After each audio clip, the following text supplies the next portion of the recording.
explorador, Microsoft, exibição de pesquisar, lua de pesquisar janela, caixa de exibição de tarefa, uma área de exibição de visão A1 e Instagram 905 Call of Duty Instagram 1 Marquitos Animes. Beleza, galera, mais um vídeo aqui no canal, hoje trazendo para vocês o terceiro dia da Liga Major, da Major League do Call of Duty. Lembrando a todos, estou gravando tudo conforme minha internet está deixando, porque é a segunda vez que estou gravando este evento. Tá tendo uns problemas de internet aqui. Tanto que eu perdi 6 horas e 57 minutos de evento. A internet caiu. Então, tenho que gravar de novo. Então, peço compreensão, deixa o like, comentário, compartilhar o vídeo, porque sem teu apoio, seu like nesse momento, é muito difícil, cara.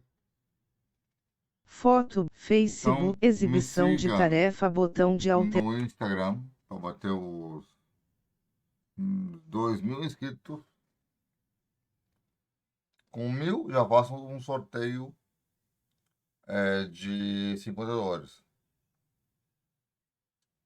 Mas eu prefiro mais, quanto mais melhor, para poder trazer melhor qualidade para vocês. Não só aqui no Instagram. Pop-up host, desktop Windows Source. MT Chrome Leg Apps on your Aqui, mind. Carregamento concluído. Principal no marco. Facebook, aqui, ó. Create a post região. Me segue também, galera, no Face, porque eu tô sempre lá, conectado, dando opiniões,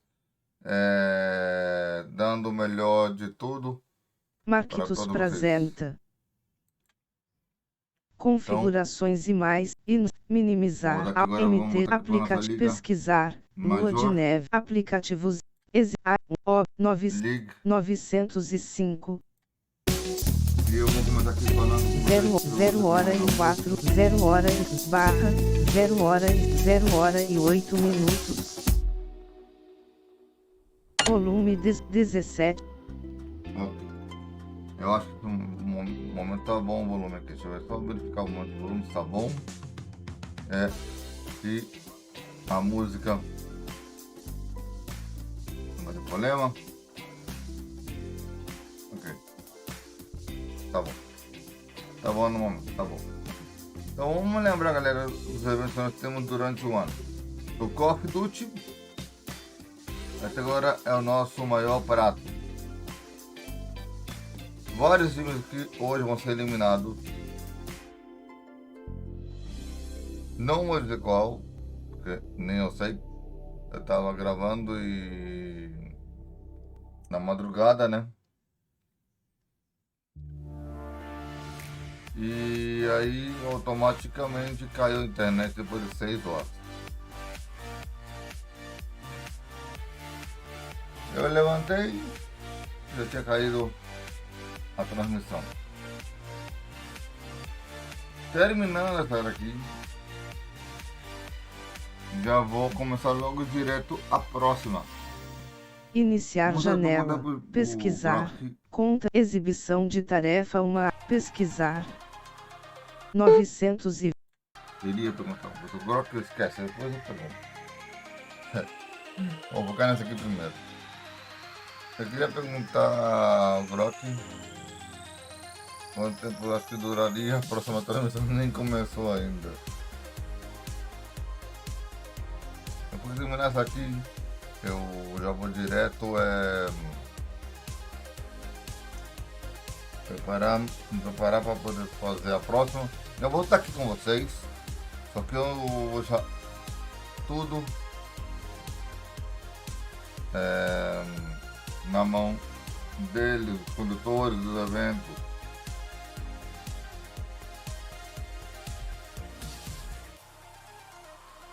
Hoje está aqui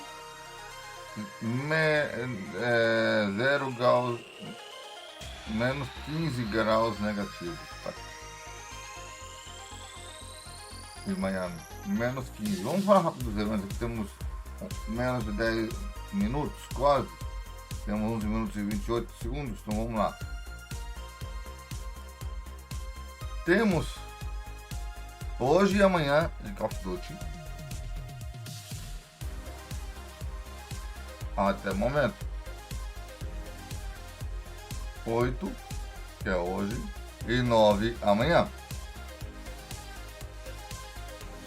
Dia 10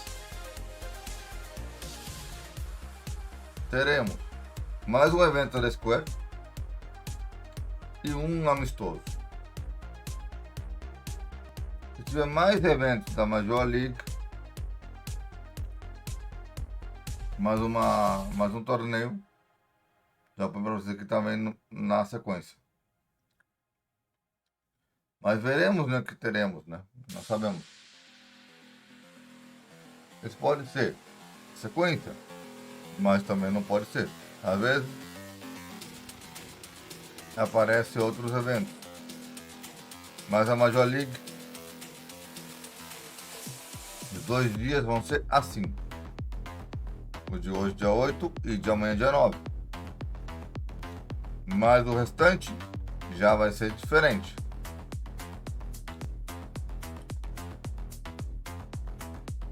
Ok? Não sei se teremos amanhã, dia 10.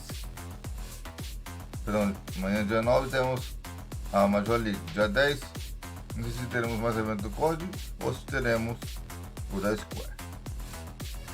Tem que esperar para o evento da próxima semana. Continuando aqui. Vou terminar o evento de amanhã, eu devo saber. Teremos mais evento da Major League durante as próximas horas. Porque até o momento de gravar esse vídeo eu não sei nada. Eu não vi torneio inteiro. Estou vendo com vocês no momento que eu estou gravando. À noite eu vi. Hoje à noite eu não vi um pedacinho. Estava gravando à noite, né? E deixei gravando.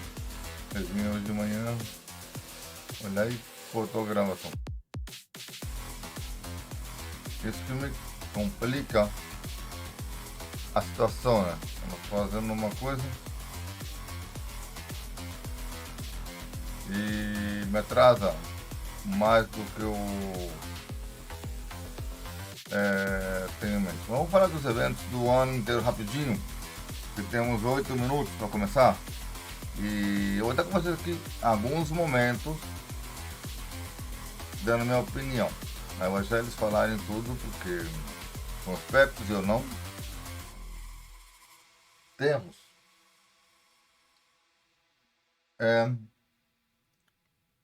O seguinte, o G2, esqueci dos filmes, vamos falar dos eventos do ano. Aqui agora, ainda essa semana, tem um evento da Square, possivelmente um evento da PlayStation também, um State of Play. Também temos em março Latin American Game Showcase, um evento deles. O que mais? Também temos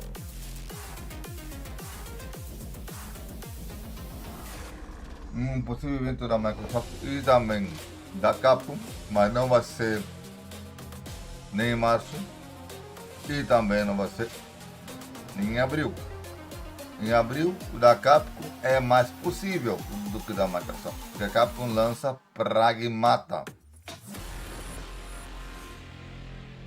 Não vou dizer que se trata o evento da PlayStation porque tem pouco tempo, bem curto, mas nesse focar no Saros e no Wolverine, ok? Eu vou dizer só para poder deixar uma pauta para vocês terem uma noção do que vai ter. Também seguimos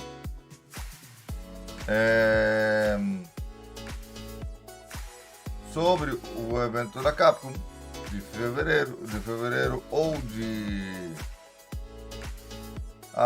março ou abril, alguma coisa deve ter algum evento da Capcom focado no Pragmata, mostrando mais um pouco, porque muita gente está reclamando do Pragmata, que não sabe nada, só vem a mesma cena da garotinha lá, da robô e do cara lá, robô. Então bora focar agora aqui no próximo. O próximo vai ter um Game Showcase. Não sei nada que vai ter, porque estúdios brasileiros e latinos americanos. Vamos pular agora direto para maio, Microsoft e outros estúdios indies, diferentes áreas, ok? Indies e não indies. Então, a Future Game Showcase, Future Game Show terá vários eventos durante o ano, vou estar trazendo eles aqui para vocês também. A IGN tem alguns eventos de estúdios indies e não indies com parceria e trago também durante todo o ano, entre eles o evento do Xbox. Falei em Xbox, em maio tem evento do Xbox, em maio entre o dia 10 e dia 25, mais tarde dia 28. Depois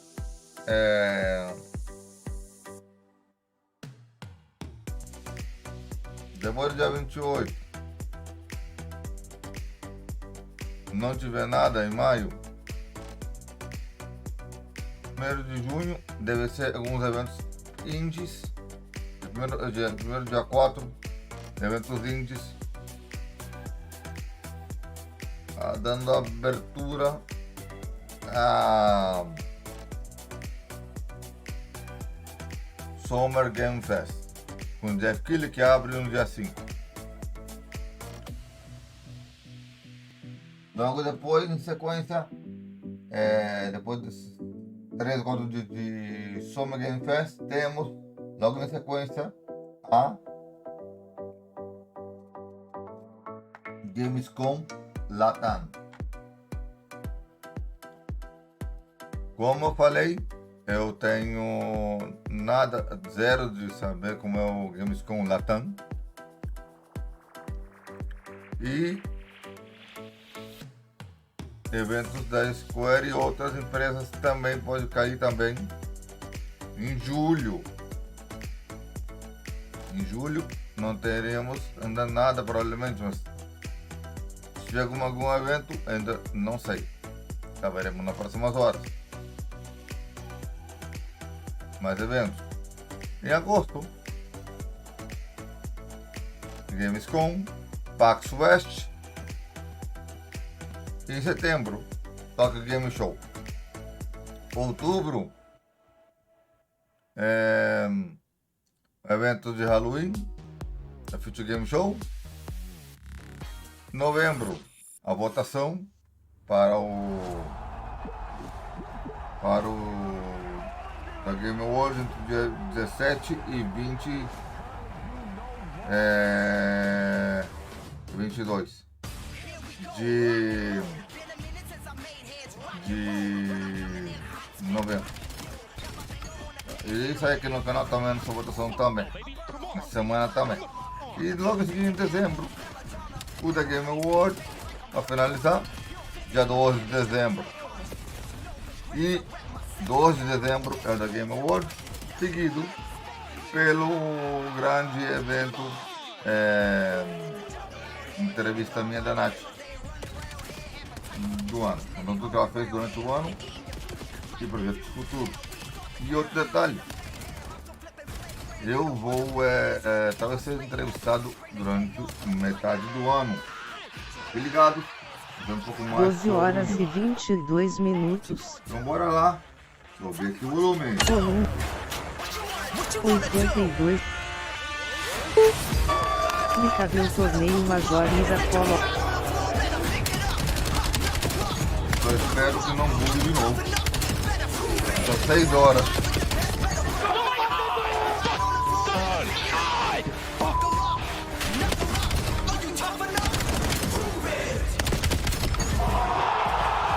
Ai, meu Deus. Liga, Major. Major, liga. Funciona no canal. Vamos mudar que eu tô tomando café com leite, galera. Vamos lá, café com leite. Ih, vaca solteira.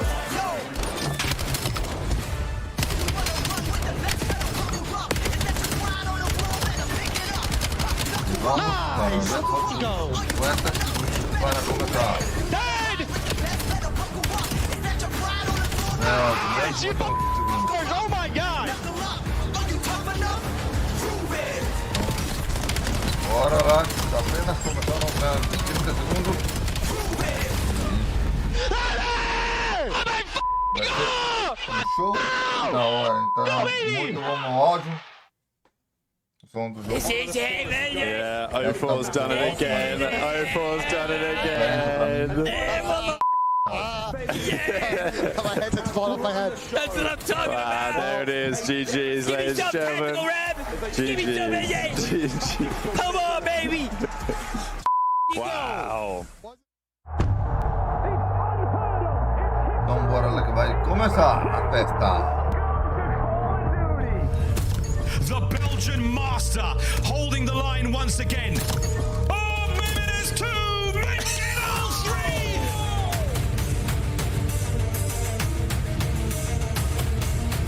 They're all three, and they can currently do no wrong. That is technically all four as Drax continues to roll. Already away, Trey's getting all three. That is how you do it. 10 seconds to fight. Craig gets the kill number 50. Oh, my! Oh my goodness! The quick recovery. Oh, and the pickup. Not a shot. Onto the double spot and finds an even better one.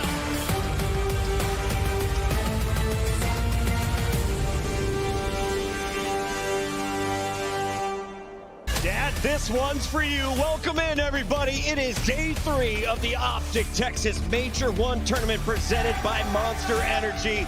We have a ring ceremony as Optic will be crowned for their championship last year. But we're kicking off Black Ops 7 with a new champion. And we have 4 teams remaining in the winner's bracket, 7 teams left in the tournament, and a whole lot of money to dish out at the end of the weekend.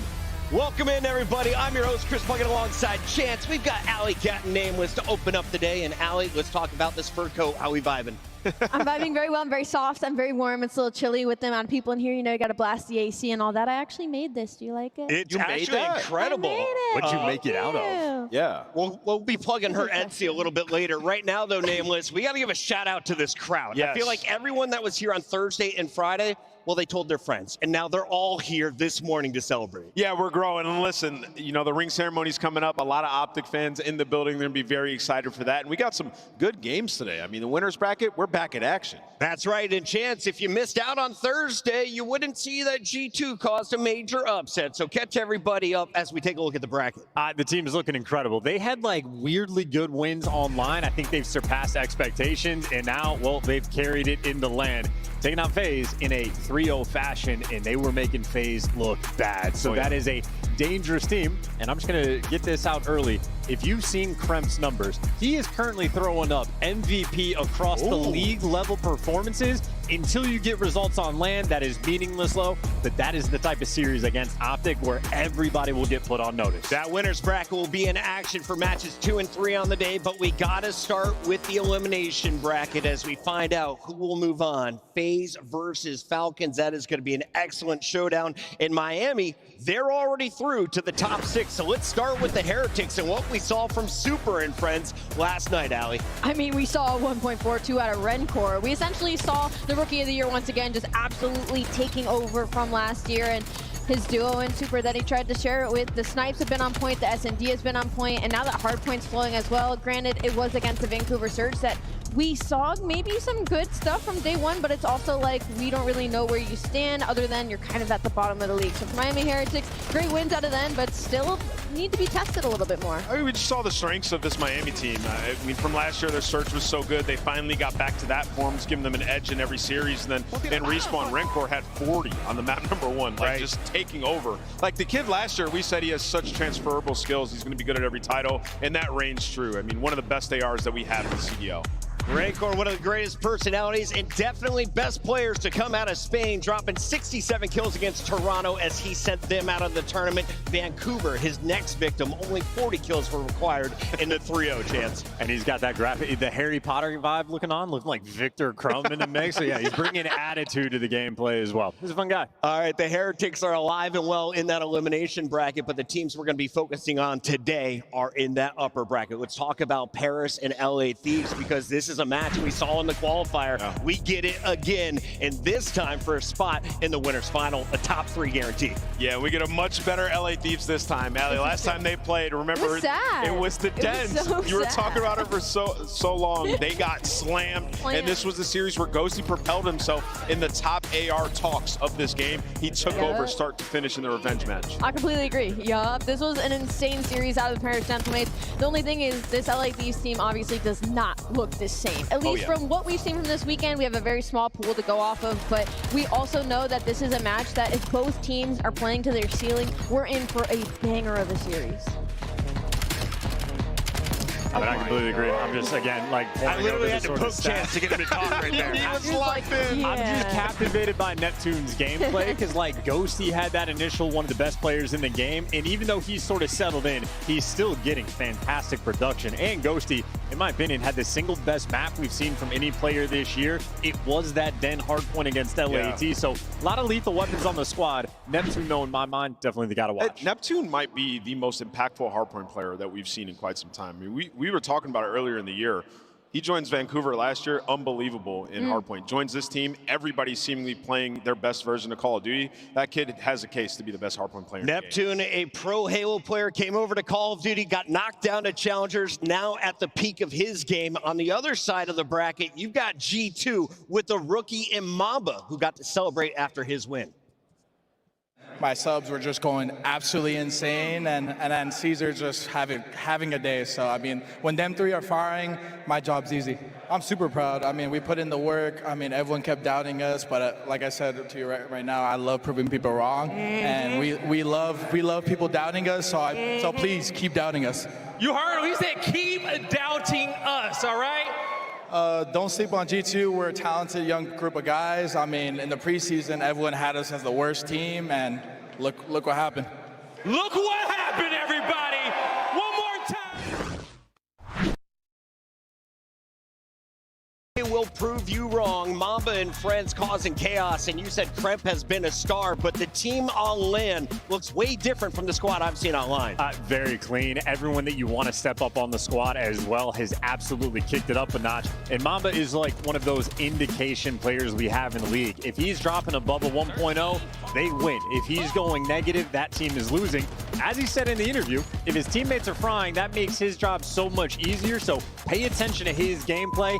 Even when he's at the baseline, that means his team is slamming. I was going to say something almost a little bit similar, but framing it with Skies. I mean, he went from a 0.9 in the normal stage to a 1.20 this weekend. And if you got a guy playing like that, and that's your world champ as well, like, of course, you're going to be playing comfortable. The question now is if they can just keep it up. G2 expectations today.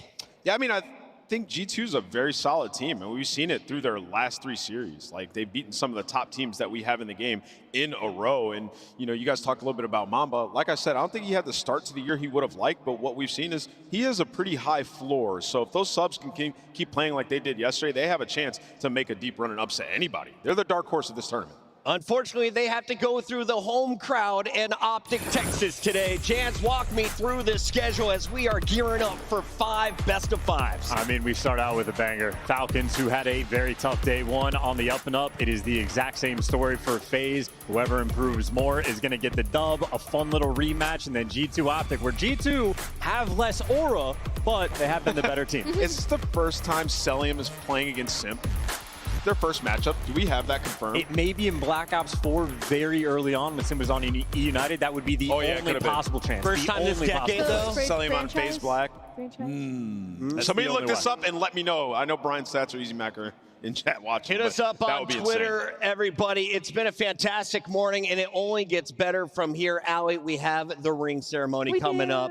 Who are you most excited to see on that stage? Oh, don't say that. I'm excited to see all of them get their rings, obviously. You got to say Mercules, actually. I'm just going to say it. Yeah. Wow. Papa Merc, Mama Merc in the building for this one. Ladies and gentlemen, thank you all for coming out to the Moody Center as we are kicking off the day. The rings are ready. It's time to hand them out on the main stage.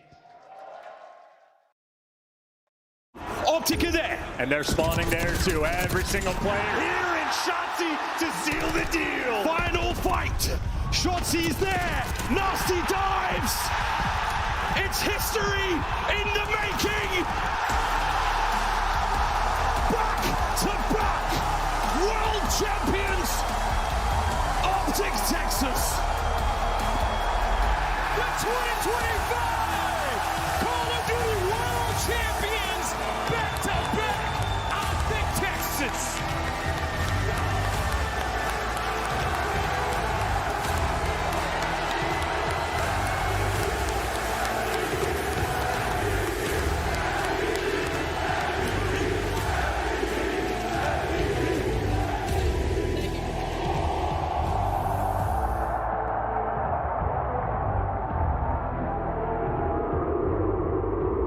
Shout out Mace, bro. Straight up. No bullshit.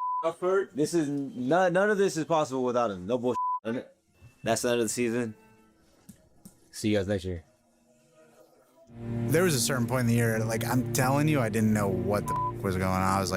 I was questioning everything. I don't know if any of us could even believe that it was happening, but we turned it around. And to all the people who stuck it out, I don't know what it took for you to believe in us, but I'm glad you did. You probably had to dig as deep as we did.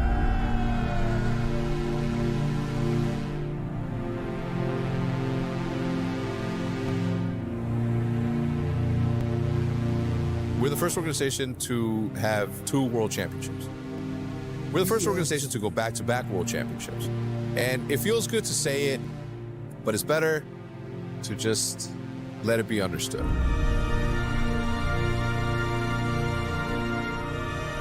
For us to just brush that, put it behind us, and have a year that was just a complete 180, it was insanely satisfying. This is what I was supposed to do, you know what I'm saying? But it just took a minute, and it definitely felt good.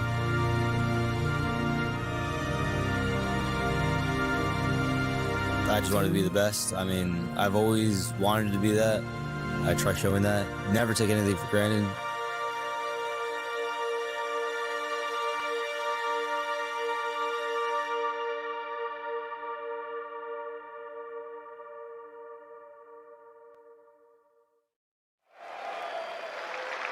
Last year, this team was faced with adversity and in a pursuit for an accomplishment that we had never seen before.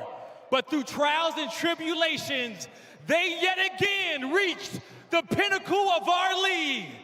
Now, without further ado, help me introduce the first ever back-to-back Call of Duty champions, your 2025 CDL champs, Optic Texas.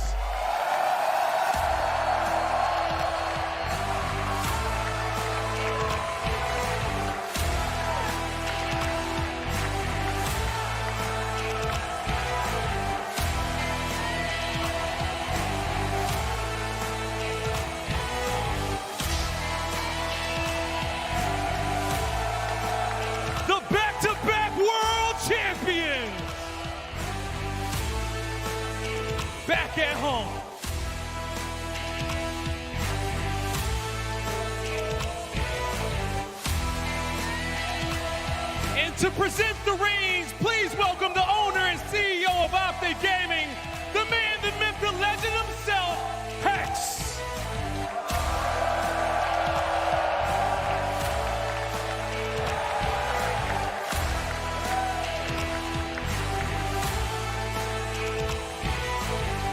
First up, the six-time major tournament winner and now two-time world champion, the People's Champ,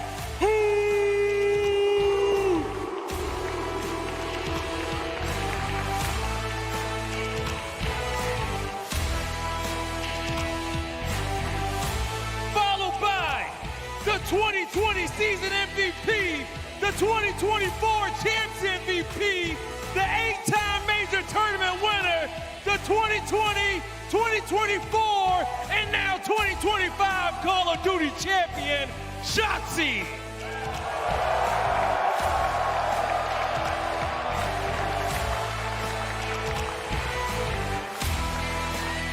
In his first tournament win, in just the third one, he became a world champion. Show some love to your 2025 Champs MVP, Mercury!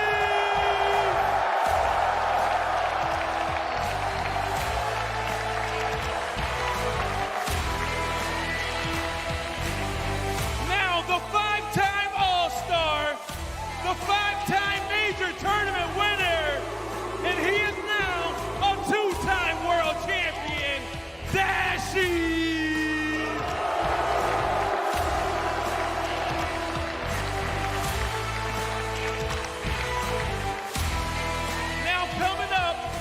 The man with the plan, the tactician with the tactics, the back-to-back champion, Coach J.B.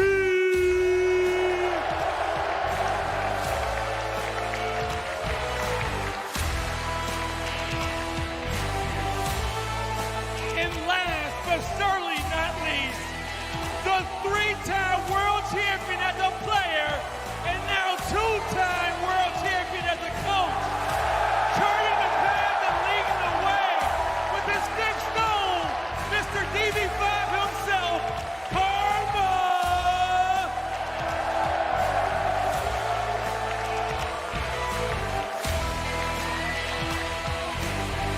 And now in this monumentous moment as we witness history, everybody in the Moody Coliseum, show some love to the back-to-back world champion, Optic Texas.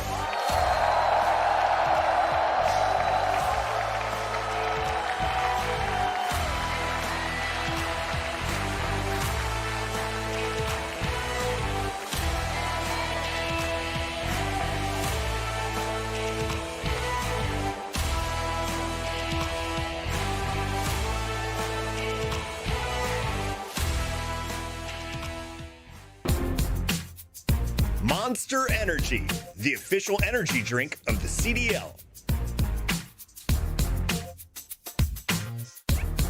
Scuff, official controller of the CDL.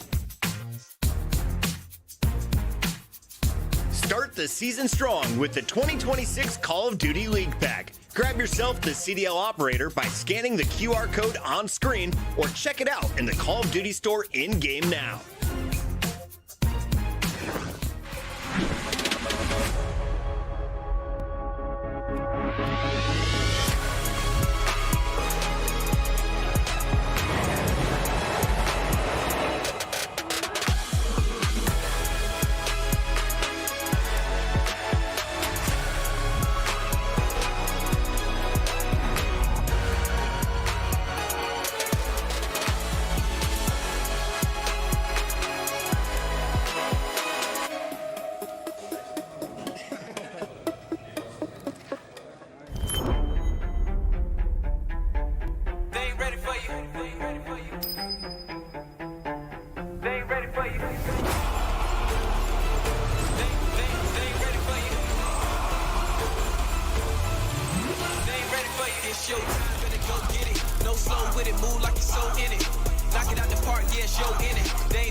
Guts, now they know really, man, you better come with it. You ain't playing no games with them. Your homeboy gave up, you ain't changed with with him.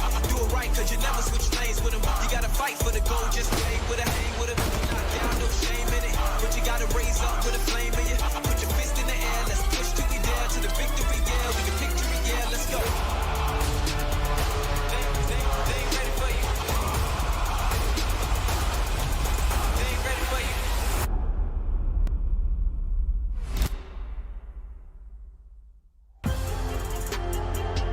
Here's a live look at Optic coming out here, the double trophy placement, and of course the ring ceremony in front of all of their fans. Congrats to that man, Mr. 3 Rings, the MVP, and of course Coach Karma rocking a fistful of 5 rings. But now fans gearing up for the first match of the day, and the watch parties are up and running. Big shout out to Ben J and the crew up top. All of the watch parties invited to champs on your screen, including the flank, Bush Gaming with the Jersey boys. We got Scump and Gotiga joining us here as the Paris Gentlemates, of course, have the loudest fan base we have seen online. We take a look at the event. It's coming up July 16th to the 19th, Chance, and you can get your QR code scanned right now. Splurge, man, go crazy, have a blast, and if you haven't choked out a Gotaga stream, do it when he's going over his teammates. It's hilarious. The nicknames he has for the players on his squad, it is so much fun. Awesome stuff for everyone here in Texas today. We got 5 matches coming your way, and this first one is a banger. It could be a winner's bracket semifinal, and you are getting it for just top 6. One of them is going out top 8 here. Falcons versus Vegas FaZe, both of them slipping up early in the tournament, Allie. Yeah, and what's crazy though is when you do go into like the nitty-gritty and the stats, they're really similar across the board. The slang's really similar, where they're struggling, specifically in hardpoint's pretty similar, with a little dip for Riyadh, so we could be in for a really good one. Let's take a look here at Vegas FaZe. They will be hosting the World Championship in July, and they hope to have a top seed. Coming into this one, they had a top 3 seed, but got 3-0'd. You look at their numbers. How are they performing so far? What are their expectations, Chance? Well, the expectations are for them to get better and get back into things like the grand finals, because at least the way that they've started hasn't looked particularly great in an organization. They ended their year last year in the top 12. You pick up 2 new players who do nothing but spend their time in the grand finals. Those are the expectations, and this team seems a little far away from living up to them. And what do you got for us in the Monster pregame for FaZe today? Yeah, I mean, you know, for FaZe, you can see the Monster pregame right there, talking about their search and destroy. I mean, FaZe, they're an excellent team, and you've been seeing them progress throughout the year, and they are a duo trying to find their comfortability. Drazi yesterday has a great performance. Abuza, not so much. 1,000 damage less than the next closest teammate. So you're just striving to get them going at the exact same time in order for this team to hit their peak. And we saw that in the back half of their online performance, but the problems from December have snuck back onto them in terms of hardpoint. On the other side of this matchup, you've got the Falcons and a showdown we haven't seen in a long time. Cellium versus Simp. 1.12 versus a 1.19, both of them in the top 10 and arguably the greatest players to grace controllers. I want to see the S&D battle so bad. I want a 1v1 against those 2 players, because Cellium, we watch players break when they're in 3v1s against them. I want Simp to be in that spot. Yeah, and you know, Cellium's one of those guys, I said it yesterday when we were in the green room, like when somebody's in a clutch, do they make all the right plays to give themselves the highest percentage chance to win the round? He is the definition of that. He is never out of it at any moment. You can see for the pregame, 6-1 record in last 7 overloads, a lot of those being on exposure, which they're gonna have in this series. So if you're Falcons, you feel very comfortable in terms of the map set coming into this. And yeah, they have a good chance. Allie, for the Falcons yesterday, who is popping off? Who is the player to watch in your eyes? XNED, I feel like the respawns are really important for Riyadh Falcons right now. And remember what I said, that they're kind of like slipping in that game mode, but they've won the last 2 in a row, and it's because of him dropping 30 bombs. So I think if he keeps it up and they keep winning these respawns, this is a team that's going to be good at search and destroy. When it comes to the hard points, we saw multiple 30 bombs, including a 36 and 18 performance from 04 yesterday. Let's take a look at where he will be playing tonight. Blackheart will be our opening map. Den will be the second hard point. So, Allie, who's got the better advantage on Blackheart? For Blackheart, I mean, it's going to be Riyadh. They have to win this map number 1. They're 2-0 on it, and their map 1s haven't been terrible, a little 50-50, but the reason being is after that, until they get to that exposure, everywhere else is a little rocky. They are 4-0 in that overload, so those are some big opportunities in the respawns for Riyadh. Yeah, Riyadh have the edge across the board in this map set besides the game number 2. I mean, you're looking at it like for FaZe, they're 2-3 on Den and Blackheart hardpoint combined. So yeah, if you're Riyadh, you feel fantastic. You just got to show up and perform. Chance, anything to chime in on for maps 4 and 5? Do we go the distance tonight?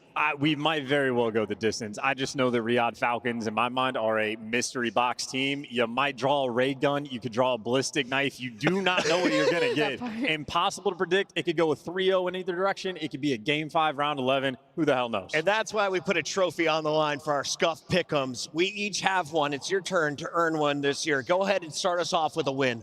I feel like I've been terrible this year. I'm leaning towards FaZe. It's a 60-40 in my mind, but I'll take a FaZe 3-2. He's going FaZe 3-2, Game 5. Allie. God, this is hard. Riyadh Falcons, I'll lock in first. I'm gonna stick with FaZe. She's going FaZe, Pink. Yeah, I'm going to go Riyadh Falcons. I got them taking this one in a stunning upset. First match is ready, and so is Guy Blaze down on the stage.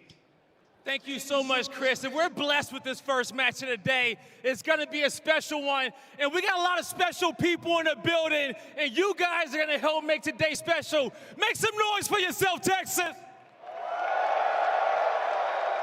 It's time to get this one kicked off. Sin City is ready to go in the back. So without further ado, get loud for FaZe Vegas.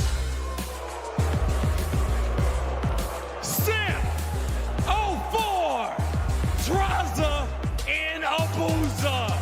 We saw yesterday they played through the boos and the cheers, but it just did nothing but fuel the fire. FaZe Vegas is here and ready to play for it all. You heard it from the CEO himself that day one Vegas FaZe was not them, and that day two showed it just a little bit more. It wasn't the most dominant win that we've seen out of an organization like this, but I'm looking at Simp on that stage. This guy has basically never placed outside of the top 2. I expect them to make it to a Sunday, but they got to get through this team first, Guy. Hey, it's going to be a difficult matchup, and I'm sure they don't want to lose to anybody on the other squad, but as we know, the next team can be unpredictable and pretty crazy. So, ladies and gentlemen, show some love to the Riyadh Falcons. Selim, Pred, X-Men, and Kismet. Ready to turn up the heat on the main stage yet again. The Riyadh Falcons ready to strike. This is a true test for the Riyadh Falcons. They've been phenomenal online, and they got their first LAN win yesterday. And listen, they're not undermanned, and they don't lack firepower. I'm looking at this roster thinking they're trying to win championships. And to win championships, you got to go through champions. They got to go through this FaZe squad. It's going to be a tough test, but I'm ready to watch it. This might go the distance, Blaze. It definitely may go the distance, and we got championship players on both sides of the stage, and I can't think of no better way to kick off day number 3 of our major. So shift, study, let's dive right into it. Let's dive in. Feels like the crowd here doesn't discriminate against what shade of green is on stage, at least for right now. Riyadh looking to bounce back, find a way to really maybe hone in some of the crowd energy for this particular matchup. I think the thing about it, looking at the map series layout, it does feel like it has the opportunity to see some extended maps here. Yeah, you heard Ali though on the desk. Like when you take a look at the numbers between both of these teams, it's basically a mirror. It's because the way season started for one team were basically similar. Really struggling early on before you get to 2026, but you have been skyrocketing ever since then. Both teams with a great victory underneath their belt yesterday. One versus C9, the other one versus Boston. Both very tight series at that as well, but COD can be so day-to-day, and this series is all about who wants it more. And it really does feel like there's a level of preparation that has to come into this particular series set. Both teams come in with a lot of hard set vetoes in the map pool. That means you're pretty much expecting to be playing on one of your opponent's best overall maps. And we get a little bit of that, in particular this opening. Riyadh Falcons on Blackheart. They've really used this map to great success over the last couple of weeks. That's going to be a big tempo setting point for this Falcons team. Can they come out, swing hard, and put FaZe on the back foot early? Yeah, because the best thing that happened to Falcons was them finding success yesterday on that dead hard point. You came into this event with only 2 underneath your belt, Colossus and Blackheart. Most likely one of them are going to be gone. You needed to find a third one. So in that map number 4 in that den, it's technically going to be another square, but like you said for the Falcons, map number 1 is going to be everything. Yes, indeed the case. And of course, it's not just the story of 2 of our top seeds coming in. Oh man. This is the pinnacle narrative. Cellia playing up against Simp for the first time in a long time, I imagine. And when it comes down to what they've done in the season, both are definitely throwing themselves in the conversation for top overall performers. Maybe a little bit of a slower start for Cell than we're used to seeing, but the team is clicking, and he definitely has been performing, especially here on land. We're on the other side. Simp is looking like he often just generally does. MVP potential for him. He's helped this Vegas team get through one of the hardest strength of schedule opening Major 1 qualifier runs, and now all of a sudden a chance to make the lower bracket happen too. So crazy to see both of them sitting on the opposite sides of that stage. You played together for so long. You are brethren in the Call of Duty scene. But now for the first time ever, going up against each other to potentially put the other in a top 8 placing. We're starting off on the black card. Momentum needs to be gained for the young Riyadh squad, especially out of Exit, because we saw him versus Optic look a little nervous. Watched him yesterday versus C9. He was dominant in every single respawn. So you need your SMGs to be firing on all cylinders, and the Blackheart to start this one off is the perfect recipe. Oh, it's gonna get lit. Not starting slow today, Dallas. We got the Riyadh Falcons taking on FaZe Vegas. Blackheart for the opening hard point. Let's get it on. And we've got Kismet for the opening double. Followed up though by FaZe, pinstripe kill feed, even throw far at the opening breakoff. Oh, Kismet just finds all 4 with that AR in hand. She only leads at 3 seconds in the hill time. When you get around this P1 area, it's a mix fest. Hit your wall bounces, hit your slide cancels, and win your one-on-ones, but the kill feed is continuing to be back and forth. For now, FaZe will try to hold at least the good spawns. Yeah, big start for Kismet. Doesn't quite get the Hellstorm, though. Exton watching the jump up, able to find 04 for free. And the Falcons continue to find some good time here on 1. More importantly, they're in a position to move the spawns around as we start to look towards P2. So a great start for the Falcons.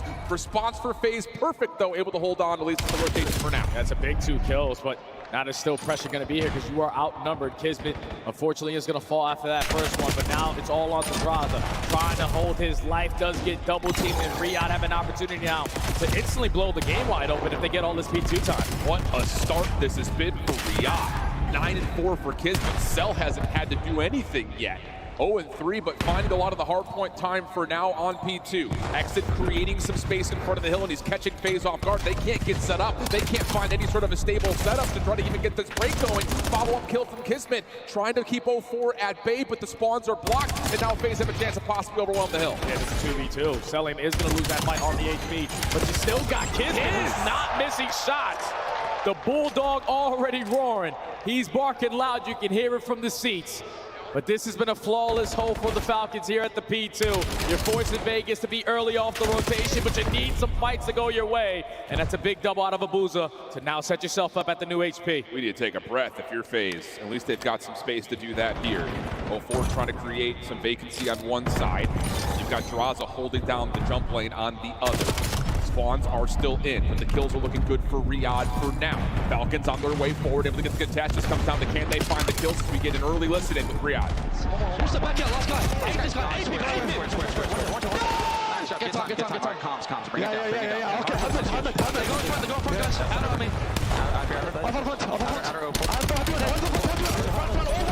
3, 1 shot. Aim the right. He's on the right. Two more. Hassan outer. He's shouting you down! Taking routes. I'm getting out. He's laying down front, guys. I'm getting out. Front.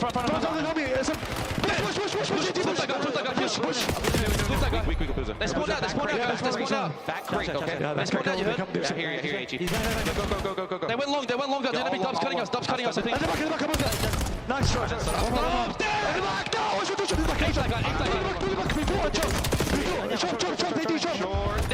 double P2, guys. P2.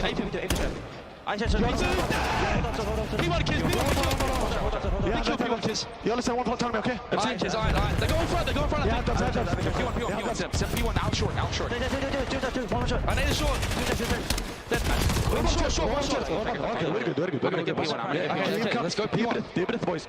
On that back. Yeah, P1. One shot Johnson. One shot Johnson. P1. P1. Yeah, okay. Backside P1 on the wall. Run that front, yes. Yeah, that's the G.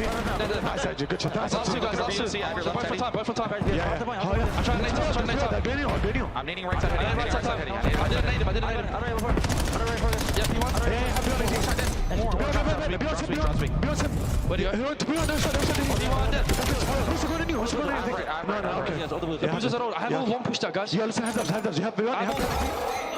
Riyadh looking clean on rotation, making life miserable for FaZe. 0-4, 4-12, but a lot of that because FaZe have had to continually break over and over and over again. A huge lead early for the Falcons. Yeah, Falcons have every single rotation, and the communication is on point. The experience, you could also hear it, because Exton at a point was just yelling comms. And when you have world champions, job's not done yet. We got to be calm, cool, collected. So Kismet is able to calm him down.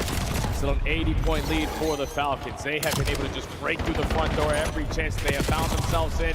Now overextending through the backside. Exton lines up another double. Spawn split, and FaZe continuously have to try to go through the front. What a great map one this has been for Exton. 15 and 11, doubling down, still alive on another spree. He's on 3 in a row, almost able to find Abuza was Pred, but Kismet and Exton stay alive, and they're able to lock down this scrap time and grow the lead back to 100+ points again. What an opener for Riyadh. Yeah, FaZe need to be a whole lot better on this second half. Early setup for the P1. Gotta win your initial fights with Exton, with the movement, starts off the engagement. You go split, you go back and forth into kill feed, and now Abuza trying to make it. So where he's on 4 in a row, and FaZe can still hold. You manage the spawns, Falcons gotta go through the front door. Some of these gunfights though, even though they might not be leading to Riyadh finding full breaks, it's gonna live in your head a little bit. Abuza now watching the front doors. Help nearby, waiting to see where exactly this break attempt's going to come from. The AR is able to find the first two. Trying to push it out will be Abuza on 5 in a row. Finds himself to 6, getting dangerously close. Now to a Hellstorm, and he wins one more. Just needs an assist or a little bit more hard point time. And that's going to be a huge tool for FaZe trying to come back into this game. Yeah, Falcons haven't been able to cross that 50-yard line. You're just getting mowed down by the AR. You're trying to hit these long routes, and Sip is paying attention to him. And now he's setting up dirty pinches. The Pip is now coming alive. 2 in a row, looking for kill number 3. Gets the info that Exton is in the new HP. Don't worry, team shots are good enough. And now FaZe look a little bit more on point. Yeah, waking up just a touch here. Kismet trying to play the backside corner, up and over. No, not quite. Draza had Simp working with him. So you've got 2 Hellstorms now for FaZe. 145 to 100. FaZe with their first controlling setup so far this map. A chance to bring this game back. And this is where Falcons need to calm down. Execute a great play, and so far Pred on the back line is able to open up with a double. You just got to trade out Sip, who's on 6, almost finds kill number 7. But Pred single-handedly breaks the spawns and gets the break there for his team. To this final 35, FaZe not willing to give it up though. Abuza on the pitch. Yep, able to find it. Malfitting. He's going to take down one. Here comes the hit simultaneously from the front. Pred is able to get back to full HP. Can he shut all this down himself? Oh! He lines it all up. A huge collab moment. Now he's on 6 in a row, and that's a Hellstorm earned for the Falcons. Now you got Exton early off the rotation. Already gets behind enemy lines. You're not thinking that there's going to be anyone in this position, and now he's just going to buy you his life. Such a great heads-up play from a young gun. Knowing that his teammates are all the way across the map, no need to strike. You're up by 70, you're calling in the Hellstorm. Exton, just play for 1 kill. Moving around the back, he's going to be able to find the first, but the Semtex of the Hellstorm connects from Pred onto his teammate. Doesn't make much of a difference though. Abuza's already got a response put together, and he's able to take down 2 from the front. So FaZe are able to stabilize, get their spawns up, and they can now put together a pretty far forward setup thanks to the staggered spawns from Riyadh. That's a great moment there for FaZe to have that counter Hellstorm. Especially when Exton fall into the hands of Pred's Hellstorm. You give yourself a chance to maintain the spawns. Now potentially the rest of this hill time. Only down by 50, but everyone is starting to fire at the same time. 3 go down, and with 20 seconds left, you're gonna start to cross that 50-yard line, potentially flip these spawns, but MC with that 1 kill, gotta slow down. Long route for Simp, the only one around the back. There are still Hellstorms to play with if this goes awry for FaZe, and it very well. Maybe Simp calling it in here off this next spawn. 0-4 still on a slow one, but at least in a powerful position to keep Riyadh away from the middle of the map. And it looks like Simp is going to call on that Hellstorm now. Spawn entry from Fred is surprisingly behind this. Can Simp get the read in time? Doesn't seem like it. So Drazah has to try to find the response to Booza. The Zazak duo is able to find that elimination on the pinch and still find success getting into the hill. Phaser in from the front door, but Falcons still have the spawn. So instantly back into the fight. You're looking for the gunfights to go your way. Exit and Fred already combining for 2. So now a Booza handful again, can only find 1. You lose those battles because you simply outnumbered Falcons hold. Drazah trying to find action over towards Drake. 04 just diving on into the mix, able to find the first, but there's no follow-up here from FaZe. Abuza's long-range shots may have reopened the door as Drazah was able to hold on to the stairs heady, but the nades that are coming through are landing, and Celium's able to combine with Kismet to clear the field. Over 200 points now go the Falcons. Cut your losses if you are Vegas. Hit that rotation over towards P5. The Falcons are just looking for the first kill. They do not find it onto Simp, and now the crossfires are set up there from FaZe. A clean set of kills there off the rotation.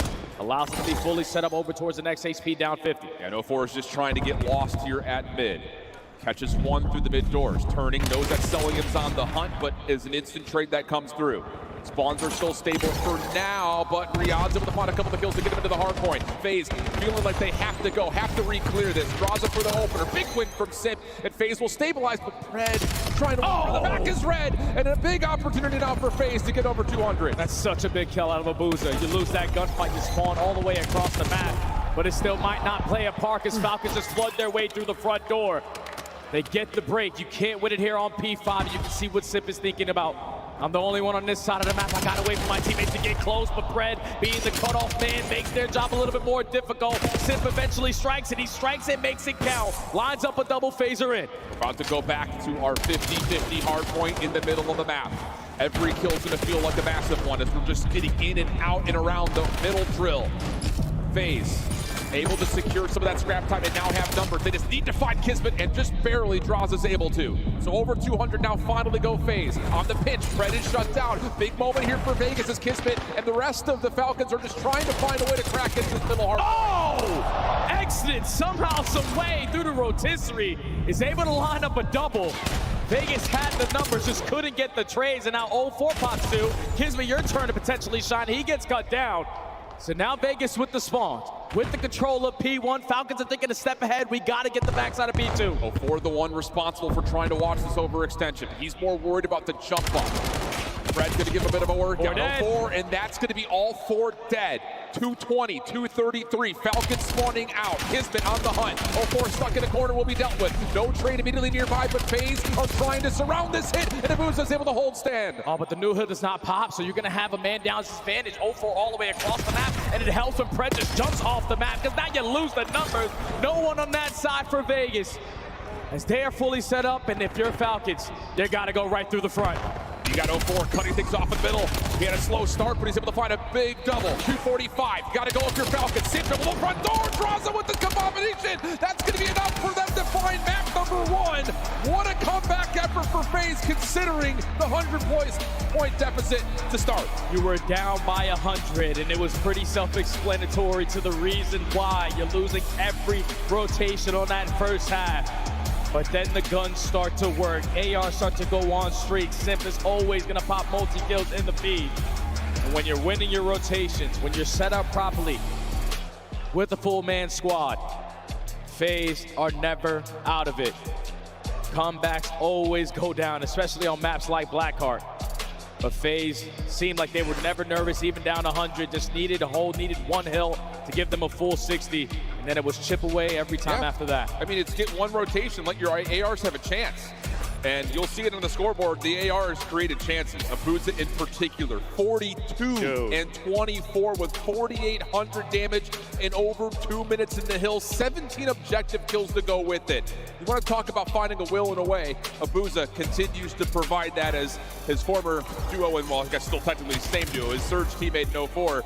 Not quite able to get things going early, but bailed out by the ARs for FaZe. Yeah, man, just a complete turnaround there for Vegas. Get to the second half, you know you're in desperate measures. And even after Fred was able to find that break in the second go-around at P2, he earns himself the Hellstorm. Just having the Hellstorm in your back pocket, realistically holding on to that setup at the P3 was a turning point of the game. Therefore, FaZe, they've been up and about. in their hard points, sometimes 50-50 chance, but you can never count them out the game until it's the opposite score at the end. That's got to be a devastating one now for Falcons. Yeah. That one was one that I thought that they desperately needed. Agreed. In terms of the map series layout, you mean? Yeah. I mean, it's Riyad's pick. You knew it coming in. That was likely to be the case with FaZe pretty much hard blocking out Colossus. So, yeah, everything looked like it was brewing perfectly. Even at this point, we're talking 181 to 110 with Hellstorms and a rotation win. It just comes down to, again, special players making special plays. And a lot of it was Abuza, to be sure, but so many critical moments in Simp, making sure that the hard points were able to stay scrappy. I think that one in particular, when you got convoy spawns, the 50-50 splits on the other side of the map, it's just FaZe continue to find ways in those mixy moments to come away on top. Yeah, and that's all of the experience that they have, man. Like, Simpson playing for a really long time, and right now he's on that MVP form. So when all three of his teammates spawn all the way all across the map, I'm just gonna value my life, wait for you guys to get closer before I strike. And just doing that doesn't allow Falcons to be comfortable. And it was just Falcons in firm control of that game until Abuza and Simp just said, nuh-uh, this is ours. P5, P2, second time around. Okay, so that changes the dynamic of this series layout pretty convincingly, because Colossus Search and Destroy coming up next has been a pretty routine pick for FaZe. They've looked really good on it. I think in particular, you were really pointing out that first blood conversion percentage for FaZe has been extremely good. So that's going to be, I think, the big part of this opening conversation now for Colossus is how can Falcons just make sure that at worst, we're getting ourselves into 3v3s if we lose an opening first blood quickly. Yeah, you got to figure that out very quickly, because yesterday versus C9, you squared up on this map and you lost that battle 7-2. Lose the game 6-3. And you're going up against this squad, who's a completely different beast in Search and Destroy. It's on paper, FaZe are 11th overall in opening duels, but when they find it, they are first overall in conversion. So if you give them that early first blood, if you give them that man advantage, yeah, you stand a better chance of potentially hitting the lottery, because these guys are basically locking those man-ups. There's also the conversation around Abuza and a sniper rifle. That is going to be an issue that Riyad will have to find a way to deal with. So far at Major 1, though, you talk about, again, that Tiny Terror duo being split up. Could Simp kind of carry some of that leftover weight in the first bloods, and he's provided that without question. So, opportunity here for FaZe, you would think, to feel good about their chances of going 2-0 up, but Riyad are fighting. Can they find a way to control the narrative early here as we jump on in with Falcons on defense? Abuza already with the boomstick. Holding down top mid pressure, waiting for someone to overextend just a little bit. Gonna switch up the angle, more an aggressive approach. And next thing, yeah, let's not peek that again. Yeah, but this does win top mid for FaZe if they choose to use it. Counter nades coming through, Abuza backs down. He's gonna take his focus for a moment on the overextension towards B, while the smoke will allow 04 to consider how exactly he wants to play in front of A. And here comes a retake from Riyad over the top of the map. Simp is prepared for it, first one comes through. Riyad trying to make up for it. Selim does find one, but Abuza finds a snipe. Still man advantage for FaZe. Simp has the info. Both players are right in front of me. And look at what it's doing on the minimap. Drazah already on the flank. Yeah, but Riyad are pretty aware of this, at least mostly so. Cell has to keep his eyes open towards B. Kismet on the pinch now reveals his position and can't quite finish off Abuza, who turns. Feeling like he's going to give him a literally early check, but Kismet finds the first and now to the 1v2. He's got time. He's in a position as well to spot them on the exit.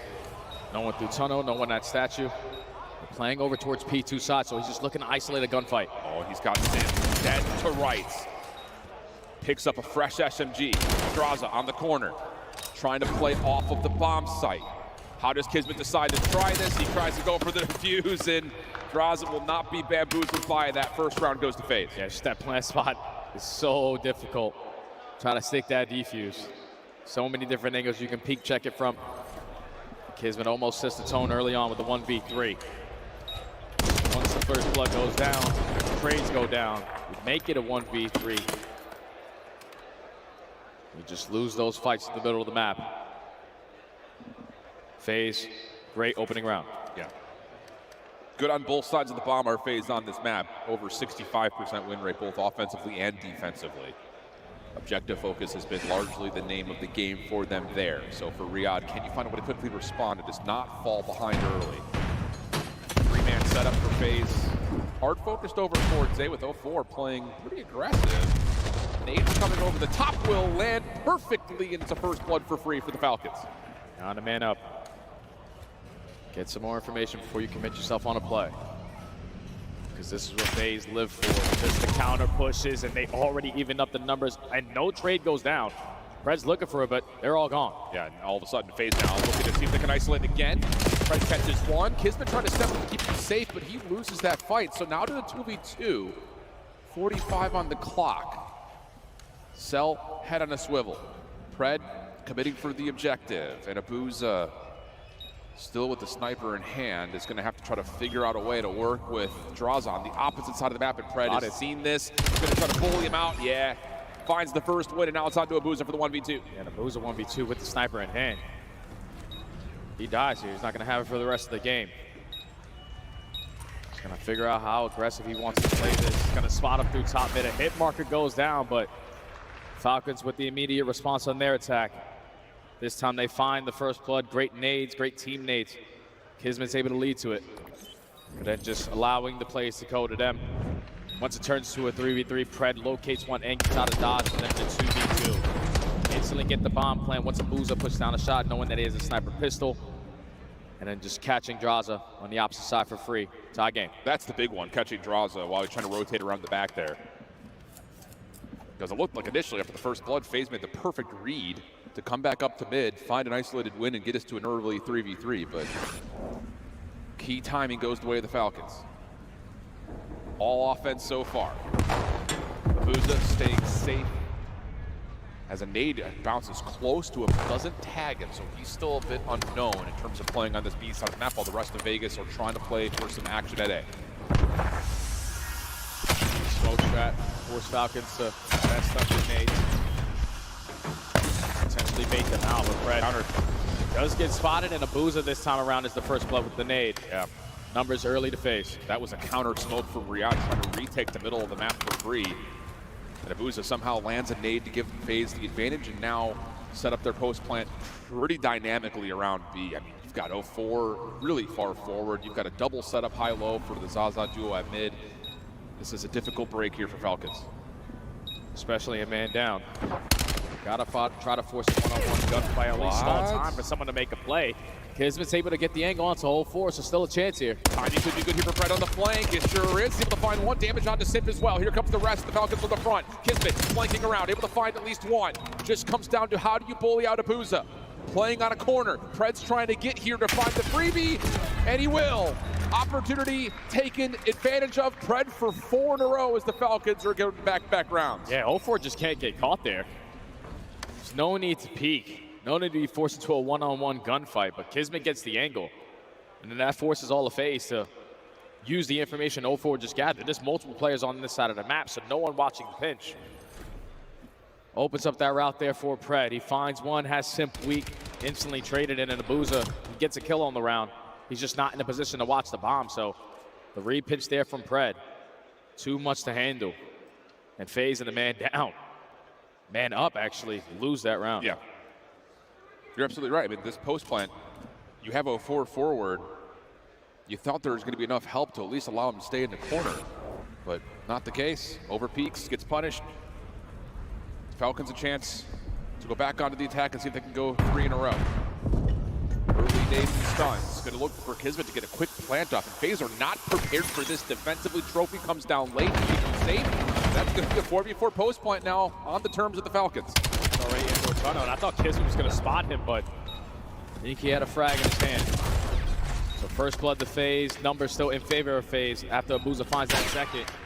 With 30 seconds to go, you have information on both players. Yeah, so dangerous spot to be at. Simp up and over, finds himself the double.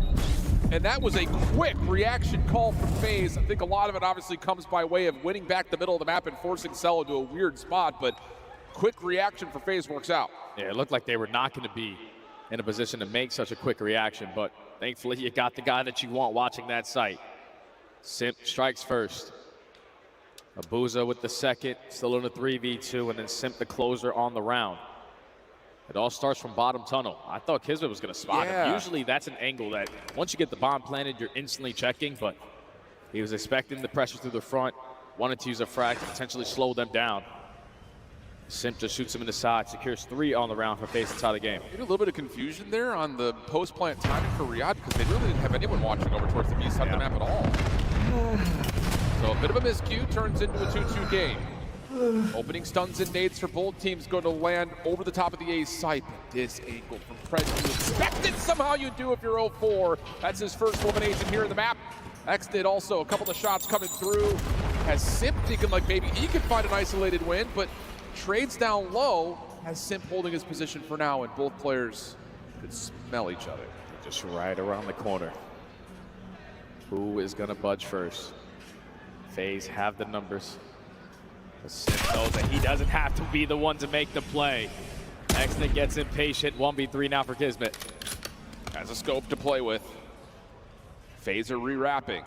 Kismet just caught in no man's land. Didn't expect the wrap to come back through quickly through Statue, so FaZe now up 3-2. First blood battle is starting to really shift now as well, as FaZe have found 4 of the 5 rounds. Yeah, and that's just being able to slow down your objective focus there and wait for Falcons to be the initiators. Thankfully, Pred just walks right through bottom tunnel. He thinks he has to jump on them, because if you don't hear any stuns or nades over towards Statue pretty early into the round, then they're taking the slow and steady approach, so just tries to put himself in a better position and just gets caught by 0-4. Forces your team now to try to make up for it, and they just lose the trade fights. So FaZe now in the advantage. Up by 1, back on defense. Different look here for Riyadh off the get-go. 3-man hit over towards B with the trophy system to support this. Simp is up close and personal, and Kismet will get that little bit of a shoulder read and quickly re-wrap back over to tunnel. FaZe are here defensively for B, so this wrap back has to find some sort of value, and Kismet is going to see if he can try to force FaZe to rotate back with that utility, and they will find Simp on the corner. Looking for more behind this, though, and Abuza will be traded out. Yeah, but Xnid is knocked down to 12 HP. He just needs to stay alive, and he does get caught. 0-4 with the smoke to provide cover fire. Turns it into a 2v2. And 45 seconds to go, FaZe are getting active. Yeah, they've re-cleared the entire A side of the map. Pred and Cell working together. Pred watching one lane, Cell the other. Bomb collected. No commitment yet for the plan, as FaZe are just kind of holding their ground here at mid. And the timing of this may work out for them. 0-4 comes up close and personal, finds his first, Cell's in trouble, and 0-4 is able to win the last battle. And you best believe FaZe are very happy that that was the last 2 guys remaining in that round, because 0-4 and Draza have been putting in so much work in Search to Destroy and S&D Chalice. They just have that chemistry.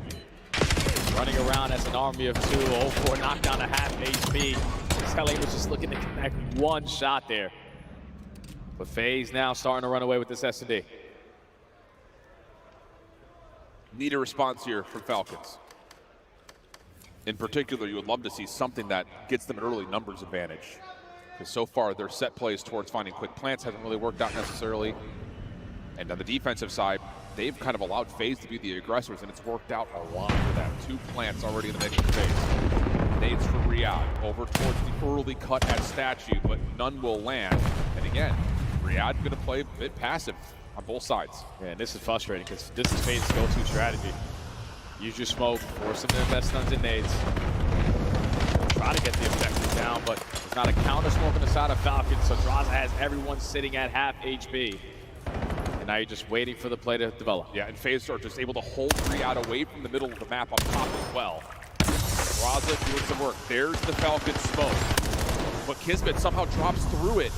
Now you've got numbers for FaZe, and Riyadh have to make a call in terms of what they want to do. Do you try to contest this? You don't want to play a 3 before a retake, so yeah, looks like they're going to soak a couple of late nades and see if they can find a way to hit this. Pred able to find 1, but Cell unfortunately takes off his teammate's head, and now we've got a 3v2. Yeah, that was the perfect call there for Falcons. Force it into a 3v3 when that objective is getting planted, but a team kill is not going to help. Now in a man down, you got to try to retake this. Thankfully, you're able, if you're exiting, to spot the guy on the exit, 2v2. But the bomb gets planted. Cell watching on one angle. Draza trying to keep him at bay. He's waiting for Xnid. There is.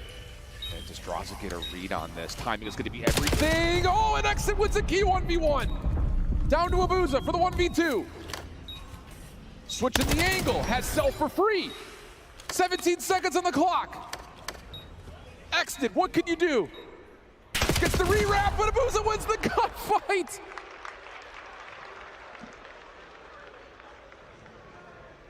And this is just what FaZe do, man.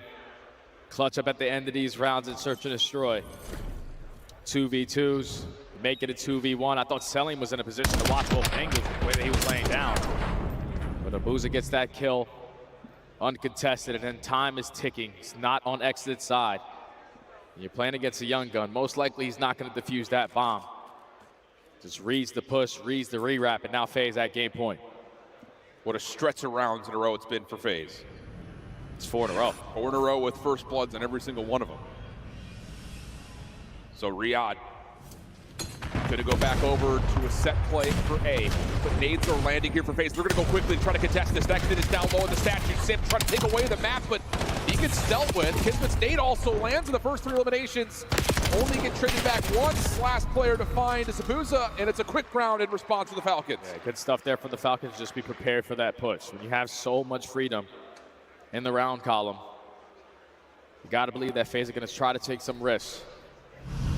Do it this time towards statue. And waiting. They walk away with every single kill with only 1 player dropping. So Falcons stay alive a little longer. Now into round 9. Yeah, that's FaZe just trying to rip the map away right there. Just completely kill their confidence. Can you find a way to change things around here, though, on this side? Because defensively, again, the Falcons have not been able to really stay ahead of what FaZe have been throwing at them. A couple of opening nades over towards B. Going to come through for FaZe. He's going to have Riyadh leaning that direction to start. But a quick re-wrap back through tunnel, and I think that may have been seen because here come the rest of the Falcons quickly over towards P2. Yeah, Falcons got to be prepared. Do something different this go around. This time you're finding the first blood, so instantly going to change. But Prez potentially could get isolated here. Got to choose this gunfight wisely. Don't fully try to commit and just value your life. He's playing it so well. They don't have an angle on him, and Prez was the extreme bait right there. And at least the Falcons cleaning up house. He's just tucking his legs into his chest. Guys, keep me alive. Keep me alive. Make yourself, think small. Make yourself as small as possible. And initially, I mean, I was a little worried that Riyadh wasn't able to get the guns up in time to save him, but no angle was found there for FaZe. So I don't know if it's just one of those things, like you kind of hear that trip at tunnel where 0-4 is making the re-wrap back. Falcons are lockstep with them on the rotation. Yeah, Pred's just holding his breath. And it gets us to a 5-4 count. I'd be pretty confident to stay alive if I got Selim shooting over me. Yeah, that's fair. But into the round 10. Falcons looking to keep on the hot streak. Trying to force this round 11. Kismet trying to be the tone setter. He is on 4 in a row. Early smoke grenade does get invested. Trying to draw the attention for FaZe on this side of the map. He's going to commit for this. Yeah, sure looks that way. This smoke is going to dissipate, though. Here comes FaZe up top of Exit now. Prepared for it, able to find one. Simp cannot reach out that same angle. Meanwhile, Selim, a huge win on the corner for Draza, plus damage onto Abuza. So you know Simp is somewhere up top. You know Abuza's playing over towards P2. And look at the space being taken away from the Bulldogs. Gets the first. Now it's just down to pulling out Abuza, and we're going round 11. Round by round, Falcons are playing with confidence. You're going to push us, we're prepared. We got some gunny in our back pocket. But that's 3 rounds in a row now to force this round 11, and that's 3 rounds in a row where they find that first blood. But this is a big round for the Falcons. You need this map. You need this search. Everything you got, your best strategy here on round 11.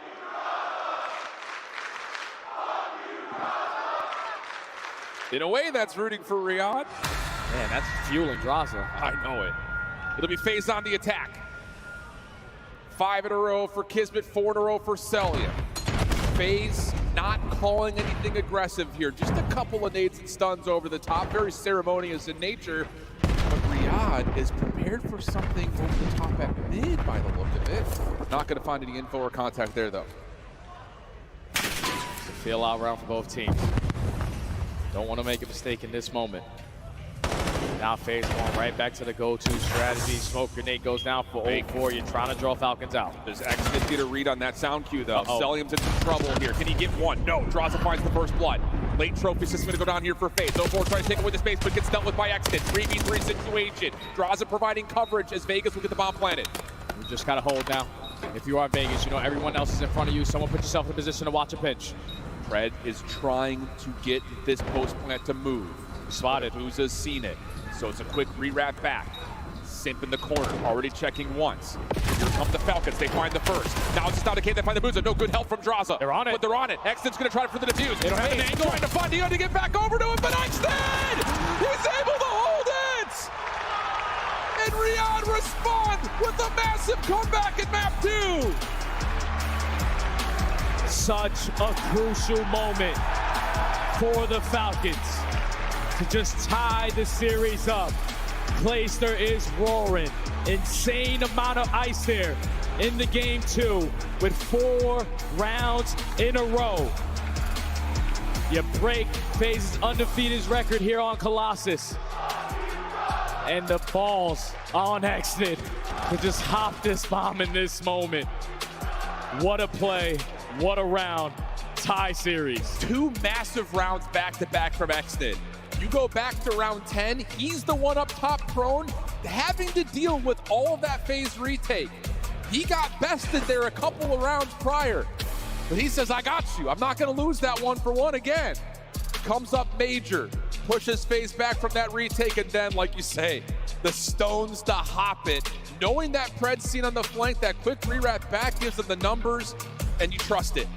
And that's 2 rounds where FaZe do the audible play. Throw the smoke down at A, wrap back over towards B, and find the first blood with the bomb planted. But 0-4 just gets caught for no reason. Yeah. Once that first blood goes down, your bomb carrier is getting it down uncontested. All you have to do is stay alive. But when you catch 0-4 potentially trying to cross, you know that it's all clear on our end, because that's the guy who was trying to do it. So we just retake from the opposite side. And the numbers and the angles are just way too much for FaZe to handle. A very tight series so far, but I wouldn't want it any less like this. No, absolutely not. FaZe able to strike first, take away the Falcons' hardpoint pick on Blackheart in dramatic fashion. But the Falcons respond down big, able to put 4 rounds in a row to steal away FaZe's surge. And we've got a square up on the exposure overload coming up. We're headed to break. We come back, map 3. Don't go far.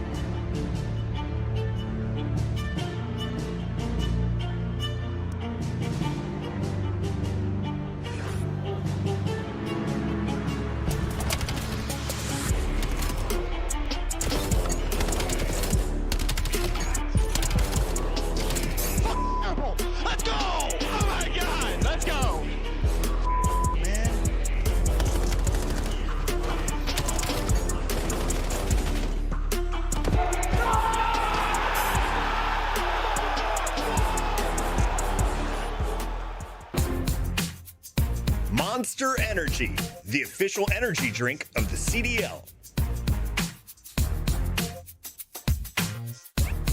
Scuff, official controller of the CDL.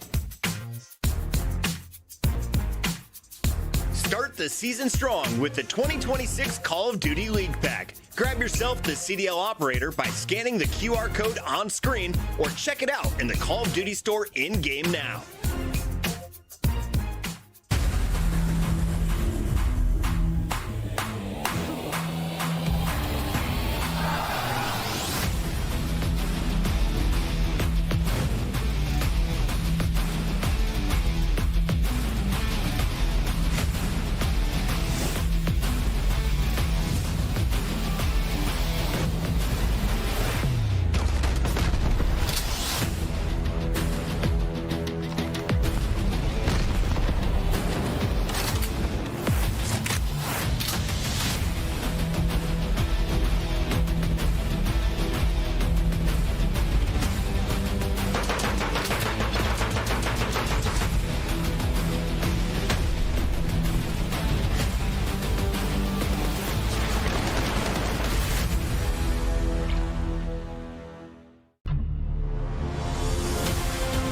Let's find out who's built for the big save. Heretics ready to dive in. Thanks, Tim. 4 and Snoopy. Come on, wants some more.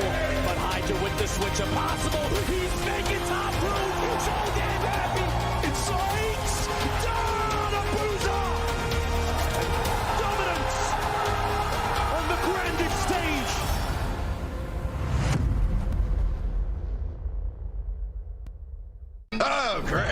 this again. Oh, they're gonna dig this. Enemies up in my sight. They better run for the night.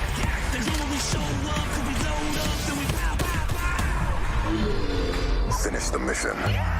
Hoorah! Can I get some help? On the way.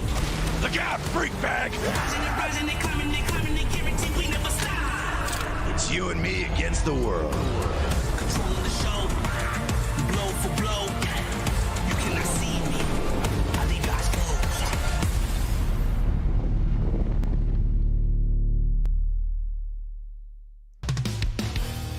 Welcome back to SMU and Dallas here at the Moody Coliseum in our opening match on this very critical Saturday. Two of our top seeds coming into the bracket find themselves trying to stave off elimination. FaZe, huge opener, major comeback, down over 100 points late, are able to find a way to win on Blackheart. But the same response comes out for Riyadh, down 2-5 on FaZe's map pick for the Surge, 4 in a row to win round 11, and we're now looking at an exposure overload. Shift with Study, my guy. Take me through your thoughts here. Brother, this is going to be an outstanding map for both teams. Obviously, we were able to see Falcons on this yesterday. When their SMGs are getting lost, you can't locate them when you're coming off the respawn. You're not going to have a good time. And the same thing could be said for FaZe, because you got players like Sim, you got players like 04 who are just extreme playmakers. And with exposure, it usually comes down to the slaying. You got the number 2 overall KD on this mode versus the number 4 overall KD in this mode. And if your playmakers are finding those one-on-ones, that is going to be the deciding factor. I mean, we've had a great series so far out of X. Without question. We have not had a great series so far out of 04. Is he your player to watch going into map 3? No doubt, man, because 04 yesterday, you saw it early into the series versus Boston, he kind of struggled. Then when he gets to the map 4, he pops takeover. He just can't have this inconsistency if you want to be one of these top teams, especially in such an important role where he needs to have his impact be felt here on exposure. Win those one-on-one versus spreads. Win those one-on-ones versus X-Niggas. If you allow him to get lost, you force it all into the hands of Sim, it might be too much for him to handle. All right, well, there's the setup for you. Loading on through the fly-through, exposure overload, then hard point coming up next. That would be FaZe's map selection, but Riyadh are no strangers to it. We'll talk more about that in a moment, but for now, for me, it's really down to 2 different styles of overload right here. Because for the Falcons, they have played a more maybe disciplined, more methodical approach. Maybe not playing with the same kind of tempo as some of our top overload teams out there, but they've made some statements here in the major. Whereas for FaZe defensively, they have not really been able to hold scoring off from their opponents. So already looking to see what exactly the Falcons to do, and an opening 3 piece will allow at least an opportunity for the Falcons to win the middle of the map. Yeah, they got all of them mapped, at least currently, until Booz and 04 come off the respawn. They find 2. Not trying to reposition himself to be in the power spots. This Exton, who loves this building, is only able to find a double. But Falcons in the position now, just looking for kills to fall in their lap so they can grab the EMP. Well, a couple of fight-off moments there from FaZe. Stabilize the map for at least a little bit, and that's a big win there from Sim. That now makes an opportunity start to come through, or FaZe can try to push back up the map, but Exton continues to step up. Another double for him, and with a follow-up elimination from Kismet, Riyadh looking to take away space. Now it's on 04 to just keep the EMP safe. Flies out mid, wins a one-on-one, and you also take care of Exton behind enemy lines. So, possession right now for the Falcons. You don't have a lead blocker if you're selling him, so gotta slow down. Exton does land a nade, though, over towards panels. Pred wins 1 through the middle of the map, so now it's just down to can you find the rest of this FaZe defense. And already a quick show of force towards B, and then you go Kismet's direction, but 04 beats him there. Huge win from 04. Pred trying to follow on a different angle, and he's gotten behind enemy lines here, but Celium's in some trouble. Will be traded out after the pistol win comes out, and it's just Pred last one left alive. Yeah, Pred just has to keep the EMP right in front of him. All you need is 1 kill. Potentially find the second, but some bad God timing, and Booz is instantly going to get that trade. So EMP's about to go for a reset. Back to top mid. And again, we're in another battle for map control. Well, again, more proactivity right now from the Falcons in terms of trying to win map control. They do win 2 key gunfights. Draza's a bit outside the plate, and 04 will drop. This is an opportunity to grab and possibly go. Draza going to give away his position with that kill onto Pred. Chance to try to run this right through the middle as X is able to find 1 sip and trouble will drop. Can you find a way to jump on over? They're going to try to commit this over to A. 04 doesn't expect that, and the first score is going to come through for the Falcons. What a route. Right down to Celium. Okay, Droz is on the opposite side. We lose that second gunfight. We get these trades. I'm not going to contest B. So Falcons get on the board early, and their SMGs are just on fire. Exnid is popping takeover on 6 in a row, looking for an early Hellstorm. Has another gunfight right in front of him, and almost gets the better of Draza. But Falcons looking to add another one quickly. Selling him on the corner, but tagged up. Kismet trying to jump for it, not going to get there, and sells down to 3 HP. A dire effort. Nearly finds a way to effort its way over the finish line as Exnid's able to slow down FaZe for a moment, but a chance for a counter possession here for Vegas. Yeah, they're going up the middle of the map. Fred just making sure B is safe. Fred needs to find an initial fight because Simp already finds the opening. 0-4 now, the timing gets the second kill, but now that's your lead blocker. Abuza gotta slow down, get back to the scene. 14 and 7 for Exnid, and another kill there that completely stops FaZe in their tracks. Kismet knows he's got someone nearby, he's able to find Draza for free. Now down low, over towards the EMP. Damage is out, and Kismet wants it all. He's got help with Pred, and that double will allow Falcons to repossess the EMP if they so choose. Yeah, now Simp on the pinch. He knows I'm not going to single-handedly make this play, so we find every kill that I possibly can. Finessing his way with the movement. Surrounded by so many players on the side of the Falcons. The reset comes in again, a minute left to go. And it's that SMG battle that continues to turn up in favor of Riyadh. Abuza clears out some space over towards Tank. Looking for Kismet. Draza finds him first. Trades are good. Opportunity here for Vegas is, I believe Abuza may have just seen the corner of Celium's outline, but not able to find the shots to land. Simp now the next one to move forward with Abuza, and they're going to double down. Opportunity here starting to brew for FaZe. If they can find the last kill, should be a free score, and it looks like it will be. 40 seconds on the clock. Draza just able to get over. Nade's not going to land, and we're tied at 1. You're not in a position now to potentially be on the defense to lose that opening fight. Now you know that Falcons going to be watching their back, so very big moment. You need to stabilize, and Abuza just with that one gunfight does just that. EMP now in this possession of FaZe. Abuza, your lead blocker. There's 3 players right in front of him. It's the first, timing on the second. That's 3 dead. You got to stay alive if you're in the back, and Pred gets traded. FaZe, you blink. They score 2. They're up 1 going into the half. Yeah, tough moment right there for Riyadh. Exnid tried to play all the way through over to the A zone. Doesn't work out. Hold on a second. We may not be done for this half yet. 3 seconds. EMP will open up. Abuza will grab it to give the extra overtime in this half. Simp still playing forward, finds 1. Does he create a route for more? He's able to find a second, not quite the third, but here comes the run. Abuza trying to will it forward, and he's able to get over the finish line. 3-1 goes the half. Oh, Falcons just broke right there at the end, man. That is unacceptable. You get 3 dead. It's Abuza and Draza, last 2 men standing. And Abuza is able to give them the lead, but then this final push, you know that Simp is in P4. You give him that initial fight, you're spawning all the way across the map, and you don't get the trade. So Vegas was shut down for the first 4 minutes of that round. Score 3 and now have a comfortable lead going into the second half. I mean, again, time of possession heavily favored Falcons for the first 3.5 minutes. And if it wasn't possession of the EMP, it was at least control of the map. So a huge response for FaZe completely changes the overall sentiment around how that first half was starting to build. So Falcons, now the ones that have to try to find their way into the driver's seat. Opening 8 for Cell gives an early numbers advantage. They actually get damage onto Abuza as well. Exnid trying to find a way to challenge that, but Abuza stays strong. You just got to get some momentum to go on your side if you are Falcons. Read some of these long routes, because when you have this kind of a lead, you can take a couple risks. But 2 kills do go down in favor of the Falcons, and thankfully you got Simp who's going to make up for it.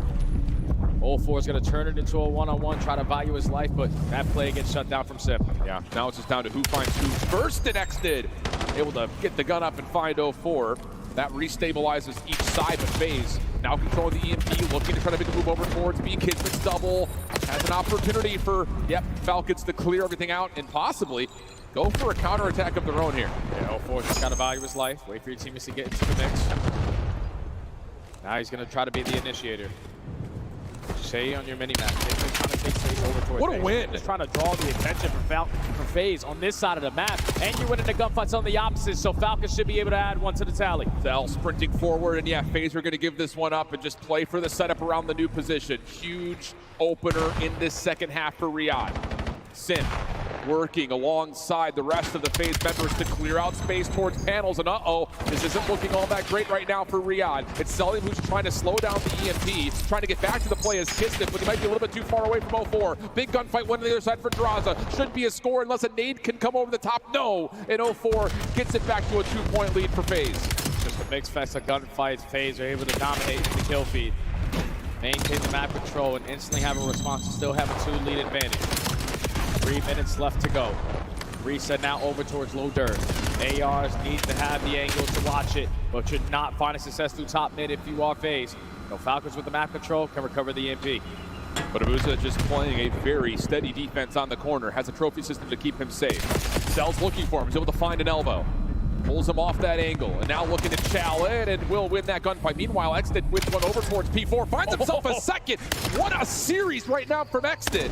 20 and 18, creates an opportunity here for Falcons to attack. Drazah stepping up, finds the first, and there are too many FaZe defenders to commit. Gotta get out now if you're Kismet.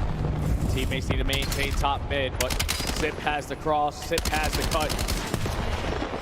Again, he shuts down your push. Now it's a battle for the map control, and it's Exton every time, just lining up the kill feed. You have the numbers, you gotta go if you're Falcon. And you know that Sip's playing over towards P2 stairs. He's getting bullied out. Semtex is trying to keep him safe. 04 stepping up to try to also help out, but Fred finds the win. EMP resets down towards Drone. Fred trying to get top ring control. Drazah trying to find the battle, but loses track of him. Follow up though over the middle of the map from Abuza. Now has Fred a bit stuck, but he's still able to win a gunfight to keep the play alive. Yeah, Fred has to be their lead blocker. Hope that your teammates can clear out space over at the objective. But you need to be pushing over towards B side because you're allowing FaZe now instantly off the respawn, just fill the gaps that they need to potentially hold. And now you've got 2 SMGs here for Riyadh to try to stop the rotation for FaZe. But up top, I was gonna say you've got Abuza watching that corner. Kismet gets stunned, but the kills come through. Pred for 3. 1-point game. Pred on 5 in a row. Could be building towards the Hellstorm as Kismet is putting some pain into the spawns. Yeah, you give him that Hellstorm. You have the best opportunity to tie the game up, but you sniff him out if you're 0-4. Now the last man standing is running the EMP. So all of FaZe gonna be the aggressors. Just gonna take their time, allow him to walk right into their pre-aims. Cellium is finessing. Brother. Oh. Follow-up is good though from Pred and Exton. Keep the Falcons forward. And they find a kill onto Drazah. That clears out the middle of the map. The rest of the spawners for the Falcons can go quickly up through mid. Bold challenge from Pred. He nearly wins. But Kismet's able to at least control the EMP for now and see if he can get the rest of his teammates around him. Yeah, it's on Cellium. He's the lead blocker. Already gets behind him. Sitting at top ring. EMP is on the chase. But eventually he gets spotted, and thankfully you had the safety net in 04. Puts that to the front side of Dirt. So that push gets shut down. All on Pred to alleviate the pressure. Only finds 1 kill, and now FaZe. Let's play keep away. Yep. No need to give this a chance. And that's exactly the case. Simp is going to go play hide and go seek in the back of his spawn. And with 20 seconds left, someone's going to have to do something miraculous here for Riyadh.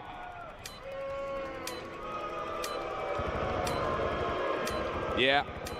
Hey, win's a win. 10 seconds left. Cell shut down by 04, and FaZe, they're going to find a way to take it, and a lot of it coming off the 3 late scores they had in the first half. A heck of an effort for the Falcons, but FaZe too much control. Yeah, just way too much control in the end of that first half, man. You give them that comfortable lead, they know that they don't have to take as many risks going into the second side. Just need to be setting up that conga line, that defensive line. We are going to hold strong at the goal line. You end the game up by 1. FaZe 2-1 now in the series. It's just Falcons again. All these maps are very close. Yeah. Map number 1, that should have been yours. To come back in the Search and Destroy is phenomenal. And now they're thinking in the back of their minds, like just 1 minute potentially is going to cost us here in this tournament on that first half. But FaZe take care of business. Now have the advantage. Taking a look over the stat lines. Really, honestly, you kind of looked at Drazah. I mean, it really has been the AR show for FaZe this series. 25 from Drazah, 21 of them non-traded. Pretty even dispersion of damage across the board. But I have to say, I mean, even though it's a loss in that map for the Falcons, Exton's having a career series right now. I mean, he has been playing lights out, and that's great news for Riyadh, who are going to need him going into map 4. Yeah, he's not afraid of the chow. He's roaring with confidence. He's winning gunfights all around the map. Just need someone to be alongside him. Right now, FaZe just keep on picking him apart, especially on that second half. He really couldn't get things going. Now backs against the wall, 3R Falcons. Going into a Den hard point, this is the map that they tried to add all throughout stage 1. You find success here at the major. It was either exposure or Den. But the result yesterday versus C9 gave you the confidence to throw it in here.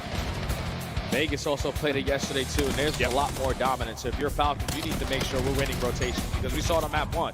You started losing them on the second half. That's what Vegas started to come back in, because you couldn't find breaks. Yeah, I think it was 7 straight rotation wins for FaZe. It's what we got the word from our stats guy Easy back there on Blackheart to allow them to make that comeback happen. So yeah, again, you can get a lead, you can feel like everything's going your way, but this FaZe team is never down and out. They're going to know what they need to do on the macro level, how to play good fundamental Call of Duty to give themselves a chance. And when you got players like Abuza who do what he did, that's obviously going to create a route for you to get back into any deficit, let alone an early one that Falcons are able to find on Blackheart.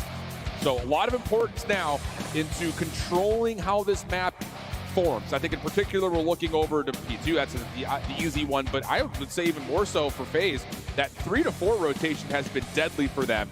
And if you're Falcons, you need to make sure you're keeping your eye on that back half of the time at P3 to know if we're dictating, yes, we're playing for exit time, or no, we're going to chalk it and try to rotate early to 4. Yeah, because FaZe seems to be unbreakable at that P4, especially when Sint gets pushed up in towards Broken with a clean 4 dead. You're spawning all the way on the backside of P2. You just don't really have a lot of opportunities to set up a break there, and that's the money hill for FaZe. So Falcons need to be able to beat them to the punch, and I'm looking at one guy here. Just one guy. On a map like Den, you're thinking, all right, you're most likely going to go with an AR, and you're goddamn right I am. Cellium needs to be here. Yeah. You need to show why you're one of the best ARs in the game on a map like this where it needs to be felt. Yeah, I hear you on that one. I think especially considering Abuza and Draz's performance in map 1 is what allowed FaZe to get back into the mix in the first place. I mean, with 42, I think, total kills for Abuza. Unbelievable considering how the map was going, where he didn't really have much space to work with until finally his team was able to rotate successfully. But 4,800 damage, a 1.75 KD, and again, he had over 2 minutes of hill time. So that's the big news there, is that this AR duo for FaZe was able to help them stay in and eventually make the full comeback on Blackheart. Yeah, Abuza was unbelievable in that map 1, because he single-handedly started to go on streaks, earns himself a Hellstorm, puts up the most damage and almost the most hill time. And that Hellstorm play was truly the defining moment of that game number 1, just to be ready for that downer and hold for the P3. So the ARs are on point for FaZe. Backs against the wall for Riyadh. Going into a map that you just added to the pool. You need this to force the game number 5. You need everyone to be firing on all cylinders. But the most important, we need to be FaZe to the punch to try to force this next map. Keep in mind during that listening with Riyadh, Exton's passion, we know what we're going to get, but we have to stay calm. We have to play good COD even if we find ourselves up 100 points, because nothing is a guarantee against this FaZe team. And here we go, map number 4, must-win situation for Riyadh. Loser is out. And FaZe will kick us off with first blood and already working on a little bit of a round from 04. Pressure. Early map control in favor of FaZe, and now you're going to overwhelm the last guy on the hard point. Soak up his time here at P1. Great shots there from Sim, not able to finish the kill. Falcons know where everyone from FaZe are going to be set up, still 30 seconds to go. Oh, Kizer gets off the regen, finds another. So now you've got to fit some Exton, but it gets shut down before he can get into the play. Chance for FaZe to respond. Shots from Cellium, gonna land. Is that a stick? It may have been, but kill comes through regardless. 04 up top in the hole in the wall, able to find another. So an opportunity here for FaZe to flip the map around with only 10 seconds left in the hill, and they will. What is it? It's like 04, all right, first 2 respawns, I'm not him, but we get to that map 4, I'm gonna take care of it. Starts off 3-0, leads to his teammates hooking up a lot of time, and now Sim almost pops all 4 off the rotation. But that's job well done, because FaZe now have the spawns, and they're soaking up this time. That's what you were talking about. When Simp is able to get into space where he has to finesse, he's going to create that space. Abuza gets another open round to Kismet. Long route from Pred going to work out as Exit tries to cut back through the couch. That should move the spawns around, and it does. Now you just got to find the timing on this 2-2 hit. 04 trying to hold off Garage, not fully going to work. Leaves Draza trying to hold from the front of the hill. He's got Simpto with him. Pred's double allows an opportunity for the Falcons to overwhelm, and they're going to push out Draza. Nowhere to go. Big break from Riyadh. A great play from Pred to just take the long route. Now you blink, he's on 5 in a row. Potentially a chance at an early Hellstorm. He's a world champion. He's not willing to go away uncontested. Make it 7. Hellstorm in the back pocket. Abuza, you're still chowing. I'm not going to be afraid of the chow. Looking for kill number 8. Thankfully, 04 saves him. But a great response there for Falcons to get an early break. Now only going to be down 13 going over towards New, but you're losing those rotation fights. Yeah, Sim's able to find one, trying to cut off the reinforcements and so forth, but he drops quickly. So Cell gets back to full health. Nade over towards Dojo. Wow, heck of a play from Cell. Trades himself out for the 1v2. Kismet keeps the mid-pitch relatively safe. Has a calm to 0-4, who wins his opener, but nothing more as Kismet's nade does land, and Riyadh a chance to get us back to this level term. Yeah, now FaZe got to go right through Dojo.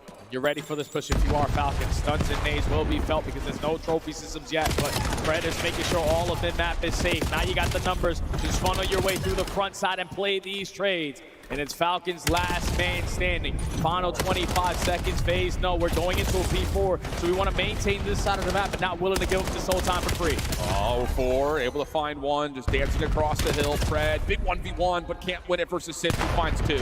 Stun out, Cell, just barely able to put together his former teammate.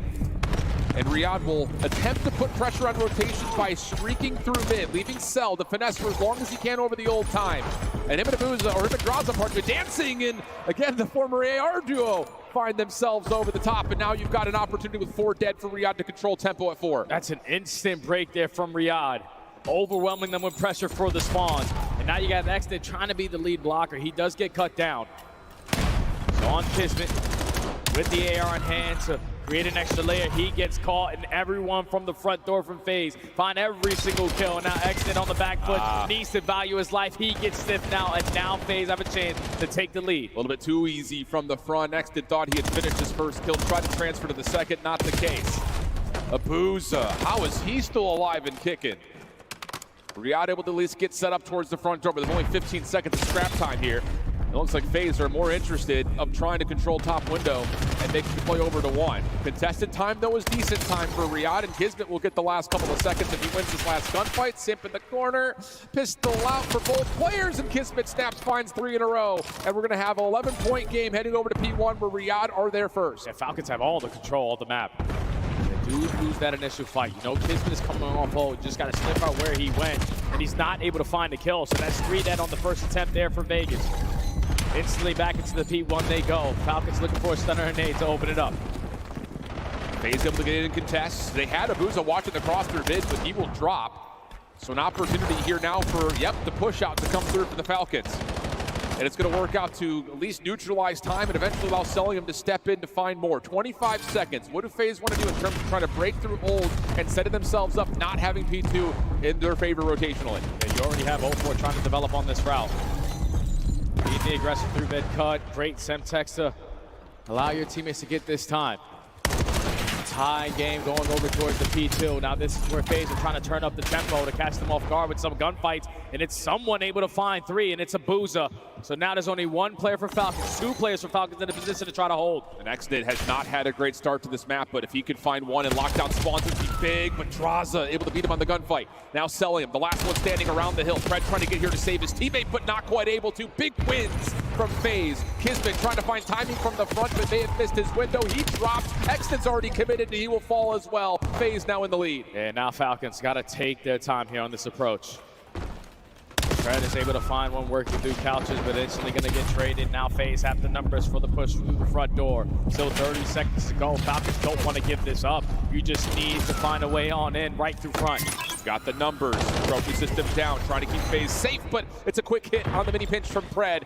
That will open up the scrap time for a chance for Riyadh to, again, just play a little finesse over the old time while you can send someone on rotation to New. It's Kismet, first one and only one here. Draza trying to push him out. Kismet wins the first, still alive. Kismet gets another. Abuza can only do so much from this angle. He's about to get pinched up from behind. That's Celium for the kill, and Riyadh have full control around P3. That's 2 times now where Falcons, off the gunfights, off the rotation, have found every single one of them and are able to now to set up here at the P3. 5 in a row for Exnid. His job, cut down mid-map. He's looking for one more kill for the L-Storm, and he's able to find it.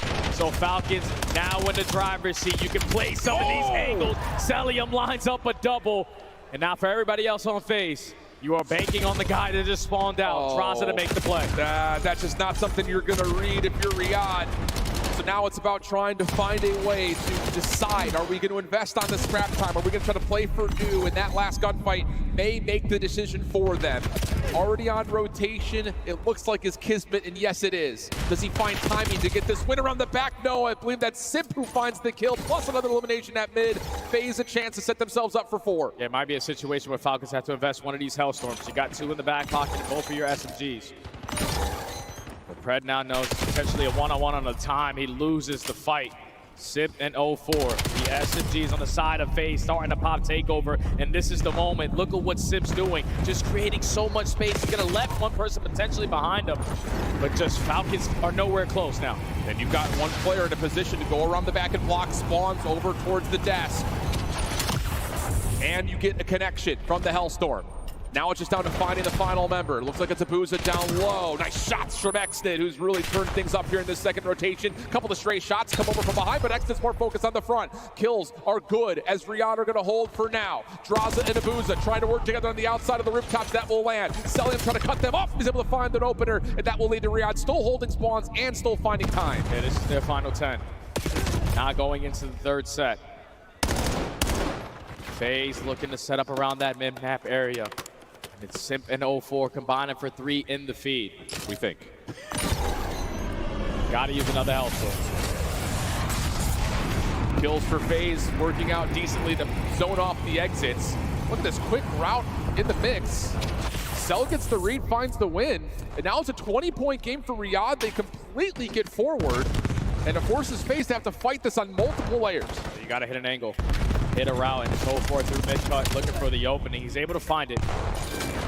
Now you just got to get this guy out of the time, and it's Cellium. A very difficult kill to find it, but the Semtex still gives you a chance at holding it down. Extid now creating the space and only find the first kill, but all that space still leads to your team in time. Oh, and you've got a freebie there for Pred. Shuts down Simp, trying to make this way across, but can't find the third. So spawns will still stay stable towards P2 for now for FaZe, but they need to win the gunfights, and Kismet just gets shut down. Extid, huge moment here, but can't win against Drazah. So you're gonna get FaZe to stabilize, down 40 points, but an opportunity to get it all back on P2. And no need now for FaZe to have any more worries about any Hellstorms. Falcons have invested both at the P4 and the P1. Now need to get a break again at the P2 through the front door. One player working on the bench, and Extid wins it. So now the spawns are secured for Falcons. You're single-handedly the only one in the hell if you're 0-4. Drazah's got to get back into help. He's going to watch the side door. 0-4 finds the first, trying to push out some space to extend his life. Not going to happen. Drazah from the opposite side. Only able to find one. Is that enough, though? Because Simp has found his way in. FaZe, free break from the front. Big opportunity! And Simp now on 2 in a row. Follow-up from the rest of Vegas are good, and they're stabilizing from the front. And if you're Falcons, got to start thinking about that rotation. Thankfully, one player spawns out in Extid. Over towards Dojo. Know that he's going to have a one-on-one. Ross is just trying to play sneaky. Extid is able to win it, and this is one to Money Hill every single time for Falcons in this game. They breach the 200-point mark. They can close it out here at P3. Scattered spawns, though, right now for FaZe. Every individual gunfight's going to feel like a big one. Abuza found on the long flank. That starts to discern where exactly each team is going to spawn at. Pred on the close corner. Needs to pop off from this position, but he gets found by Simp. Again, it's the SMGs for FaZe that take over and get FaZe into P3. All 4 dead, and now you know exactly where Falcons are spawning because you got players like Drazah hard blocking towards Dragon. Potentially another comeback, just like they did in map number 1. But Falcons this time aren't going to put all their eggs in a basket. You have Cellium trying to hit on this route. They're finding kills through the map. Now you got the numbers for the break. Big cut on the way in. Drazah stuck at 10. Finds himself the first for the pistol. He doesn't have any ammunition left at the AR. Trying to help out over the top is 0-4. But the time is good right now for the Falcons. FaZe still spawning over towards the P4 side. We cannot allow all this time to go for free, and they're setting up for maybe one more finesse exit. Just gonna chalk this up now. If you die here, you have a chance of potentially spawning all the way across the map. That is Cellium able to locate 2 in the feed. So where do those players for FaZe spawn? 1 in the back, 1 all the way across the map. You got to play safe if you're Drazah. He's able to see one over towards Dojo side, but there's gunshots happening all around. He's got to keep his head on a swivel. Sim eventually able to get here. Finds the first. Can he stack? Yes, he finds the second. Exton is still inside the hard point for now, but Sim finds 3. Spawns have moved, though. Falcons have an opportunity to quickly reinforce, and they're setting up a raid from the front, but the nades are landing, and Sim may not be done yet. On the corner, he's got help. Pistol out. Not going to work. Falcons for the break, and yes, they find Draza a chance to win the game here. And it's Pred. It's Pred with the SMG. Finds 4 in a row. Now he's trying to create that extra layer. Only need 10 seconds. It's got to be from the front for FaZe. First shutdown comes through. Pred watching the rooftop side. Sim, Draza trying to get there. Not gonna happen. We're going the distance. What a game of hardpoint there from the Falcons. A map that they recently added to their map pool. So many turning points in that game. It initially was the P2, but Falcons are basically flawless at the hill to always have the response at P3. You go back and forth, but on the side of Riyadh, you were able to earn yourself 2 Hellstorms to not fully play for those rotations and just use those for breaks.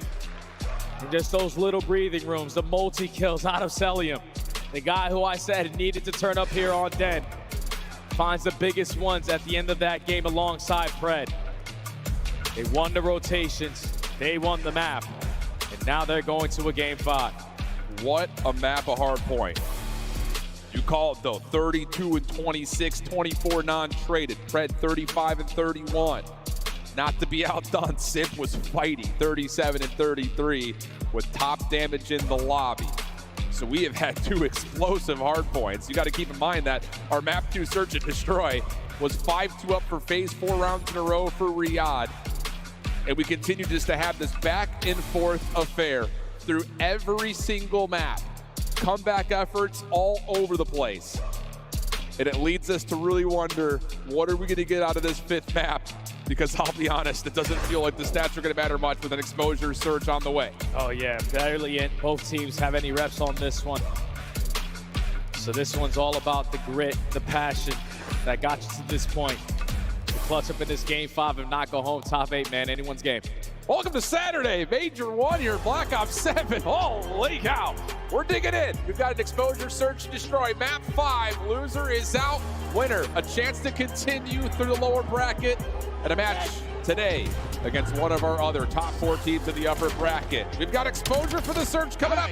We'll be right back after the break. Come on, let's go, baby. Damn it, man.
It's the Emmy-nominated Esports Engine crew.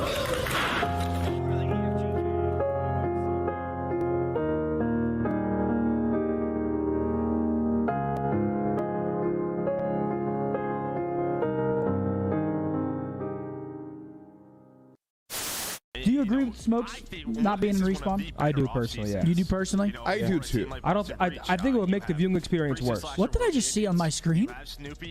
Who was that guy? Did you see that? No. Who the fuck was that guy? I don't know. Welcome what to happened on the Citizens screen? over there I on missed it. YouTube. There was some random guy, like, see how they have the quad box? Like, there was some random guy just like in the all 4 boxes, and he looked like he was going crazy. Yeah. Yeah. 3. Wait, he's top 3. Who are you looking for? Oh my god, Antoine.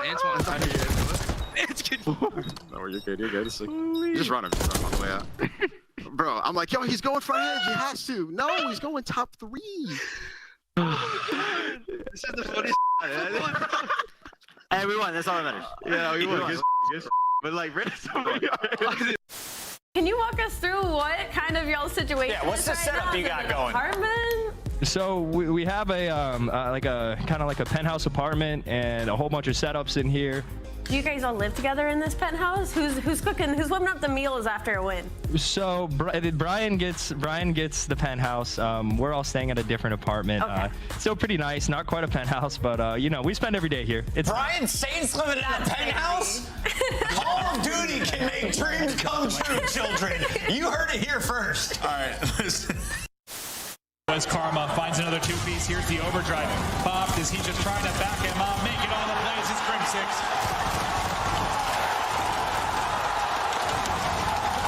The curse has been broken.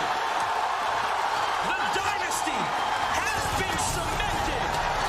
They are the greatest roster in Call of Duty history. Optic Gaming are officially the Call of Duty World League champions.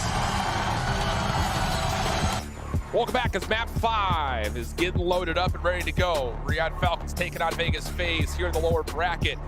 Surprisingly so, considering how these teams had opened up. Looking, I would say, way worse for wear than we were expecting initially in their upper bracket games, but we've gotten some pop-off moments, some unexpected surprises, and largely speaking, again, I think you can look at this series and say it's been a career series for Extid. No play, though, I think, is bigger than this round 11, where he gets across and is able to hop for the Ninja Defuse. It's a complete turning point of the series, man. If you don't steal the momentum away, you potentially had a chance to get 3-0'd. But in a 2v2 versus a bunch of world champions on the other side. And the confidence that he had for his teammates to just watch over him. Extid is making big-time plays on the big stage. But now on the big stage, there's no bigger play than the clutch up here in this game number 5. To start off your season top 8 is not ideal, and both teams walking into the building with a top seed, you don't want that. And this map in particular is all about the playbook for both of these two teams. Not a lot of reps for Riyadh. They've only played it twice. They've split the difference, 1-1. For FaZe, have not played it yet competitively in the CDL. So a lot of questions that we're going to figure out what exactly is the style they're trying to pull. Are they going to do something kind of like Optic does with the Booza scope? Take him just on a one-dimensional angle, not try to overchow anything too crazy early, control the dictated space that you can create. Or is it going to be something more like what Paris likes to do? Get your SMGs up and forward, try to take away space aggressively. We're going to find out here pretty quickly. Lock on in, friends. Map number 5 on the way. Both teams 2-0 in this position. Yet to lose in the clutch moments. It's an early battle for Kismet with the boomstick. Who's on the opposite side, both holding their angles. Oh. See how Falcons are setting this up. We ISO Abuza, and we also find that first blood, and we have low dirt. Let's just not waste any time playing A. Yeah, no way you can challenge this if you're FaZe. 0-4, lucky to be alive right now as Sully continues to completely pelt the FaZe defense at window. Draza, smoke, gonna allow him to step up and get forward. Kismet watching the crossing angle.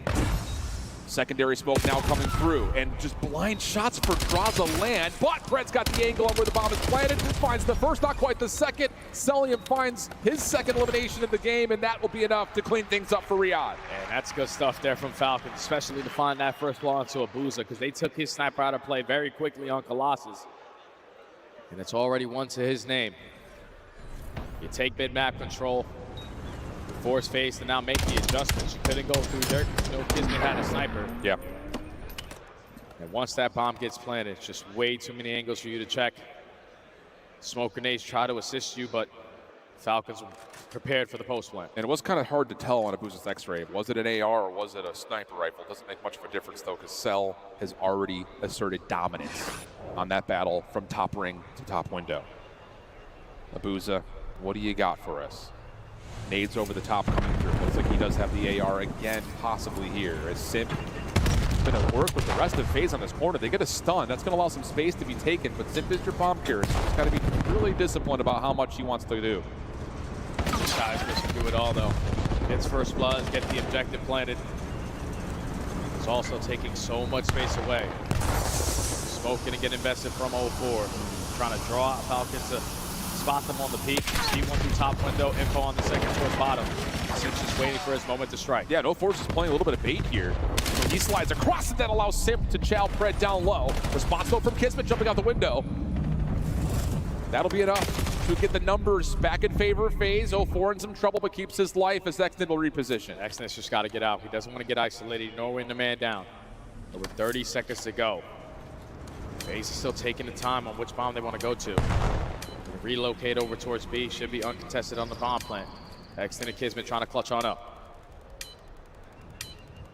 Maybe is this too late of a plant for Simp? It's checked from Exnid, though he can't quite see it, so the bomb will get planted. So now both the Falcons in the retake, trying to work this together from the back. 04 in one close corner. Nice shot from Exnid, finds Simp over the top. Kismet finds another down to the 1v1. Pistols out for both players. And Exnid gave Abuza a hell of an effort, but not quite able to find the win. Yeah, that teamwork right there from Falcons is on full display. I'm going to slide on in, win my one-on-one. You got my back. You put yourself in a 2v1, but Abuza in the right position. That player's weak. Exnid almost gets the better run with the pistol, but Abuza, ice in his veins. Ties the game. It's a really interesting offensive setup, though, for FaZe. We need to keep that one in the back of our minds. The fact that you're putting both ARs up for position to watch that top window, and then you're late hitting SMGs up to A with that opening look with the smoke. No information gathered at all for FaZe down towards dirt. So we'll see if they decide to do that again next time they're on the approach offensively. For Falcons, if you're selling him, why not? You just dominated from top range. Go ahead and stay here. And a stun lands onto 04 down low. Trying to cook up the nade to see if they can find the first blood, plus a couple of shots come through, but Black Jacket will keep 04 safe. And it's another fail-out round. Don't want to get caught making mistakes, and Pred's just trying to use that smoke as a decoy. They can potentially have the advantage here at the B side, but Simp, the island player, is able to find a kill. Can he find a second? Because he's still going to have pressure on him. He doesn't, but 3v3. Kismet trying to get away in will. FaZe not going to force the red dot chase. We reset, 45 on the clock. And FaZe are going to trust Abuza's position to hard watch this A site, and the rest of the FaZe duo will just sit up and wait for B. Yeah, you just got to hope that Falcons don't take this low dirt route, because whenever you want to get this objective planted at A, you usually want low dirt. So Abuza in a good spot, but he might get sniffed out. Oh, what a win by Kismet. And Kids can now play top window. Damage out, but traded by Draza. Oh, and the crossing angle is held by 04. 15 seconds on the clock, just down to Cell for the 1v2. And FaZe are saying, no chance Cell has the bomb. We'll get out of Dodge. Set ourselves up to just check it at 5 seconds and confirm the round, and that's exactly what will happen. Cell, no chance to find 04. And I thought once Abuza got caught there, the Falcons stood a pretty good chance of clutching them on a round. It's just going from that bottom low dirt area to the A site on the jump up. ARs are watching those angles and rip you apart. FaZe would not throw away the man-up advantage. 2 rounds in a row. Successful this time on the defense. And now we're going to figure out what exactly do FaZe want to do offensively. Again, Simp with the bomb, able to get forward at mid thanks to nades and stuns from his ARs. Similar setup here in terms of the rollout for FaZe. Almost the exact same rollout, in fact, but Simp does get tagged. The trophy system doesn't keep him safe for long enough, so a little bit delayed on the information gain over towards the backside of boxes. And FaZe will bail out for mid and take their focus elsewhere. Show early presence through the middle of the map. Trying to force Falcons to keep thinking that you're going on that side. Now stuns and nades over the top. Exnid is aware the pressure's going to be over towards this B-bomb site. And they're uncontested, so you can get this down for free. Well, Exnid does take a long-range gunfight over the one, try to able to finish off and stay alive. 04 down low, trying to pop up to finish the kill with Simp, but he gets pushed aside. Abuza, angle, that's good. Opportunity to exit if FaZe want to, but keep your eye on Kismet, the pivot man playing behind the play. Yeah, he's just not going to force a one-on-one gunfight. If you wrap back, you're going to walk right into my pre-aim with 30 seconds to go. He's in the perfect position to make something happen, but you're trying to isolate this guy on the bottom side of the building now. But patience is a virtue, and Kismet never gives up his angle, shuts down the chase. And Riyadh keep us tied, now at 2. Yeah, I just don't understand how Vegas are set up there once that bomb is starting to get planted, because there's no way Pred should be able to preak over the balcony, get a kill, and get away with his life. You have him weak. That's the communication on the side of FaZe, so Sim tries to get that trade, but it's the bait and switch out of Pred and Celium to give them the early numbers advantage, to stand strong on defense and tie the game. First blood's even, 2-2 apiece.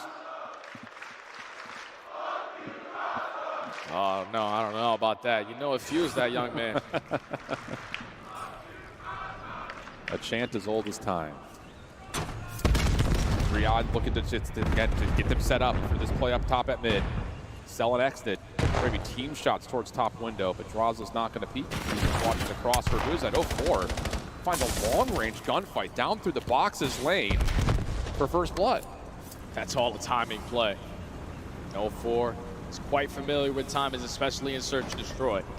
Gets the first blood and gets out of dodge. Now Falcons looking to make up for it. Potentially want to get this A bomb plant down, but your bomb carrier is the guy at dirt. You have to need to switch the position. Create something out of nothing here. And Pred, not quite able to capitalize on timing. Exnid will drop. That's not your bomb down. Cell. Pred trying to work together. And 04 almost whipped around himself. Draza looking for the quick trade. Cell hanging onto a nade, doesn't land, and the follow-up help is there. Comfortable round for FaZe after the first blood from 04. Oh yeah, as soon as that first blood goes down, it's an easy setup there for FaZe. Just hold down the middle of the map.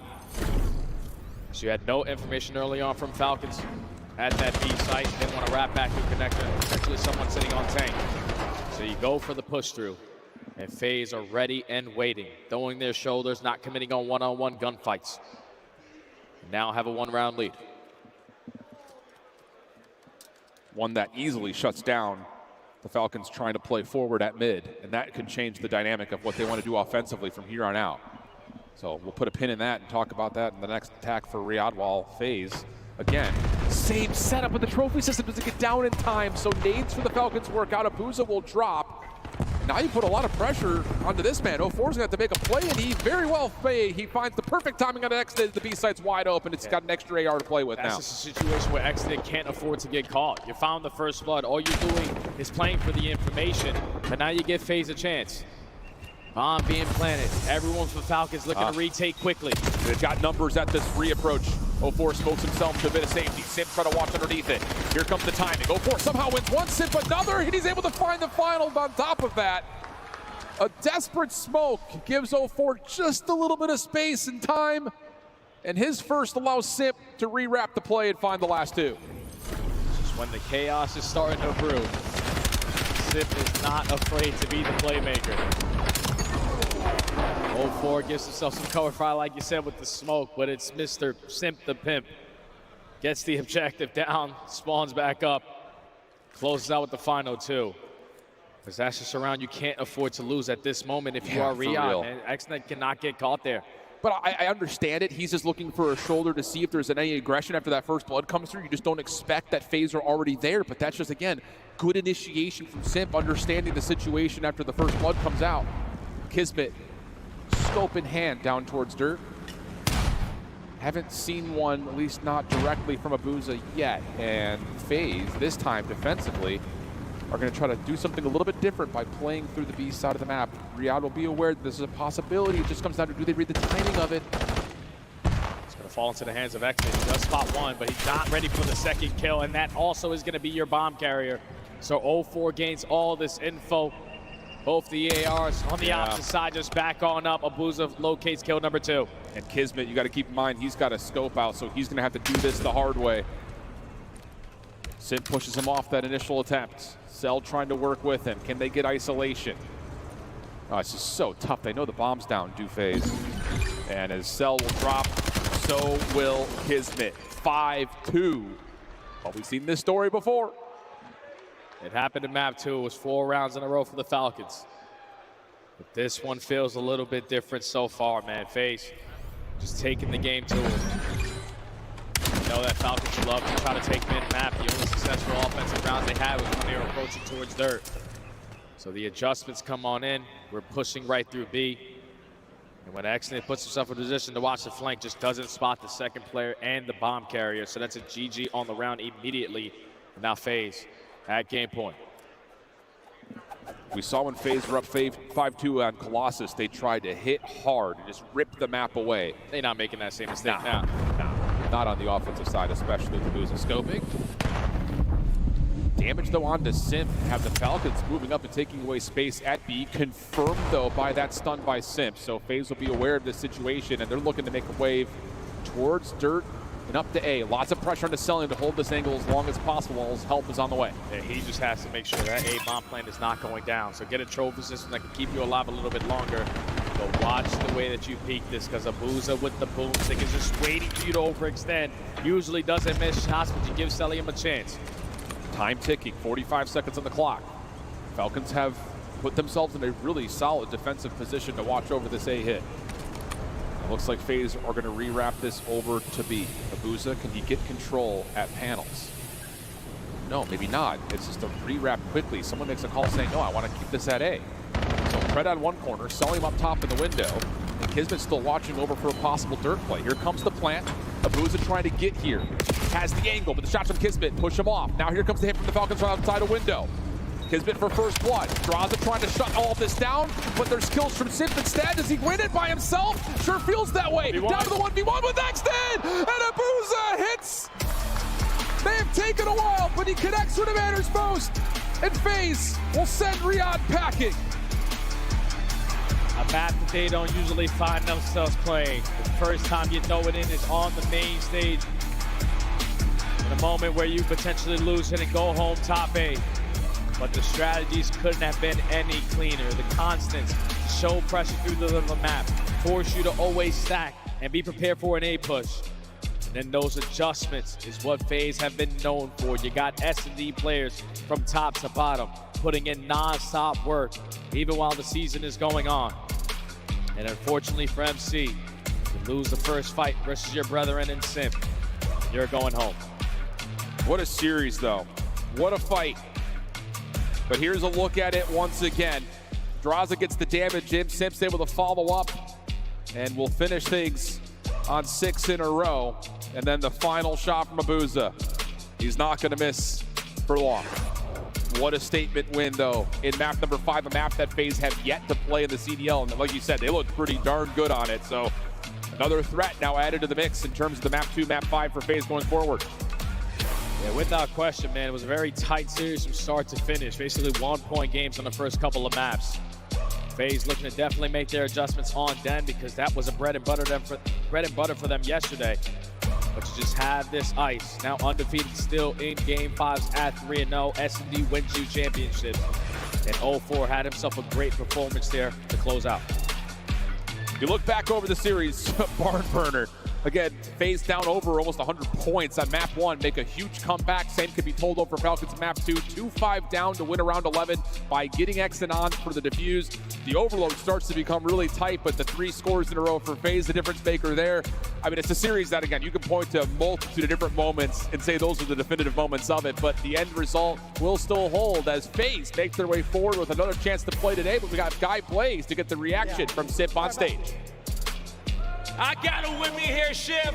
Everybody give a round of applause to Vegas FaZe. They will continue on in the tournament. Simp, you know the applause are going to be mixed when you guys are playing in this venue. A lot of fans, a lot of enemies, but you don't care about that. You care about winning, okay? How does it feel to be able to take down an old teammate over there and send the Riyadh Falcons home? Oh, it feels good. I mean, I feel like they were a top team coming to this event, and obviously MC's on that team, so it feels good just to take down my old teammate. Definitely does, okay? You guys want to prove a point here that FaZe is still a top contending team and that you guys can win it all here.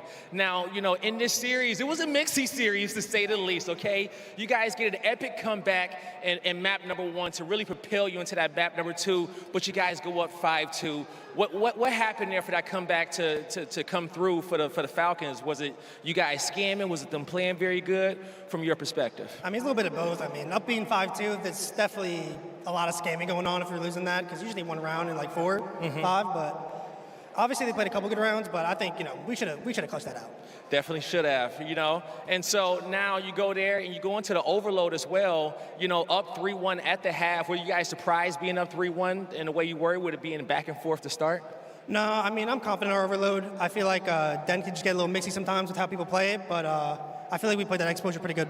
You guys definitely did, man. And now continuing on here in this tournament, I know you guys are ready for your next matchup, no matter who it's going to be. But, you know, what do you want to say here, you know, about your teammates who woke up today and really just said, you know what, we're going to fire off on all cylinders, forget the last 2 days. We're about to show a championship performance. No, I mean, this is a great way to start today. I feel like, especially a Game 5 series, you know, it brings out the ice in us. And, I mean, we did choke the game 2, but then we did clutch up the map 1. We were down by like 100 or so. So I feel like, you know, it's give or take both sides, but I think this is good for our confidence going forward, and I mean, we're going to win this shit. Hey, you heard it here from Simp, man. They're going to win this shit. Best of luck to you, man, with the rest of the tournament. One more time, everybody, show some love to FaZe Vegas. Congratulations to FaZe Vegas and Chance. Just as I predicted, a Game 5 Vegas win. Heck yeah. Absolutely. Yeah. Not easy reads, though. Some of the most difficult reads of all time. You never know what's going to happen. It's a mystery box series. It's a hard point that got tossed. It's an S&D that got tossed, but a dub is a dub, and FaZe looked good. Now, Ant and I went with Riyadh. We thought the Falcons could have done it, but I wasn't feeling as confident at the end of map 1. Let's take a look at the end of this series, though, because it was an incredible comeback in the first Search and Destroy. We thought it might be possible, and then it wasn't, Ant. Yeah, I mean, and we get to this Game 5, and I actually thought Riyadh did a lot of great things. I mean, you know, a couple rounds, they had one where they wrapped all the way over with an advantage.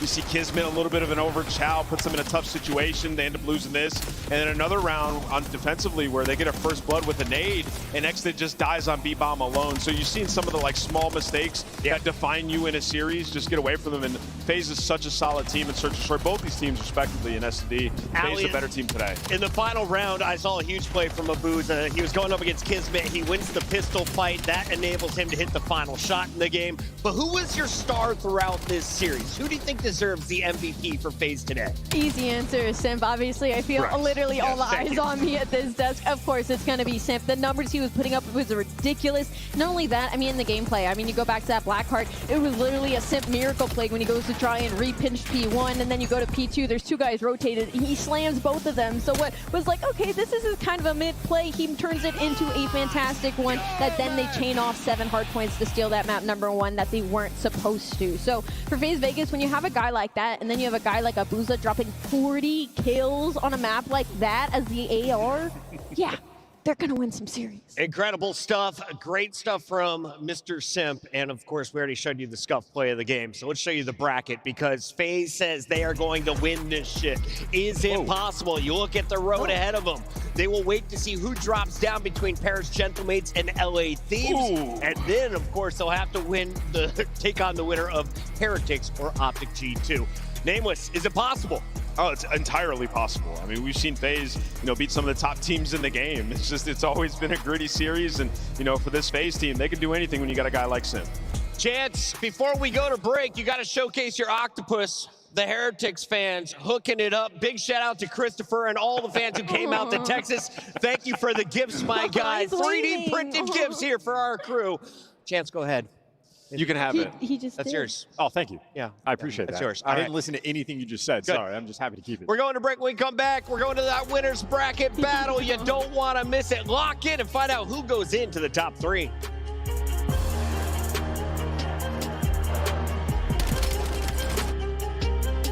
Oh my God!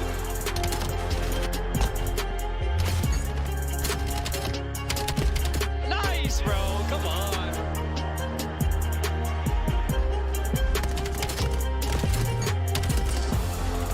Come on, man! Come on, man!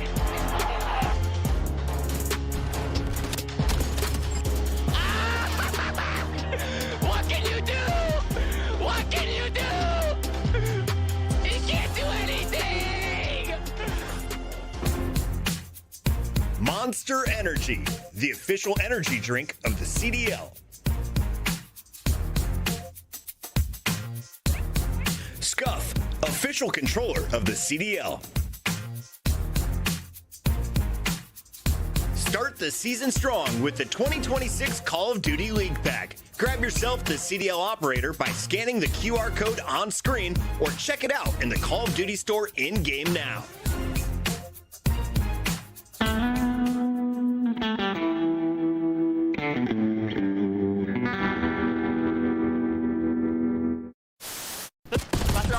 Two of them. Two of them. Face one, Marco, nice.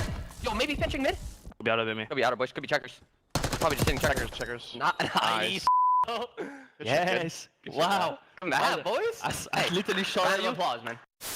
Scrap follows up with another one.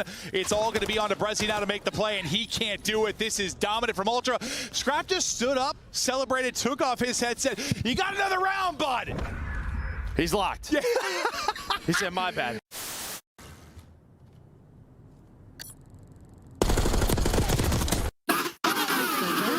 Holy shit, go! You are dog shit! Your dog!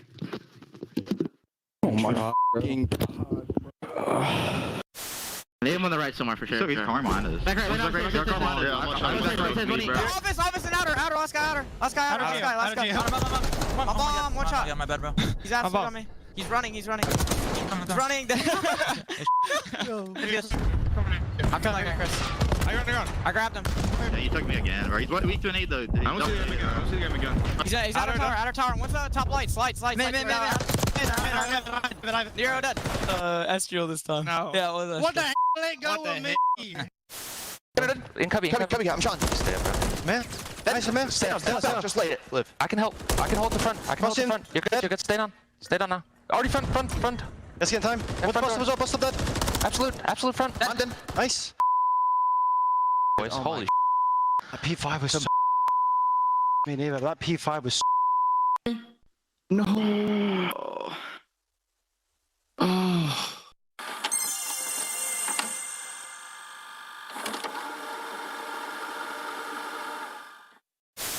Dashy oh my god, what a play. Coming in from old time, and I love this. Well, now shots here. Beautiful play. Two-piece. Great play. That is free.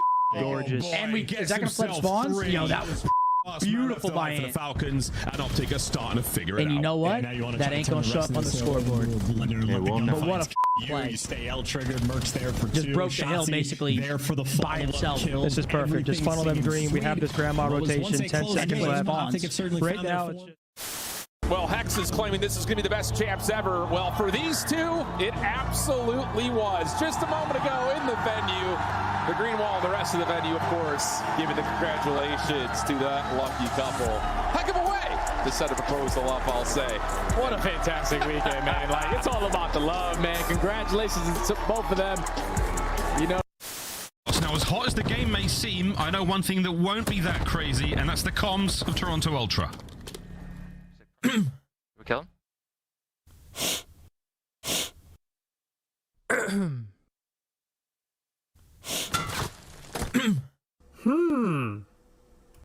Calm as ever, Toronto Ultra. Now to the other side of the stage. Nice, I have 8. Guarantee that kill. Oh my god! Let's go. They got one tick on B. You suck, dude! Let's get it, bro. We gotta win this now. Oh my gosh, Sunplay? Nice. Let's go! Come on, Benjay! Oh man. You just overextended kill me. There needs to be a trade there. Won the uncle, man. Won the uncle, boys. You won the uncle. That. How are you losing that? Oh my god! No fundamentals out of the full pro squad. GG.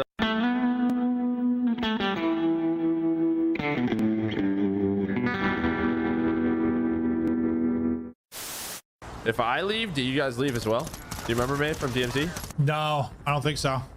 Oh, with your leader though? I don't know. Oh, I just got told by the jumper. No! Jump! Get it!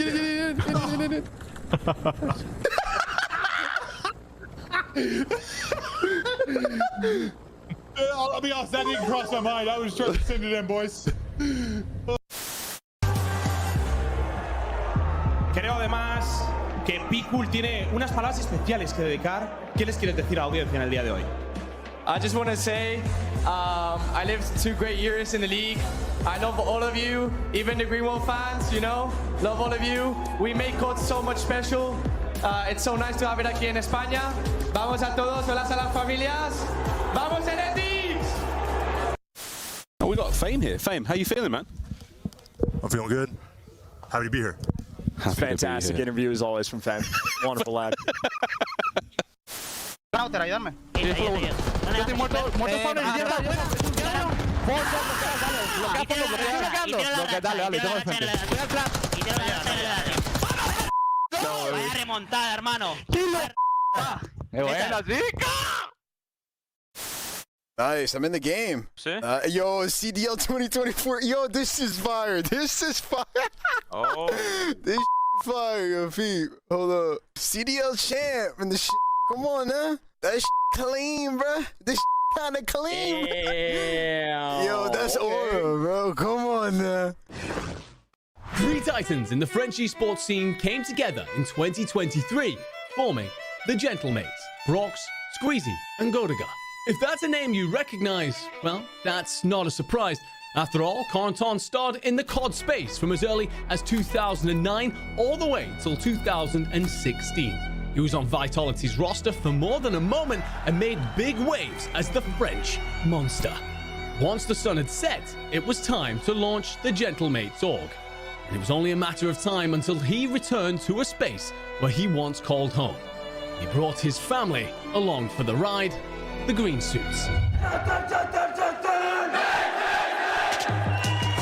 This organized chorus first revealed itself at Major One Madrid in the 2025 season, bringing an impressive show of force and an electrifying energy to the arena. Despite the struggles, they never wavered in their support.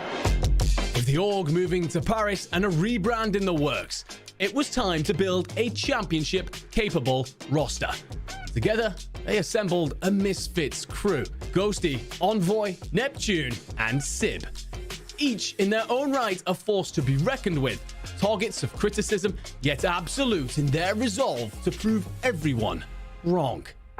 I think last year on Cloud9, it taught me a lot of character development. I have a chip on my shoulder. I'm sure everyone on my team has a chip on their shoulder, and I owe it to myself to have one of the best years that I've had in my career. A lot of people say I'm like an IGL, just kind of setting all my teammates up for greatness is what I would say is my role.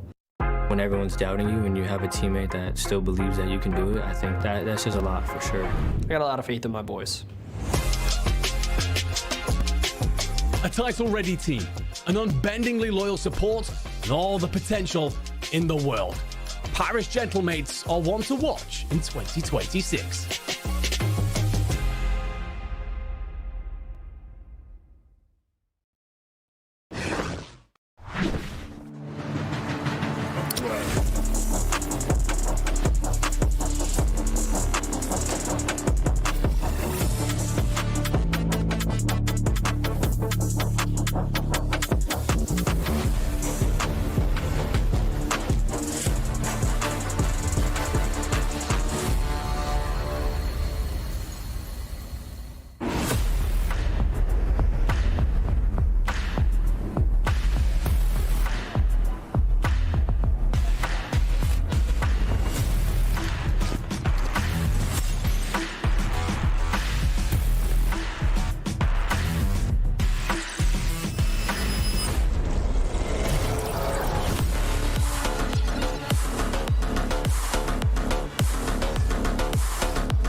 Chug that monster and lock in because we are moving back to the winner's bracket. We fight for the top three as we go toe-to-toe with two juggernauts. Paris Gentlemates taking on LA Thieves. There's former teammates, some bad blood, and a big rivalry brewing here in Texas. Welcome back, everybody. It's Chris Puckett at the desk alongside Rosalie and Nameless, and we welcome I Hold Shift, our special guest. Shift, great cast there. What did you see from FaZe in that last match, and what do you hope to see in this one? Man, I'll tell you, I think FaZe are really starting to find their form that we saw them online, especially in the last couple of weeks. But I would say this series, I would put as pretty much a coin flip. I know that Thieves are coming in with a little bit of a weaker online split than Paris, but they looked really good in the their opening round one. I would say they were one of the more impressive teams from that opening bout. Let's take a look at our squads first. The squad from LA. They go by the name of the Thieves, and they're coming in with a 5 seed. This was a bit surprising knowing the roster and how much it cost. Allie, what have they shown you, though, here on land? This sub-duo has shown up what we expected when we saw BZ and Hydra's name on paper, right? You got a 1.25 out of BZ and a 1.4 out of Hydra. These are championship numbers, so that's going to be big for LA Thieves. The biggest thing right now is their S&D, their defense is fantastic. Their overload, very solid. Problem is, it's going to be in that hard point. They can't win a map 1. They are bottom 2 in the league when it comes to those map 1s, so they're not setting themselves up for success early, which is surprising considering the talent on this team. Yeah, and I'd also say, you know, this is a star-studded roster, but there's a lot of holes in their game currently. They've been working to become the best version of themselves, but you talk about the search, like all 6 of their S&D map wins have been on either Den or Scar, so they have to make some strides there in this series because in particular, you got people on the other team that can match every player on your roster, and you see right now, Neptune has been unbelievable in this game, but you saw Hydra had an electric performance in his first series. Man, I can't decide who is more impactful on a roster. Who would you rather had at Shift if you had to choose between those two? I can't pick just one. I think if you're a Thieves fan, though, you're happy to see Hydra in his takeover mode because he maybe was not exactly living up to the same fueled performances that we saw from last year online, but that opening series versus Carolina, he was absolutely 100% the Hydra we want to see.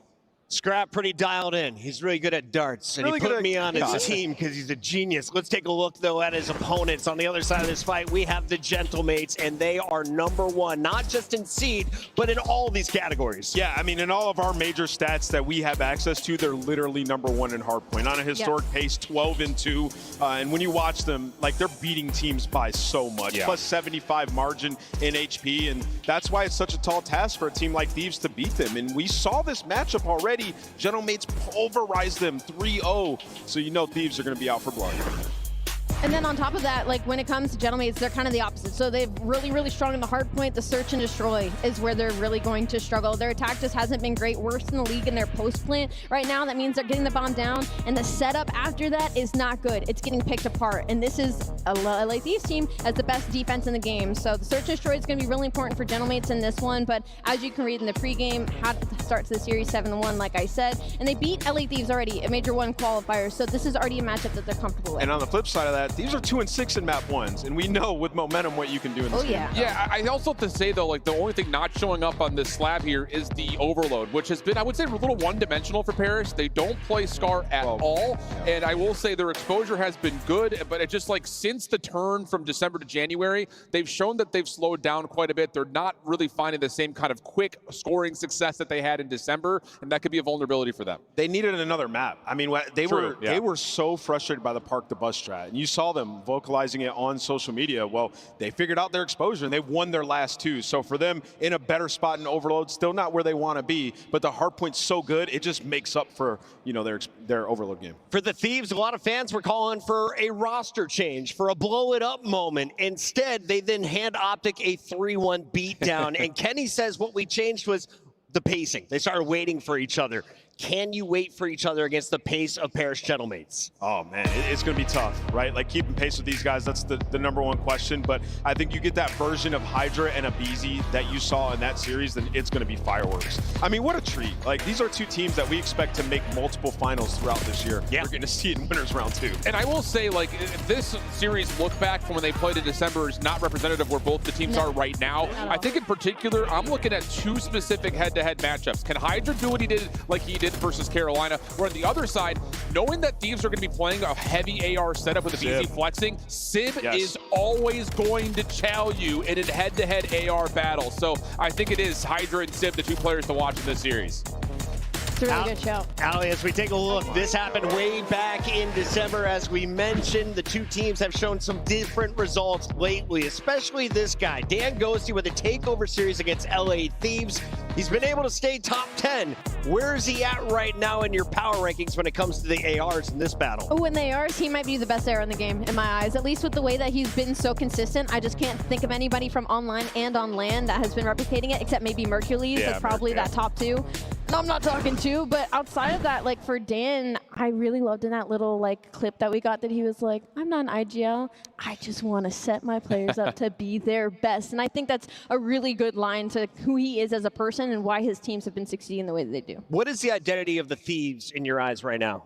Yeah, I mean, for them, they haven't had an identity so far. I mean, we saw it yesterday, superstar squad where anybody can take over. Legitimately, it's their identity, that they're just well-rounded. But up until that point, they have not had an identity. The subs did not have chemistry, not making the right plays in HP, and that's why their map pool has been so small. In Search and Destroy, we hadn't seen aBeZy have the takeover S&Ds. We saw it on Thursday, so maybe shifting back into the superstardom that we expected from them here. I was just going to say, they're superstars that haven't played up to their potential. That's LA Thieves' identity. It's a championship-built roster that's supposed to be absolutely dominating everybody else, and it hasn't happened. It's been lackluster. So, yes, the talent's there, but they haven't been playing to their potential. That narrative changes with a win over the Gentlemates today. We find out, do they get it done in the best of 5? We will see Scar raid Exposure for a double dose of Overload and Hardpoint, and then Scar to close it out. Shift. Looking at the bans, do you like what our coaches decided on the back end? I'm a little surprised that Parrish decided to get rid of Blackheart. I thought they may want to try to force Thieves onto a double SMG style map, maybe even a 3 SMG style map. We're getting a lot of AR focus. So again, it really does come down to, can Sid be like he was on Thursday? And on the flip side, can Thieves continue to show their flexibility, putting aBeZy on that third AR? Ali, I know you had a note on the maps and modes, so answer it in your Scuff Pick'em. Who do you got and why? I was just happy for LA Thieves because it's not that bad, and I was shocked that Parrish Gentlemates didn't pick Den. It was open, they're 5-0 on it, so maybe they got something in the back pocket, but I'm going to go with Parrish Gentlemates. I just think they're the stronger respawn team right now. Parrish Gentlemates? Well, Nadeshot was hating on my fit on Thursday. No way. And I have a little sore spot for that, but I really like this series layout. I think Kenny comes to life. I've got aBeZy as one of the best players on the weekend. I'm thinking Thieves. It's going Thieves. I'm going Thieves as well. Valid. Yep, I got Thieves taking this one. The version of this Thieves team that we got in round 1 was unbelievable. I think this is going to be a fight back and forth, but ultimately Thieves take it. As well as they played, they didn't play against the Gentlemates. No one has looked better than Dan Ghosty and Sib backstage. They are full of confidence and ready to go. Ladies and gentlemen, it is time to find out who powers in to your top 3 as we send it down to the stage. I'm so ready to get this top 3 matchup started, a series in which all of us has been waiting to get going. And now the first team coming to the stage has had a great start to the season, and they don't plan on slowing down anytime soon. Looking to make their green suit fans proud, Alonzi, here comes the Paris Gentlemates. Ghosty, Sib, Neptune, and Envoy coming to the stage in a purple haze. The Paris Gentlemates are ready to set it ablaze. Arguably our most consistent team in the league. They're sitting at #1 in map count overall, 21-12 for the Black Ops 7 season. I mean, look at every single piece of talent on this stage. You got Dan, he's gonna lead the troops, and also he's gonna be one of the best ARs in the game. Sid with the sniper shots that he's been hitting, look those out for 2 and 5, and then Neptune and Envoy just in your face, not giving you a break. This should be incredible, guy. It's gonna be really incredible, Ali. And the next squad coming out is looking to remind everybody who they are and why they do what they do. Ladies and gentlemen, I give to you the LA Thieves. Scrap, Kenny, aBeZy, and Hydra. It may look like all fun and games over there for the LA Thieves, but don't ever get it twisted. These boys are all about their business. It was inevitable that they had to go through their ex-teammates to vindicate this roster change. This is going to be a banger. In the online match, it was tough. But this is a new version of this team, man. They could be anybody, star-studded. And this is going to be a treat to watch. Let's get this going. I'm ready to get it going, man. I can already tell you, these players are ready to go. The coaches are even yelling on the stage. There's a lot of passion up here, and I can't think of 2 better casters to bring you that passion than Merc and Maven. Thank you. Saying that it was tough online is one way to put it. They got absolutely dumpstered in that. It was dominant from Paris. And for Paris, for me, listen, this Thieves team is starting to get comfortable. They found their stride a bit. You need to come in, punch them in the mouth in that map 1, make them uncomfortable, and run away with this thing again. Yeah, you saw the stats, right? 7-1 for Paris. But on the flip side, LA Thieves, they've been able to deal with that adversity, right? Now, I think like 2-6 in map 1, so they've gone down early. What's really brought them back to sort of their resurgence in Search and Destroy, in an Overload, finding their identity in those game modes, the maps that they want to play. They've finally started to expand that map pool, and that's why, well, we're here in that winners round 2. Well, we got to cast the first Paris match, and listen, some of the more fun moments we've had this weekend. You think about the Neptune streak, unbelievable stuff out of him. What did you really like from what you saw from that roster to kick off the tournament? I mean, they stuck to sort of like their hard point, right? I mean, just dominant in that game mode. It is beautiful to watch on the mini map. And on the flip side for LA Thieves, you saw sort of the star power finally arise, right? Like it was Neptune on one side, it was this guy on the other, and then in the Search and Destroy, it was Abizi. I mean, you got that takeover map you were looking for. 100% for me this entire time. I know there's been a lot of flack to Ken. You know, he's going to be the scapegoat 100%, but it seemed to me like the subs needed to get comfortable. You know, it's a very different setup where a lot of Hydra teams in the past have really been all about setting him up. Abizi's not really that guy that's going to be playing to set him up. Abizi's going to get his as well. They've been trying to find a flow together. I have no doubt they can be disgusting, but I really thought these past couple series we've seen from them, even online, you can tell in their body language. I know people were giving them flack for like laughing and stuff, but to me, I saw a team that was starting to get confident. It was starting to click. When they were losing, they were understanding why. They were starting to figure stuff out. Yeah, and I think a big piece of that is Ken, right? I think back to when he won the World Championship with Optic, right? You had sort of this SMG duo that was a little bit different than the rest, but Ken is that flex that can help out your SMGs at any moment. So him and Abizi working in a tandem allow Hydra to unlock and make the plays that he wants to play or to make on the map. But yeah, that's a key. When he's playing well, it's gonna look good. It is. But you see there, gentlemen, their last 4 hard points, dub. Yeah, there's been a tight one, but outside of that, I mean, it's mostly been blowouts in the others. They've been terrific in hard point, especially in the map 1. They're gonna come out, they're gonna hit you. They'll be that first haymaker, and it's whether or not you're gonna be able to bounce back. In the online matchup, Thieves knocked down, never got back up, but this is a different Thieves team. They're coming to war. This is a type of matchup that can play like a grand final. I mean, there is nothing that I love more in my career than a revenge match. Plain and simple. Your teammates know it, you know it. There is going to be so much emotion on that stage. We saw it online. Now Ghosty going to try to do it with Envoy here on the main stage. I mean, what did Ghosty have, like a 2.0 or something? Yeah. That time they played, I mean, he was supernatural in that one. They're going to try to slow him down.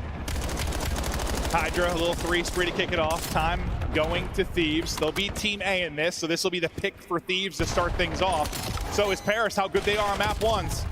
If they can steal this one, it puts them in a very good situation being Team B. Yeah, we talked a lot about sort of like the SMG duo for LA Thieves getting more comfortable, but a lot of these maps, you're going to see 3 to 4 M15s, right? You have a Scar, you have an Exposure hardpoint, Exposure Overload, and well, Abizi, we saw him a lot early on running this weapon. So a map that they want to play, a play style that they want to play, can they capitalize? We'll see if they'll be able to do just that. They had the Roto over to 2, but now spawning out as the picks are going to come in for Paris. Trap tucked in the corner. He's going to get red. Everybody's going to fall, and that is just too easy for Paris. What a beautiful pinch and break. Well, I mean, that's just it. We talked about sort of beautiful hardpoint on the minimap, and that was another example of it. You get a couple of picks, but then you go all the way around. If you were Sib, just pick them apart. A great break there at P2. And the first match we casted for Paris, I mean, Sib, when he needed to take over, he was able to do that. You got a slow start for some players. He erupted. Everyone, it felt like, had their special moments. This is a full team. And Thieves have to match that. Do they have the superstar slaying power to do it? Absolutely, but Gentlemates have been doing it a whole hell of a lot more consistently, at least out the gate this year. Yeah, well, that break leads to about around a 30-point lead as we head over towards the P3. You had Neptune on 4 in a row. Envoy's got a ton of time, so we'll see if he gets any more kills on top of this. No, not gonna happen, so probably no Hellstorm for him, but here we go. Thieves now, it is their turn at this P3. A big P3 now. Not down massively, but want to turn the tide. You had early setup at 2, and it was a quick break for Paris. Don't want to allow that to happen again. The pressure is here, and the picks are here, and it's the same exact thing, just steamrolled off the point. Hydra to be taking her out, but with the timing of it, it's picked up. Nice gunfight win. That is going to turn some heads, so this could be an immediate break back in for Thieves. It looks like that'll be the case. Yeah, you needed that from Hydra, right? He's able to find that multi-kill, and you had to turn, but Envoy is in! Envoy is in! All 3 He brings out the pistol. Ghosty with 4 in the feed, and there you go. Another break for Paris in your setup for this P4. Just disgusting there out of Envoy. 3-10 start for Ken. He's going to need to get it going. You probably feel okay. You're only down 30, I guess, considering the slow start out of him and Scrap at 6-10. So your ARs on an AR-heavy map are getting beat up a bit, but you're still in this game. Now over to the P4, one spawning out deep for Paris. You'll have numbers here for a second, or actually it'll just be a race to get back to give you numbers from both players that spawned out. The gunfights go the way of Thieves. They'll have the setup, good positioning there, good wins, and now try to enjoy some of this time. But the spawn's not out too far for Paris. They're going to reinforce this quickly. They got to deal with this first wave. That has been the problem. They had setup at P2. They lost it right away. Setup at P3, lost it right away. aBeZy, he's on 5 in a row, but there's immediate pressure. Close spawns, why this is a money hill. Envoy, though, going all the way around. Should be able to block it, so parallels are in. But so far, Thieves have hung on, only down 11. Staying in the fight. This one looks like it's going to be a battle, but a nice sequence there, a nice movement from Ghosty. They still take it, and they'll look to rack up this final 20 seconds or so. We'll focus back out to mid-map. Maybe Scrap's starting to heat up. They're going to need that on a map like this. Scrap can take over on any map and mode. One of the best players we've ever seen at the AR position. Just so much talent. We'll see what he's capable of here. But next one is up in position. Again, it's Thieves. One's going to spawn with them. One's going to be tracking back. The player tracking back is going to get caught. That'll be Hydra. That'll get shut down. So pressure to the other 3 now around the point. It seems they're up to the task. Yeah, you see, right, as soon as that hill spawns in, he has to back up. They're taking those long routes. Nice. But aBeZy pulling out to drop it. He's on 3 in a row. So really, heating up is aBeZy. But again, if you are Paris, you have just made this not easy for LA Thieves. Every single time it feels like they're getting into a comfortable setup, a multi-kill is coming into play, and just immediate pressure on the hill. As much as I talked about making Thieves uncomfortable, like coming out and winning the map, but it's just in general too. Like, they have been more comfortable on the map. Make them uncomfortable. Play with a pace they can't match. Don't let them get into their setups and get comfortable. And yeah, I think Paris have done that very, very well so far. Yeah, absolutely. Yeah, because you have had your initial setups at 3 of those 4 hills. So, and now you're going to lead as we're going to head back towards B1. Let's get into our second set. 30 points, about the biggest margin we've seen. That's growing up to 40. We'll see how much Paris can push it out here, but in the early going, it'll be Thieves inside the point. They're going to lose 2 players early, though. Kenny's struggles continue early on. He's going to look to turn it around. Too many people are going to swarm this and clear it out of the point. Dude, Paris take control. Again, you spread the map. You're taking the long routes. You have sort of like these 2-on-2s, and you're winning them, and then you are just sort of, pinching the hill. But LA Thieves are going to respond with 3 of their own. Just a beautiful break early from Paris again. But now Thieves are here. They'll get back in. Neptune, lovely double, 18 and 12 out of him. Seems like every time you get a good sequence just in the kill volume department for Thieves, it is answered almost instantly for Paris. Ghosty is trying to stay up with 26 HP inside the point. Inside market, it'll be Envoy that's looking to cover him. 10 seconds remaining on Old. We'll look at the fights that'll now go down in next. A big double for Kenny, maybe a moment to propel him forward. He's gonna drop, but they are in position. But the guys that have been breaking over and over again and keeping this a mess and keeping the lead has been Paris. I want to hear the comms from Gentlemen. Take your time, take your time. Inner SWAT, guys, inner SWAT. Inner SWAT, don't see him. Inner SWAT got me. Where's he going? He went still in the side, he's reloading inner SWAT, So there, hit once, Scrap. Take your time, guys. Big flash, nice, good shit. I need another time, need it on hill. Once we are top bar. Yep, make sure we pinch. Shouldering R. One shot, Kenny. No, only one there right now. He's so inner gens. And then P1 after that. I feel Fire weak. He's going mid cut. Yeah, he went mid cut to new. Alright, yo, let's slow the game down. Yo, play over here. Okay, I do. He's already on new. I want to let Kenny hit once. Here, I'm playing new. I'm inner dark for me, inner dark. Low right time and inner SWAT right now. Alright, inner SWAT, old top grannies. Inner SWAT, old top grannies, okay? Yeah, one's on ticket and one's just sitting plane or something. He's on me new, hit once. Inner SWAT, nice job. Still on old. He's on new Hydra. Nice. Nice, good shit. On new Hydra. Last time mid. There's 20 Yo, I'm pitching gate. I'm pitching gate. They spawn here, Trev. Alright, give me a second. Gate, one shot. Play aBeZy and Kenny. Mostly frustrations for Paris, and it's a great stretch from Thieves. We'll see if they can go back-to-back hard points. Let's hear the comms now from Thieves. I'm in. How you play? Signing it. I didn't play. Playing Dante, so Dante one shot. Dante one shot. Take out time. Absolute one time. Absolute time. One time. Stay down, Ernie. Stay alive. Stay alive. No, one mid. P1. Make it a time. I'm laying out time. I'm going I'm down with you. I'm nading. Give me time. Alright, two. They're challenge. Make cut. Swing on us. Hold. Wait for that. I have your help. They're running to One more point, I think. Oh, no, dead. Alright, they're hitting zero. I'm looking old. Old and... Nice, one's close on your thing. Close out. Take it up. Missing 1P2. Nice. One shot net. Back bow. He's bow. That's up. That's fine. Play to it. We're good. Plant him in. That's all. Keep your arm. Play back room. I'll wait for your blue. Top blue. Net. Army dead. He wants. Deep right. One shot. Alright, Army dead at the net, bro. Absolutely deep right on me. Back lane. Top blue flying out. Out the back. Deep back and then one top. Bottom middle. I'll take him out. I'm one shot. Back. I'm starting back right. Stop right. Top right. One more back. One shot back. Felt whoever we listened to was the team trying to break, the team that was in hell, but now it is Mixie here at 4, aBeZy with a wondrous double up to 28-18. It felt like the timings were off a couple times for Thieves. It was like chow with me, and then it either didn't happen or a solo chow. Well, you had two spawn out, right? And yeah, that was a bit of a misstep there, but it's okay because they have recovered. That was a chance really for Paris to run away with that game. Such a good P2 hold. But, well, it was the break at P3 with, I don't know, somehow aBeZy and Hydra had this two-man game to break. Now we're going to head towards the P4. Guess who is there? Kenny and aBeZy. So a nice, really second set so far here for Thieves. It has been. Not much of a lead, but it is a lead nonetheless. Pressure to Paris to break again. They've been terrific. When they've had the break, can they do it again? Kenny, maybe in trouble early on. A little trouble. Yeah, he's getting double, maybe triple chowed. His feet getting shot off. The teammates are going to have to pick it up. He was basically isolated in the back. You want it on the other side. Back spawn now opened up, and Paris will take control of that, and it is another break. The setup just not there for the break that came in for Paris. So much focus on the backside spawns. They'll get through, but it might stay a little bit messy around the point. There hasn't been a whole lot of clean hard point holding. No, there has not. And Kenny's able to stay alive, but there we go. Sid with the pistol. He's on 4 in a row. Very close to a Hellstorm. Could be a key streak to end this game. And, well, you stabilize towards the end of that hill if you are Paris. Can he get one more? Oh. Yes, he can. Those shots are just insane. He's 5 HP, but straight headshots as he gets it. And there's a streak instantly going to be called in towards mid-map. Inside the point will be Strap. Best of luck with that. The pressure coming plane side from the rest of the Paris players. They're going to look for an opening, and it's going to be Hydra that tries to deal with it. Hydra able to deal with one. Player at the point getting hit by the streak. Now everyone fighting back to mid. I mean, Scrap's been alive for a long time. We'll see if Thieves can respond to that Hellstorm missile, but it's Sib who is heating up.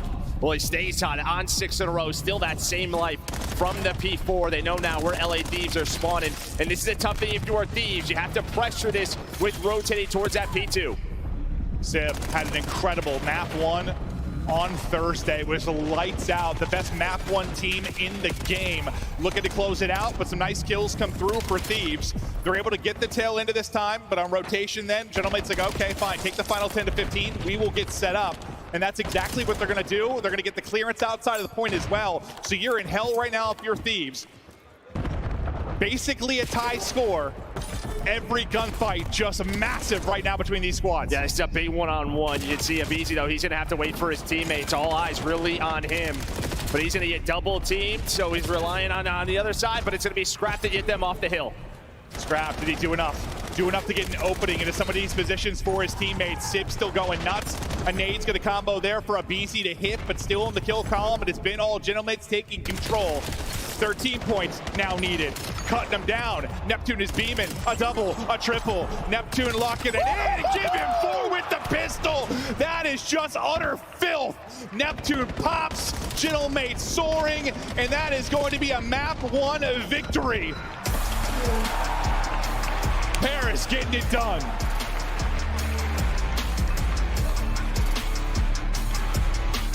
Well, that is just very reminiscent of the Scar we have seen the last couple of weeks in the league. This weekend, it is just these brutal back and forth fights. Yeah. Tough to get clean time. You have to capitalize. And I just think early, the Paris breaks were a little bit too much. I mean, Thieves had plenty of chances to get a nice lead on that first set. No, and that's kind of what I was talking about before. Like, just don't let them get comfortable from the get-go, and that's exactly what happened. Like, yeah, I mean, Thieves kept it close. There were some nice moments from them as well, but for the most part, yeah, just not able to get into their setups, really get flowing maybe like they'd like to. I think if this is something that just comes down to scrappy gameplay, you probably give it to Gentlemates with the way that they've been playing in hardpoint. They can get it done any which way. You look through the stats, Ken started slow, continued that. And this is like when Ken was struggling, when he's having like most deaths, that to me is when he's trying to overcompensate, maybe trying to pay a little bit too fast. Leads the way with deaths, and that may have been what was happening. And on the other side, I mean, that's about as well-rounded as it's going to get. Yeah, I mean, no doubt. Nobody negative. Everybody, you know, right around positive, even if you are Envoy. So, yeah, just a great team effort there from Paris. Fantastic team effort. They will get the win. Well, like a 30-point victory. But really, yeah, I think you're absolutely correct. Like, there were so many chances for Thieves early on, being ahead on rotations, where they could have turned that into a ton of time. But the breaks for Paris were not even coming on like the second hit. It was the first hit through like the first 3 hard points. And when that's happening, yeah, you're just not splitting hard points, you're taking advantage. And yeah, they were only up like 30 to 40. The lead wasn't that big through the first set, but it's one of those things that just starts to chip away at you. Yeah, and then early on, or right towards that, with that last P1, I mean, P1 on this map, it is a hill where you can actually earn a ton of time. It is tough to find angles to deal with the player soaking it, and I mean, you just have middle, but you have the Hellstorm, sort of messes with the setup again for LA Thieves, so Paris do a great job to close that game out. And there's been, I mean, I just feel like we've had so many close hard points this weekend. A ton, especially the map ones. Like, I feel like the map ones have been crazy. Like, every series. We've had some blowouts, don't get me wrong, but we have had some utter mania down the stretch. And yeah, it feels like Blatchard, Den, like this map as well. Yeah. All been so close. Neptune fired up. He gets that 4-banger at the tail end of that. The pistol shots were just disgusting. No smiles out of Ken. I'm sure he knows he had a stinker to kick things off, but he'll be looking to bounce back.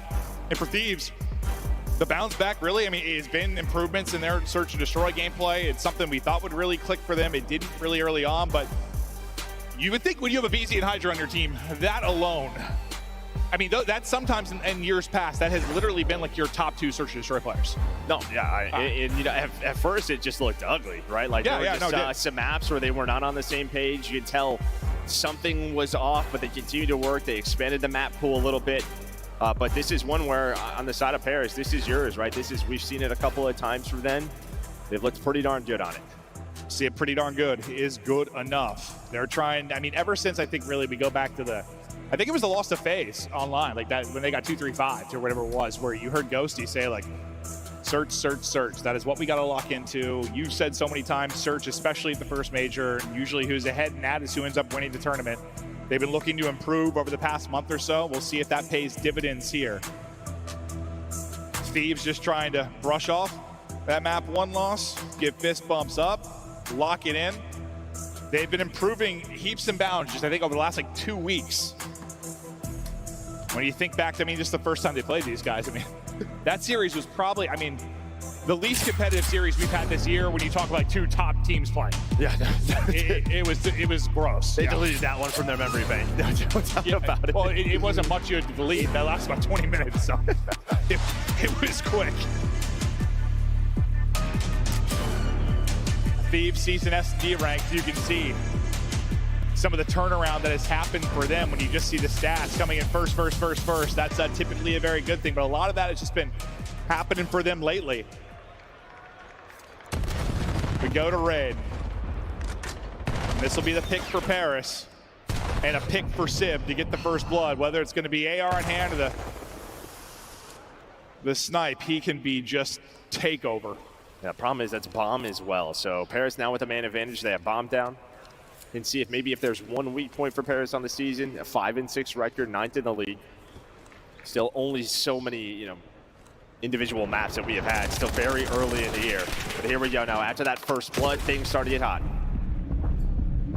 Let's see if Thieves can find a pick here to even up the odds. Might be able to isolate Envoy if they get there quickly, but no, not going to happen. The trade will be there, but Envoy gets one before he drops, and that's the important thing. A big one-on-one mid-map. Scrap can win that. Thought for a second Ghosty may try to like instantly shout for the trade, but that's not going to happen. So we get down to a 2 versus 2, 30 seconds to go. Bomb has been recouped. Keep an eye on number 4 in Hydra. He's kind of clearing out towards A to see if that's open for the play. That's really it. I mean, Scrap has no info, so he's just relying on his duo and Hydra to just clear something out. The one key player is going to be Ghosty defending this A site.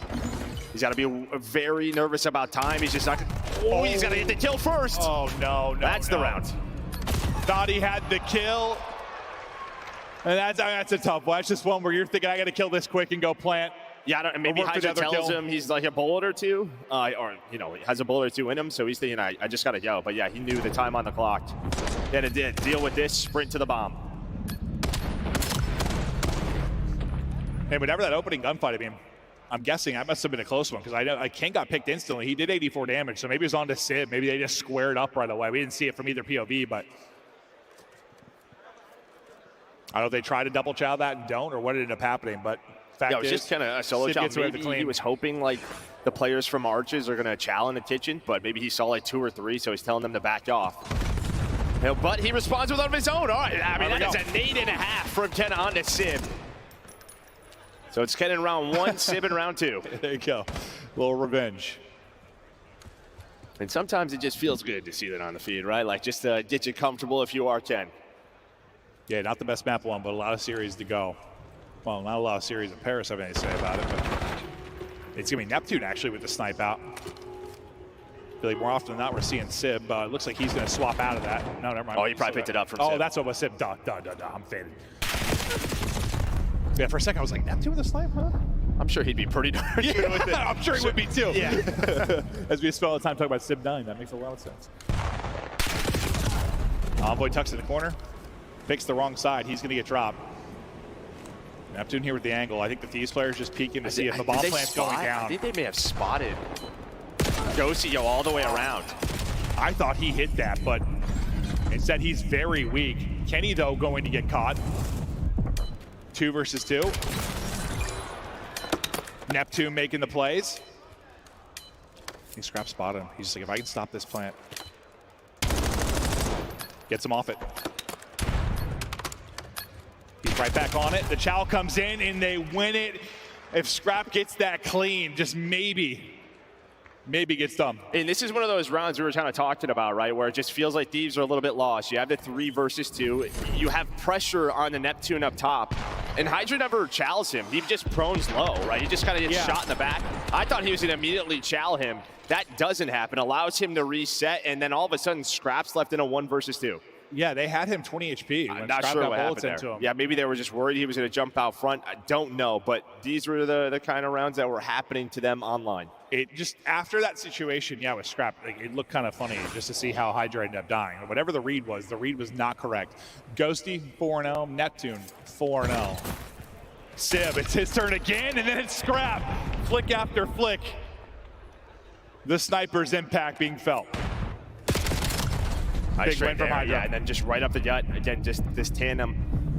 Hydra and Kenny running through to give them the man advantage, but they had man advantage last round. And well, it was picks like this that potentially lose them the round. And then I think it was Ken that dropped like in the last one. Like you just have numbers. You can't have somebody getting isolated like that. I thought for a second Scrap that was going to work out perfect. She was going to catch the knife play, but not able to do it. Now in Hydra and Ken. Try and get this done. Still 47 seconds to work with. They're right between both players. Hydra able to get 1. Neptune. We'll see if he can clutch up. Yet to drop, trying to stay perfect. First gunfight, they chest bump, and I say that should be an instant trade. They get it done. Thieves need it around desperately, and they'll get 1 there. Yeah, still a scary one. Still a lot of timings on the map. Yeah, a lot of timings on the map, and well, those timings were going the way of Paris, but that time they just split them again right through Kitchen, able to find the first. I mean, there was a chance. If Neptune is already back Laundry, sort of turned the corner, he might get 2 freebies, but it didn't work out that way. Ken was able to play his life behind the tree. Then they worked that bomb plant. They stopped the bleeding. Honestly, with how BZ's been like a hero for them, especially just this weekend, the fact that he's 0-3 with only 60 damage currently, he has not been involved really in this search yet. So you got to imagine a player like a BZ, he's going to get going at some point. We'll see when that comes, but I'm sure Paris pretty happy. He hasn't really been a threat at all. Will Sib get caught?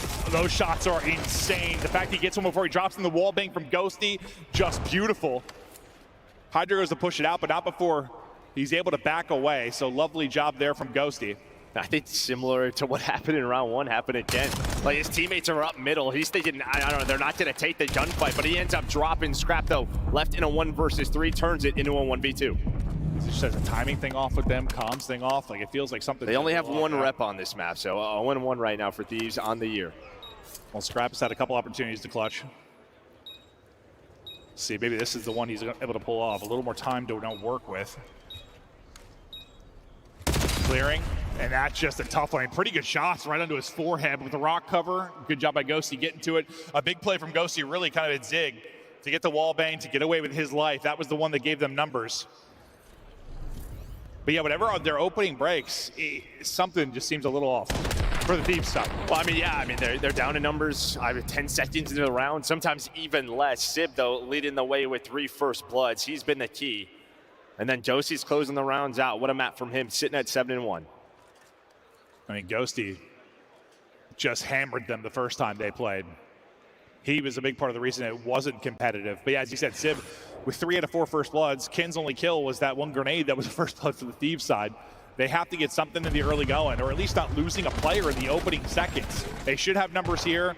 Sib's going to get caught. Sib has been blooded or got the blood in all 5 rounds now, but it's the same thing that happened in basically around Thieves have gotten numbers. They get numbers, and then whether it's been Ken, it's been Scrap, it's now been Hydra, a player gets isolated and dropped. Yeah, just maybe timing's off. He's thinking he can go. They've already rotated towards A. Not going to happen, and then the nades connect onto Scrap. Beautifully played so far from Paris. Now they just had to take down Kenny and aBeZy. aBeZy just like pistol out, meleeing, just gonna get slammed. Ken's been spotted, he is in trouble, and he will be dropped. That's just way, way too easy for Paris. You get first blood if you were Thieves, you get a free plant, and it devolves like that. That was ugly. That was an ugly round. Again, yeah, very reminiscent of what we saw just sort of online. They're doing some things right, and then there's just a mid-round play. It wasn't really even mid-round. Hydra just can't get caught there. He tries to take the chance. Maybe thinks he has a timing instead. It's the opposite. Well, it's just crazy. You don't have like a ton of first bloods, but there have been like 3 or 4 rounds that you've had numbers at some point. Yeah. And you haven't been able to capitalize on it. So props to Gentlemates and finding those picks and isolating the off player. But in my eyes, yeah, it's always going to be that player's job to make sure you're getting one or you're getting away with your life. I mean, we just talk about Sibs like, I mean, the guy's just flying out ring. I mean, 5 seconds into the round. Guys 3 and 5, but most confidence in the map, I'll tell you that. Yeah, no, that is for sure. Thieves desperately needing one here. It's gotten a bit unhinged. Neptune to his natural habitat here.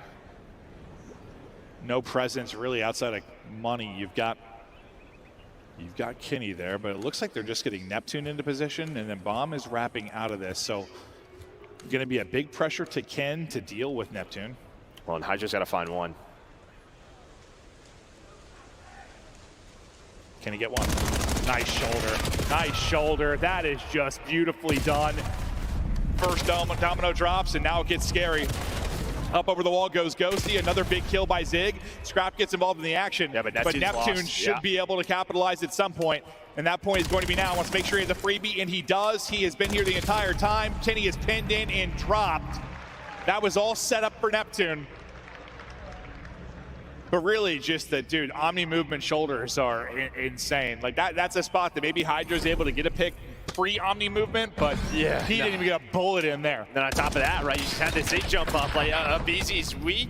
We're still playing before that's patch, so yeah. You see the power of it. Well, Paris is taking advantage. Again, just another beautiful round. Just their understanding of who they're going against. So well done, right? They waste 30 seconds off the clock, allow Thieves to sort of get into their setup, and they just work through art and say, hey, aBeZy or Hydra, they're going to be somewhere lurking. Let's find them, and then they just win the round. I guess for Ken, I mean, you're 1-6, but you've got four assists. So I guess you're shooting with the boys, but he's going to need some plays, I think, individually here if they're going to bring this back. They're going to have to rip off 5 straight. It's Neptune on 4 straight, and that's a third first death for Ken. Neptune just finding an opening.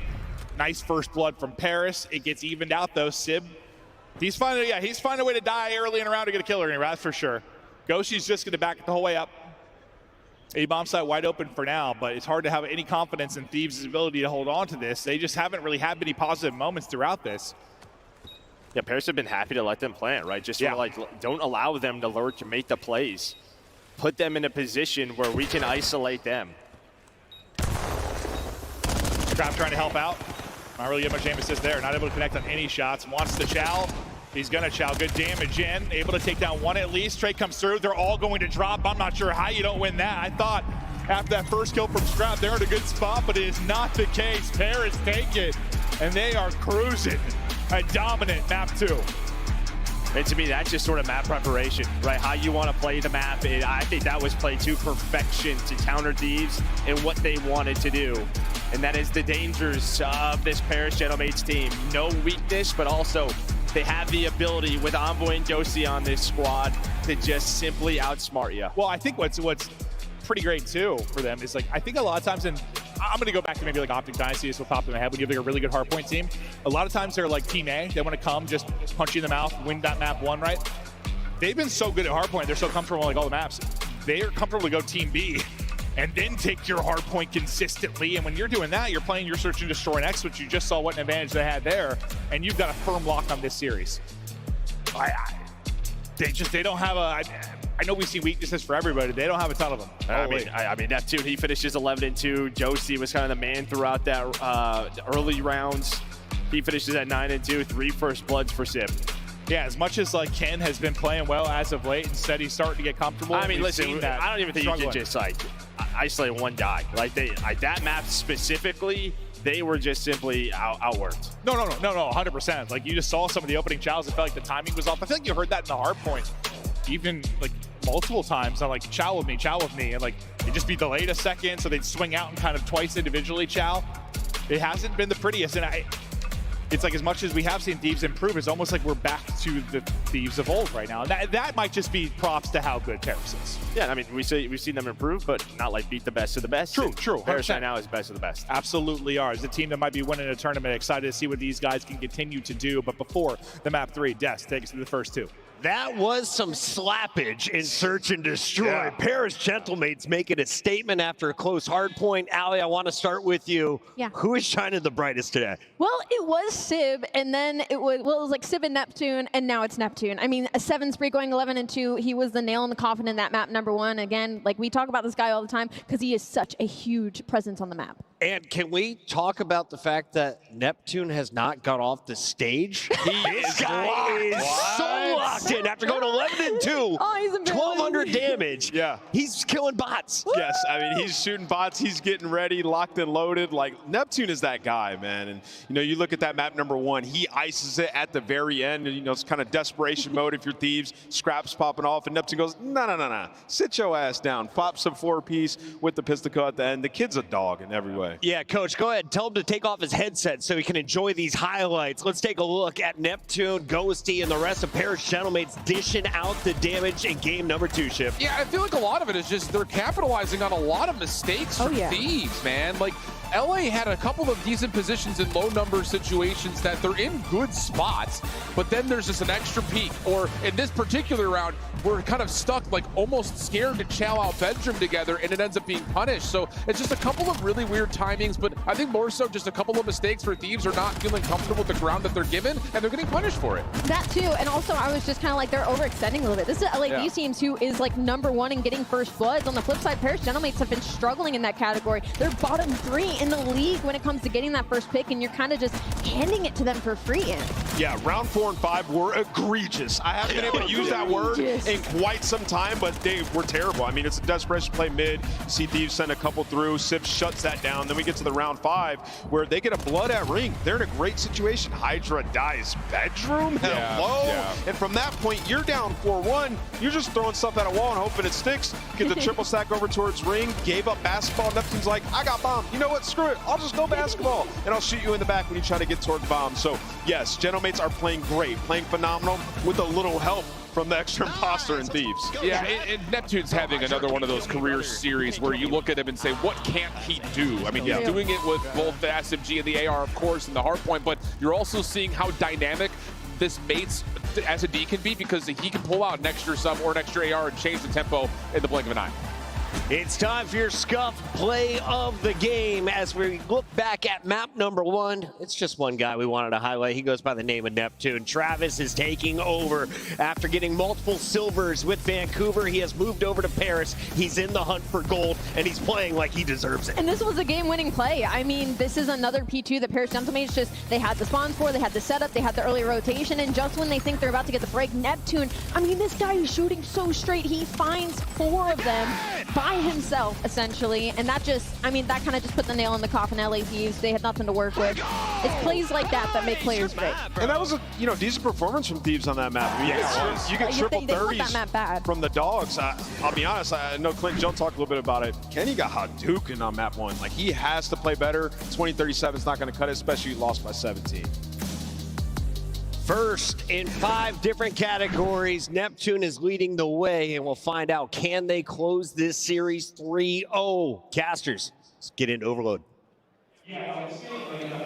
Can't close it out 3-0, but the series does get pretty good for Thieves in the back half of it. There's some very solid maps for them. It's also very good maps for Paris, but is the potential there to go 5? Sure. It's just hard to believe in that right now with how the series looks so far. Yeah, they don't seem all the way on the same page, Thieves, but I think that's just props to Paris and what they're doing on the map, confusing them. I mean, this is pretty much exactly what I said Paris should do. Yeah.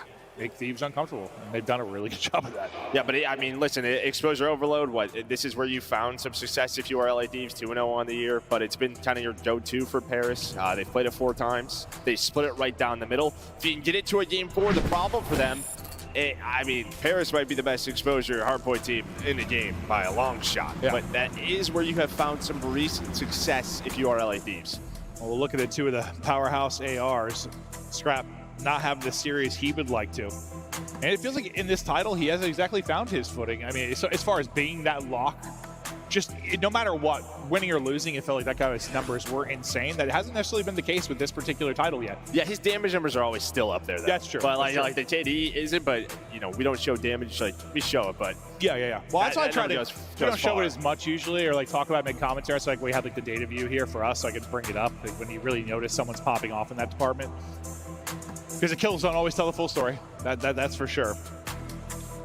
But yeah, it's definitely a bit of a revenge match here for Ghosty and Envoy. On Thieves last year, they found a lot of success. You win 2 major tournaments, you get to another final.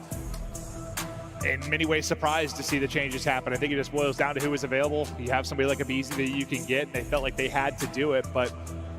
And it is a long year. I mean, if we learned anything last year, Major 1, you know, it's great and all. Early in the year is great. A major win's a major win, but it doesn't necessarily translate to who's the best at the end of the year. Thieves trying to get dialed back in. Real quiet right now on that side. They gotta get fired up. They gotta get some passion flowing here for this map 3. Now we'll just see how their that teamwork is looking on Overload. They're on the same page, working in unison. Trades are going better because it has not throughout the first 2 maps. It almost felt to me like some of the old FaZe teams when like you just go into their listen and it just sounded so frantic and they're just making mistakes and it's just frantic gameplay. Like that's almost how I'm feeling about the team. Well, Scar's pretty frantic. So. Yeah, well, I mean, the nature of this title, I guess, and the speed of it. We're playing Jetpack CUD, right?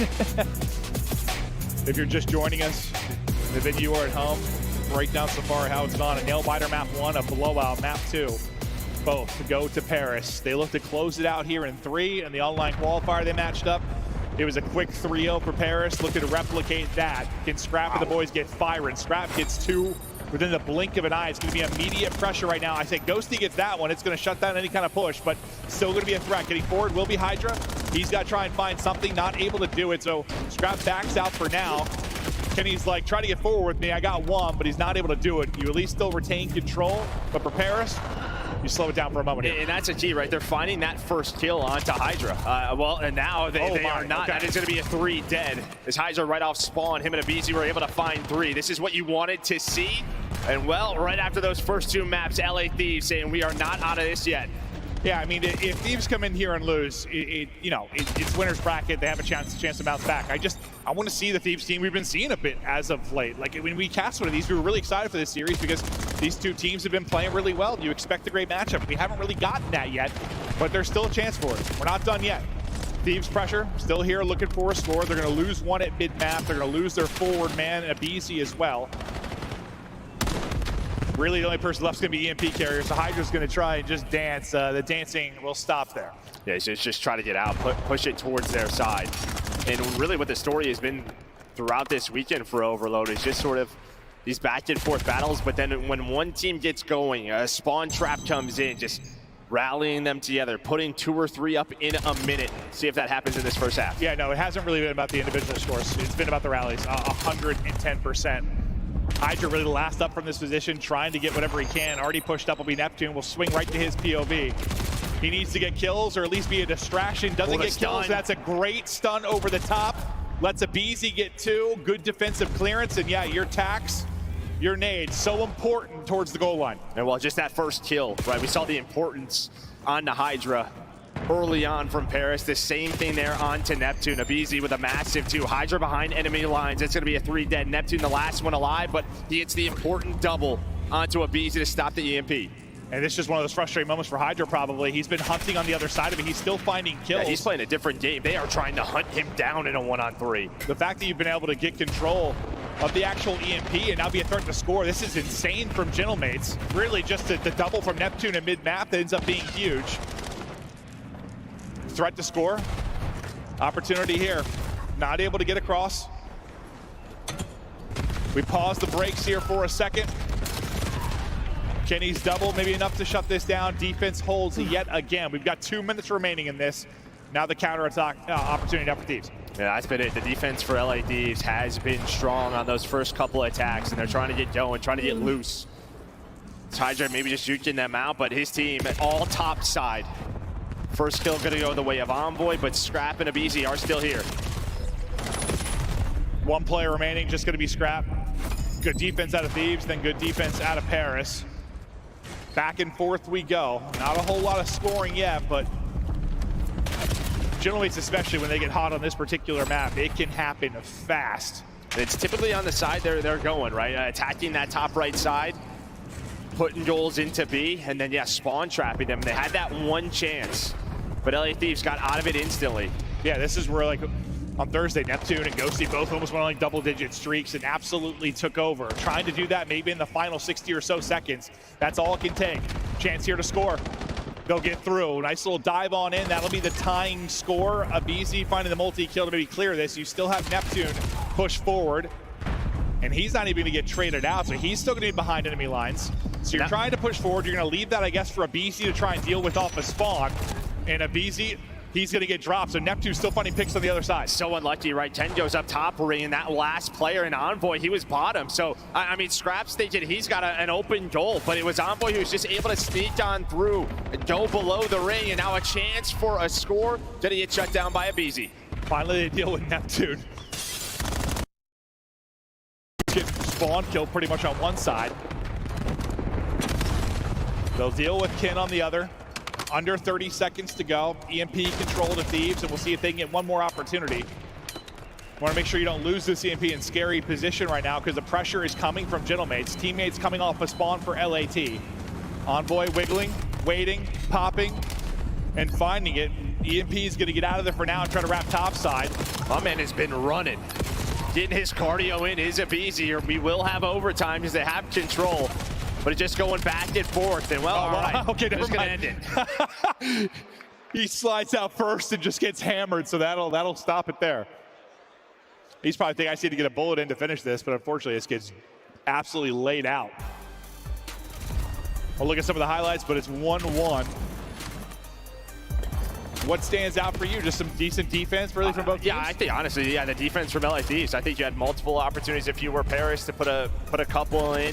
And then, yeah, for Paris, I think They had like one good quality stop, but I think if you're LA Thieves being tied up 1-1 and what I think is the stronger side attacking this top B, I think you're happy it's tied at 1 apiece. They'll take that for now. Neptune.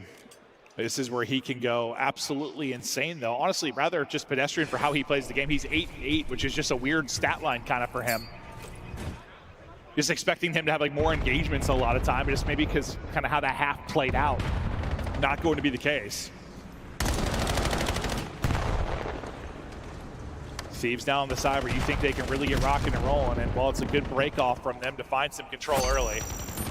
They're going to get EMP. They're going to start moving. There's still a player here, though. That's Ghosty. That really finds 2 throughout that sequence to shut things down. He grabs EMP, though, and then doesn't really have a shot. Hydra's already through. Hydra, can he get one? Utility coming in, putting in damage, trying to snap back and help. Now so worry about the other side of things. There's still a threat here. Scrap's going to be out of the play for a while. It's on the 3 to get this done. Nice pick from Abizi. Hydra going to get caught from the heady. Abizi's turn to go ahead and chow out. But there's the reset, and that is going to make all that work not matter for much. Yeah, I mean, they don't find the kills, but yeah, that reset would have really hurt them if they won those gunfights. But now you have mid-map control if you are Paris. Their turn to attack. The last player here is going to be Abizi alongside Ken. Sib's trying to get lost behind enemy lines, and he has. The problem is all his teammates died, but can he slow down LA Thieves? We'll see if he'll be able to do that on one side. You've got multiple threats on the other end of it as well. Sib kind of playing ring around the rosy towards the B goal. He's going to be flanking this, so Kenny's going to likely be in trouble here in a moment. See if he can get any kills before he gets traded out. He's at least able to find one. Now Sib's position given up. I thought pretty quality shots onto Scrap ring, but Scrap, who started slow at 9-15, able to connect on the headshots there. And this is like kind of similar to the first half. We got 2 minutes gone. A low-scoring affair. This feels like an early scar. You can see what both teams are really prioritizing, right? It's getting pushed up into their enemy base, just trying to get lost, putting the pressure on them when they come off a spawn, but both teams are doing a good enough job to find those players, not let them make those extra plays.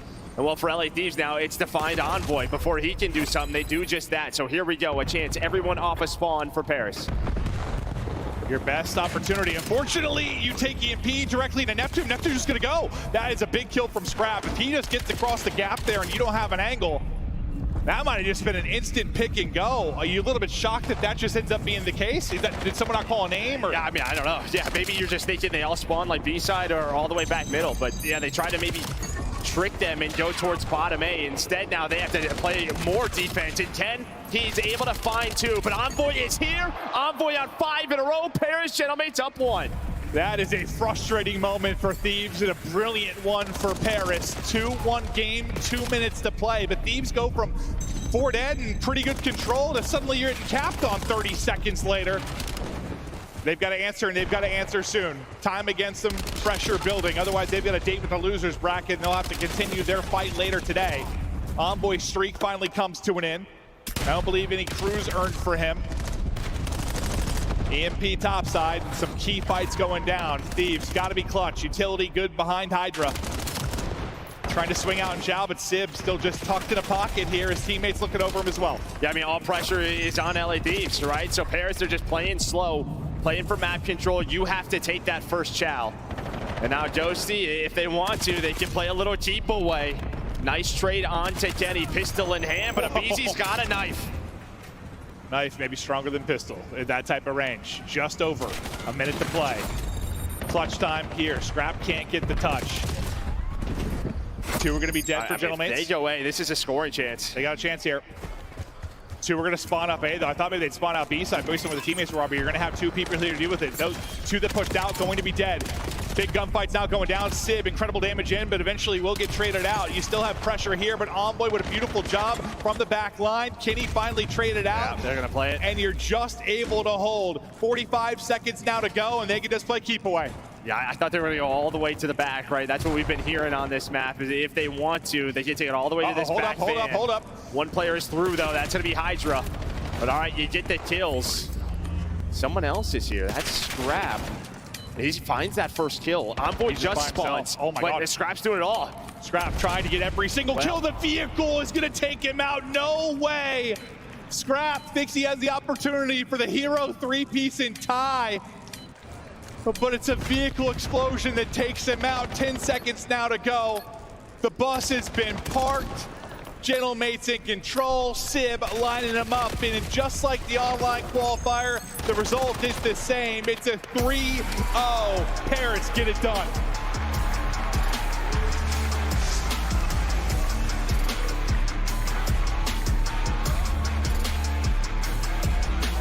Cool, calm, and collected. They knew they were doing that today. These boys are locked in a step ahead of LA Thieves today. A much better map 3 from Thieves, but even then, you kind of saw, similar to the discussions, right? You have the forehead. Where are you going with this? Just some misplays, not on the same page. No, it's a 3-0. At least, I mean, the map 1 very competitive, the map 3 very competitive. It was just a search that was really, really ugly. But yeah, I have to watch that sequence back. When they had 4 dead, they had mid-map control, and it just ended up being the first player off spawn is like chest bumping your DMP carried. Everything falls apart from there. That's what leads to the score, like the go-ahead score.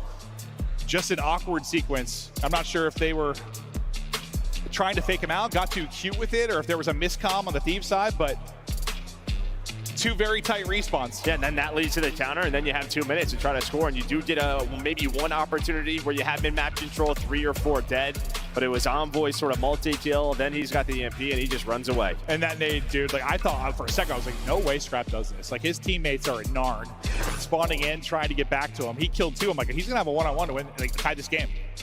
But the nade blows up the vehicle. He's ripped out of it. Envoy clutches up and had some big streaks throughout that as well. Thieves, I mean, far more competitive than the last time they played. That is for sure, but not good enough to look like they're going to be winning the tournament this weekend. Still got a chance to talk about things. Still have some Call of Duty to play today and maybe tomorrow. Yeah, I just think overall, in general, like you're still seeing sort of these mistakes in crunch time for Thieves, right? Just not all on the same page of how you want to play specific situations, and versus the best, it's going to bite you in the ass. No, it is, and you just think with that like coaching staff with this particular roster, that's where I think they shouldn't be making mistakes. You've got a lot of smart, talented players, but maybe just a step away. I think this roster can do it, absolutely, but not doing it right now. Just simply not good enough. Paris were probably the favorite coming in. Paris continuing to look so good. Pick, yeah. Who's going to slow them down? I mean, you still got the world champs, right? Back to back. You got the home crowd, so we'll see. We'll see what happens in that next matchup. Envoy clutching up late, making the big plays, getting a little bit of sweet revenge. We've got him on stage with Blaze. He definitely loves that revenge. Everybody show some love to the Paris Gentlemates. They stay perfect in this tournament for now. Envoy, what a big win, man. I know you guys feel good being able to replicate that same victory online, on land against this team who was trying to take y'all down. Now, an easy 3-0. I think the map 3 and map 2 were kind of self-explanatory, but the map 1, for you guys to really start taking away this series, it was pretty much like tied 200-200. What was the winning point for you guys in that map, the winning rotation or the winning kill for you guys to say, you know what, we got this map 1 locked in?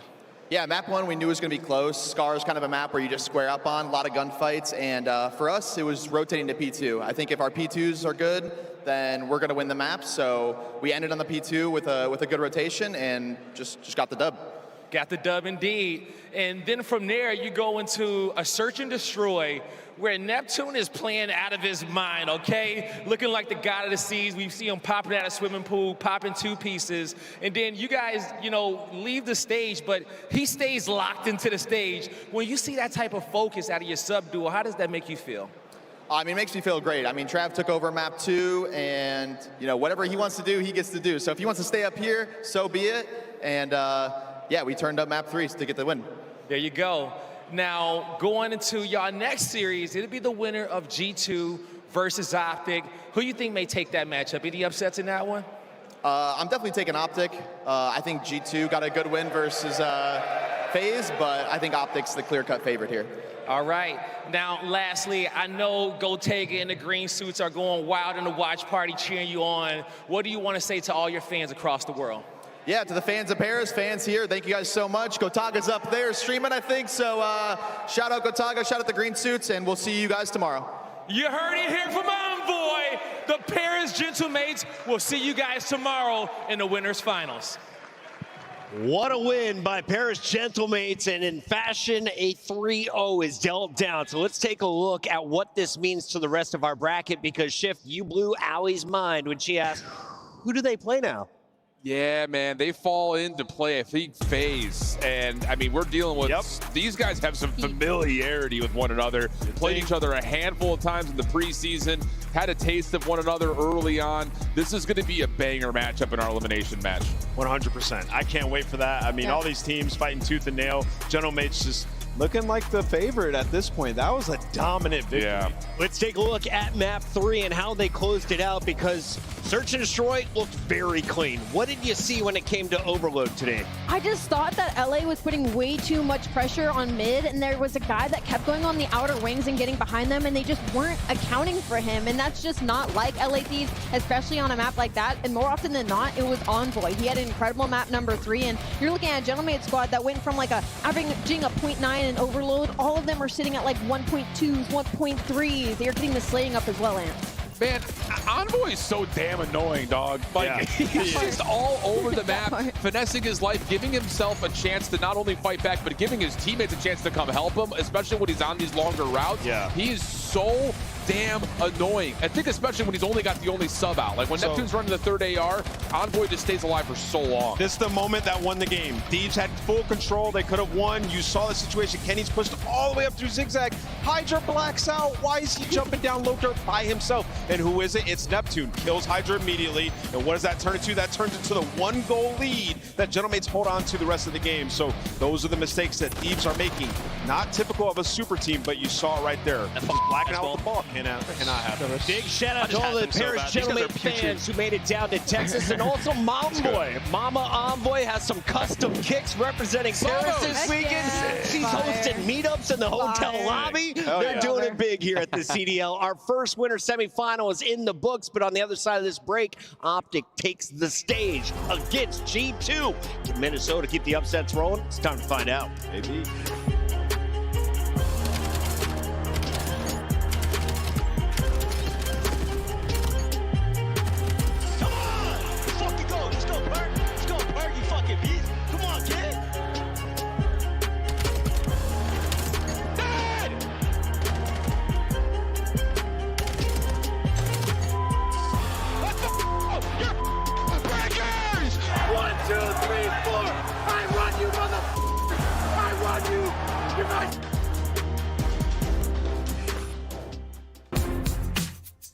Monster Energy, the official energy drink of the CDL.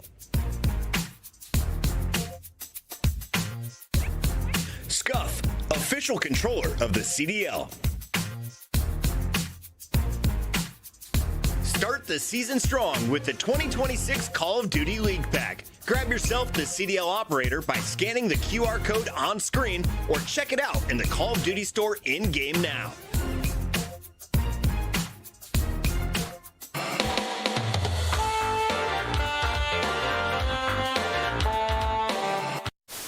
But now Kiz is in a great spot to find a first blood.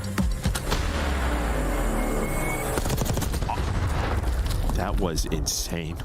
Oh my God, why did he just do that? Joe's face was comedy in here. With another nice shot from Dashy, though. Some bad timing. He is going to find him. It's just Kleenex scrambling, trying to get around, drops in between. Dashy with all four and the defuse. Talk about the ice. Did he get it? It was very close. I don't. Oh, I thought he had it. I thought he had it. I think there's a miscomm there. There's a miscomm.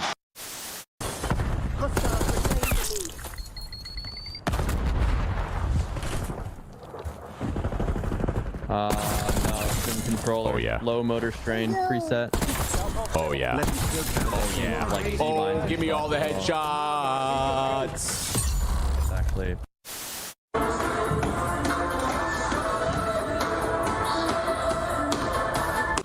Absolutely loving the Rio addition to the asset. And you get into the Karachi SD just so. Might. Oh, the whole team might. I think they are. They're going to get a quick bit of a workout in. Come on, Vico, get up there, son. They're going to get a workout in here in round one. There we go, team. Up we go. Oh, Vical, for God's sake, he's choking on main. God, dude.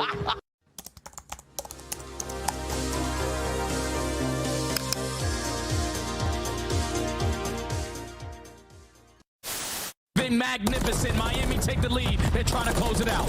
Cell first kill's good though, but Miami battle back. They've got themselves the trade. Oh, it's just down to Cell with the what? Oh, he's gonna get all four. Atlanta are gonna reinforce the hard point first. Miami, no trophy systems are locked in place by stuns. Oh, it's an absolute breakdown by the end as Cell finishes on 5 to steal away the map.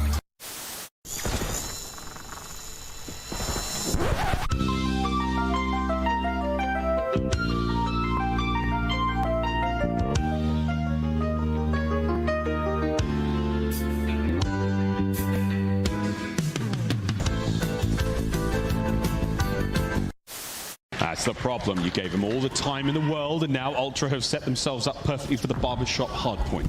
The apartments, the alleyways, all the nooks and crannies are now full of Canadians. And you have Abizi at 9 and 22, and this is only a 20-point game. You're looking at big plays in the final moments, but Envoy takes down 2. Envoy the front line. Cracked. Don't play with this guy, bro. Wait, that's me! Chad, I'm in the bottom right! That's me! I'm pretty sure if you have the He's ball. to work with. No, we already have it. I'm on the broadcast! Chad, that was me! No way! That's what he wants to do! Okay, bro. That's me! Okay, that's how the series ends. Okay. Oh my god! Nice good shit. We went up this. I have it. Dead. Nice! Dead. Let's go, guys! Let's go! Let's go, Bruce!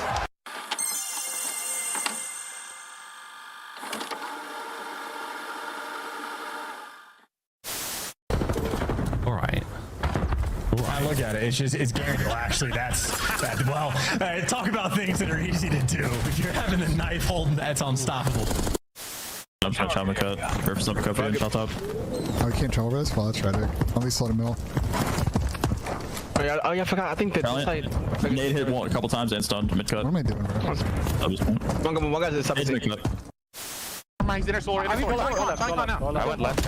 Oh, pinch left. Yeah, there's one deep. I'm waiting. Renko dead, one deep left. Super dead. Nice, 3 I'll try. Oh my god. Go. Go. For the game. Boom. Holy what exposure. 8-0. Billy, lie.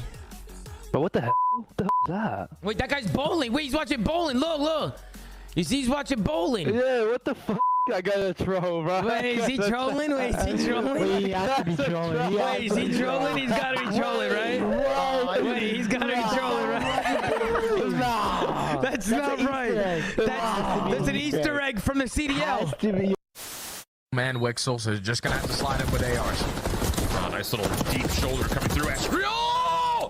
Wow! No way!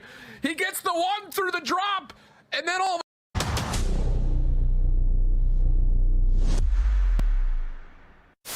Slow this down. No.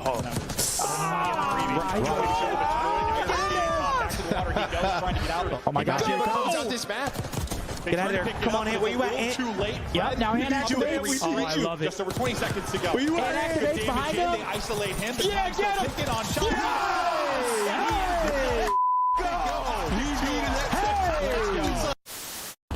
I am bridge, anti bridge. Yeah, our bridge is shield. One's left. I'm cutting in. I'm not sure if I'm getting old, but I swear to God, Joe, sometimes when Celium talks, all I hear is.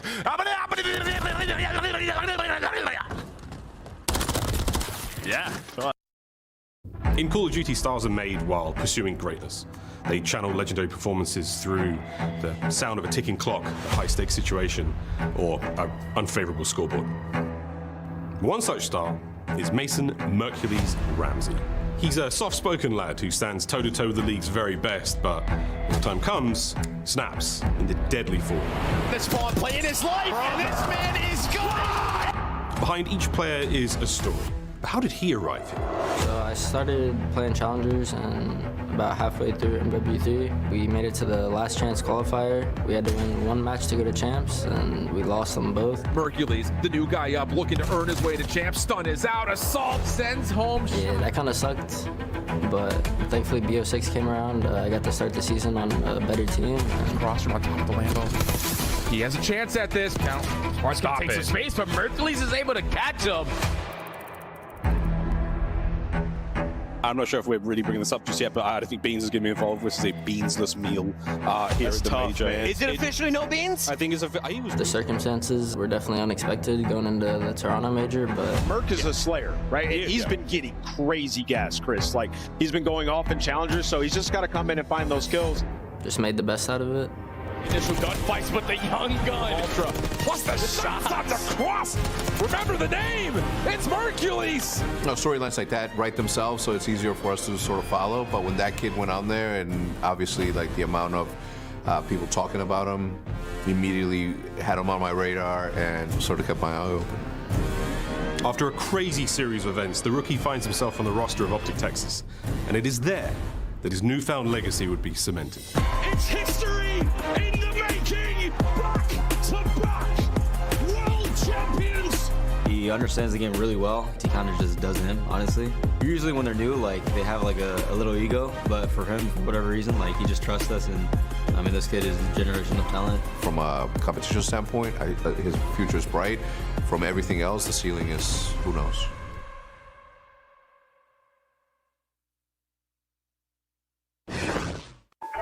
I'm a big stepper when I walk, money maker when I talk. Another boys on a mission, never put them in a box. Falling to the top, jaws open while they watch. Yeah, I'm getting to the chicken, I ain't never gonna stop.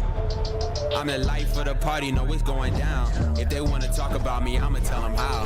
I'ma tell them, I'ma tell them, I'ma tell them, I'ma tell them. Everybody wanna be like me, fast lane, steady whipping 2 doors off speed. Everybody wanna be like me, but that's something that they never gonna be.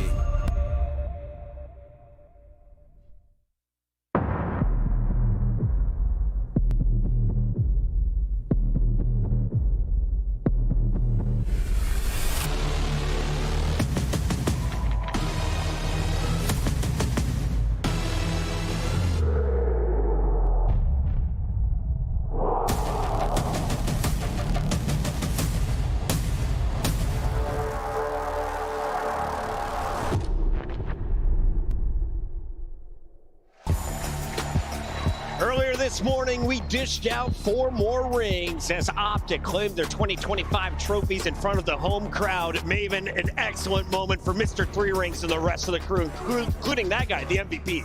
It's awesome. It was so fun to watch the crowd celebrate with them, see how hyped they were for this team. Yeah, Shotzi, unreal, 3-time world champ. And he's just so genuine, dude. His smile, it just lights me up, Chris. As we take a look at this showdown, we've got Optic taking on Minnesota. Allie, walk me through this battle. How do you see it facing off?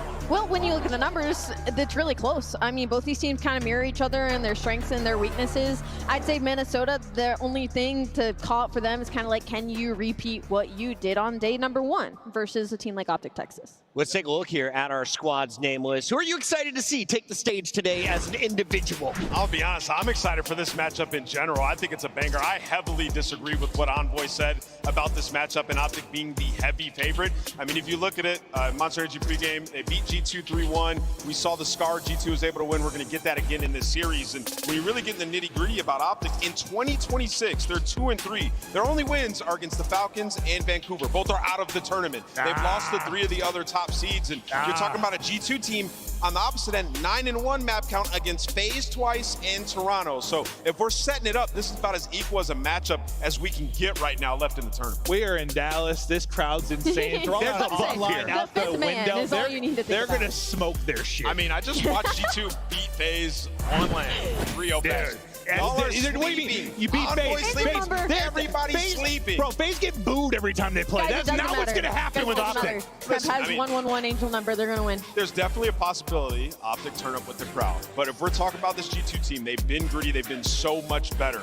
This series can go the distance. Mercules versus Kremp. Those are 2 superstars to look out for. And you heard Beans warning folks. He said, don't talk trash to Kremp. He'll walk away with double birds and a W. Let's take a look here at this G2 lineup because they are the underdogs. If you watch them in the qualifiers, we never expected them to be able to close out series. They got to a number of game 5s, but here on land, they have cleaned up their game. They've been unbelievable on land. It looks like almost a completely different team. I mean, Slang was a really big issue for them, and right now you got Ezreal and Kremp rocking 1.2. Same with Skies. That's 3 players with 1.2s that came in with like a 0.9 overall. So already huge difference there, and also their search and destroy has been fantastic recently. It isn't their strongest game mode, but they're on 3 wins in a row, and they've been pretty dominant. You're talking 2-6-2s in around 11, and it's been on Scar and Raid. You're going to see Scar in this series. They're undefeated on it. And then CDL Best, 13-7 map count in January. They were leading the rest of the squad. This is what we thought Carolina was going to do when they came to land, when I look at G2. No, I mean, I love this G2 team. I want to root for them this weekend. I want to see them do great stuff. This is not like an online match. This is just a Optic home major. I expect this team to be so much different. All their issues, like for Optic, all the problems they've had, when this crowd starts roaring, and you played in front of a crowd like this, like it can fix some of your issues. It absolutely can. I mean, the battery gets put in your back a little bit, but you know, in Optic, obviously in front of this crowd, when they get that energy, they can slam anybody. But G2 have shown us the pressure doesn't really matter for these guys. Like outside of online game 5s, you get to land though, they dominated FaZe Vegas, so I'm comfortable in Let's G2 take a look at our maps and modes for this one, Nameless. Walk me through the numbers. Who has the edge? I mean, they got Colossus. If you're talking about G2, they love this. I mean, Colossus, they're the best Colossus team in the game. They beat Optic on Scar Hardpoint before, and Allie, you said it. What are they on Scar S&D for the game 5? 3-0. Undefeated. So yeah, G2, if they have to go to the game 5 in franchise history, they love to do it. They're feeling really comfortable. Do you feel it, Alley Cat? It's time to lock in our Scuff Pick'ems. You are still the Pick'em leader. That's cool. I'm going to go with Optic Texas. I can't deny the 5th man, dude. I got to go with Optic. Yeah, my pickers have been bad so far, but I'm going to go with G2 in this one. Go with your gut. I have a feeling G2 take this series. I'm going with Optic. I think they get it done in 4. They do not risk that Scar search and destroy. I was thinking Optic 3-0 until I saw Colossus map 1. I'll go. I'll go 3-1 Optic. I think they're gonna run their shit. Your brain is so big. Yeah.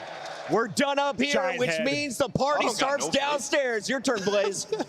I've been waiting for this moment, Chris, because this matchup is set to blow the roof off of Moody Coliseum. It's going to be a banger of a series, and the first team coming to the stage is looking for a colossal performance. Big step into the stage. Get loud for G2 Minnesota.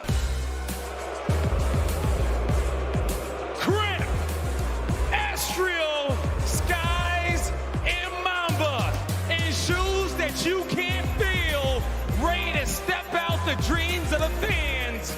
It's G2 Minnesota. I mean, the whole desk, the whole crowd, the whole chat, everybody's counting out G2. Well, guess what? People were counting them out yesterday. It didn't matter. This G2 team, a bunch of dogs. That sub duo can get it done. This guy's been turning up. And hey, map 1 is Colossus. They're feeling good coming into this one. Time to bring out the home favorite. They feeling real good, and through the power of friendship, they've been going a long way. But this next team don't just got friends. They got the whole state of Texas in the venue behind them. Get loud and stack your voices for Optic Texas. Hook, Shotzi, Mercules, and Dashy. The back-to-back world champions know that it's time to play. It's time for business, and it's time to show out for the day. It's Optic Texas. I mean, I don't even know if I really have to say much. I mean, for those of you at home, this stadium is packed. There are so many people on their feet, and they are getting so incredibly loud. These are your back-to-back world champions, and there is the 5th man in the green wall. There is nothing these guys can't do. This match is going to be electric, guy. It is so electric right now with green wall chants all throughout the venue, and the stage is shaking. But will G2 falter? It's time to find out. Miles chants, it's time to go. Thank you, Blaze. Pressure on for G2. Will they crumble or will they become diamonds? A stacked house here in Texas for a big matchup. Mate, I'm ready for a party here. How you feeling? It's going to be a fun time, and this is going to be an aura-defining series. Optic, they haven't had an incredible online stage just yet. It is a bunch of world champions. They live for this type of environment. On the flip side, in January, G2 have been monsters. Their map count is ridiculous. The series we have, they love the maps down the line. The question is, does the aura diff break them? Well, they've got to get through Chrome losses first. Again, both teams looking pretty solid so far. Optic, they've given us the goods. A nice run thus far in the winners bracket. A little nervy coming into the start of this tournament online, but seem to have figured things out. Also, you brought this up in the walkout. The submachine gun players wearing the shirts. The AR players wearing sort of tracksuits over the tops. I love it, man. The boys are dressed to impress. Got to get ready for the right pace. And, well, Looney, the coach on the right side of your screen, trying to get the boys ready for map number 1. Happy for them to see that Kremp Losses in the mix. He's got aura on it, but this is your X Factor player. When Mamba is going positive, especially in hardpoint, undefeated in the game mode. When he struggles, well, G2 struggles as a collective unit. That is the person you're paying attention to. Keep in mind, never forget your first time. Now this is him in front of the massive green wall crowd, shooting against 4 world champions down the line. Mamba, this is his opportunity to rise to the occasion. I didn't have nearly as many people watching me on my first time, so Mamba is going to be a test of the mental, a test of the resolve. He's got to go big on a very, very red stage right now, but there is a serious sea of green that will be cheering his every downfall. We're gearing up to get to map number 1. The coaches have departed the stage. It is nearly time to get this one going. G2, the underdogs coming into this matchup. Optic, your hosts. But will it be familiar territory for our red team? Let's find out. Map number 1. Let's get it.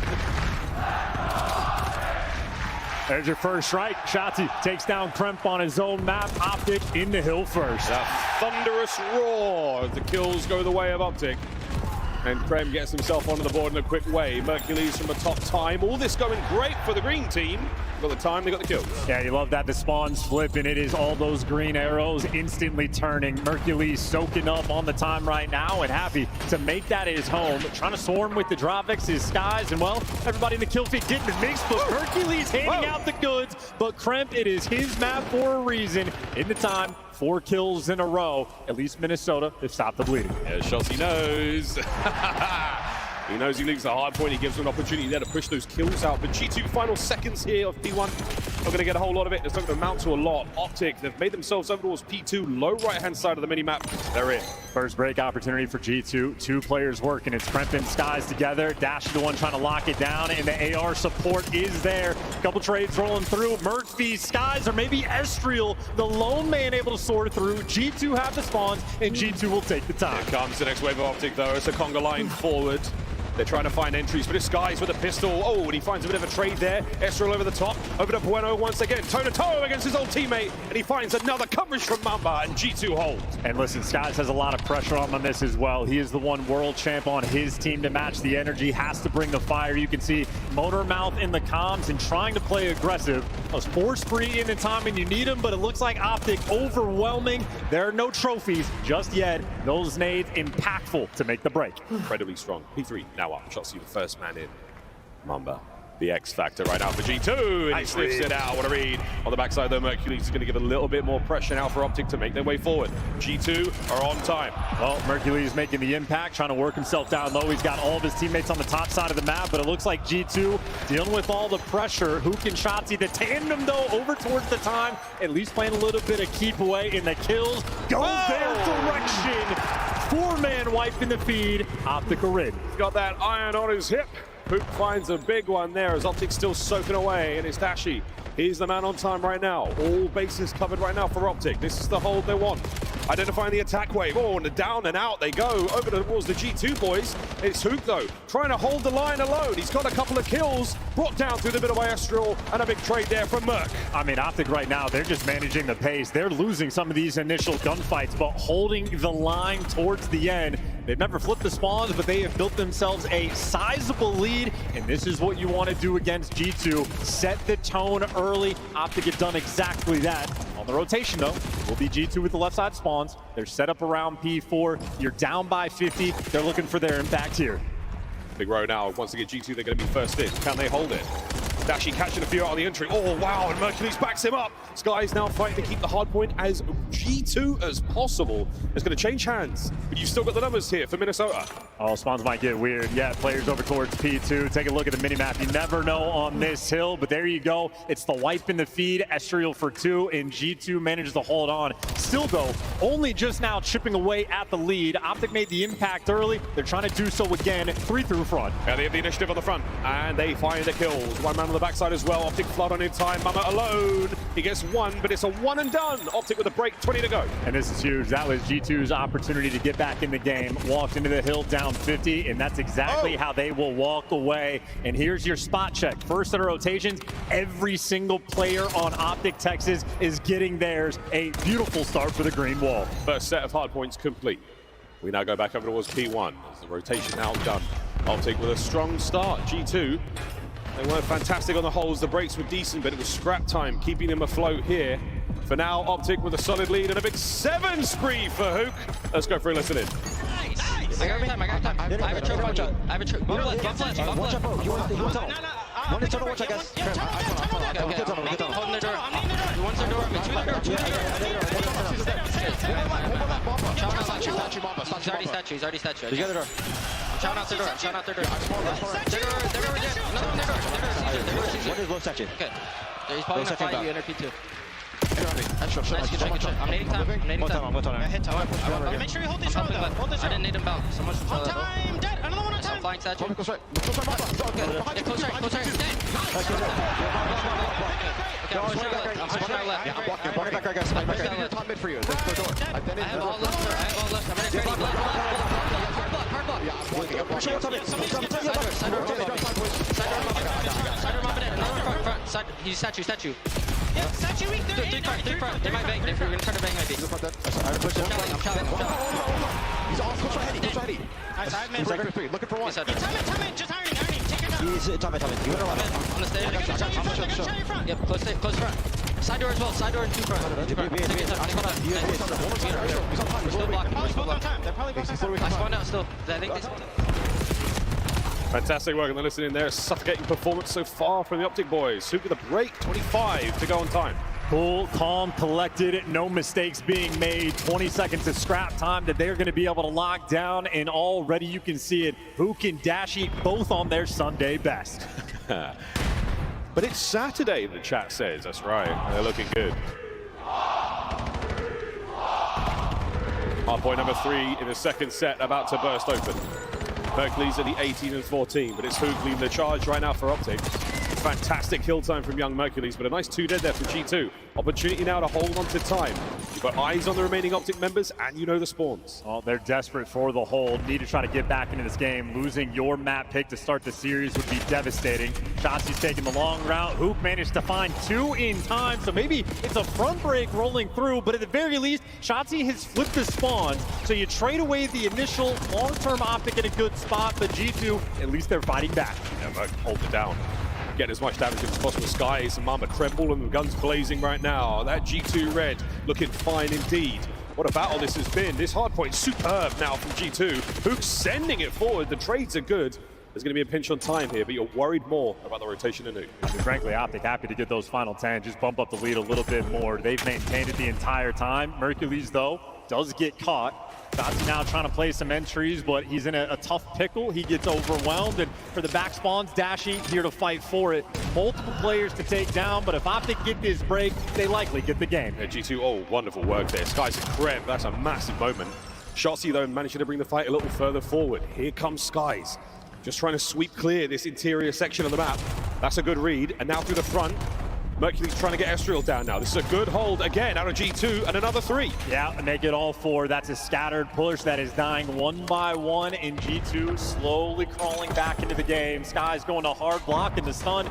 Not there to check it. So Shotzzy, as is tradition, is behind you. Sky's though, what a catch to find him. That's 3 in the feed. The spawns are going to get weird. And either way, for this final 20, G2 had a beautifully orchestrated P4. What a P4 holding it down, watertight here on Colossus. Mama the last man left standing on a 3 spree. If he gets this, which he doesn't, it would have been ideal on that run towards the Hellstorm. Want to come back there from G2. Third hardpoint set. Here we go. And it's a reset from Optic trying to stabilize. They're even reading the Mamba spawning on the old time. 2 players in towards P1, but in the kill feed, G2, there's 3. Estriel delivers you 2, and G2 in this initial time.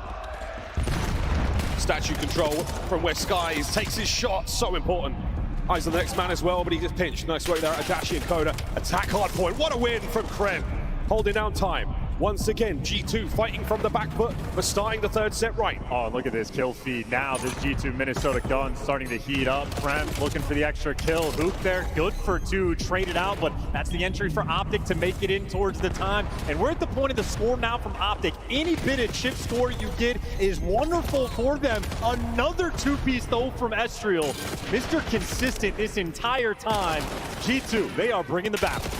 Oh, wow. Hook holding it down. Up top mid. Skies to the sidearm. No good. Mercury's going to hold it and keeping the kills going, but Estriel missed it. Consistent still on time here. Final few. And a big run now from Mamba. He manages to get in behind. And will he strike? Another read from Shotzi. The backline open. The 1v1's won again, but over the time, it's Krem up high. No good. Hard point down. Optic are in. Overwhelming. They're going to make it all 4. Shotzi now gets the push out. Shotzi to a front. Mercury's now holding it. We're starting to get towards the very end of our opening map. 25 for the win now for Optic Texas. Here comes G2. Mercury's brought down. It's a good for 2. The 3rd man shot, he's in. Doesn't check the right corner. Hardpoint changes hands. Yep, Optic let him get close, and they were overwhelming on the break. Nail-biter, though. Optic 23 seconds away from winning map number 1. G2, though, 25 seconds worth fighting for. Mercury's takes the round. He's got him through the back. Seven's going to turn for it. The reads are there, but the kills are not. 4 in the feed from Optic, but they cannot win it here. We're rotating to new. It's a massive win. A small miracle from Mercury's now on the approach towards 3rd. Krem, bad timing. Can he make something of it here? Here comes Merc once again. Hook joining him in the feed. Mamba trying to get something going, but it's a coverage from Skies, and the break is there. 7 HP to a 2-piece from Dashi. Skies can't get the kill, and that will be game. Optic Texas take map number 1.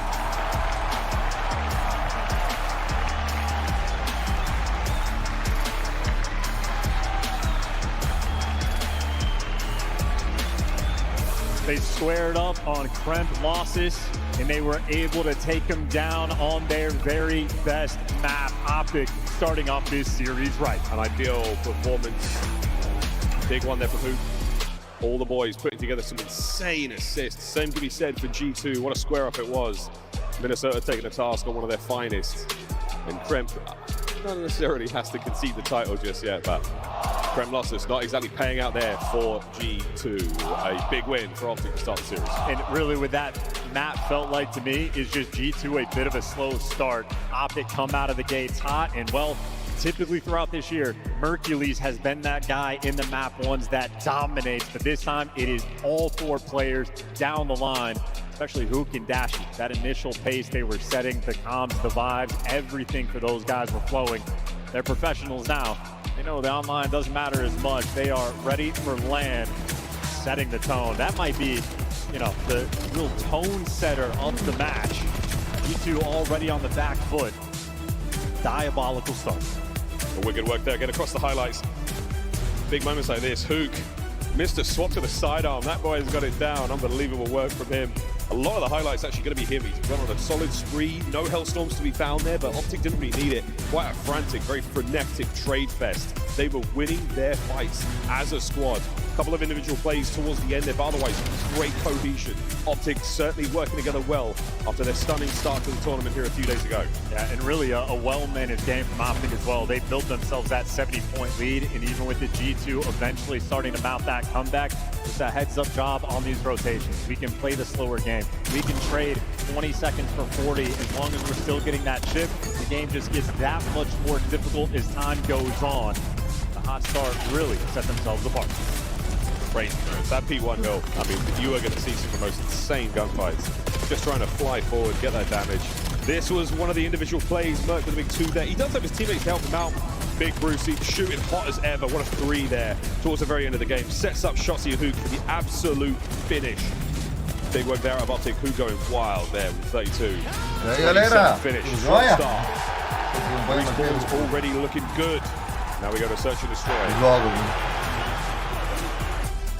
Yeah, Big Bruce and Mercules, the 2 AR players there to call game.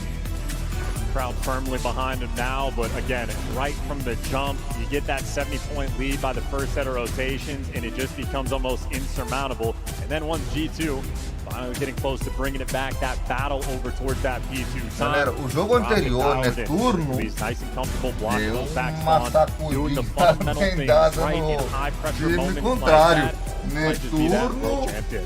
Exposure steal its way. First do to céu, six. como jogou, hein? The No jogo triple anterior. dose of Scar. Scar, falei Scar, porque Scar. tava- Excited to get to that portion of the matchup. But Exposure coming up now, Chance. I mean, we've seen some great Exposure games. Hardpoint, Overload, you name it across the board.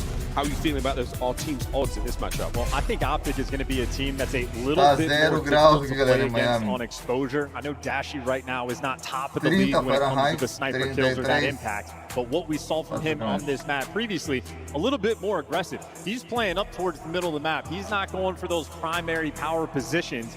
He's trying to throw a little bit of those atypical looks that Galera is do difficult céu. to adjust for. Que jogo. You know, you got a sniper Um atrás in do the outro. long lane, covering the middle of the map. Daqui a That's pouco, like Kremp and Estriel. Miami, Be a meu little time bit vai trickier enfrentar, vou dar for como them que eu to play falei that aberto game. daqui I mean, a that pouquinho. matchup against the Eu Falcons, he knew he vou was squaring almoçar. up against Celium. I wonder if it'll be a different affair now. He knows he's going É, toe to toe with apesar Skies. que já era It was pra a dream estar come true for gravado Skies to faz join Optic tempo, last né? year. Porque como Can he be a nightmare for Figuramos them na now in gravação this anterior. matchup? This S&D, an important one for G2 to bounce back. Make this series a real match. Logging into this one. Eyes on the snipe plays, eyes on those big flanks. Looking to overwhelm these lanes. Agora Texas. Well, a lot towards the bomb site in the middle of the map. Typically where we see a ton of action go down, but Exposure, a lot of fun. Sixth Bela. edition to the BO7 call. Here we go, folks. Map number 2. Mapa 2. Let's get it. Two of the highest impact S&D players in the game are sitting across from each São other dois on ou the três stage. mapas, Both Kremp and dependendo Mercules, do que tiver. incredibly high slaying capabilities, even in this game Não mode. tava vendo como A lethal combination. You want to Legal. get off to the hot hand, but of course, no Texas. trophies in round number 1. You have to slow it down and take your time. Straight away, a different look Começa. how to Bruce it. The snipe maneuvering. Intel passed. And that is a delightful way to start the round. G2 contra Welcome to the show. G2. Minnesota. Hook's got a lot of pickings here. Eyes on these two. Into the trap they fall, and he gets one to walk away with, which is more than enough. Yeah, Minnesota huge- está huge muito out melhor of que o Hook. Texas. Now Dashi has all the intel. That's a crazy shot. That's real. Well, he has a scar now in his back, and a 2v3, they're forced to try and clutch. There's a hole in his pocket for sure. Nós, The galera, hole estamos in bem the defense. demais. The bomb's been planted now with the man advantage for Optic. Já volto já já. Got Shotzi a slight off angle. Skies should hit this on the wall jump. That will give him a fighting chance, but Shotzi, he will not be going that way. Out of the play for a second longer. Mercury's dodging the nade as well. Yep, the middleman, the one that's going to call everything out. They got intel on at least one player towards mid. Should be a freebie kill there. Estriel trying to make the play, but eventually dropped, and there's just not enough time in the 2v3. No magical stuff can happen for G2. Optic Texas handling that pace. That is exactly what we saw on the Colossus as well. As aggressive as guys like Kremp enjoy being, Optic just make sure you control the map, don't give away anything in that triple down low setup. They handled it to a T. Swapping sides now. Optic will be on defense. Just trying to sort of set a mental map now on every angle the Dashi takes with sniper rifle. So far, you go down low. Next round, it will be totally different. Keep G2 guessing. Don't let them get comfortable at any moment. Play for every advantage you can. Here we go.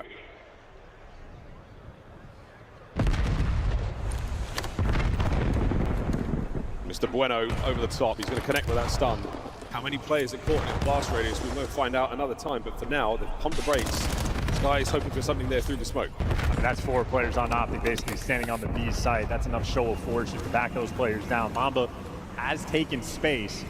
But this is a lot of Optic players he's dealing with. Yep, just needs to stay alive. And in the meantime, Kremp try to get aggressive. He gets dropped, and now Mamba in a tough spot. Those Optic players running straight at him, shoots one out of the sky, and there's no follow-up for the trade. But he's held them back. He's made those 2 players retreat. Mamba showing some fierce play on the skies now. Catches the tail of one on the retrieve, but Dashi! He's showed him a little bit too much, and now Hook picks up the man in the middle, and it's all down to Mamba once again. This would be for the ace in the round. What a special moment it could be for the rookie here. Less than 30 to go. I mean, this is just a nightmare situation. Dashi in the back of the map. He'll take a freebie on Hook, but still just 20 seconds. And Merc drops you instantly. No open avenues of attack, and Dashi with the separation. Sky's eyes wide when he sees those players run across that door, but ends up getting caught. Who is the real hunter? That's how simple you can make it look. A couple of shots into a man that's already damaged, but again, not giving away anything. We've seen a couple of 1vx situations here, and they've been real spooky. I've never seen Batman smile before. He's so happy. Big Bruce. I'd imagine the new viewers are quite confused. We call him Bruce. It's a nickname. It's a long story. We'll get there later. As Dashi was the... So, wait a minute. Story time later. For now, it's Dravik time. And Shotzzy gets a couple of tags in, but it's not going to amount to a huge amount, except for the Mamba first blood. And Dashi, Big Bruce, massive Bruce goes for 3. Over to Hook. It's 2v2. Hook getting aggressive as well. Maybe try to pick up an Aaron Skies towards the back, or is the play call going to be towards A? They have no intel on Mamba, but they know they have Skies cornered. And just like that, the information's good. The kill is not. If you're on G2, Mamba should be able to make the play, but in the meantime, Skies drops. They found the isolation gunfight. Once again, 40 seconds to go here. Optic are going to get a bomb plant. And Mamba, if it's not A, it has to be B. Will he get the timing on this? The answer is no. The bomb should get planted. But wait a minute. Can he isolate the fight? There it is. The first damage, the immediate now counter-attack from Optic. They line up together, and that is it. The two-man attack. And once again, Mercury's finding it 4 in a row. And this is mistake-free Call of Duty. Even in the 2v1, if you do not have the intel on Mamba, you do not want to get caught on the bomb. They wait for the information.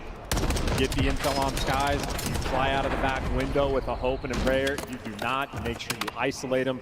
Hook sets up Mercules. Mercules is there for the kill. That is a perfect 4-0 start for him. As Optic are now up 3-0. Kremp yet to get on the board in the kills department. 0-3. With a 3-0 lead for Optic, you could imagine that a kill would go a long way for him. In 4th round now, we'll see if any shenanigans come our way. Opening layup for the nades will not connect just yet. Mr. Bueno will bring his VS Recon to play this round. That's what I'm saying about Dashi playing down low as well. Dodges the sniper, Hook there for the first blood, and out like a ghost in the night. The disappearing Acton, yeah, Kremp 0-3. What a stun. But by Mercules, a little bit of life. It's a grunt of frustration there from his player character. It's charged through the middle now, G2. Hand in hand, shoulder to shoulder on the advance forward. The Optic with a 2-2 split. They're going to be making their way towards the bomb site now. They will miss G2, but they will check it because they saw the door open. But Estriel, great manners, the rear guard there. Pulling security, making sure that no one gets hit from behind. And he doesn't get the second. It is Mercules with a 2-piece. Down to Kremp. Can he turn his entire map around now? And Kremp needs this one. You got to get your team on the board. An opportunity to pop off. He's going against Hook and Dashi.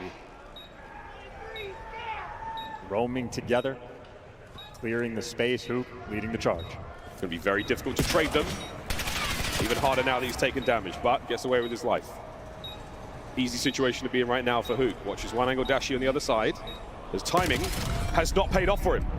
Hook now has to join the fray. The clock ticking in favor of Minnesota. Round 2. Kremp on the dance. Oh, but has he got the time? Kyler Garland run for the defuse, no good. Stays alive, and Kremp seals the round. And not only is Kremp one of the better slayers in Search and Destroy, he has the most 1v2s in the game on the year. Valuable in the clutch, and he doesn't have to do it with aggression. He can just play that game clock. Every single decision there was perfect. Jukes the kill cam as well after he picks off Dashi. Well played and well timed. G2 were desperate for that round. He gets him right where he wants him in that tank position. Little bit too long to get to the gunfight. Little bit too long to get back to the bomb for the defuse. Good S&D there. And now, finally, G2 on the board. Another attacking round for Optic.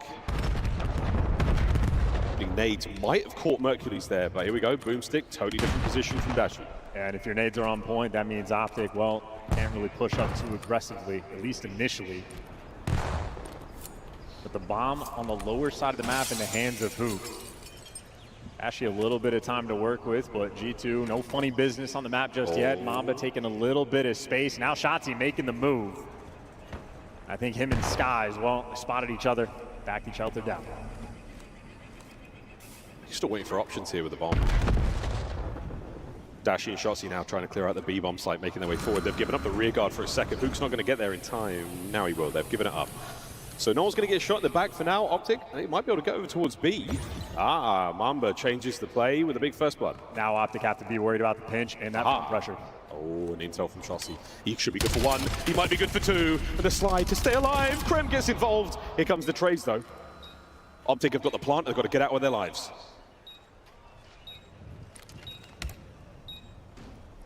Peek that balcony at your own risk. Down low, the gunshot rings out. Mamba strikes a coiled spring, and now immediate attack. Hook coming from over the top, but it looks like the defuse should be good. But wait, he's flying forward. Kyler Garland!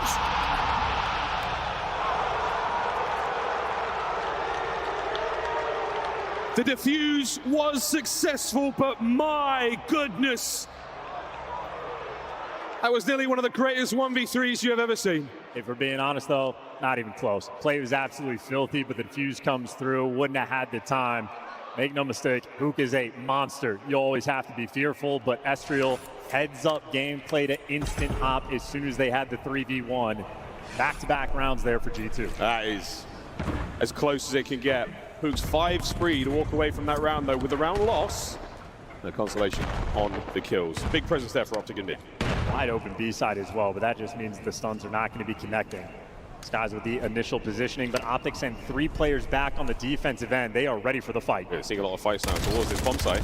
Great damage there in the initial. Duke's going to find a first blood on the other side of the map. Oh, and Dashi's managed to catch another. Numbers are still here from G2. They are not relinquishing the play. Dashi gets another. And it's a clean sweep. A bastion of defense by the bomb site that Optic do not give up. Wonderful round. And when Optic has been playing virtually mistake-free Call of Duty, very methodical. If they get the man advantage, well executed. Well, for G2, a little bit too squirrely. Get the players weak and you start chasing a guy like Shotzzy, you'll die nearly every time. 4-2. Managed to stop that G2 train rolling after the defuse round. That one was so fast, you barely had a chance to catch our breath. Hook not far away from the Hellstorm at all. And that could be devastating here on exposure. A bomb plant should do it. Mamba here on the outer lane, but Hook, he's also been on point for the first bloods. How about the timing on this one? And it was Mamba that got the jump. A huge kill to shut him down. It kicks off the trades. Advantage G2. Big advantage G2. They put it all down to Dashi now, and he is totally alone. Goes for the reach out against Estriel. Gets the headshot. It's going to give him a little bit of space to play with, but a strong challenge, and they've got rounds to burn right now. 4-3. And an essential save from Mamba. And how about that out of the rookie as well, playing that aggressive on the defensive end, taking the fight towards Optic, and of course, the follow-up from the team was there. Yeah, from Mamba. His kills and deaths right now, about 6 and 7. I'm sorry, but it's true. I'm sorry. 3 first bloods as well for him. Optic still with the advantage though, 4-3 up. They'll have defense. He's not really being deterred again by a rowdy crowd and the bright lights. It has been a solid game from G2 as well, Mamba in particular. Optic flying forward out towards the B side of the map. That's where you've seen a lot of G2 love. Dashi v Skies now. Is that enough to pull the attackers back towards A? Hook stalwart now on the defense, watching over the A-bomb site. And now you can play a lot more aggressive towards the middle of the map because Dashi, no more sniper for him. And Krem instantly finds his spot. That is the difference maker. Still does some trades. 3v3, bomb collected. Now a squirrely moment. You do not know where these Optic players are. They got 2 players working the pinch. They got Hook in the depths of spawn. So Sky's a massive responsibility, but from Optic, it is long routes being taken. G2 completely unaware. Oh, Mamba's definitely getting taken care of here. Oh no, Mercules, that is a massive win. We don't count out Skies though. It's not over yet. Dashy checks it, doesn't get it, 1v2. Merc up close, finds his 3rd of the round, his 10th kill overall. Did we cut away an intimate moment between 2 players? I think we did. You'll have to use your imaginations, fans. Map point Optic. And just like in map number 1, it was Hook and Dashy that set that tone initially, and then Mercules just starts to go on that monster tear. 10 kills already for him. In S&D, he has been elite and consistent all year long. Provides on land once again. Mercules' 10th kill of the map thus far. Optic on their own forward. I think a little bit of damage might have passed ways there from the opening nades, but now Shotzzy, oh, this is it. We're going for the jugular. We're going straight to the death screen. We'll see you in the next round, but Mercules does get the trade. Hook's still trying to keep the pressure up. He wants to go for it. Estriel. Oh! Ho, ho, ho! I'll see that kill cam. Thank you very much. Wicked work there out of Estriel. That is a player that is always good in the clutch. He plays at his best. The better the competition gets, the better Estriel gets. Quick movement, solid round. We talk about that mistake-free COD from Optic Texas. Well, that is a round maybe just a touch too aggressive. Quick round in the end, but Estriel delivers for the big moment. Nonetheless, Optic still a single round away from being up 2-0 in the series. Yeah, they were trying to get to the game break real quick. Will they do the same sort of shenanigans this time round? No, 2-2 off the rip.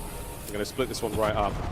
Estriel there from inside his bunker will stay safe and sound from the onslaught of nades that not many connected or even were heard. So heavy pockets for Optic. Well, Mercules had the time to get through on the pinch, so now the job for his teammates is give him the intel and let him live. And Mamba versus Merc for the pinch as well. Might settle in for the round. Mamba delivers. That is 4 first bloods for the rookie. Is this going to change the play from Optic? Yeah, they've got 2 players in mid. Shotzzy saw at least 2. Kremp with the heads-up play, and the dance is on, and he gets wrong. It's electric stuff from the generators, and it's Hook now joining the fray. Estriel keeping his spree going as he gets right. Has he caught Dashy on a bad timing? No. Mamba fighting forward in a 1v2 to stay alive in the search. Save your lungs, Dallas. We've got a bit of time, don't we? Here we go. Mamba fighting in. Big Bruce goes high. 6-4 the final score. Exposure. Some dicey rounds, but it is a 2-0 lead for Optic Texas. Taking care of business is Optic. Thus far, they have had a virtually stress-free tournament. 5 map wins in a row. They have been in control the entire time. 5 wins in a row against 2 very formidable teams. Of course, Falcons, they take care of business there. G2 with 2-0 so far. Crowd buff goes a long way, and it is certainly helping these players find their form. 10-5 Hook, 11-5 Mercules, and superb damage across the board. And listen, Kremp has a 1v2. He's been playing decently, but in effect, he has been neutralized. Meanwhile, Mercules, those high slaying expectations, he has delivered back-to-back maps. Obviously, their Skies maybe a little bit of a pain point, but we would have had a round 11. Mamba gives you that first blood. The rest of this team, though, for G2 simply collapsed, and now back against the wall. In terms of the map set, G2 happy to see all of these stars, but again, Optic right now on land have leveled up. They are playing very high-level Call of Duty. On paper, we're set up for the reverse sweep, but in reality, who knows? Desk, what do you think? Is it true on paper? Is G2 the favorite in the second half? Because slightly. I don't feel like any numbers could tell that story in my They were mind. meant to win that map number 1, according to the numbers as well. 5-1. All right, let's take a look here at what has happened in the first half. Nameless, first off, How is Optic able to establish dominance? Yeah, I mean, first of all, the crowd buff, I may have underestimated it just a little bit. But yeah, we'll talk about the Surge first as the highlights are rolling here. I mean, everything's working. Off the rip, you get the dashy first blood with the snipe. And then you see it like Mercules taking over. I mean, there's a lot of rounds where, you know, Shots applying pressure through bottom mid. Mercules picking it up on those trades. And, I mean, really, Free Fires are working. A couple B retakes. They had 2 amazing B retakes where, you know, they completely give it up, just let you take the space, and Optic just comes in simultaneously. So, yeah, as an Optic team, they are on point in every facet. Ali, if you're a G2 fan, you have to be happy that your team bounced back in the second half of this search. They just started a little bit too slow, right? How do you start game 3 strong, though? Who are you looking at as an individual? Ooh, that's a tough one. I mean, as somebody that maybe needs to turn around, get something going, maybe I'm looking at Sky just because of the lackluster of map number 2, but I can't even put it on him because it felt like it was Mamba versus the world in the first couple rounds. That guy got 4 first bloods on his own. He was trying to set his team up, and he did not get any follow-up. And what was really uncharacteristic was how long G2 Minnesota was taking to plant these bombs. We're talking about like the #1 post-plant team in the building right now versus a #8 retake team in Optic Texas, and we were just giving them the map, letting them hit a flank, letting them get that collapse. And now you're in a situation where you're down to 2, you lost your map pick in map #1, and you're going on an overload where Optic Texas has looked great in that game mode. Crep losses goes to Optic, and that is not what we thought would happen, but you said Optic with this crowd was going to crush the opposition regardless of who's on the stage. Listen, I was very critical of Optic last year when they were struggling early because I felt I was watching a broken team. There was something fundamentally wrong. That's not what I've seen like in this online stage. To me, it felt more like a slump. Their comms sounded a little bit off. It might have been as simple as like, hey, this is the team that won champs. You're sort of in that mentality of like, get us back to land and we're going to run shit. And honestly, until we see them not do that, okay, they might. Like they're gonna show up when it matters. This team performs when it matters, and until they don't, that's my mentality with this. It's time for your Scuff play of the game in Texas. Put your hands together for yourselves. It's the crowd buff. Yeah. Nameless, you mentioned it. The impact is being felt here in Texas. Oh yeah, I mean, there's a round where, you know, G2 won and the crowd was standing up going crazy for Optic, and, you know, just trying to get in their heads any way that they can. This crowd has delivered. They've been super excited, and Optic has given them a lot to cheer for lately. Haven't lost a map yet here in Texas. Ali, there's the Surge Turkey. He's the face of the Surge fan club for me. Who's the face of the Optic fan club? Oh, that's tough. I mean, it gotta be the guy we showed earlier that had the Batman thing on. That was pretty strong. Cool. I did see somebody with a Stormtrooper helmet that had Optic on it, I think. That guy has some pretty good aura, I'd have to say. But, I mean, there's plenty of them in this building. It's the drums, Used to be Fwiz, the drums Used to be Fwiz, you're right. There he is. There he is. Shout out to Batman. Shout out to Game 3. It's loading up. We've got Overload coming your way. Maven, if G2 is going to steal a respawn, what do you want to see from Kremp's crew? The sub takeover. When they've had success, it has been Kremp, it has been Estriel that have led it. I want to see them be dynamite. Casters, game on. Let's do it. Thank you very much, Chris. We'll see if G2 can blow it up in the right way of blowing it up, which is what Maven's doing at, which is the Summer Shinga players being explosive. Yeah. That's what I'm talking about. Let's get an Overload. It's going to be a fun time. It is a very exciting map. It is probably the highest scoring one that we have as well. And if there's an opportunity to really start to build some momentum, this would be it for G2. I don't think they have a choice in the matter, though. Vuk has been an absolute monster on land. Both him and Dashy in this series have really been setting the pace from the jump, and everybody is picking up the slack after the fact. So I think Optic right now is looking like they're in for it. Very, very excited to see, again, as far as the stats are concerned, Vuk with that big old 2.0 there on S&D. It has been a strong, strong start from the Optic boys. They really are running this one. But again, crowd certainly helps you guys. It goes without saying. You're very loud. He's definitely getting the heads of the opponents. But G2, this is a very capable team. A squad that has absolutely brought their A game in the run up to this major. They know they can get there. They know they can do it. The question is, can they find themselves right now? Last chance. Stay alive here in this tournament. We've made it to the Scar portion of the series. Here we go.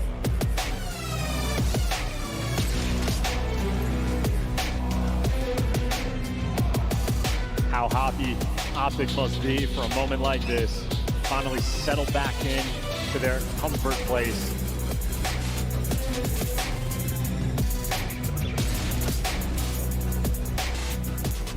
Left side spawns off the rip, a round away from getting that top 3 locked in. Here we go. Opening hit now through mid. It's only Hoop showing face there for the Optic boys. And Dashy with this top power position, eyes across the objective. Young Merc there keeping it close. Right now you're going to see some effort from G2 to try to get on the inside, try to get some damage, try and get those kills. We know how high scoring Scar can be. Once you pop, you just can't stop. Oh, well, Ezreal able to give you 2. Stop the gunfight maybe just a moment too soon. And Ezreal's out here taking names. This is now man advantage and a little bit of pressure for G2. Obviously, though, Shotzzy out on the chase. On the chase, he's looking for the next set of players. There it is, a big win, and up close and personal. That's going to be the carrier dropped. A quick swap of hands now for Shotzzy. Looking good, trying to swing this around. So far, G2 ever on the map. Nice little cleanup kill there from Shotzzy, but as the device gets dropped, well, so does Mamba. We are just vying for position, vying for control. Damn. That's 2 more in the feed there from G2. At least the guns off the rip from Minnesota are hot. Still hot. Krem knows there's a player next to him. That's going to be the device carrier, and technically a wide open lane here to make something happen. And Mercules, oh, from the hip of the pistol, gets a cap. First in. Damage dealt, and you're going to see the rally now from the top side of the map. Optic have set this one up the way they want it. That is just a snappy moment. You just dropped the ball for a split second, and Mercules there to punish you. Now on the reset, well, Dashy, GG spot, able to give you 2 clean shots coming through. Whoa, Krem, what a 2-piece there. The Dravic getting put to work. Still playing upstairs. Krem keeping this life as good as he can, but he doesn't have the coverage from his teammates, no angles to play with. Optic dominating the top field. Couple trades though, Optic still just maintaining. There is no pressure once you get that first score. You can play for the kills first. Now number 5 has gotten through. Kazook trying to take a route. Now as the minimap gets mixy, it's Optic with the pressure, and now Kremp is just out of position. He's in Narnia. Meanwhile, the score is about to go through. Pick it up and run it down. Shotzzy's the one that's there. The final man. Not quite done yet. It's still a goal line save, and Optic are trying to play it safe. G2 may have just done it. Yeah, Mercules backing up just ever so slightly. It is still on the goal line. There's the reset. Optic still in position on the top field. 2:30 on the clock. And G2, they've just been battling out of their spawn constantly. Optic maintaining the pressure. They are happy to take things slow. Mid-map now from G2 trying to find an opening there to attack the backside of the field, but again, it's a strong position to be in for Optic. They've finally got some space, and it's Mamba clearing house. Hook's going to get back over towards mid, and again, this is going to suffocate the attack. Unless Mamba can go absolutely wild. A difficult thing to do right now as Optic start to get rolling. Back over towards A again. And you got the lead blocker. Out and about, Estriel's there to drop him. You don't have the device either. Optic really trying to get in their spawn and get a couple kills before they start making moves. Ashy's nearby, but you can't pick it up just yet. Yeah, he's still holding on to this position, this trench side. The field is all Optics. They're keeping it well and truly green. Here comes the attack. Big old flank right now from Krem once again. He might be able to help out on this attack. You're drawing some of those players back. Yeah, you've got Optic just off balance enough. An opportunity to make something happen. Here we go. Bombers wants some key gunfights, and that's going to set you up. G2 can finally breathe and start making moves, but get dropped immediately. Now you're trying to work the top side of the map, but the arrows from Optic Gaming, everybody's here. First solid amount of possession that G2 have had. Sneaky Skies gets one. Still trying to keep this play towards the top side of the map going. Mercules in a perfect position to slow this play down, and he does. Another man to kill. Mamba finds another, and it's not enough legs left in the play right now. Can G2 get recovery? It has yet to turn over yet. It has yet to exchange hands. Well, Optic's defense has been holding so far, but G2, the most pressure they've had. Kremp able to stay alive for a moment. There's the opening. Move from over top, but he's going to drop a swirly moment. Escher with the pistol to hand it to his boy. Skies gets it through. G2 tying things up 1-1. Yep, Optic are set up on the bottom side, though, for the next spawn. A 1-1 here with 45 seconds left to go. Trying to sneak one over the finish line just before the whistle blows for half-time has been a wonderful thing to see. Pressure now on the motel. Estriel trying to clear space. He's in position to try to make something happen towards this goal. His teammates are going to win the fights as well, and win the fights they do. Last man there, and now a bit of a grab, but not enough skulls in place. Get moving, boys. You've got to try to get it happening. 20 seconds to go. Crimp trying to make a dash for the goal. Estriel down. It should be safe. Yeah, Hook saved him on that one. Picked up a 2-piece over towards B2, and he was the last one alive. 10 seconds as well. I think Optic don't want to touch the device yet. Let it reset, but you still have to play keep away. And this is one final try for G2. 30 seconds for this attempt. Extra time now just to get one in. Clock ticking. G2 slow but surely. Mercules might be able to cut the play out here. What a play, he's done it. That's the end of the half. Great 3 out of Mercules there. Swapping sides at 1-1 here on Scar. And for 5 minutes of gameplay, that felt like Optic were just in control of it for 3.5, 4 minutes. G2 extraordinarily happy to get the one capture that they did, just as Mercules was. Finds the timing, finds the route, and just slips on through. That was a long battle to make that happen, and clutch kills on the defensive end as well. G2, how desperately they needed this moment. This feels like a Scar. Sometimes the map can pop off. This one right now on land, it is slowed down so much, and everybody's keeping things under control. Little moments like that. Dashy on the defense there. Imagine you get 2 of those players, including Esther the carrier. For G2 not to line up and take extra shots there is a miracle, a brilliant amount of discipline from them. Just that little play there got them the goal. Well, second half now. Optic had tremendous possession in the first. G2 barely able to get their capture through. We'll see how they fare now.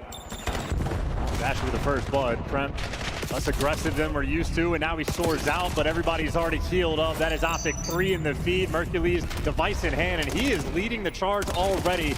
Information on a few, it's enough to drop Mamba. Backline now completely full of G2 Minnesotan players. Looking for a bit of a pinch here from Hook. He's trying to get something. Looking for the window, looking for the angle, and he's in. Oh, and he's cut him down. It's all done a cramp. It's going to be a capture. Oh, he finds another kill, but that should be good enough now. Is it? Oh no, Mamba saves it again. Optic are all dead, and G2 go forward. Yeah, good luck with all those spawns rolling through. Difficult to get a clean one, but the heroic there on the defensive side, trying to turn this into something good on offense. Well, Hercules in the feed strikes, and now those Optic players are soaring around. G2 stopped in their tracks. Keep in mind, Mamba, just the pistol in hand. Tough to force the issue. Very similar to what Optic had in the first half. This is what you want to go for, the rally. You capture this point, go for the A goal, keep maintaining that field pressure. That is the number that G2 want right now. That'll set very pretty in this half, but Mamba's trying to make something happen. He's making something happen, but he's got to contend now still with Dashy. A big save. Are we able to get some G2 players up there to reinforce and maybe get a kill here? Hook's still playing the tight defense. Over the top. Oh, the trade there from Mercules. Safe from one end to the other here on the attack. Yeah, those B-zone captures going towards the right side. It's very difficult to orchestrate. Mamba just a little bit too quick trying to force it through. But now you got an open lane over towards A. Optic, players on the cross, able to give you 2 in the feed. Merc, last man standing, gonna get shot in the back. The opening is here for Skies. Oh, you pulled the defenders that they're going A. But the play is towards B. Shotzi's got to save it. Shotzi's trying to make something happen, and this could go in. It is. Skies and G2 take the lead. Yeah, unfortunately watching the wrong team, but Skies is making plays with the pistol. Another one he is able to get through, and they still have all the pressure in the world on the spawns. The topside spawn is a beautiful thing for G2. Mamba, the frontline man. Still set up for the rally. Oh, what a kill from Merc there. He's number 3 on the minimap, so a long-range kill, a cleaning house there. Mamba down and out, no rally to be found here. Optic Texas have managed to survive the advantage. Now back to mid, classic reset for them, and now pick their choice. Shotzi making the B goal look that a bit more attractive, and he's still winning this fight until Mamba saves it. Well, he's at least bought enough pressure that his teammates are way past up the middle of the map. Mercules, nice shots rolling through, and Optic debating about what they want to do, maybe hoping for some more kills. Merc is basically fighting the entire team by himself. Finally, some trades start to roll through, but Optic, everybody falls, and Hoop simply know where you can go. Nice little dance, though, and he actually bails you out. Optic trying to keep this pressure up. G2 commit quite a lot there to try to bring the carrier down. But Optic, they got the late checkout. They're able to stay in the motel that bit longer. It might be enough now to get themselves right on towards the goal. Here come the trophies in play. Skies cannot lose the next gunfight, otherwise he's in a bit of trouble. The reinforcements better get there quick. Here comes the attempt. Dashy will be the carrier, waiting for the opportunity to go! That's it! Equalizer found! And they're still getting spawn trapped. Shotzi is still here with the pressure. The nightmare inside of your spawn. Merc is the backup. Going for the rally, bottom side of the map. That's where the next ball will spawn up, and we're going to fight our way forward. Shotzi staying sneaky. Oh, and he picks the wrong time to play. A clean house right now for G2. Can they stop the bleeding? I mean, they're just trying to get out of their spawn. They are getting decimated along the way. Another 3 in the feed as Dash is able to give you 2 Skies. Cannot trade him out. Wants to be the overseer and just protect this device. Doing it, he's doing it. There's the grab, slows it down straight away. Great damage, fantastic damage. Is it enough for any more kills? Hook's going for over the top. Oh my word, he nearly made something happen there. Has to back up. Doesn't have the teammates to do it, but again, possession is key. dictating the play right now. And you got Shotzzy on the bench. As long as Hook can stay alive in this moment, his team is making the plays, doing everything he can. You lose a few gunfights, Hook just trying to get out of dodge. And while he's safe, his teammates able to give him 2 in the feed. There's number 3. The open lane is in. Oh! That's it! 30 seconds to go! Kyler Garland puts it home! 3-2. Might just be the game, and Optic still maintaining this pressure. They got the Hellstorm in the back pocket, but Hook is the real score streak. Still trying to find another. Here we go, Optic once again possession. Now to hold on. 10 seconds. Shotzzy buys himself a few more, and here comes the saving grace. What an investment. Surely this is the end.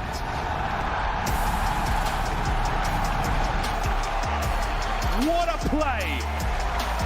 What a rout. What a fantastic score to win you the series 3-0.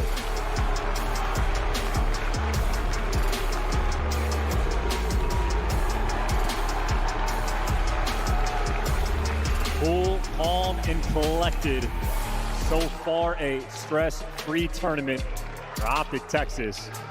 6 maps in a row, all of them clean. Again, just in my mind, mistake-free Call of Duty. They have leveled up their game. Great map there from G2 regardless. Wonderful back and forth game of Overload. But it is the moments like that. It is identifying the slightest of weaknesses in your opponent. Hook, what a route he took. No buses found to be parked there in that game of Star. A wonderful, wonderful game. Beautiful stuff there from Optic. And again, they stay perfect on the tournament so far at 3-0 against G2. Yeah, just a battle those two teams had as well. That was an absolute onslaught there, basically a 50-yard standoff coming through in the Overload. A lot of highlights rolling through, the routes on point, everybody taking their time. Clean work there from Optic. They will be going to Sunday. Happy boys. Hook, what a play. It was Shotzzy that does get the final kill in there, but lead blocking extraordinaire. Just enough damage there in the skies to allow Hook to slide through, and again, seconds to spare. Optic will be going to Sunday now after a brilliant display there. Close, but no cigar for G2. They will descend to the lower bracket. Their tournament not over yet. And what a lower bracket we've got. Yeah, and just another map where Mercules top of the lobby, most kills for objective ones as well. But I know coming into LAN, Hook is a player that always levels up. Multi-time world champ, great. He's a generational FPS player, looking so good as well. The amount of the game, the amount of the title, the amount of the console, he's doing it. Man is on stage right now with Blaze. Guy, take it away. Definitely a generational talent here on the main stage. I got Hook with me, everybody. And once again, show some love to Optic Texas for winning their matchup. And we will see them in the winners finals going up against the Gentle Bates. Oh man, Hook, starting off with this series, you know, when we looked at the picks and bans, it looked like you guys were crazy walking into the Lion's Den, playing on Colossus, but talk to me about the confidence in which you guys had, you know, picking that map, because you know you heard all the hype with them on it. So what was going on through your head to that? That was just trusting our practice. To be honest, we've been playing really well on that map particularly. We knew it was a strong suit for them, but at the same time, it's been one of our best maps. So it looked like one of y'all best maps right there, okay? And you guys, I want to say, are the best team on the game on Colossus now. And then going to map 2, it was kind of self-explanatory. You know, Merc really popping off in the S&Ds, running all over the place. And even seeing him with a sub on some of the respawn maps, I could tell you and Shotzzy didn't really put him through the ringer through some of those mini games. Can you talk to me about how Mercules has just kind of evolved here playing with the squad? yeah, honestly, since he joined our team, he kind of just runs whatever. He kind of does it all. So not much to, I don't know if that was us, to be honest. He definitely came with a lot of skill. Yep. And now, you know, one play that was you was in that map number 3, just being in this arena, scoring the last goal, scoring the last goal right there, and the crowd erupting. How did that feel, you know, when you guys were able to put that last point in the map number 3 to close this out? No, it felt great. the crowd, I mean, is very loud, so I definitely heard it. Just happy we got the win. Yes, it is. And I know you are still extremely happy with getting that big win and becoming a Call of Duty champion. And, you know, we saw you doing a ring ceremony today. How special was that for you, being in front of all these fans here and being memorialized in the Call of Duty Hall of Fame as a champion? I've never been a part of something like that, so it was pretty cool. Yeah. It was pretty cool here from Hook, everybody, okay? One more time, let's make some noise for Optic Texas. We're gonna see them tomorrow on Sunday in the winners finals. Thank you. Thank you, brother. Optic telling Minnesota to kiss the ring. A hot 3-0 sends them packing down to the elimination bracket, and Optic Texas is now guaranteed top 3 when they match up against Paris Gentlemates tomorrow. Let's take a look at this bracket, Maven, because not many people had it shaping up the way it has, but we are in store for a fantastic Sunday, and we still have 2 more matches to go. We absolutely were. I mean, the question was the Optic we expected and wanted going to show up? They did, and this is what you would expect if they did. Paris on the other side can't be all that shocking, but Optic have been terrific. It has been fantastic to watch them begin to evolve again on LAN. I still think Shotzzy is the most important player to this team, whether it's comms, the information they get from his plays, the timing they make on his plays. When Shotzzy is playing well, this team is a different beast, and he's starting to get the form again. Let's take a look at some of the best moments here from map number 3. Alley Cat, what'd you see? I mean, I just saw resilience, I think, from both sides. You know, when we were at this 1-1, it just kind of felt like a chokehold. Like, neither team was trying to give any wiggle room. Optic Texas and the defense was huge here. There was a lot of missed opportunities by G2 Minnesota, but you could say the same for the other side, and then it's just Hoop. A couple of miracle kills, a couple of Mac pressure, and able to slip it in a couple of times. For Optic Texas, Overload is such an important game mode for them to be good at right now, especially with the way their search and destroy is looking. So for them to get this win over G2 Minnesota, I think is a really big feat for them coming into tomorrow. Yeah, just an all-time route. A lot of poise shown from Hook. I mean, he's evolved so much over the years, and you know, in this series, he was the MVP. Like, took over map 1, double digits S&D, and a crazy route. I mean, he's by himself, Motel. Whole team's looking at him, backs up, finesses, gets the pistol kill and scores. Like, those are championship level plays, and seemingly everybody on Optic can do it. And today, Hoop absolutely answered the call. I still think it was Shotzzy, though. Like, they were pinned in deep for the first, like, 2.5 minutes of that second half. Shotzzy's double at Motel, finally getting them out, was like the play, and then Shotzzy ends up getting like 6+ kills just by their backside truck. He was massive. Don't get me wrong, they all performed really well, but I still just think he's so crucial to this team. He's really stepped it up, and they're looking like the team they were at the start of the year again. I'm so excited for this bracket. It is playing out exceptionally well if you are a fan at home, and we still have 2 more battles to go tonight. When we come back, it's one you don't want to miss. LA Thieves taking on FaZe here in the Moody Coliseum.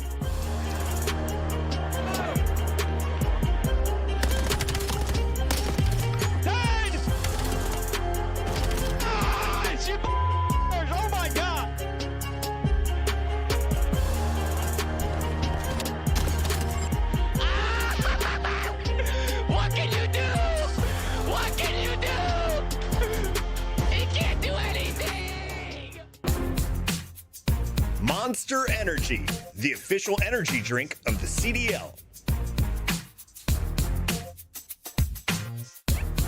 Scuff, official controller of the CDL. Start the season strong with the 2026 Call of Duty League Pack. Grab yourself the CDL operator by scanning the QR code on screen, or check it out in the Call of Duty store in-game now.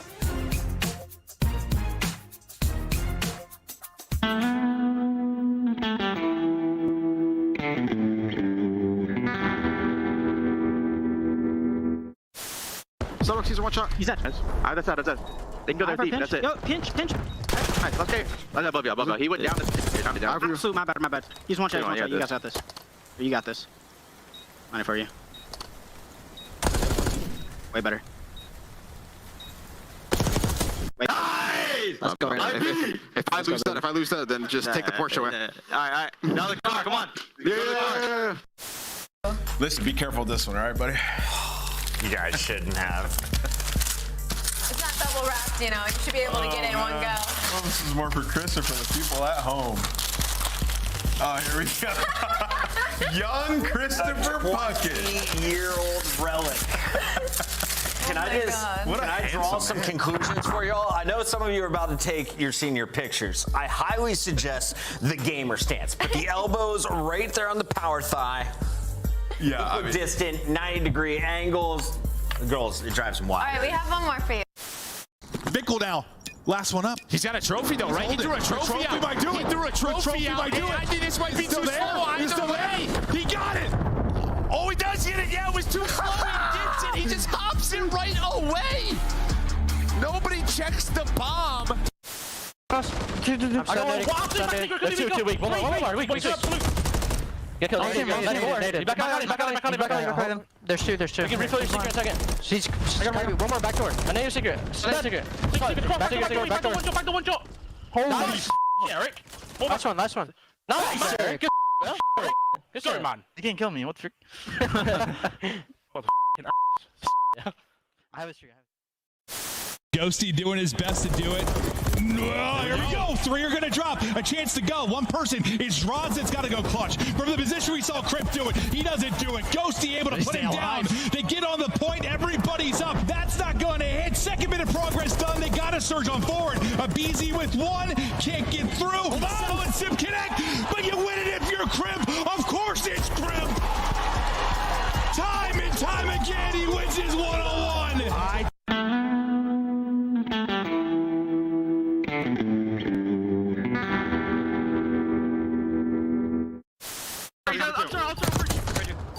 Nice, yo, holy their guts, bro. Look at trying to fucking dare you. Let's go, baby. For life, go. Guys are fucking ants. Guys are fucking dogs. There's the check. Oh, I like it more. Spray me in the face. I don't see anything, bro. I literally top up. Put your head down and secure the target.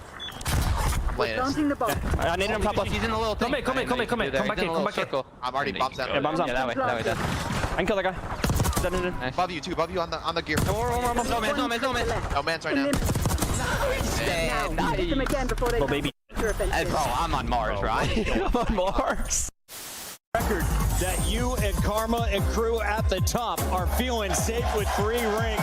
Karma, Crim, 6, and Clay all with 3. H, JCap, Apathy, and Arcades, as well as Symphona Peasy with 2. And that list should stay the same. We're safe for now. Nobody's catching us this champ, so I'm happy about that. We do have quite a few world champions up on that stage. We got 4 of them up there. I had to bust the rings out. I had to bring them out back to their natural habitat. They were forged in arenas like this at Call of Duty Champs. Just grab him.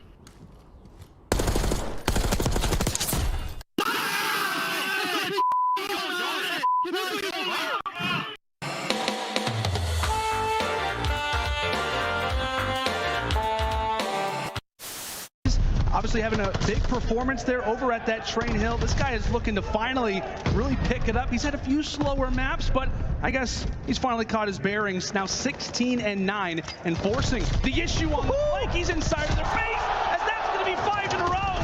How about 6? It's 6 for Capsule.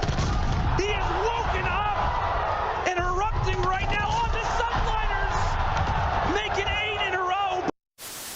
FaZe fans, the hype squad in the front row, they make it to nearly every single event. That poor guy that hit the deck today outside the venue, is he here? Saw that. That was tough. Hey!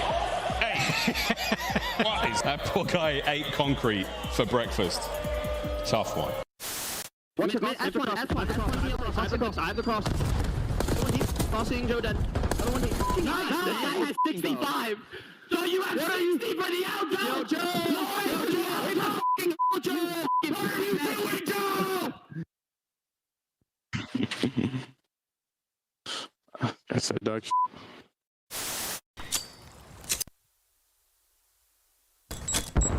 Tap out. No lo veo. Ahora en la izquierda, tío. Me dio una en la izquierda, no ahora, están por medio. Pícalo.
with it, move like you so in it.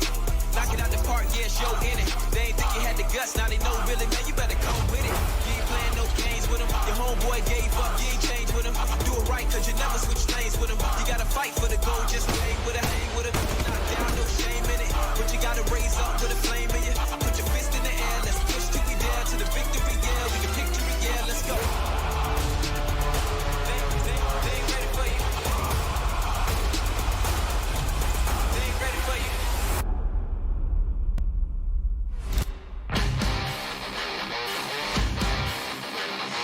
Ladies and gentlemen, welcome back. We have 2 more matches to go tonight. Before we jump into this next one, reminder, we are headed to Vegas, July 16th and the 19th at the Michelob Ultra Arena. Join us for the World Championship Weekend presented by FaZe Vegas. This is going to be a blast. And Allie, already half of the floor seats are sold out. Oh my so you gosh. want to scan that QR code and get active today. I need to scan that QR code. I don't even think I have my ticket yet. So make sure you guys get on it. You don't want to miss it. The weather's going to be great. The food's going to be great. It's going to be electric. Make sure you book it out. Everyone going to get their autographs from Optic, it looks like, as they will be filing back into the venue for this next matchup. We have a banger set up. Miles, you have LA Thieves taking on some rivals here. We've got some bad blood between these two teams and some disappointments for both squads. Today, you see LA Thieves hit with a hot 3-0, and you know that's going to bring some extra firepower for guys like Scrap. Nothing but fire. The tables are hot for this series without a shadow of a doubt, Chris. I mean, this is going to be a good one. This is 2 squads who have been going at it for as long as I can remember now in the COD League. It is such a delight to get them watch and play, not just because the games are great, but also because, yeah, there's that little extra sauce. There's that little flavor. It's just a missed fist bump. Sometimes you skip them, right, Nameless? Yeah, you got to sometimes, especially when there's bad blood on the line. We all know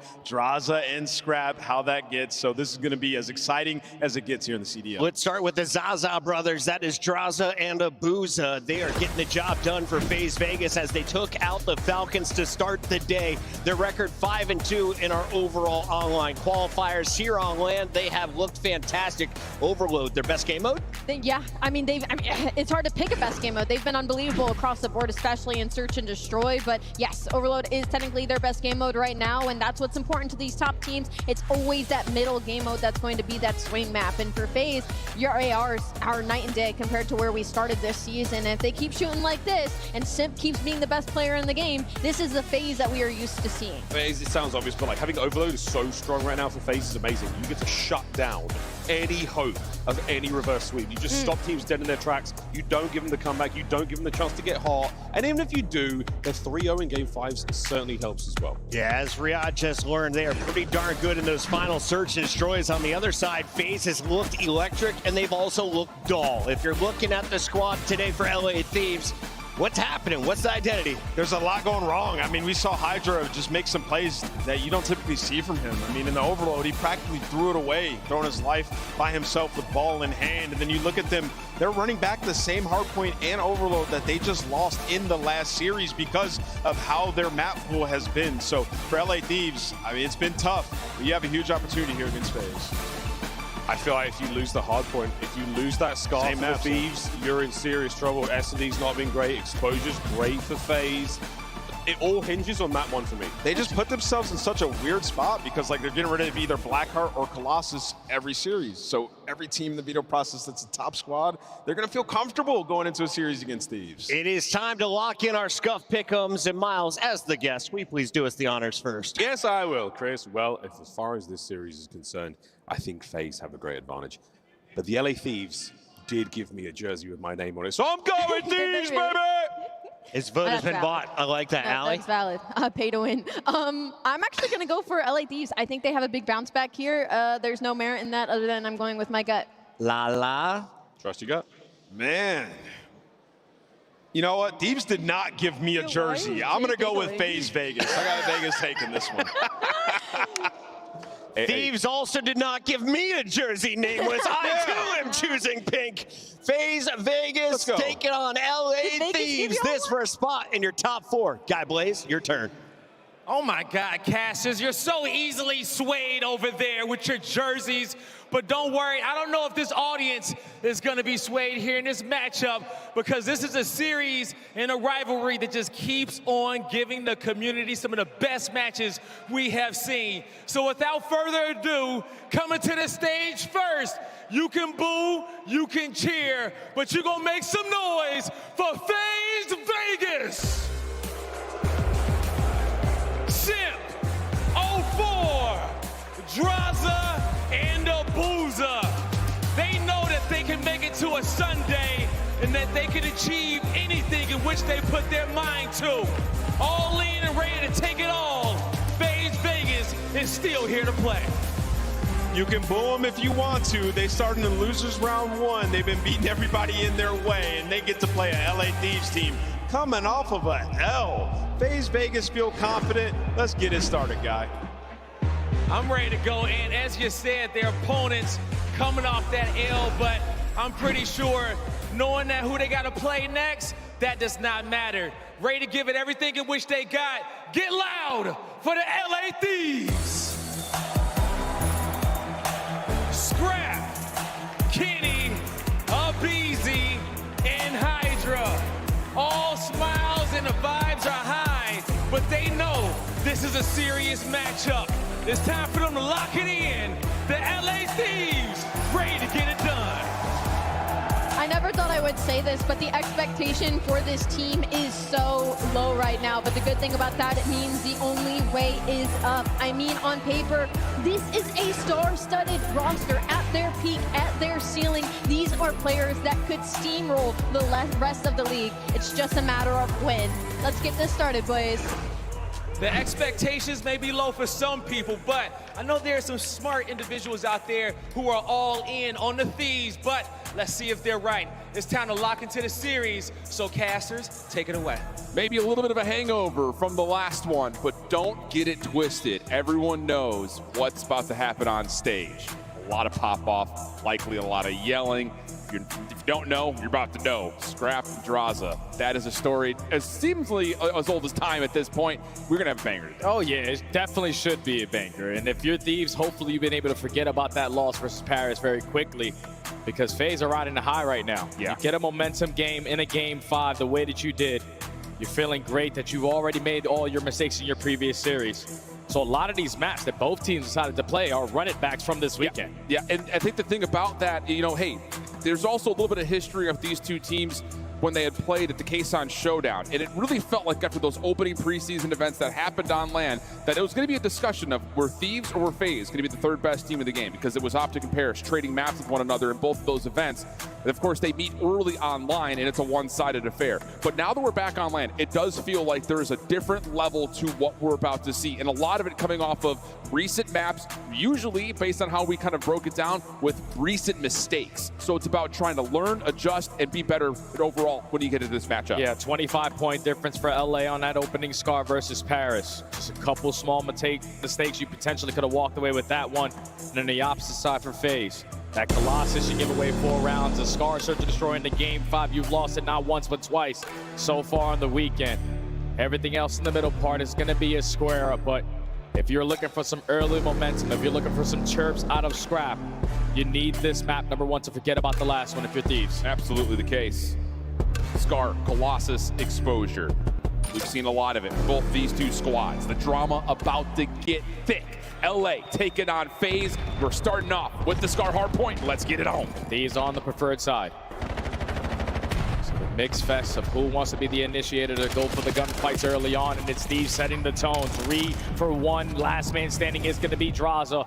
Already in firm control of the map with FaZe spawning over towards Grid. Good stuff, though, for Thieves. Able to respond to this next wave pretty darn nicely. And how about that shout from Abeezy? I'm telling you, he's been one of the most flexible players so far on the weekend, and he's showing it here early with the SMG in the hill. 20-0. A perfect start for Thieves. Next wave on the way for FaZe, trying to control mid-map, but they're finally going to get some kills. Yeah, FaZe can't afford to be giving up 25 seconds, potentially 45. Off the initial HP. So you got to try to contest this old time. Final 10 seconds here at the P1, and the Swans do flip with Simp in a position to play a couple cutoff kills.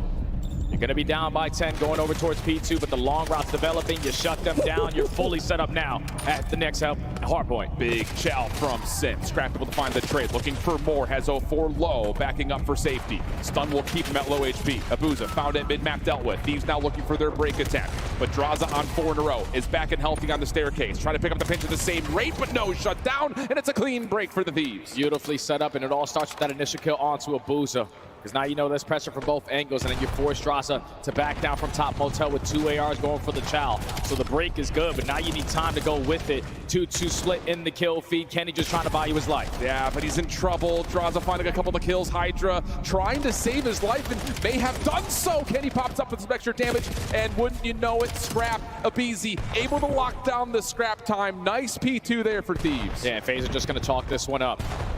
You know that we're going over towards the P3, and if we're the initial player over towards the plane heady, you're going to stand a good chance at holding this, but you also don't want to die off the rotation. Thieves are taking a lot of different angles. The one guy that's unaccounted for is going to be Scrap, so you got to give up plane heady. You're surrounded by all of LA, but Draza and Simp manage it.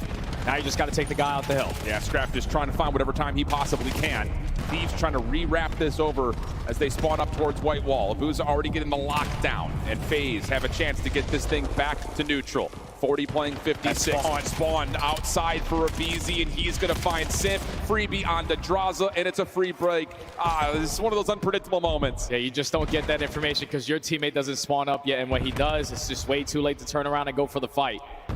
So Thieves, off of a great spawn out of Abizi, leads to a break here at the P3, and now spawns flip. FaZe on the heavy back foot. Oof. You need fights to go your way, and you find an issue too. Yeah, the Beast has got to back up and try to stop this rotation, or at least stall it out a little bit. 0-4 off to another slow start. Woof, Abizi, 4 in a row. Able to really impact not just the rotation, but also keep a spawn up here for Thieves. They win the last gunfight. Hardpoint about to open up. A brilliant moment here for LA. Fantastic moment for LA. In the final 15 seconds, you clean out the house towards the next HP, and now you have the spawns that you want. But FaZe right through the front door, not trying to give up a lot of time here. You just got to get past the crossfire setups out of the ARs. You do the first job done on the Scrap, but he already finds a kill, so still the numbers in favor of LA. And look where Scrap spawns. He's able to come back over and just again stop the rotation in. Thieves taking advantage of what they've been given. Kenny, a little bit of difficulty there, but able to find some damage. But the pistol not able to get the read on the Draza. So Scrap, who was the man spawning out, now trying to block spawns in the back with 30 seconds to fight. Hydra swaps over to an SMG, but Simp with the double has FaZe looking for a break from the front. Take care of Simp because he already finds 3, and he stalls out so much time now for his teammates to be back into the play. And there's at least 3 players from Thieves who still have an opportunity to get this final 15 break, but the rotation is going to be won by FaZe. Going over towards the P5, you will absolutely take it down by 30. But these gunfights off the rotation need to go your way, and you're just getting caught. Now, Simp had no idea that Hydra was already on that quick exit. Abuza will spawn behind the play, so will Simp. So now it's really just on to number 6, 0-4. Another slow start for him at 4 and 12. Has to come up big here for FaZe. Gun. I mean, absolutely smoked. Draza gets the close spawn, but he's traded away, and an opportunity here for Thieves to string them together. Yeah, you can't continue to have these slow starts if you are 0-4 because you are the playmaker, and you're running right into certain pre-aims. 4 and 14. Need to start to turn it around because Thieves are just beating you to the punch with the gunny. Now with the back spawns, you're just looking to try to hold, but Abuza and Draza, so much pressure through the front should lead to a break. And Scrap's on his nonsense though, 17 and 8. He has been electric here for Thieves early, but FaZe, a key break here with 20 seconds to fight, but on the rotation through mid, Simp has to respond to it. Abuza, the last one left inside the hard point, just trying to value his life. Here comes the chase down though for Thieves, and they will almost get there, but Abuza gets the read. 0-4 and Draza will clean things up, and that's good scrap time for FaZe. Ending of the first hard points. You're going to be down by 30. You got bullied in a majority of these rotation gunfights. You need 0-4 to start to stepping on up. So going into the second set, you're finding the kills to maintain the map control. 0-4 just trying to get lost, but just get caught. So not Thieves, with everyone towards blue. Raining stuns and nades over the top. Dude, 0-4 is on FTT watch. Full-time tilt. He just cannot get out of spawn and find a route. Draza trying to create something over the middle of the map to give some freedom to 0-4, but he continues to just completely overwhelmed. Oh, just so frustrating for FaZe. They're able to find the kills once again, though, and now an opportunity for the ARs to step in the hill. Yeah, the fact that 0-4 has that stat line, and they're only down by 15 is very typical. The ARs are on point. You always know the MVP and Simp is going to be on one. Now down by 10 off the rotation again towards P2. You cannot allow Thieves to get their first attempt on a break. And with kills going back and forth, they stand a good chance of even winning the rotation now. Oh, sure do, especially with these shots out of Abuza. Lembrando, galera, estamos 5 horas e 17 minutos. Pelted right now as FaZe trying to Transmissão streak aqui across ao into vivo no Motel. canal. Lembrando, seu like, comentário e compartilhar o No, vídeo. it's Scrap who has the final O word this Abusa vai time. ganhar ou vai perder? O Abusa vai perder, o These Abusa, with hein? numbers with the high ground position. Yeah, but now they don't have the numbers anymore with Scrap falling. Someone's got to pop a multi-kill, and it's Hydra whipping out an extra AR for the long distance gunfight. You've been able to withstand that first push. FaZe now forced to hit the reset. Everyone again towards blue. Miami, meu timão. Dealt with Los by Angeles tá na Semtex. frente. Scrap red on the route. Now an opportunity for FaZe to break from the front swiftly. Abuza gets to another one. Just willing Abusa, this tem que abusar, hein, FaZe Abusa. forward. Unreal Vamos lá. stuff. Thieves need to make a decision. Olha, Here, 25 Vegas. seconds. Do they want to play for the exit or play for the rotation? We'll find out. Imagina If se the alguém lá Thieves listening. perdendo do Abusa. É foda, né, Abusa? Somewhere on the heady, I'm just I have all Nuka, Too old. That's not Nuka. He's something down, I'm probably dead, bro. That's not Army, boat, one shot boat. Oh, first guy, oh, boat. I'll change. Miami é o próximo, daqui a pouco. Será que Miami ganha? I need time for you. I'll look at it. Ó o PF. Eu quero ir bem. I'm down. I broke out. Não vi nada. Give me back. I'll get out spawn, you get. Eu pensei que botou na gravação. Vou gravar de novo, eu não vi nada. You might pitch me.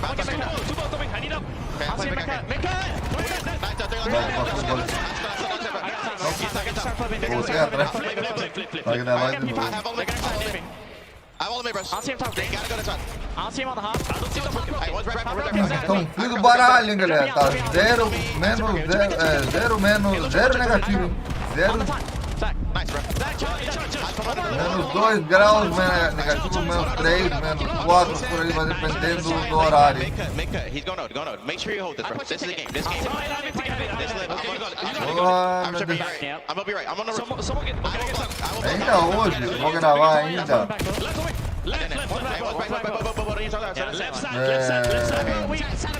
Uma surpresa para vocês no canal. Sairá essa semana, hein? É uma surpresa comigo. E uma confirmação. No shortage of energy from the Thieves trying to lock down the rotation, but now FaZe an opportunity with numbers brewing from the front to see if they can create a break as we jump into a FaZe listen in immediately. Um headset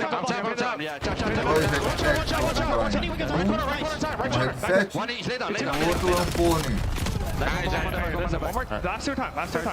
I hear this. Put pressure. I'll shoot. Don't say anything, SND.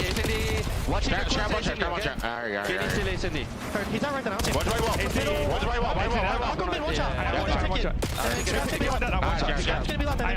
can't stop it. Definitely need that. There's not. I'm getting out through. I'm totally right. I don't see anything ticket. That's all I have ticket, okay? I don't see anything right. I'll see anything ticket for now. Um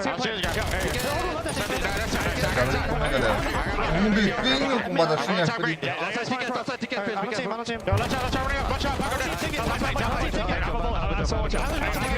I'm taking a shot, bro. Wait, two, jump out. In the right window.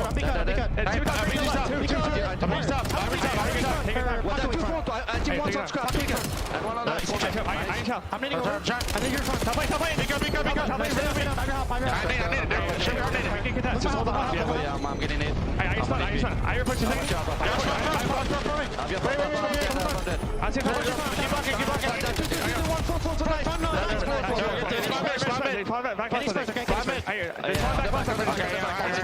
I'm wrapping mid with you. Maybe green. I'm going to take it. I'm trying to pick it. I'm going top green. I'm going top left. I'm maybe top green.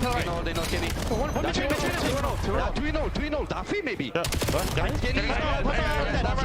one.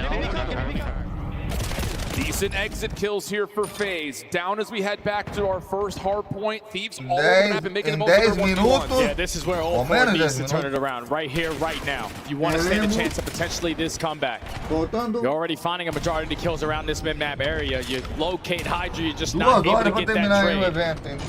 You're on the time, but you're surrounded by LA. Abuza, again, another bailout double. You're still on it. He's just dragging this FaZe team through some of the most difficult moments as he gets to the eliminado, Shutdown though bebé. by Hydra. And again, that reluctancy for FaZe to run a fourth AR. Is that going to cost them here? As Kenny cuts off things from mid. Nice shots on the Simp. E lembrando, Opportunity amanhã here é for a Thieves to get numbers and get some more grande time final here in do the first hill. Texas. They're just playing keep away, and just with that route out of Kenny, you know that they're spawning on the backside of Train, so they have to funnel their way through Delhi.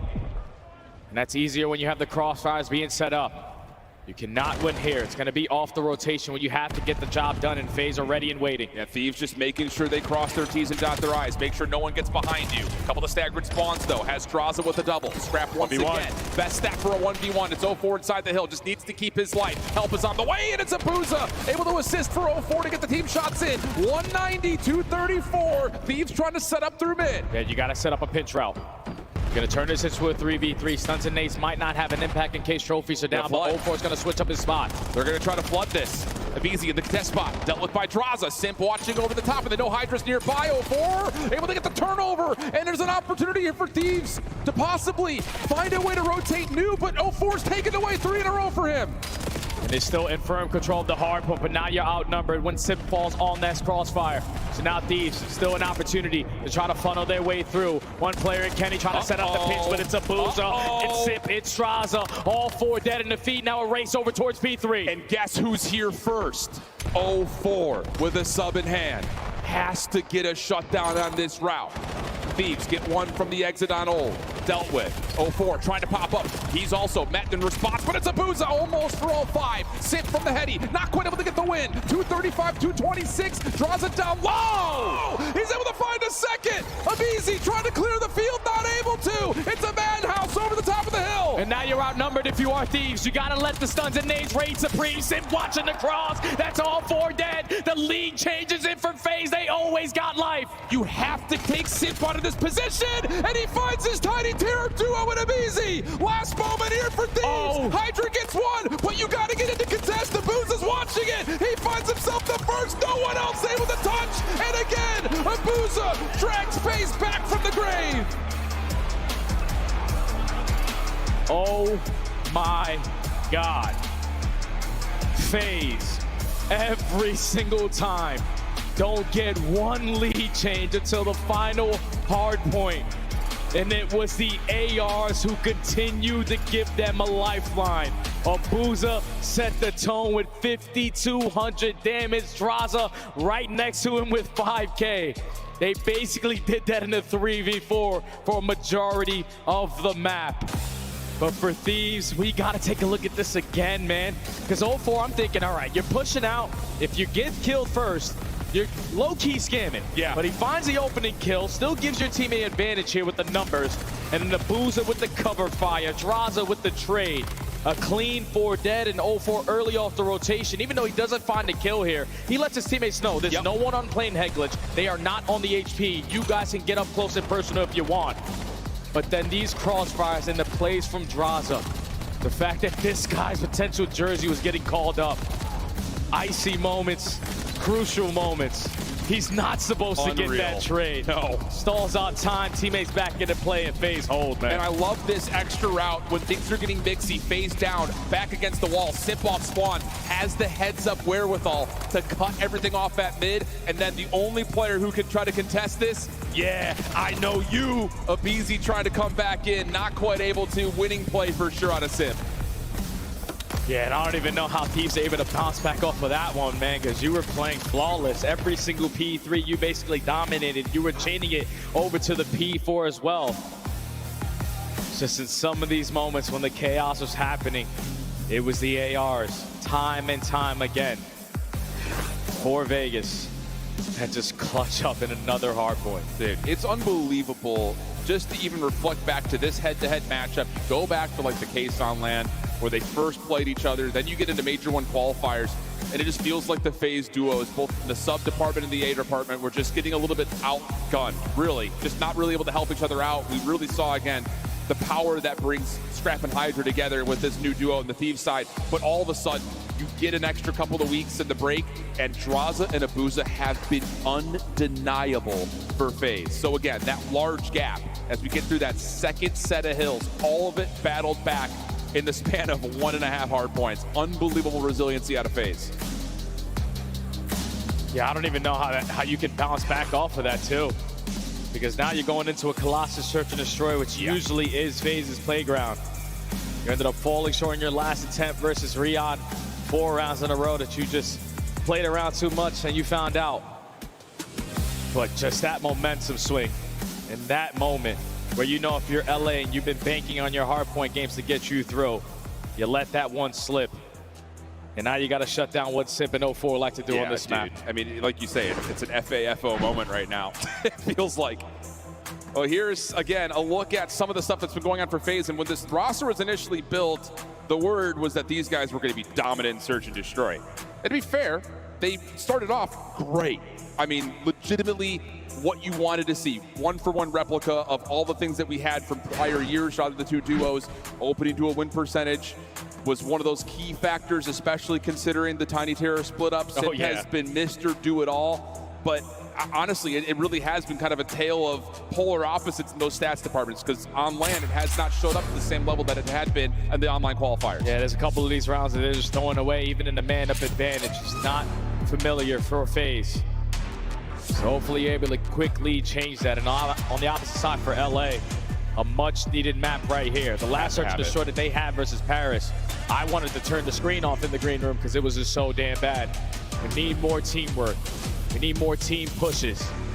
And we need to figure out how to not allow FaZe to get that first blood. I think even beyond that, it's the amount of mistakes in like 2v2s, 3v3s, the mid-round adjustments just not properly being communicated or at least translated here for Thieves. Building on the defense first though. FaZe trying to set the tone after that dramatic win on map 1. And they're going to kind of spread the map C for contact off of nades towards B and then take all their effort to A. Draws us out first blood into Kenny. And now this is where 04 is most likely going to invest in smoke grenade, or now that we have the numbers, just instantly go for the chow. All 4 up, all 4 down. Quick round there from FaZe to set the tone. No trophies, don't let them throw counter nades, take away the space that you know for a fact you've opened up. Huge call out of FaZe, and it works out perfectly. And you see Dross, he's saying, nah, we're just running these guys. We're better than them. Momentum is heavily on our side. And when he's on fire, usually you expect him to do the same thing. Great play calls in Search and Destroy. We're prepared for the push. Early on with the aggression, but when you find that opening pick, you overwhelm them on that side of the map. No one falls. Clean round from FaZe. Yeah, and that's just something that, again, bank that in your minds, friends, because FaZe so good at making that second level call.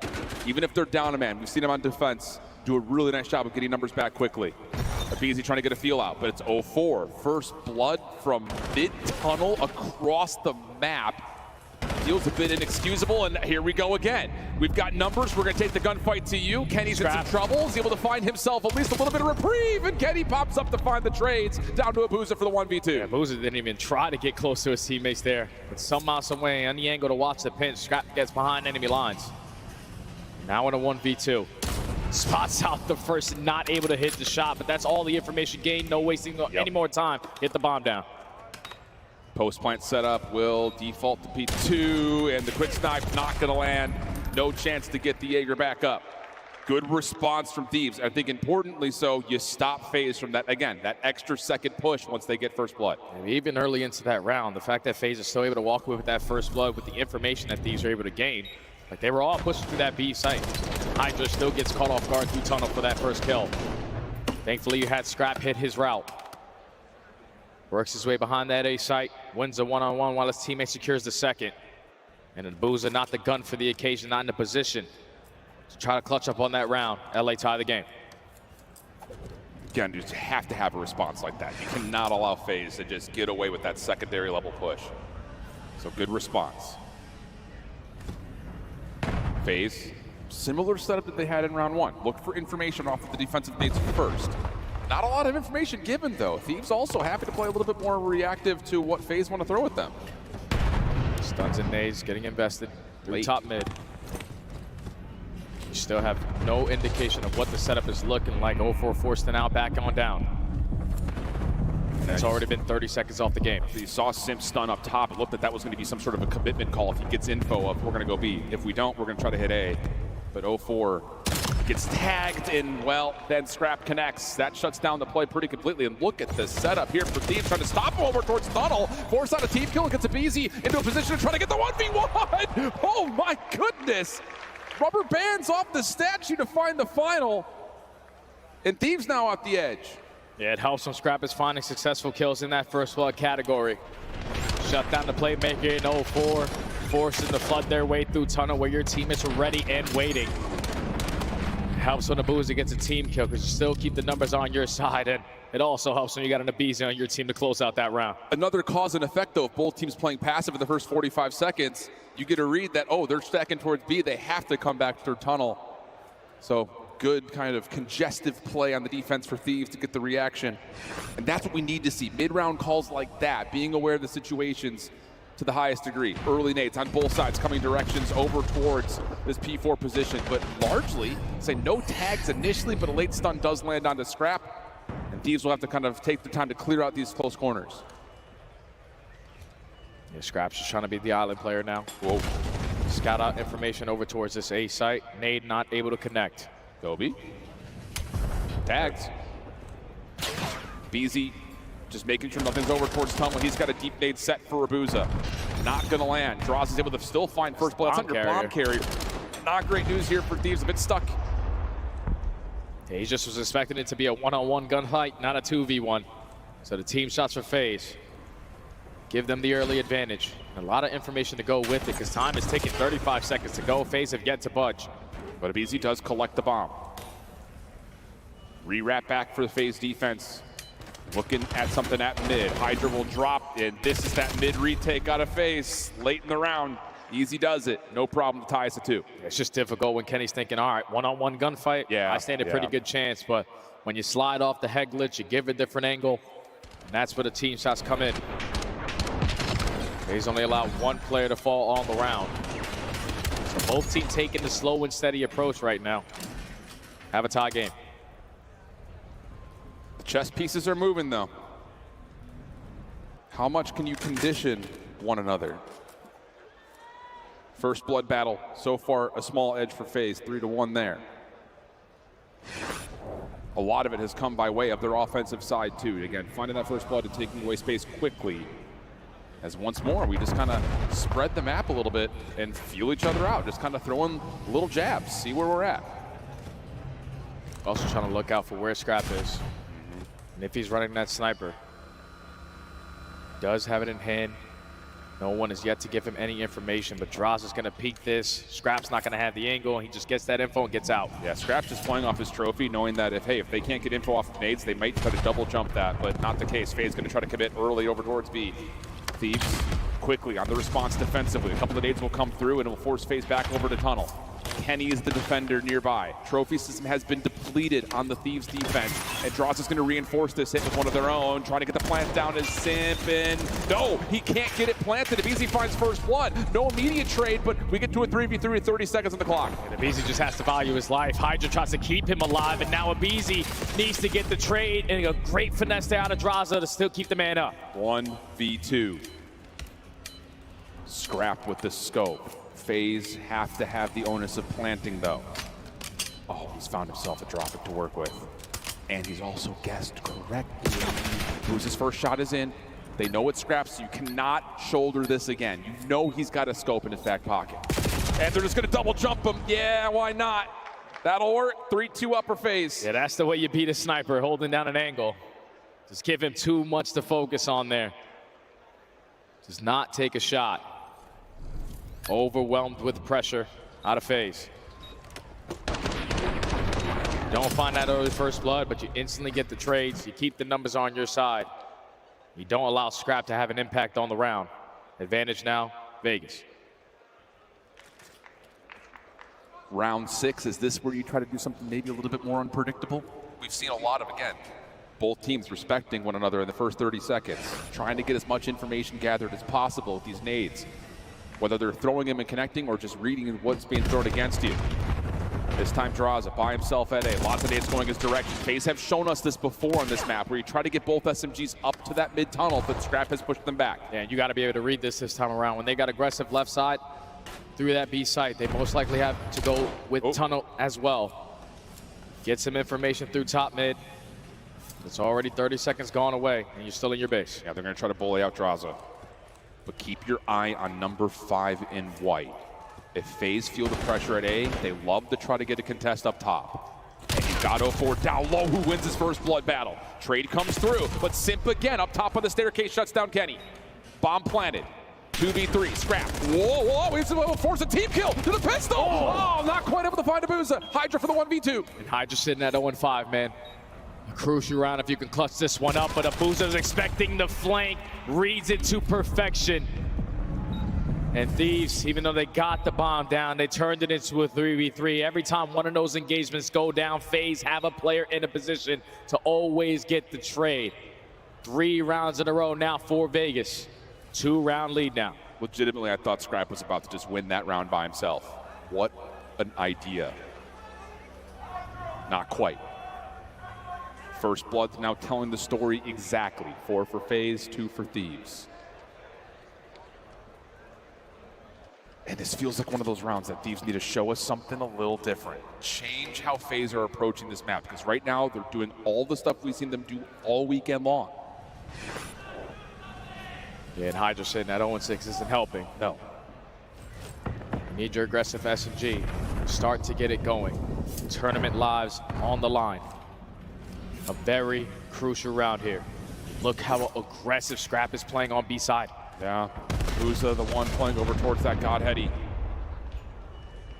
Double stack up for Thieves defensively on the P2 side of the map. Thieves gonna back off just a little bit, and there should be a read here from aBeZy on that cross through tunnel. Scrap now, gonna keep his eyes open, but it's a track backwards, kind of just flipping the script just a touch here, but Scrap finds first blood on the island. Here comes Draza trying to force it forward, smoke covering for a plant. Yeah, no need to force any one-on-one gunfights, just wait for your teammates to get right next to each other, and the double chow is good enough to take care of Simp. Yeah. Now with the numbers, just flood your way through the site, play the trade. Last man standing is 0-4 in a 1v4. And Thieves are able to stop the bleeding. All starts with Scrap across the map, winning that one-on-one gunfight versus the island player.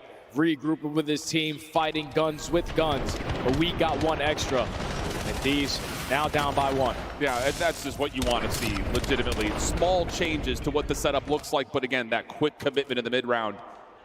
Knowing that, hey, if Abuza's gone, we saw them running through tunnel, we can get our SMGs up, and like you mentioned, just take the extra gun. Okay, 3-4. Can Thieves find a way to go back-to-back? Can you get Hydra involved in any measure right now? Things to consider as we get pretty aggressive rollout here, but Abuza's able to find first blood under bomb carrier. They're trying to set up Scrap for a pick on this side of the map. And they may not expect that Kenny was the bomb carrier here, but that little jump peek, 0-4, that's enough information to Abuza to hold the corner. Does he want to take the ego chow? There wouldn't be a reason to do it, and no, not today. Yeah, no need to force any one-on-ones, but now you have the angle that you want. I thought he was overextended on that box, but the bomb is still down there for Thieves. All the way on the opposite side of the map, and Scrap does not have the gun that he wants. Yeah.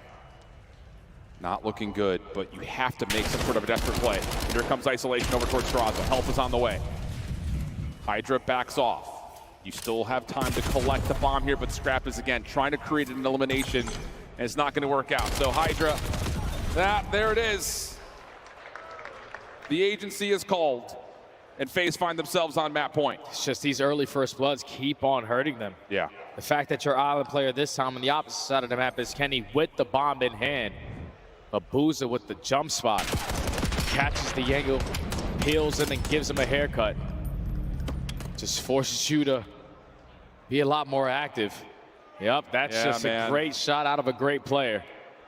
Lines up the second onto aBeZy, straight giving out headshots and taking haircuts. And now FaZe at game point. And that's so tough because Thieves don't even get a chance to execute that play, trying to send a fake to B. So now they have to trust and believe in the curse. 3-5 the count, and FaZe are looking for the full send at A. Straight out of the front page of the playbook. Smoke down, get the bomb planted. Yep, there it is. Got a retake now after Thieves. Trying it from the front. Oh, Simp is knocked down to half HP, but thankfully you got the cover fire and Draza. Scrap through tunnel still makes it a 3v3. It's a battle of the Bloods, and it's the last man standing. FaZe, Draza, putting on the bow here at Search and Destroy. And Thieves just way too late to make those mid-round adjustments. FaZe 2-0 up in this series. That's just page 1 of the playbook, man. That's that sploosh, that good. Hit it with the smoke, get it planted, take care of business. All you got to do is make sure no one retakes up mid. Booza's got it. Your post planners have to worry about tunnel first. You got a trophy to keep you safe. Easy. And you got to think about how they've been setting that up all throughout that entire map. Every single offense is slow and steady, gain the information. But now we're at game point. The pressure's not on us anymore. The pressure's on Thieves. They're most likely not trying to make any mistakes. So we're going to be the aggressors. We're going to be the playmakers and make the play go to them. 6-3 in the first blood category. Drazah and Abuza continue to dominate the ARs on the opposite side. And Hydra, I don't know if it's just like early game things, continues to struggle in Search and Destroy. Yeah, man, I mean, this matchup has been such an interesting head-to-head over the course of the year so far, because before Blackheart's in the picture, everyone's trying to feel out the meta. You still have this world where BZ's almost a dedicated second sub. It feels like Thieves have an edge in that head-to-head battle early on against this FaZe team, but now we're starting to get Blackheart out of the picture, Colossus out of the picture for the respawns in particular, and all of a sudden the AR matchup just continues to tilt in favor of FaZe. So it's a 2-0 edge for Vegas. Possibility though for there a little bit extra life in this series? I think yes. As we go to break, we come back with our overload right after this.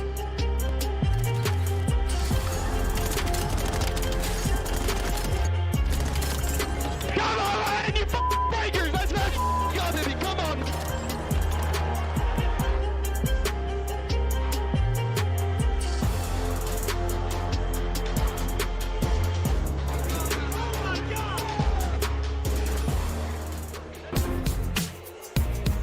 Black Ops 7 returns to the Esports World Cup in Riyadh this summer. Scan the QR code to be notified when tickets go live later this month. Look like the pros to play like the pros. The CDL team skins are available now. Scan the QR code or check out the in-game store now. Monster Energy, the official energy drink of the CDL.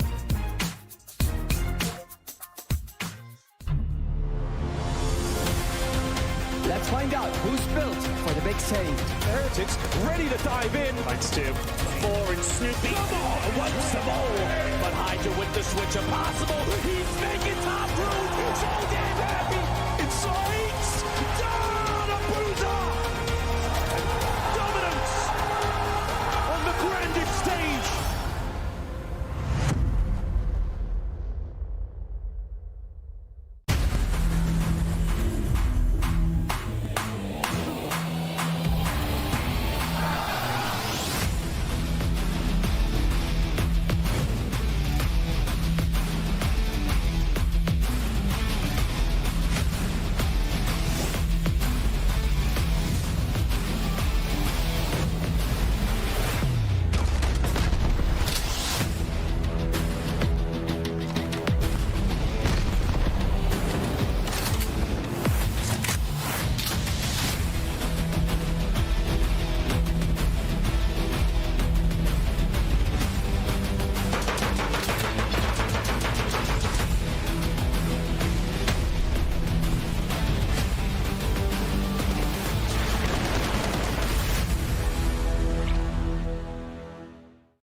Piss on him. Wait, try the bomb.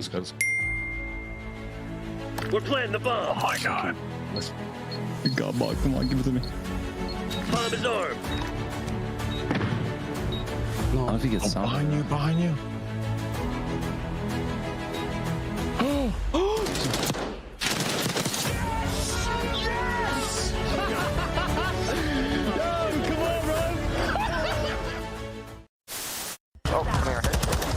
And backward.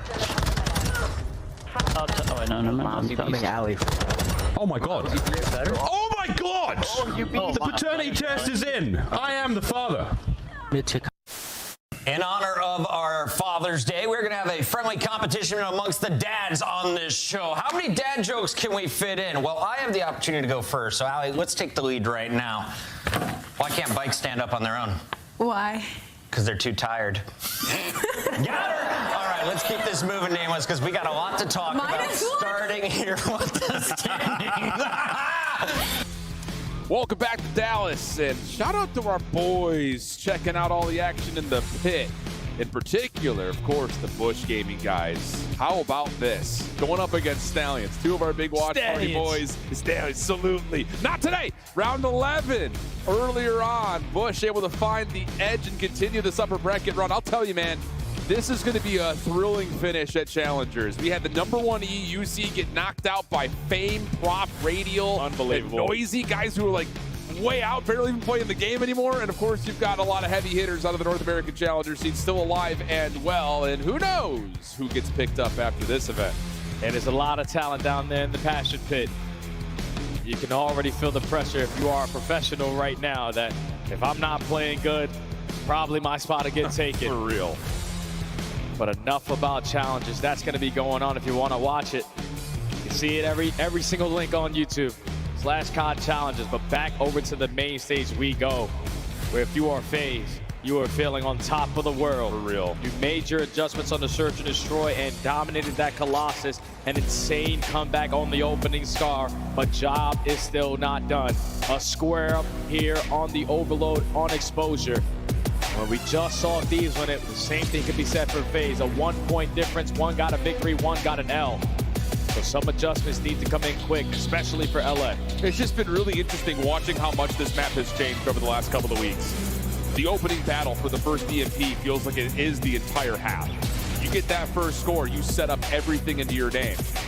So a lot of weight riding off these opening breakoffs. Like you mentioned, we've seen FaZe play this map that looked really good in their opening breakoffs. Just controlling tempo, controlling space.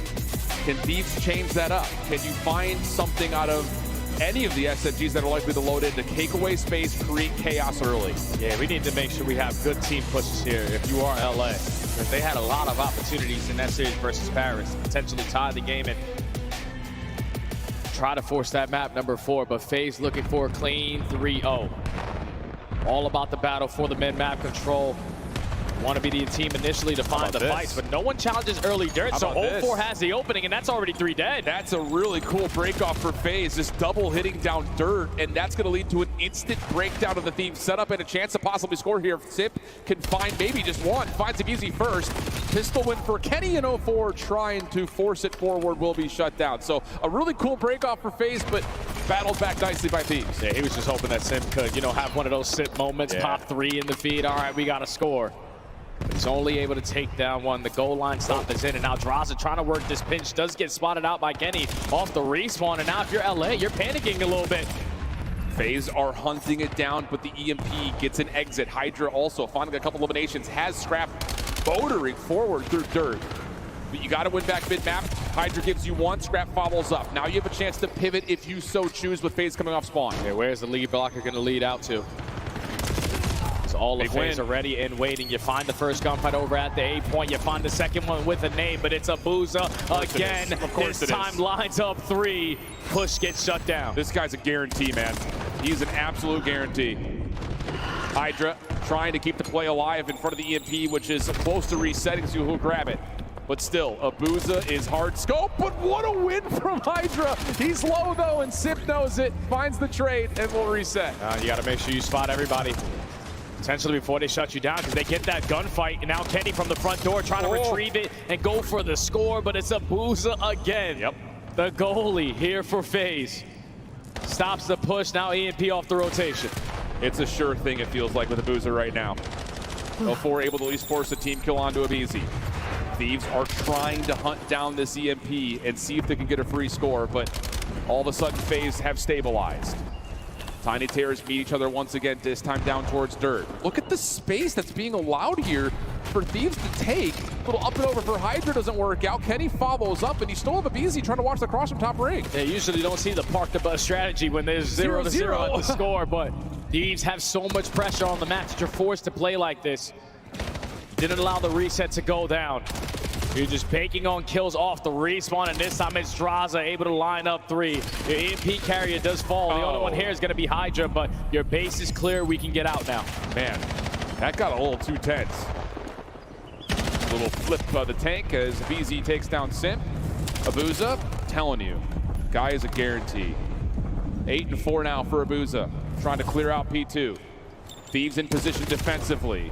Kenny falls to a nade from Simp. Do they know the other players down low? Not quite, and BZ's got the setup here to potentially allow Hydra to hit around. Yeah, the Hydra trust right there out of his teammates to find all those kills. All he needed was 1 right there. He could potentially have added 1 to the board.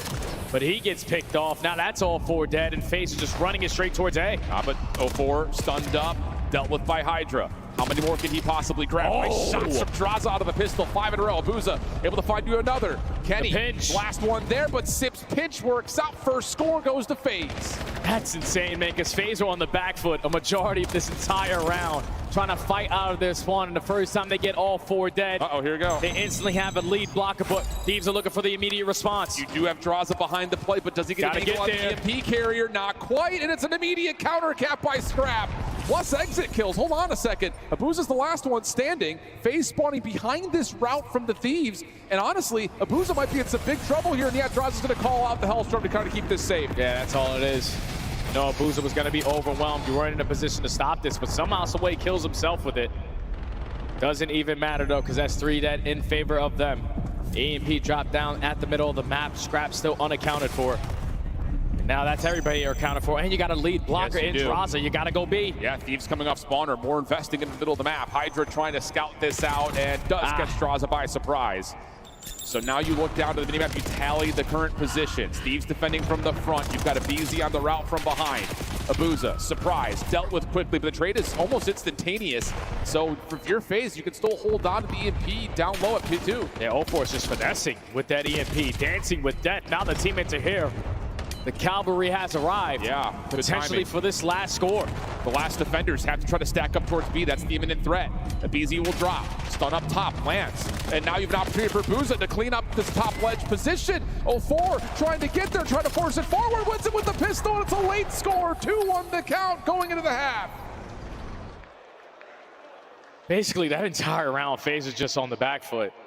It's a battle of, all right, we want to have the possession, our possession, but just taking so many risks to just continuously wrap it back through your spawn, looking for the right opportunity.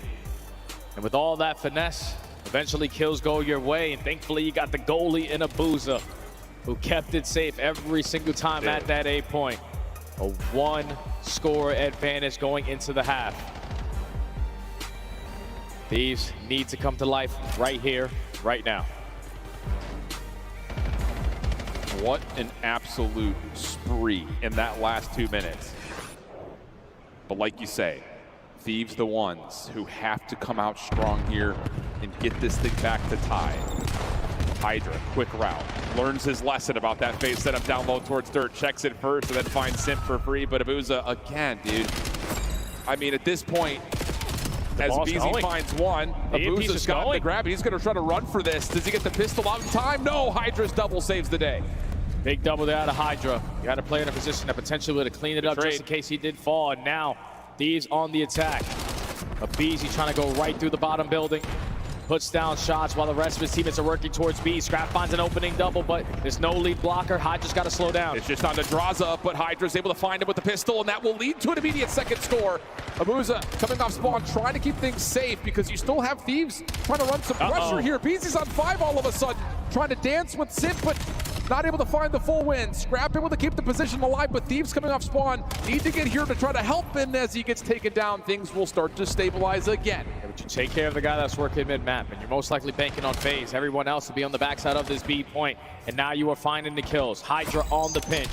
Takes the guy down through top. Plat ready for the second gunfight. Trying to bombard your way straight to the point for an instant score. But the goal line stop from the Semtex out of 04. Now the rotation is in. Ram trying to fall behind this though. He's able to find himself two. Hold on a second. There may be an opportunity for him to do it himself.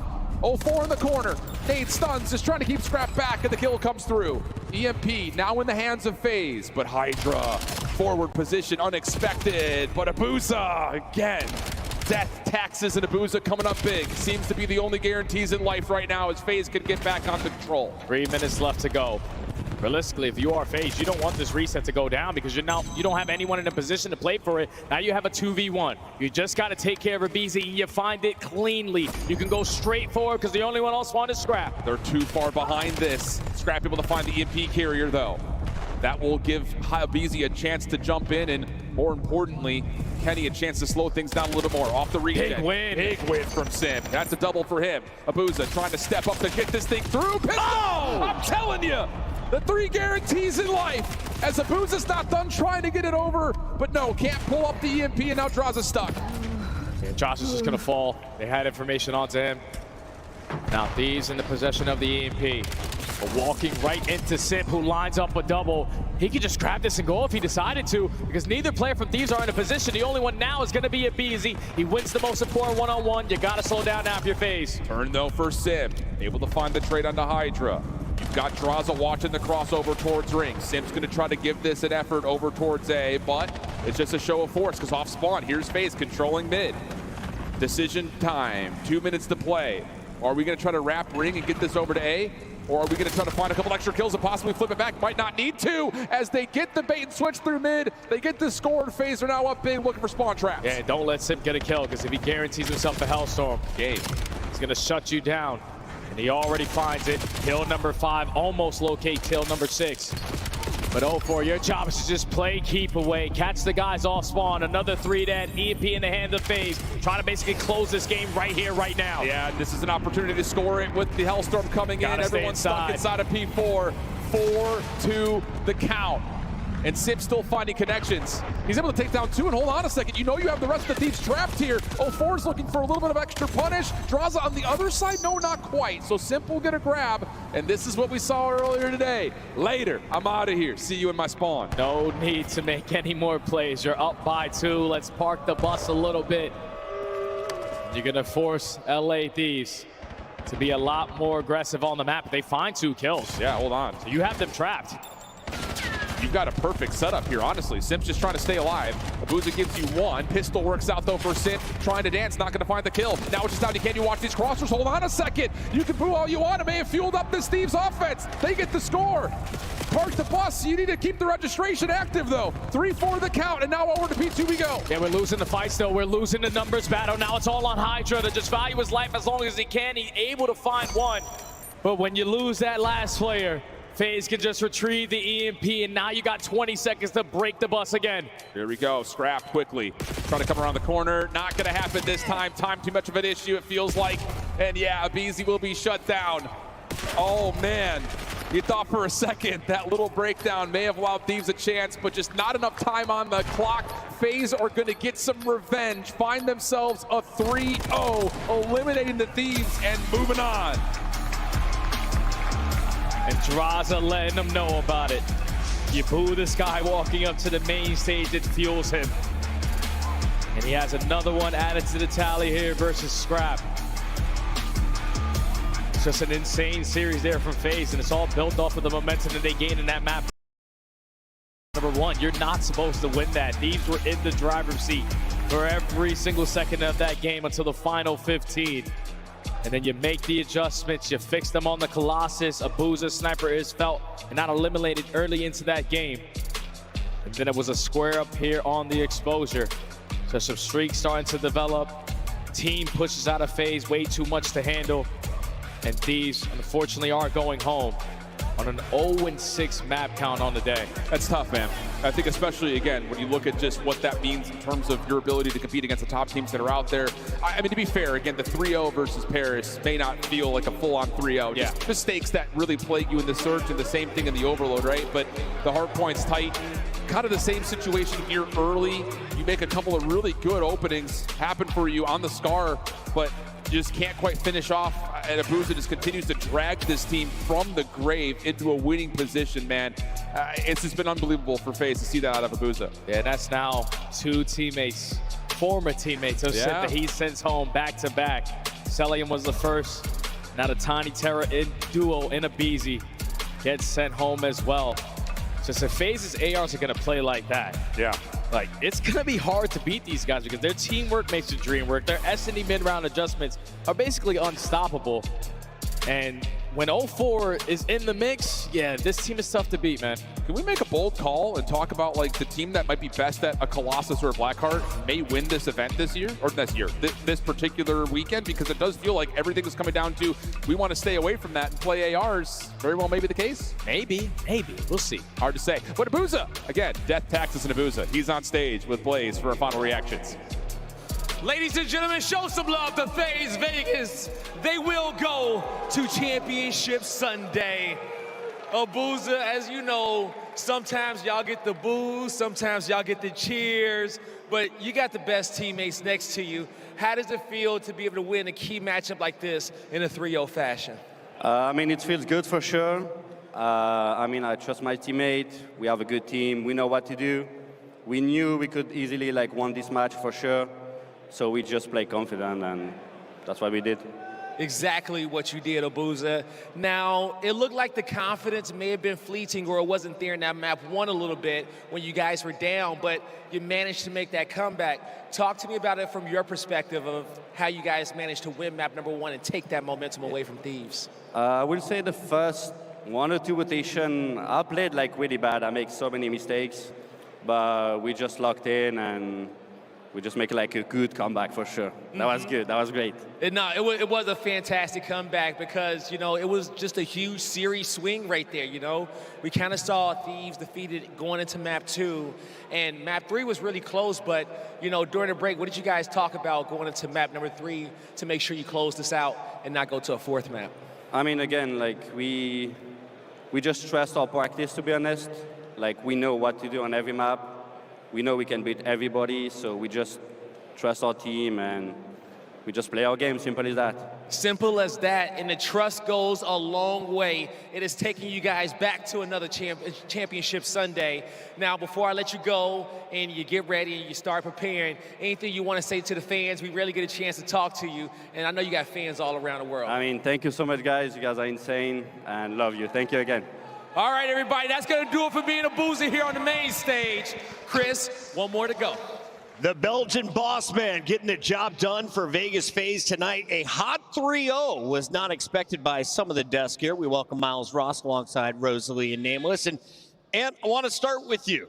What was the difference in this matchup? Because clearly FaZe had a higher seed coming into the tournament, but it was LA Thieves considered the stronger team on day 3. Yeah, I mean, understanding the fundamentals. I mean, I'm going to go back all the way to the map number 1. I mean, even in the beginning, where 04 starts off, he's getting absolutely slammed. Like, the guy was like 6-20 at one point. Yep. Despite that, the game was still pretty narrow. And we get down to the final moments, 230 to 180, just still has the poise, stay alive inside of P2, taking his time. And, you know, as we roll these highlights, we'll talk about a little bit more, but so many mistakes on the side of the LA Thieves, and it's plagued them.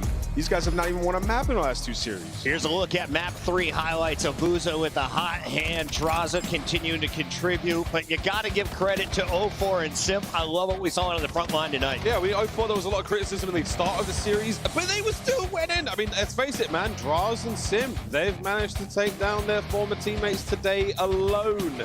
And let me tell you, boys and girls, that is one of the most delicious things, the most wonderful feelings, getting to take down former teammates. It's incredible. So I love what I saw. The whole squad coming together. Boo's obviously great here. Draz in map number 1. The search was exciting as hell, man. Great series out of FaZe. Can't wait to see what they do tomorrow. It feels like, for me at least, LA Thieves just kept getting kind of antsy. I feel like I saw it here, and we saw it in the map number 1. I mean, you go to that final Plant Hill where they had been excellent getting that early rotation, and they overcommit to that P2. They have nobody over by plane, and suddenly you're staring at all the FaZe Vegas pre-aiming your spawn, and then in the overload, again, I just feel like they were just throwing bodies, and they weren't counting for some of the players that got behind them. I know 4 got behind them a couple of times, and it was just like nobody was dedicated to try and push it out. It just didn't feel like an LA Thieves team that were able to be calm under to me, scrutiny. it's just so bizarre when I'm watching LA Thieves right now. I mean, even when the streak comes in there, you got to throw your life away and try to stop the cap. But, you know, regardless of talking about LA Thieves, they are out of the tournament. FaZe Vegas, I don't even think that was the best version of FaZe, right? Like, 04 did not play that great throughout that first one. They're still able to win it. So you get the ARs playing like that, couple that with what Simp's been able to do, get a championship version of 04, they could make this run from round 1, dude. We said it. when they lost, this is a team that can go from losers round 1 all the way to the championship. Simp averaging a top 3 placement is guaranteed another championship Sunday. Well done, Chris Clare. We lock in for the final fight of the night. The Heretics take the stage against G2 when we return.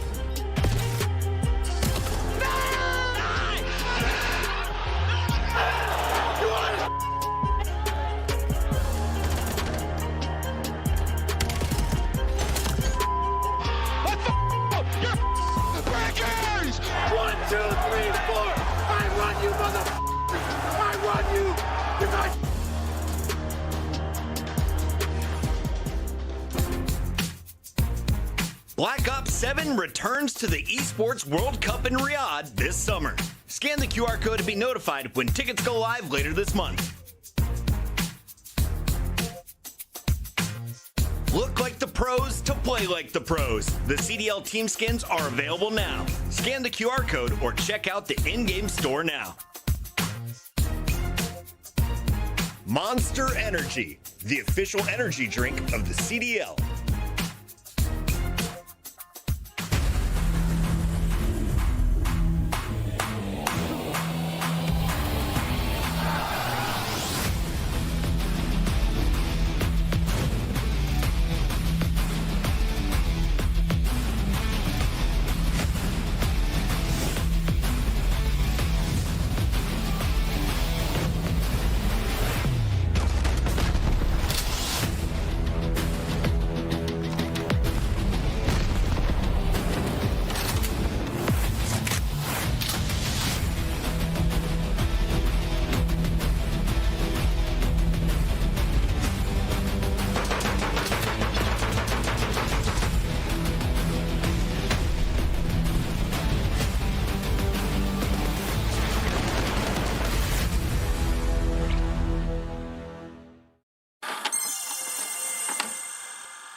Wait, why are they showing that clip? Why are they showing this, man? Oh, man. Why are they showing our worst moments? A few moments later. Because I appreciated the 30 people in there watching.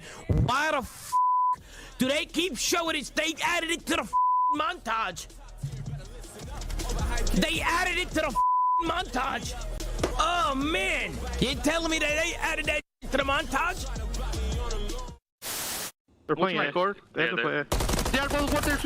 One shot. There's two water. They went red. They went red, Clay. They went red. Both red. Both inside red. Both inside red. They went front door. They went front door. He's hopping. Watch his water. I have your word. Back door. They didn't see you yet. Nice! Let's go, Clay! Yes, sir. He comes right behind him. Oh, God. Purchase drop. Beans is the clutch god, and he's got a message. The 420 is broken. Holy Tom, you are no longer. Tom, you are no longer. You're free. You're free, Tom. It's over, bro. Sorry, one of the finest hard points. Tom, you're free. I am free, guys. Good run in the first set. You gotta delete the emote, Tom. You gotta delete the emote. Legs. The 423 is no longer mine.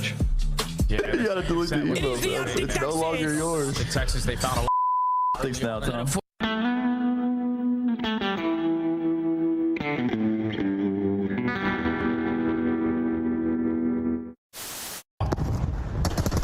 Second tick is done. Abizi is cheesing.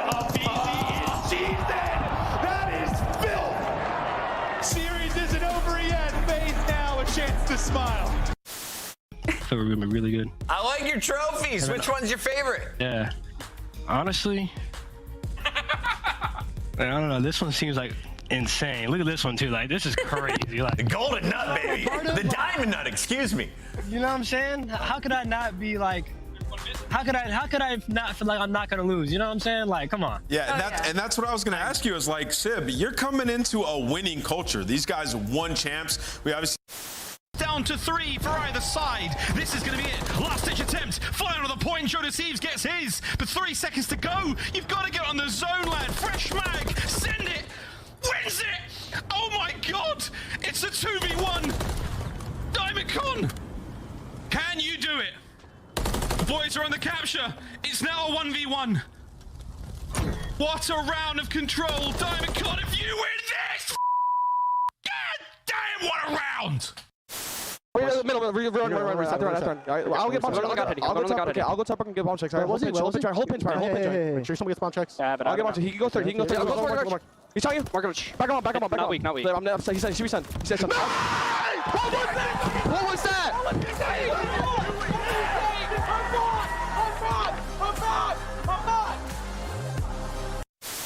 Map number 1, I'm leaning towards Toronto.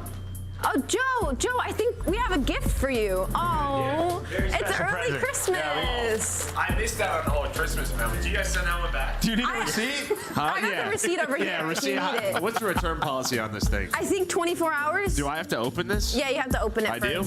Okay. Hello. This is weird. You look great. It's a brand new Maven.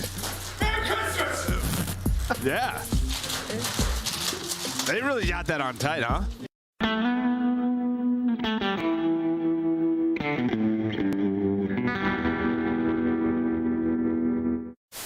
Insight's not going to see it. Kleenex going to get caught off guard, or is he? He gets one. That's a decent 1-for-1 trade. Insight right back over, looking for a little bit of help from Scrap. 2v3, selling the cross, dealt with by Scrap. Sip also seen on the cross. 22 seconds. Traza trying to work this with Sip. Scrap able to turn this down to a 2v1. Just down to Sip. Not gonna happen. Shut your mouth. Toronto in the grand finals here at home.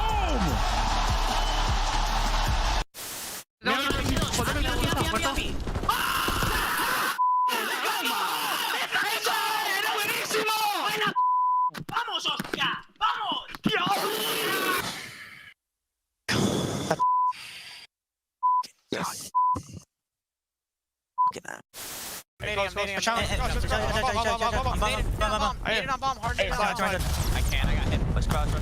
What the f? No, the trophy just f***ing sent me to a different world, bro. That's it. Long, I have the door push. Wait, stay long. I have the door.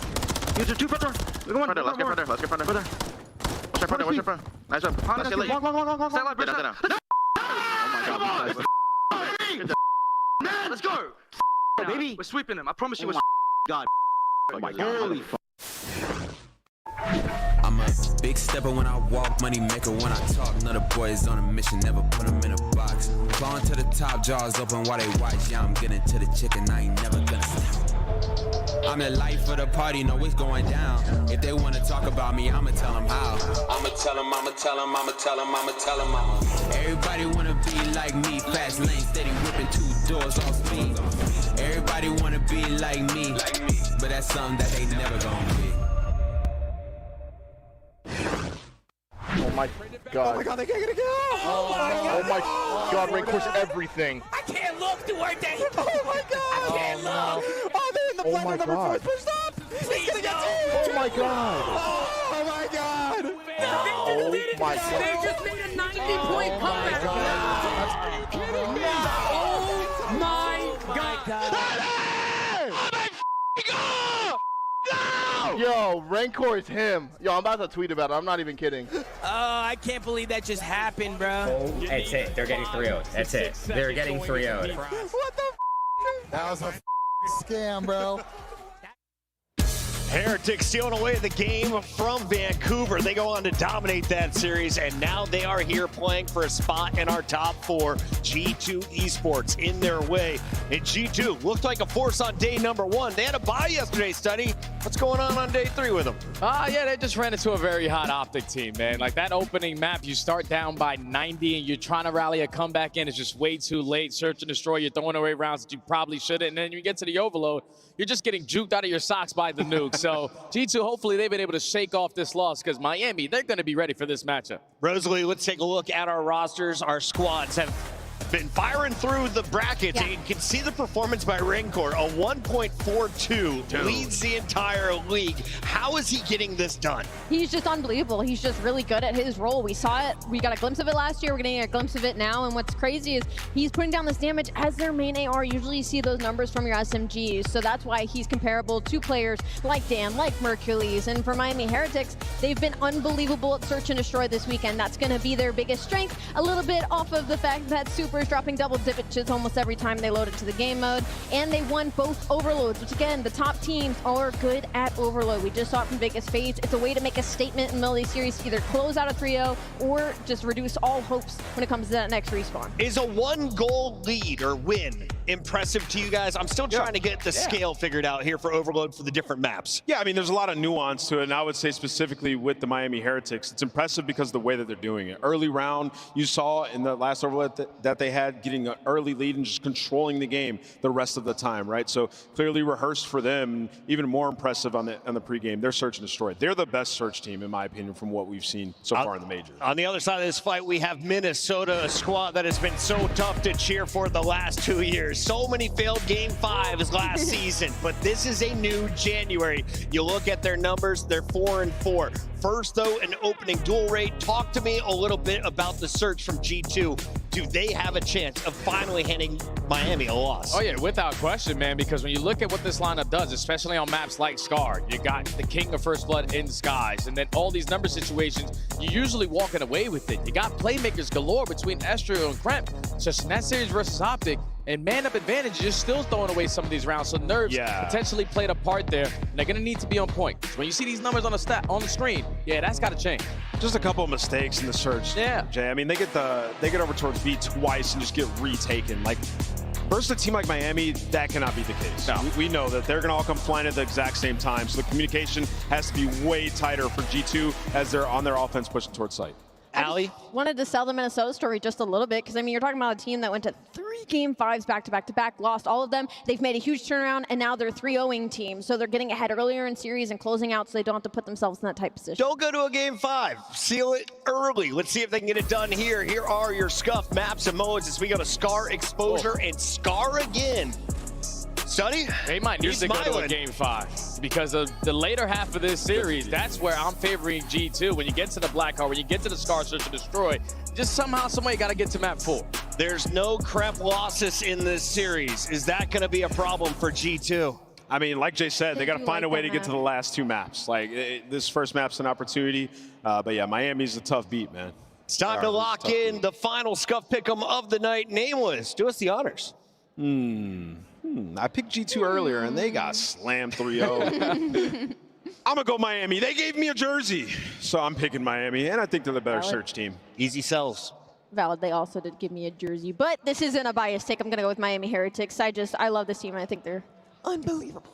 Yeah, I'm also going Miami. Rancor is just way too much to handle. If Mamba goes negative in hard points, they don't win them, and yeah, Rancor's not going to do that, so Miami. Miami hasn't had a chance to play the big dogs yet in the tournament. I hope they make it to a championship Sunday the way Rancor's playing. I got Miami doing it in 4. A sweep? It's time to send it to the stage for an upset, please. I don't know if it's going to be an upset yet, Chris, because when it comes down to these fans, they're kind of split 50-50, and we know how both these squads can catch momentum and steamroll their opponents. So let's start bringing them to the stage. Coming out first, get loud for Miami Heretics. Trakes, Rancor, Super, and Metals. One more match today for them to make it to a championship Sunday, and they're ready to leave it all on the stage. Heretics are ready to play. Take my Vamos, a huge opportunity here to get top 4. These guys have been unbelievable at Search and Destroy, and in the final map of their last series, the rookie Trakes took over and called game. He settled in here to the CDL. I'm excited to see him take this match. Let's get it, guy. I'm ready, Ant, because the next team knows that it was going to be a tall climb to the top of the mountain to reach Championship Sunday, and they're about to give it everything in which they got. Give a warm welcome to G2 Minnesota. Crimp, Estriel, Skies, and Mamba. As they walk to the stage, they know that if they're gonna turn the page in this G2 book, they gotta take down their opponents and get to a Sunday. I mean, this is the battle of the underdogs to see who makes it to Sunday to go up against the big names. And for G2 Minnesota, they've already got a crazy win versus Vegas FaZe in a sweep, so they know what it's like to be in that position to have to go up against the favorites. They refuse to back down and go out, but this might be their biggest test yet, guy. It will be their biggest test, but we got a lot of dogs on this stage, and like dog years, sometimes things go by fast, and these rare players are ready to level up. So, Merc, Maven, let's dive into it. This is going to be an interesting one, the sense of, listen, I feel like so many major ones, there's been that surprise team to get into the top 4. You go back a couple of years ago to MW3, it was Minnesota Rocker that had a surprise top 4. Last year, you talk about Miami Heretics, a surprise at that time to get top 4. They got a 3rd. Carolina Royal Ravens got a 4th there. Team's not expected to get that. Regardless of who wins this, a team we did not expect to be in the top 4 is getting to a Sunday. Yeah, I mean, I guess like the only thing to go off of is sort of Miami's end of the year last year, right? But yeah, obviously you lose Real. Like you didn't have a great start to this That's year. True. If we ignore the start of the year, yes, you're right. Yeah, but then bouncing back in NG2. Yeah, I mean, yeah, just the turnaround that they did at the end of this stage. Rancor, since he has come in the scene, has been a player to watch. He has been a shooter. Amongst other top pro shooters, he stands in the top like 3. When you think of raw skill with an AR in hand, he is a monster and he's so fun to watch. And maybe the polar opposite player, Crimp on the other side of it, the man plays with pace, passion, and SMG in his hand. He is turned. Yeah, I mean, any AR getting some formal gas is obviously playing pretty darn well. And Rancor, he has been doing it. He has been just magnificent for them in hardpoint. Really, just their consistent guy, always putting up. He's got like 1.4 throughout the weekend, so he's been a monster. But the key for them has been their 2-3-5. I mean, we talked about sort of Heretics last year when they became a tough team to beat, so competitive. It was their search and destroy. With the addition of Super early in the year, it struggled. It was not there, but undefeated here at the major. Well, I think you and I, when we casted them a couple times in the league, we're like, once the S&D clicks like we think it will, this is going to be a competitive team, and here we are. We've expected a lot of games to go 4 or 5. In the past couple of days, that hasn't been the case. We've had one game 5. We've had a lot of 3-0s. These two teams in particular, though, they usually go the distance. Normally. I think this one has game 5 written all over it, but yeah, I've expected that a few times, and I've been let down. So we'll see if that will be the case. Regardless, winner of this series makes it into a championship Sunday. Two teams you maybe didn't expect to be in this spot, but many upsets this weekend. G2, Heretics about to collide. You see a look at the overall 5-map set. Anything that pops off the page to you or not really? No, not really. Haven't played yet. So. Yeah, I mean, yeah, pretty even across the board. Maybe that exposure search and destroy for Miami, but I mean, G2, if they can get to that game 5, that is where they are undefeated. It's just, yeah, they had the same thing earlier today, just couldn't get there. Right out the gate, you're talking like the launch tournament. It was subs on this map at times. Like you had Crimp and Estriel running them whenever. Some teams were running 4 ARs. They showed what they were capable of in those moments. Excited to see it, but it's a sub in Trakes that really is going to get things going. A nice opening break. Heretics racking up the time, and they've got all the position in the world as well. They killed 4 straight. And I'm just curious to see if we're going to have a more, I don't know, sort of slow and controlled Scar, if this is just the nature of the map now, where every single game is a comeback or a 20-point game. Just early on, it was like the map where people were getting blown out. So I'm just curious to see if someone's going to figure it out. And I remember the first time Trakes came into the league. First time we casted him, I believe it was a Scar hardpoint against Ultra. He was like 2-13. You were like, welcome to the league, buddy. Well, he's in the league now. He's been welcomed. He started out 5-0, now 6-1. He is a different player. He's gotten comfortable with this squad, a big part of why they become a threat. Yeah, and I mean, listen, every single time that he's on that stage and there when he matches, he's gonna get more and more comfortable, but he has been a key factor into their S&D success. Well, bringing it here in the hardpoint map number 1 is Metals looking over Rancor, and this guy right back to work. Doesn't miss often. Shooting straight and taking names. In a good position to watch over his team. We'll go to Super though, because he's trying to win it from the steps. That's great shots from Crimp. As he connects with the sub, the wall bang rings true for Skies as well. And that should be G2 in. Ranker, good luck with that. So many people collapsing on him. It's a nice break for G2 and one they needed. Yeah, Mamba already on the rotation. Super's he's gonna see him and be like, all right, I'm just gonna back on down. Let his teammates know. So Rentor's gonna move on over. Getting that scrap time will be Skies. But the big gunfight going down. Is Mamba gonna take him out? And now you're gonna have Kremp here to help him out. Is this one where like you just as simple as maybe you give the SMG edge to Minnesota, you give the AR edge to Heretics, and it comes down to kind of maps? Or I mean, the recent form we've seen of Skies, maybe not so much. Okay. I mean, it feels like it hasn't been that simple with this title. It hasn't. I know I'm oversimplifying things. I certainly am, but sometimes you just talk about matchups and strengths and what position you've got. It's a double though for Trakes around the point. This Ranker takes down the third. It's really Mamba left here in the fight, but with close spawns for both teams, it'll stay contested. As G2 went down early, they chewed away at that lead, and they're right back in the fight. We have 20 seconds remaining here, and some big rotations upcoming. Still spawning out deep on the far side for next will be Miami, so they're going to try to battle through. It'll be G2 that are set up early and a chance for a lead change. Then another big thing is on a map like Scar, we're seeing 3 to 4 ARs, right? I mean, depending on the hill, we might see a couple more drives as we get towards this P4. But yeah, you're just going to have to be able to perform throughout the weekend with that M15, as we have seen from everybody. The fact, I mean, you're seeing all the guys, Abizi, Shotzzy, they've all had to run it on this map.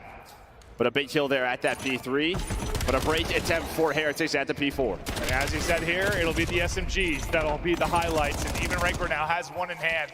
Saw what he can do with the AR, doing it with the sub, but it's a little pinch and poke there from Estriel and Skies, as they'll get one side, their teammates spawn out, will collapse on the other. Now can they collapse together? Last person in is going to be Super, I think. He's trying to stay alive and wait for his teammates to pressure with him. Nice time for G2, up a little bit here. Yeah, this has been like the key right on Scar all week, and it just feels like teams have figured out how to make sure you do not allow a team to get like a full 60 on a hill. Yeah, like yeah. just controlling the spawn, blocking the spawn, giving yourself parallels, and then you're just going back and forth as well. It is G2 with this 20-point lead. Yeah, I mean, down 20 or so when we started talking about it. At the P3, they have a solid P4 now up. They're going to have rotation as they flip them out beautifully. They'll be set up for the P5. So really, this could be a nice 3 hard points in a row after starting a little bit slow. We'll see if Minnesota can deal with the first couple of pushes. Taking the push all the way around the backside, will be Miami. Grouping up, trying to get those spawns. Now this will be the first real push towards the point. Super with the first. That's the entry. Time to go. Mamba's going to flank this, and oh my god, he gets damage into 2. Ends up walking away with 1. It's a team kill there with the frag from Skies. Things fall apart, and Heretics should be in. Yeah, they were there. The timing there. I mean, you had Rentor in the middle. Mamba slips on through. He then almost lines up a double, and somehow, some way, we are still fighting for this. Rentor is alive. He's on 5 in a row, getting this scrap time. And he's got a sub out, getting mixy with it. Okay, yeah, I said he peels somebody there. There we go, there we go. Let's get the AR for that fight, maybe. This will be a little more confident. Oh my lord, and that is why. Just absolute beam straight to the forehead of Estriel, getting real close to earning a Hellstorm. We'll see if he's able to pick that up. He's gonna get to a power position up top. He's able to earn it, so streak earned. His streak also comes to an end, but a nice sequence there as Miami trying to get back in front. Yeah, Skies and Mamba, they're going to be able to find the last 2, and you have a good P1 setup here. So, yeah, outside of, like, the great start from Miami, it feels like G2 have controlled the map. But Rentor, are you going to invest in that Hellstorm right away? Yeah. You're going to go for it. Just pretty much try to split this time and give yourself the position for P2 with 28 seconds left. Mamba's going to find the first pick, though. There is the trade, but you take that all day. You go 2 for 2 if you are G2. Oh, 100%. Mamba knows he's dead. Like, he's mid in the hard point. The fact he's able to take a chow and win it before the missile hits. Lovely from him. Metals, nice slide and chow. That is clean. And what a map from Metals so far. 18 and 12. He has that pop-off ability, and he's getting it done. Next P2, ready to pop. Both teams grouped up. A big 3-on-3 kind of going down towards the point. Super wins a big one. Skies will be the last to fall. Miami have the opening moment. Yeah, it was looking a little grim, right? You used the Hellstorm, but you still lost in the numbers. But on the rotation, right as P2 pops, you're able to get position, and good gunfight wins from your ARs on rotation, top motel. As well, just nobody's in the hill, but you do find 2 kills. And well, that's why Skies was also able to find a Hellstorm at some point. So that makes sense why no one was in the hill. It absolutely does. You talk about the fact that I don't know what it is, if it's just the makeup of this team, but Sky's, had some individual struggles for a stretch there. He is really starting to play at a different level, and I feel like, it's just got to be like a confidence thing, or a composition thing. 100%, right? Whatever it is, they have, unlocked him, I suppose. But he's like, I can play really well. Yeah, back to his old form, like what we're used to seeing him when he was a world champion. He's going to be a big part of why they may get a top 4. If he's able to keep playing like this, but early time is up. It's another rotation won by Minnesota in great position. They've got to be calming well because they are cruising. Let's hear the comms from G2.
I think you really heard the composure there. Dealing with an awkward situation, they got broken pretty quickly, but what a great job retaking here. Oh, no doubt about it. Yeah, Mamba plays his life in his back, and they just lose him if you are Miami, but you wanted some separation. You got it the last couple of hills. Some of the cleanest hard points we have seen throughout the weekend at P3 and into the P4, and just like that is a 100-point lead for G2. And if you told me that Skies was going to be matching what Rancor was putting up, I think, okay, G2's probably sitting pretty, and he has done that. They are up 100. If the rallying comeback is going to start, it might be here. Speaking of Rancor, he's able to get 2 and a little breathing room now at this P5 for Heretics. Everybody spawning out plain side due to the presence there in mid for Drake. So you've got them right where you want them. If you are Heretics, you get all this time, you're right back in the game, down around 40. But of course it's Skies finding picks, finding openings, and now they're gonna push behind that. The first domino falls and go forward, says G2. They're in from the front. Yeah, Mamba finds the time, and he's able to go bottom green, wraps all the way through, puts shots in on the spawner, and then just goes towards the hill. Gets to his teammates. What a break from G2, but especially Mamba. Some big plays from him to lead the brace the last couple of hills. And just a couple more seconds for closing out this map 1. There are some players you can tell as new players are going to love the main stage, love the big moment. Mamba is absolutely one of those guys. They can't close it out here behind Crim's double, but it'll get right out to mid at the opening hard point, and that will shut it down. G2, a whooping there in the map 1. I mean, Miami were up like, what, 50 to 10 or something, and really from that moment forward, it is just G2 control completely. Yeah, I mean, G2, they were getting outslayed, and they still had like a 20 to 30 point lead, right? They were hanging on to it, and it was a mixed fest back and forth, but the fact that they have the lead while getting outslayed, as soon as they started to get it going, got into a couple of their setups, it was just so clean from them.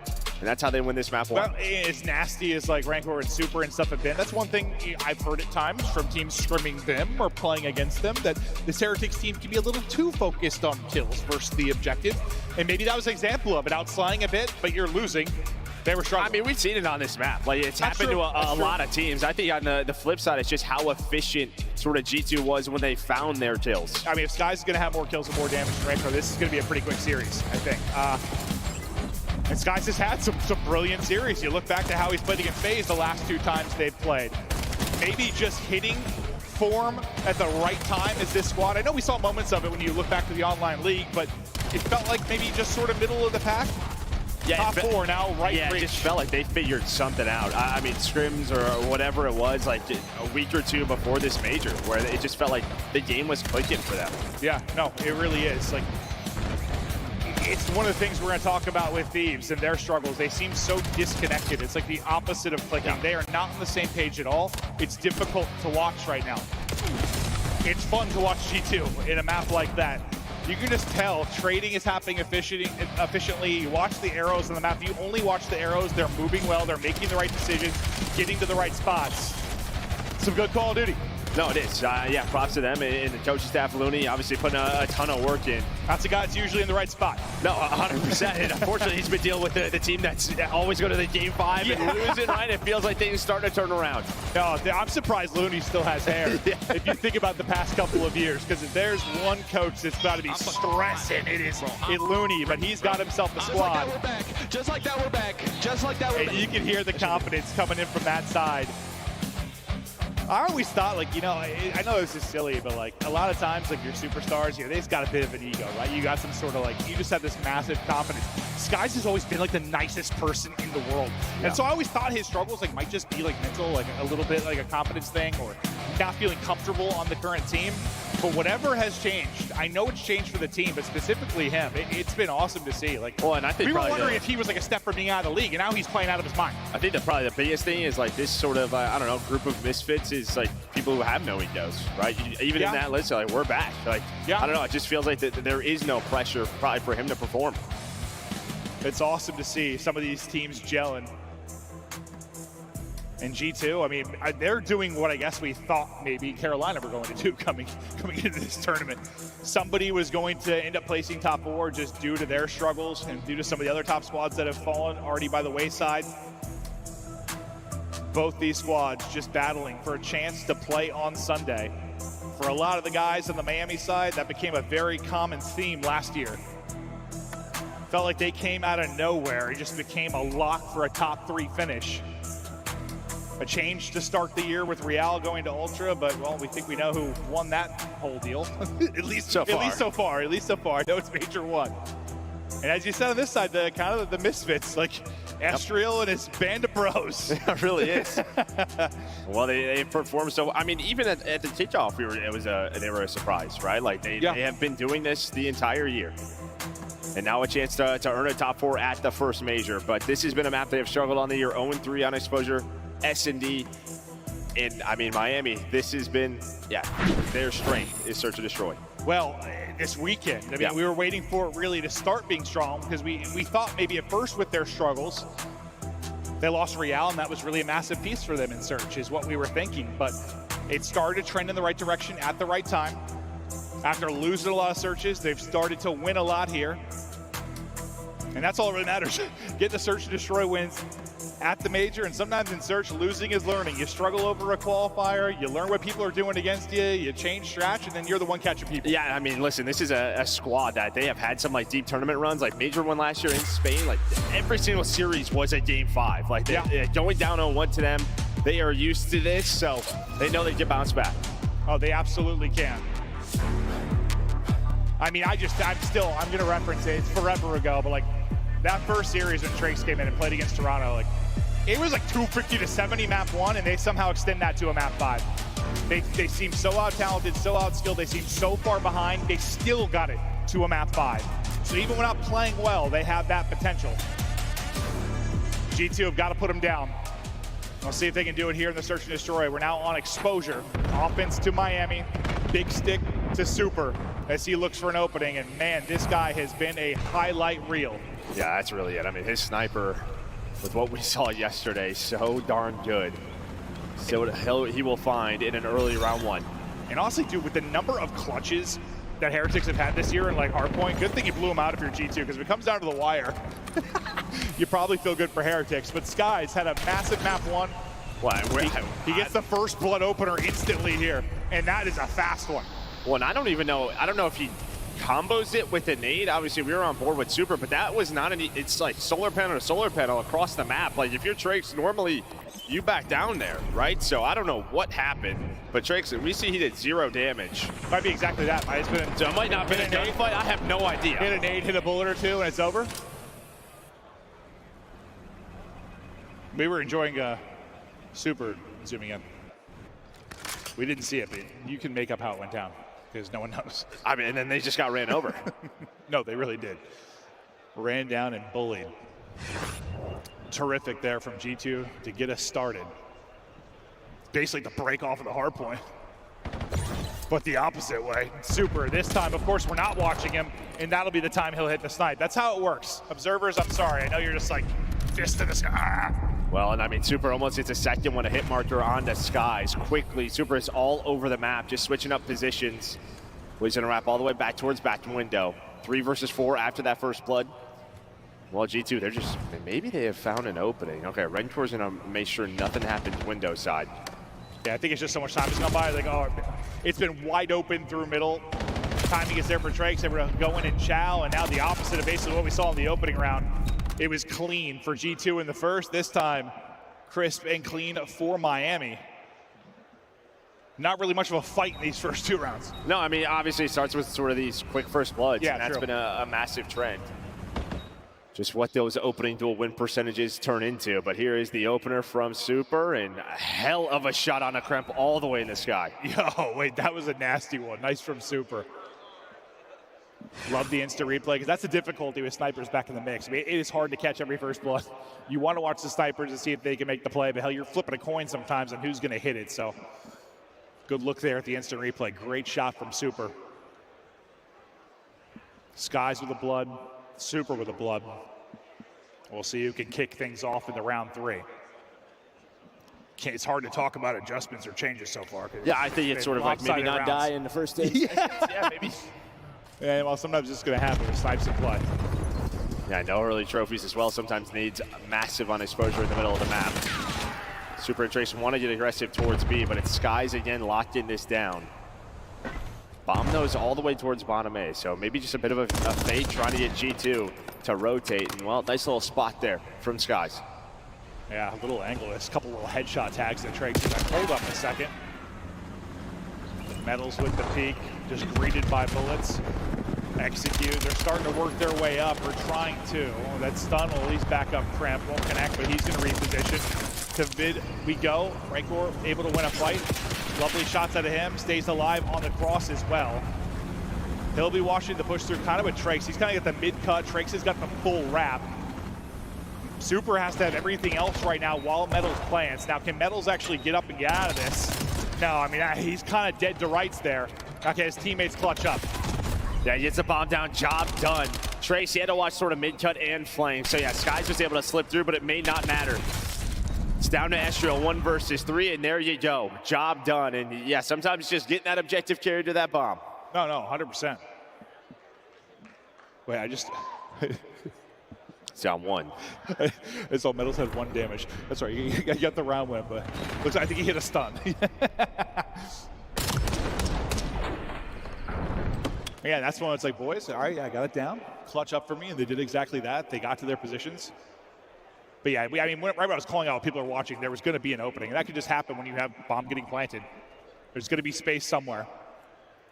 Yeah, that's him just taking top middle away, right? I mean, Mamba, he goes to the bomb, thinks he has, I don't know, someone covering him. But yeah, Rentor was able to get to his spot and then slide away with his life. 4 straight now. For Rancor after losing that, well, dying in that first round, he's been lights out. Mamba in trouble. 44 HP, trying to get a stun out, pre-fire. Skies, I think, gets the blood with the snipe. At the same time, Super gets the kill. So into a 3 versus 3 we will go. Skies, a lot to watch right now. And well, he's got a ton of info with that angle. A ton of info. They're just going to go ahead and chow it through mid, and that's all due to Skies getting the spot on the cross with the snipe. Yeah, still almost. He had 3 versus 2, right? So he had to quickly get to his teammates, and he does. Just whips out the pistol, flies to them. But as you said, just great info from Skies. And they're able to find that kill. Now it's just a question, do they want to play towards B? Yeah, just going to get set up, and Skies just right back to his spot. Yeah, we don't always see like little stuff like that. Like, you can't watch every single POV, but it's search and destroy is an info game. Just spotting where people are going, where the push is coming from, how many numbers, and what a nade there from Estriel. It's all going to be on Rancor. He is on 4 straight. He is demonic, but this might be impossible. He gets shut down with the first gunfight in G2. After back-to-back round losses, tied up 2-2. Yeah, I mean, you get into that 3 versus 3, and yeah, you know there's so many players down low. It's just a question of are they going to wrap all the way back, cut through the middle of the map, but they do not. They don't wrap all the way through. They cut through the middle, and as you said, Skies made sure his teammates had that info for that initial gunfight. And that gunfight did get a little sketchy. No, it did. It was a close one, but I think that's literally one just because Skies call it. You're pre-aim, absolutely ready for it, but it's still real close.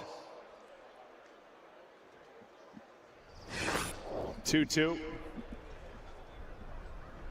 First blood department, we're even still. Skies has both for G2. And Skies might have a chance for another one here. Not gonna happen. Estriel's gonna get picked. It's Metal's first kill. It's gonna be a blood. Skies sees a pop-up, but not able to flick quickly enough. And with the smoke down, he's gonna go ahead and back it up. But look at this.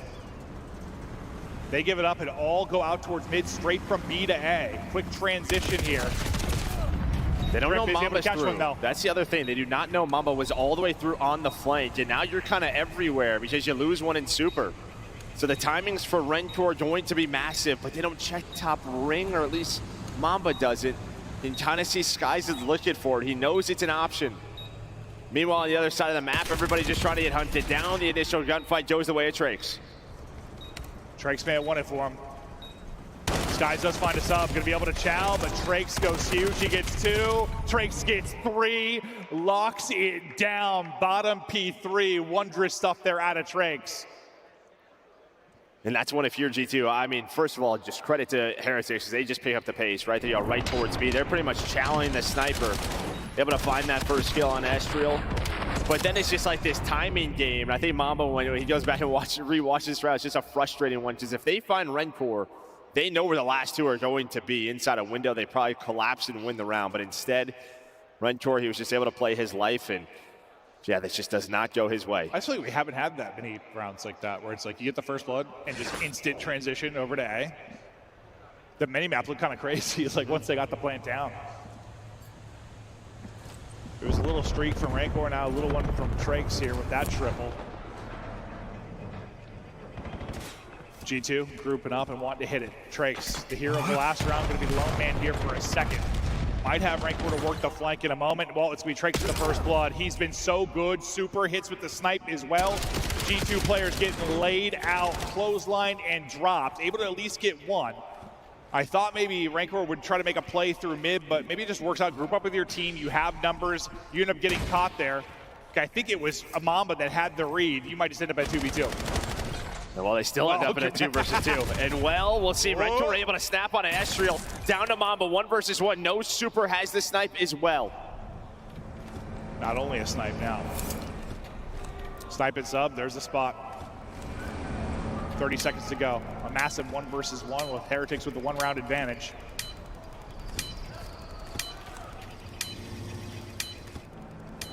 Super just dipping away. Mamba's like, where the hell is this guy? Ring around the rosy we go. Mamba gonna scoop it.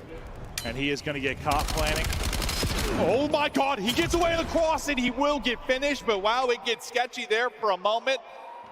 Mamba thought maybe he had him as he slid back to the box. No, I don't know what it is with this title, but the animation looks insane. You are off the bomb so quickly. We have seen it all year. It is not easy when you catch someone on the plant. I don't think he just doesn't want to mantle there. Well, he doesn't know where he is. He's like looking towards the other way, but Super with a nice snipe.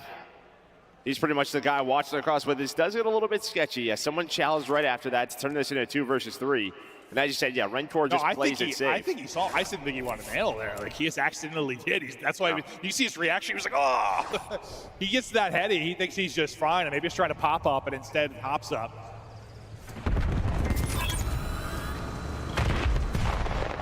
Super's been hit, but really it's been Trakes has been the difference maker. He got the blood there, and the 3 in the round previously. The first blood department, you know, you had an advantage early for your G2. It was just Skies with 2, and now every single member of Heretics has got 1 to their name. So they've been spreading it out in the opening department. There's another Super peeling, but Estriel finds a timing on mid. He's going to get 2, so suddenly her first blood, it's gone, numbers to G2. Yeah, that entire round, you saw Estriel lurking up, and really what they wanted to do was just get Super to shoot. Unfortunately, it landed on Mamba, but they wanted him distracted so Estriel could go, but it still works out because he finds the double. So beautifully done out of G2.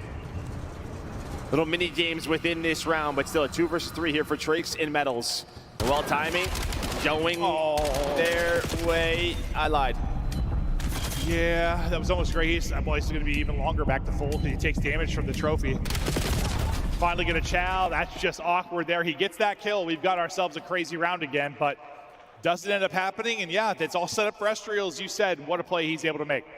And just every single kill that you think is going to be simple sometimes, it is not whatsoever. Our pro is so good at using that Omni movement. Especially the doorways on this map. Like, bouncing back and forth. It's a joke.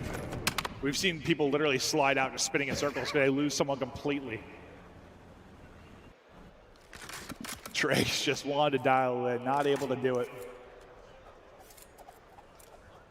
Estriel sitting on 7 kills, 6 non-traded, which is a big stat, well, in any mode, but especially in Surge. He's finding his picks and he's living to see another fight. Avoiding the nades early on in the round. This is that 3-man corner setup. We've seen the 2-man setup lock it down. They were like, hey. Yeah, they're going to upgrade it even more. Get over here, buddy. Get inside me. That's not bad.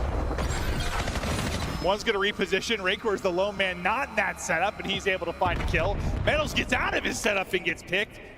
I'm not sure they realized 2 more were there, but it's going to spread out for now. Yeah, well, you can see neither team really has info right now, right? So both teams just kind of holding the line.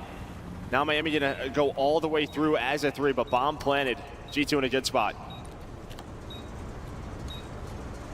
Skies going to see a lot here soon. Not able to finish it. Nice job of the Heretics player kind of getting out of that, making sure he doesn't get picked. 3 versus 3, 30 to go. Heretics moving, Heretics clearing. But the fact is they got to start finding openings. They got to find them here soon. Time dwindling, down to 20 seconds now. Skies continues to be heroic. Numbers to G2. Shrimp just going to go ahead and send it. The team will find the kills. Nice round from G2, and now we're evened up at 4-4. Yeah, and that just takes so long from the Miami side. The reason is right, they all pushed through B. So they don't know that G2 took window, right? You had no presence there. You have no information on it. So they're going through the Minnesota side, clearing everything. Well, plus you knew Skies was somewhere in the area, but it takes so long. That was one of those blind counter rounds. I mean, you had 3 players stacked there. They're playing, it's just went to the opposite side. No, yeah, just once it's planted, they could wrap back and maybe clear a window, but they opt to go all the way through, and they have no idea where G2 is. Yeah. You're just hoping you guess right in that scenario that they're coming to your bomb site, because that would have been a naughty surprise rounding the corner at B, and there's 3 of them there. This is the old-fashioned group up and hit it. Heretics all together. Heretics all flying. Nobody home outside of Skies. Can Skies get info and get away? He's taking a lot of damage. He can't. He gets a little peek, and he is caught. Nice blood. Plant is in. Crimp taking a route, but it's going to be a minute. The question is going to be the timing. Like, does Rancor give this up because so much time actually passes? Or does he keep holding? I mean, they got numbers is the problem. They are missing a player. Oh, my God. Oh, my God. He just slid right under it. But it may not matter, just he's going to live. He's going to live, and his teammates got it, killing his teammates straight on the other side. That looked insane, though. If somehow he got through and killed 2, he would have been like, I'm so sorry, that's my bad. I swear to God, I was holding it. Yeah, you just hit the slide if you're Crimp across, and you just don't see him right over the barrel. But yeah, Skies, he's sort of the info guy over towards B. Just checks it a little bit too late. Just some nice wall bangs from the Dravic, and that player, he's 1 bullet, just hits the shots. Yeah, it's like he wasn't there to start. Like, he repositions back there for maybe just a quick peek, but his peek is, oh my God, there are 3 people flying at me. And he just had nowhere to go. I don't know if that was a... I'm not sure if they wanted a different setup there, or if that's just his job is going to be a quick spot check and then reposition. Yeah, it's just, they're just looking for info, but yeah, he can't die.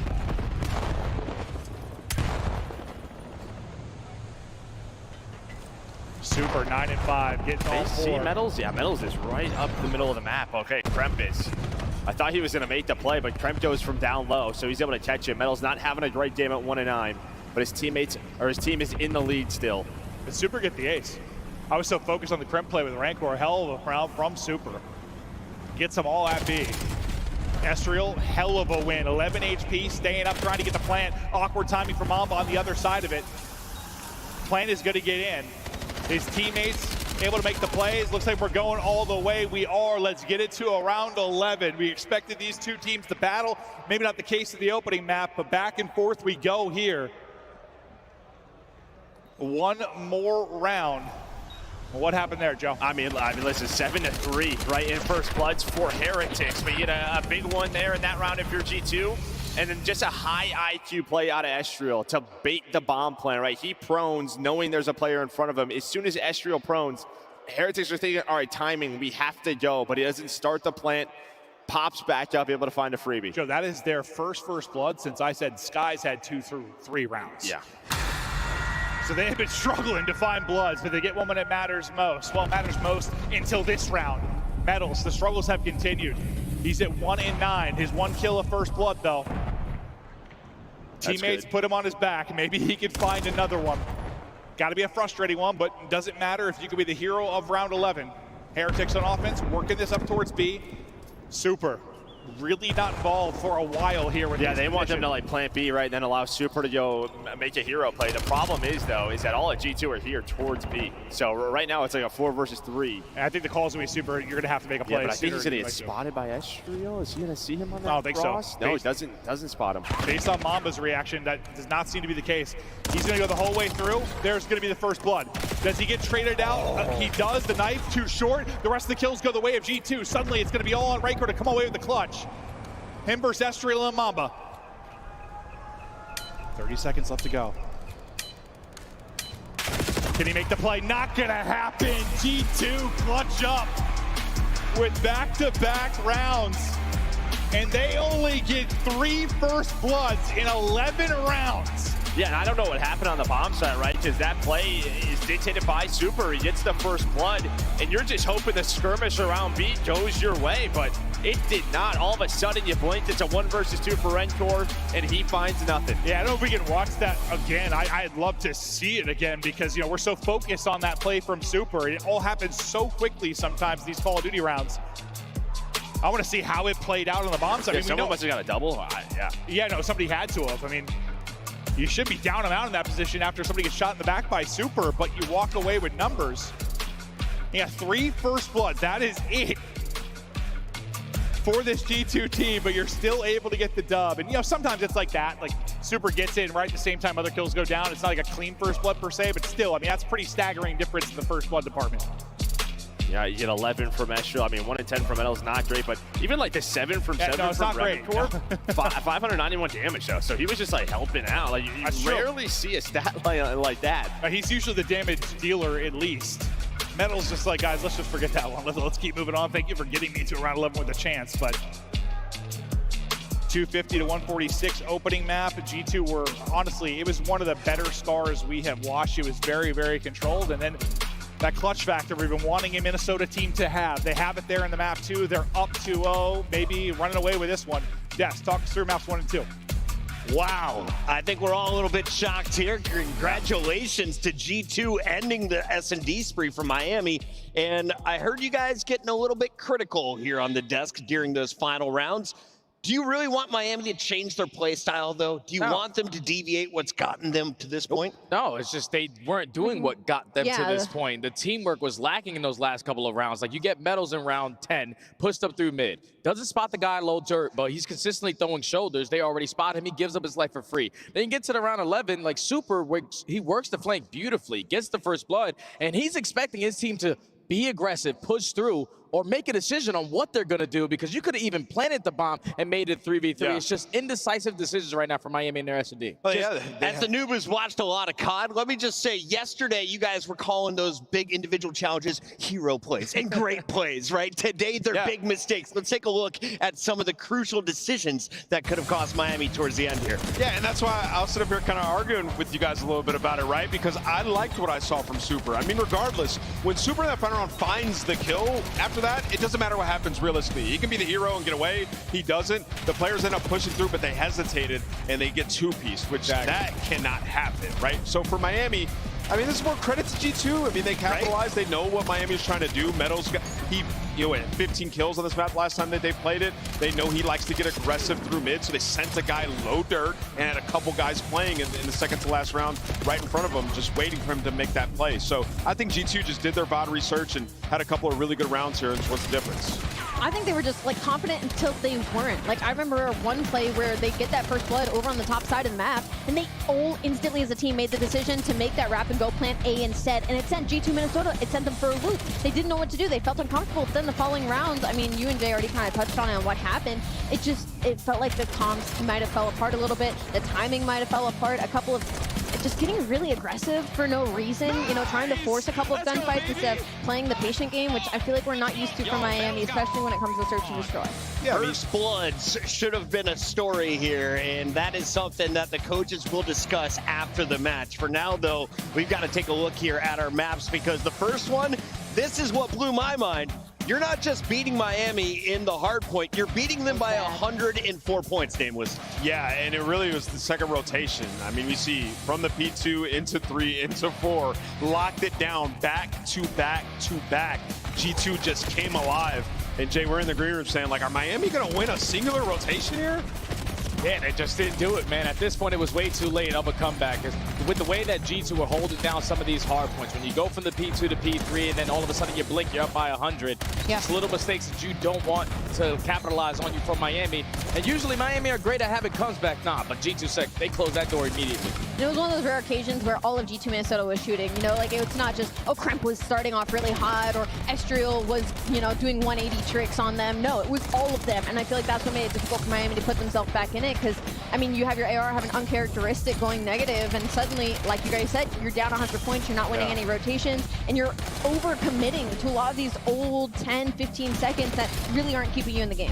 Yeah, it's just plays like that. I mean, I can't credit G2 enough. I mean, you saw in this situation, Mamba runs by 2 people in back green to go fight Hill, and then the reinforcements come in from the front. It's like, even if we're in a bad situation for G2, on that Scar, seemingly, they just made it work every time. Wonderfully played by G2, find themselves up 2-0. They're looking well drilled, and they are 1 game away from their first championship Sunday of Black Ops 7. G2, can you finish it? It's time to find out.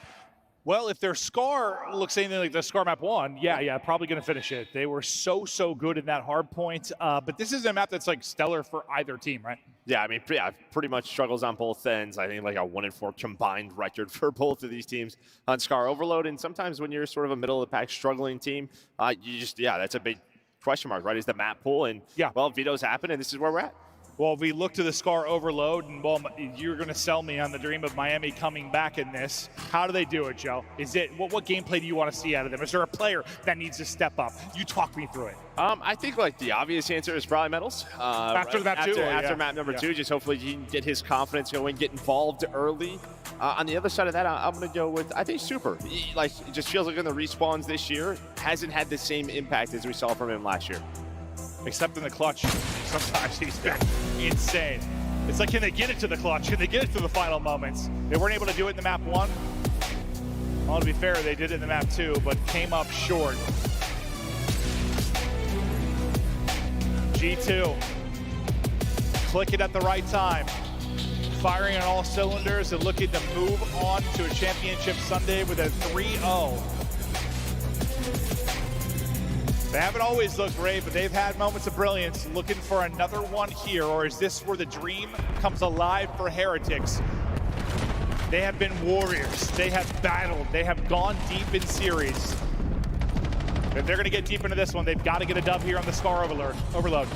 Remember, this is always the map where, G2 are a little bit different than everybody else. They will run multiple Draviks with Kremp and Estriel. They win that... Win that aggression. Whoa. Yeah, he was an angry one. Yeah. Man, that was like extra.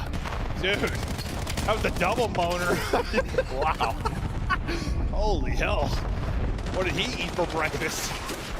Heretics, though. They're finding the kills and they're finding the opening. Mamba's going to feel massive from the back. He's got, well, I was going to say he has help from Skies, but he doesn't need it. Mamba finding the kills. Now they'll try to rally this out of here. You still have Rakor forward. You no longer have Rengar forward as Ezreal will shut him down. Trying to move this. Oh, nice little snap. Nice little 180 there from Metals to disrupt any flow here from G2. They have not been able to cross this line at Motel, and Trakes is just ripping heads. Yeah, nice shots for both of the SMGs to, keep the pressure on. I mean, you have Ezreal in the middle of the map, but everybody else really just coming off a spawn. Kremp up top now. You imagine he's going to get double teamed. Absolutely does. Is super on the pinch. You just want to work this objective, but it's actually going to reset. He's hoping they can wrap it towards him, but his teammates fall. Yeah, it's just one of those times where you take a route, you get into a good position, but yeah, the rest of the squad is not there to then support that play. They'll continue to take risks. One of these times you feel like it's going to work out. Nobody really finding any kind of opening offensively yet. G2, though, starting to get some members forward. That forward member, though, is going to get clotheslined. Kremp can't turn that into a double, so their mid presence is gone for now. But most of these fights have just been happening around that 50-yard line, and there hasn't been a clean 3 or 4 dead. It's mostly been traded by other sides, so... I mean, there's another example of it, right? You feel like you're about to go, and then Super works the white wall, able to find one, then a nade lands. Yeah, it's just like the momentum is stopping right away for both of our teams. Super takes that route again, makes the play, as you said. Now can they turn this into something? A good opportunity. That's going to be 2 dead. Great chance to do it. Kremp gets that kill. He's got to track back, though, because they lose everybody else, and that's going to lead to a score. Heretics going to get it through. A nice play, and finally some offense here. Yeah, I mean, just great openings by Super, right? 10 and 5 from him. Continues to find the timings through the pinch, through plane side. Having to deal with him just so annoying right now for G2, leading to that 1-0 lead. Guys, we talked about how much better he has been, but struggling here. And well, this is the reason why Super is just winning all the gunfights. Well, you said you think he would be the one you want to step it up maybe a little bit in the respawns. He's doing exactly that. Big part of their defense, big part of their offense, and now we work to get this forward again. Trakes leads the way. Trakes gets dropped. Metals, a multi would be terrific here to maybe help out your EMP carrier. I'm not sure he needs help because Super not missing right now. That's 2 with a pistol. Well, we have seen some pistol kills this land. I will tell you what, the pistol on land is hitting. If it can be a 3-bullet kill, and well, these guys are not, they have had plenty of those. No, that's probably the thing that stood up the most. I mean, even just today. That Hydra one? Yes, there have been some pistol kills that defy logic. The thing is insane. Opportunity, though, for G2. 1 for 1 thus far. Rengar chowing out and dropping. I mean, that's what, 3 for 3. And when you're the defensive team, as long as you're trading efficiently, most likely you're not going to be giving up a score. Behind enemy line, so that last guy, they lost 3. The last guy was Mamba. And I don't know if they forgot about him, but Mamba's still going to be lurking. And Mamba's going to go ahead and turn that into 2. They killed everybody but him. Is that just a name not being called? Or? I mean, he just gets through. I think there's just some timings Motel side, and they don't expect him there. He turns it into 5 in a row, but the problem is, again, you're going on these routes, you're taking them, you're finding the kills, but your teammates die. Yeah, great play from Mamba, but it's just not going to lead to much. If anything, maybe it leads to no movement forward for Heretics, but you'd love to turn this into a score. With 20 seconds remaining, Heretics, job done on the first side. You're up 1-0. You're selling the comeback, but you still got 5+ minutes to play to get this done. And, well, we might not be done yet because Kremp is forward. Still haven't added 30 seconds for overtime if they're going to need it, but they might be able to rally this through. But he's got to deal with 2 up to the mid-cut. He needs help from his teammates. Good job finessing here from Ezreal. Getting there should be Sky. Sky's got to finish the kill, and he does. Snaps on a Trakes, at least enough to back him up. 20 seconds now in OT to get it forward. Swinging it to the other side. Their point man Mamba is going to drop. Sky's still alive and well. Nice little wrap and route from Kremp. He gets in behind 2, slams a 3rd. There's the score. Tie it up 1-1. What a closing there from G2. I mean, Skies, he just lays in the corner and Trace forgets about him. Just sprints right into a mid-cut. That gives him the opening. And then what's going on in the base is, they're just getting destroyed by Kremp. So yeah, the fact that you're able to do that with the overtime, the player on the objective, just able to play his life and wrap it all the way around. Beautiful stuff from G2. Yeah, you didn't have a whole ton of opportunities if you're a G2. Not many at all, but when you had the opportunity, you capitalized, and we talk a lot about efficiency when you have the EMP. I think maybe most important on Scar because you've probably had the least opportunity, least chances compared to other maps. You get one shot, you got to take advantage. Mamba leads the way with 19 and 12. I mean, yeah, some of the kills didn't lead to much, at least offensively, but 15 were non-traded, and if anything, worst case, like I said, you slowed the roll of Miami. You kept mid-map presence. Trim, right back to work, 2 HP, and give him another. Yeah, I mean, map control hasn't been really all theirs, and well, honestly, deja vu. They're like finding the first 2, and then they are just getting shut down. Super, all right. Behind Super's 3, that means G2 are now going to be fighting out of their spawn. Super continues to find kills. Unfortunately, it's a frag that's going to stop him, so you lose the hot hand in Super. You now just kind of fight for map control out mid. But it seems like G2 are getting out now. We'll see what Mamba can find. Yeah, Metals was working the pin. She was able to find one. Then just got stuck in Hotel, but Mamba is hit. It is Super versus Mamba.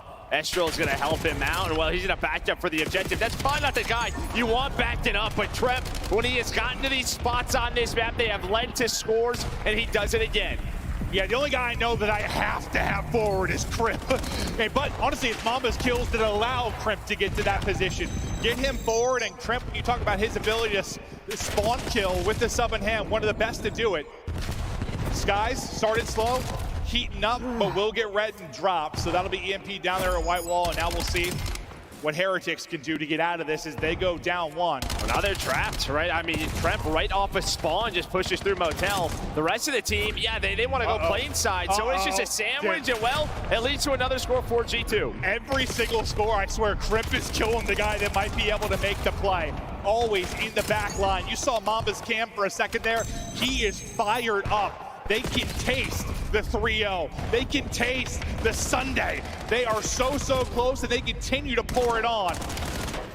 Heretics, we talk about being warriors. We talk about how they battle, how they push it, how they lengthen series. They got to show us something. They got to show us something. Yeah, even in Overload this weekend, right? A couple of wins, both by 1 goal. So they have just been persevering through, but it just doesn't feel like it's going to happen right now. Got to find something special. Looking for something special. Who will deliver something special? Estriel might be the one doing that. He gets 2, Crimp gets 2. That's what I talked about at the start of this series. They were oh my God, the pistol on Taranko. Adios. Can they get another one here? Unfortunately, the guy that you probably want to have a sub in hand is the guy that has the EMP. That's what we talked about. That's the thing we'll change. Let's never let Crimp pick it up, even though that pistol kill was disgusting. But this is where they found trouble last time, Miami, is getting this objective out of here. This time, they're able to find those kills. So, can they push this up and put the pressure on G2? Discombobulated, out of sorts. Not finding any openings. They just go topside? Getting outclassed, but maybe you find a timing. I mean, we could obviously see what's there. Now the problem is going to be the flank, maybe. Crimp's going to get in behind enemy lines. He's going to stop the EMP. The rest of the teammates going to drop it a chance here. Second should go through. Gets it across, gets the score. Heretics now within 1. You still have what? Trakes forward? Okay, well, sorry, Trakes, he's going to be gone. You still have Super in position to maybe make a play. Yeah, Tracy's able to like play his life there. Maybe they have a chance, but instead jumps up, finds 2. So G2 off his spawn, able to find a couple of kills, just relieve some of that pressure, but Metals, he pulls out the M15 right back to it. This is what pressure on G2, this is what they love. Metals with the pistol, wrap it back to the EMP. Super is already pushed up. He's able to find Mamba, but has to get across. And well, it's Big Daddy Crimp. Oh no, that was the chance, that was the moment. Metals with an insane play, but now it's back to the drawing board. 60 seconds to go. And I think it's just because he had to wrap back. Oh boy, Skies from up top. Hold me closer, Tiny Dancer. Skies is moving. And maybe if Metals just stays pushed up there with Super, someone off spawn can grab the objective, that turns into something else, but just could not get across. Skies shutting it down. He knows how clutch they can be. He wants to give him no opportunity to make the play. Skies' streak will come to an end. But Heretics tournament about to come to an end. They need something, they gotta muster something. 20 seconds to go. Gotta get EMP, gotta make a play. Trying to find the kills first, is not able to do it. Time for Minnesota to get into spots and lurk. They find every single kill. Heretics have gotta get out, they've gotta be perfect. Not able to win the first fight topside. Not able to win the second fight at mid. Mamba chopping him up. G2 is roaring. G2 into the top 4, and Sunday, this team has showed up this weekend. Great series out of G2 and into the top 4 in a rematch versus FaZe, which we saw earlier in the tournament. But a lot of 3-0s today, and they add another one to the board. We had, quite a few really this weekend. You think back to Thursday, yesterday, I think we only had the one. We didn't have a lot online, I feel like. No, I know. I feel like a lot more game 5s. You've had, what's the one game 5, right? It was the Koi series, yeah? That they went the distance? Yeah. This one I thought for sure was going 4 or 5, but we were very wrong. This G2 team, holy hell. And I think it's just that map too, right? If you're really locked on it, you have to lead if you're Miami, and then G2 makes some big time adjustments to end that out.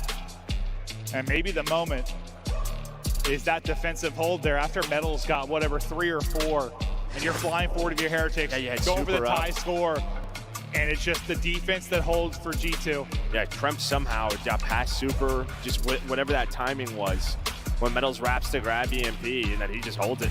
I don't know what we want to, I think we need a stat for like the kills that Kremp gets in Overload. Like those kills on the back line when you're trying to score. He had so many. Lead blocks. I think basically every single, lead blocks. Yeah, every single time they scored, he was the one out front. But you really get a solid effort out of everybody on the G2 side. There are some close maps, especially in the 2 and 3, but it will not go past that. And that's another series that it just feels like, if it gets to a map 4, we might go the whole way. It just doesn't get there. Yeah, and listen, obviously Miami wasn't the best start to the year, but I think you're probably pretty happy with the top 6, right? Considering how it was? Yeah, considering how it was, but it feels like you guys still have a lot to work on. Still a lot to work on, but a team that doesn't have a lot to work on, they just got to work on getting some rest before Sunday. That is G2. Ezreal is on stage. Oh, yeah. Ladies and gentlemen, give a round of applause for G2 for making it to Championship Sunday. Sir. Man, you guys got it done throughout these 3 days. The job isn't fully done just yet, but how does it feel to be back on a Championship Sunday, Astro? It feels good, especially because people have been rating us, they've been disrespecting us because online, we had a bad stretch. But I think everybody knows now, we are actually a good team. We're gonna show it for sure, especially tomorrow. All right, and I think there is no doubt about how good you guys are. Y'all have proved time and time again in a lot of these series that don't count us out, don't bet against us, because we will step all over you guys. Now, let's talk a little bit of gameplay here. Map number 1, after that third hill, you guys really kind of beat them on the rotations all the way into the end and really closed it out. Map number 2, a lot of back and forth right there. 8 first bloods for them, but you guys still managed to win in around 11. It was a gritty one. How did you guys manage to do that after losing so many opening duels? I think it was really just playing together after we got a kill, because when they get a blood, they run away, they play scared, so we knew we just take advantage of it, basically. We seen that early, so. Seen that early fear in their eyes, so you guys stayed aggressive. That's just their game plan, I guess. They get a kill and dip, but we just grouped up and made it work. There you go. Wolf packed around the map, made sure to close that out. Now, one thing is I also want to talk about is just your teammates and how you guys have came together as a whole.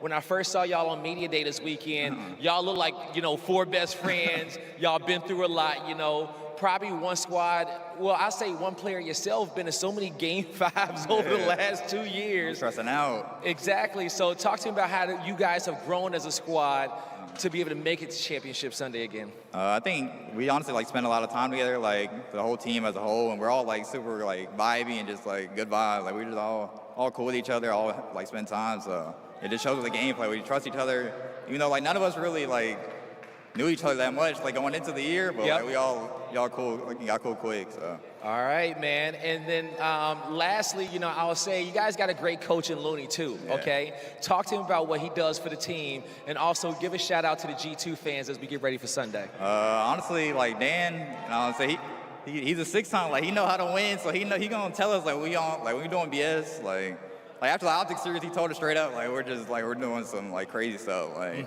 so honestly, like coming from like a player who is like good as him, like he definitely like he knows what he's talking about, so it's easy to understand and like translate. So yeah, appreciate all the G2 fans, appreciate everybody's support, and we're gonna be back tomorrow. Thank you.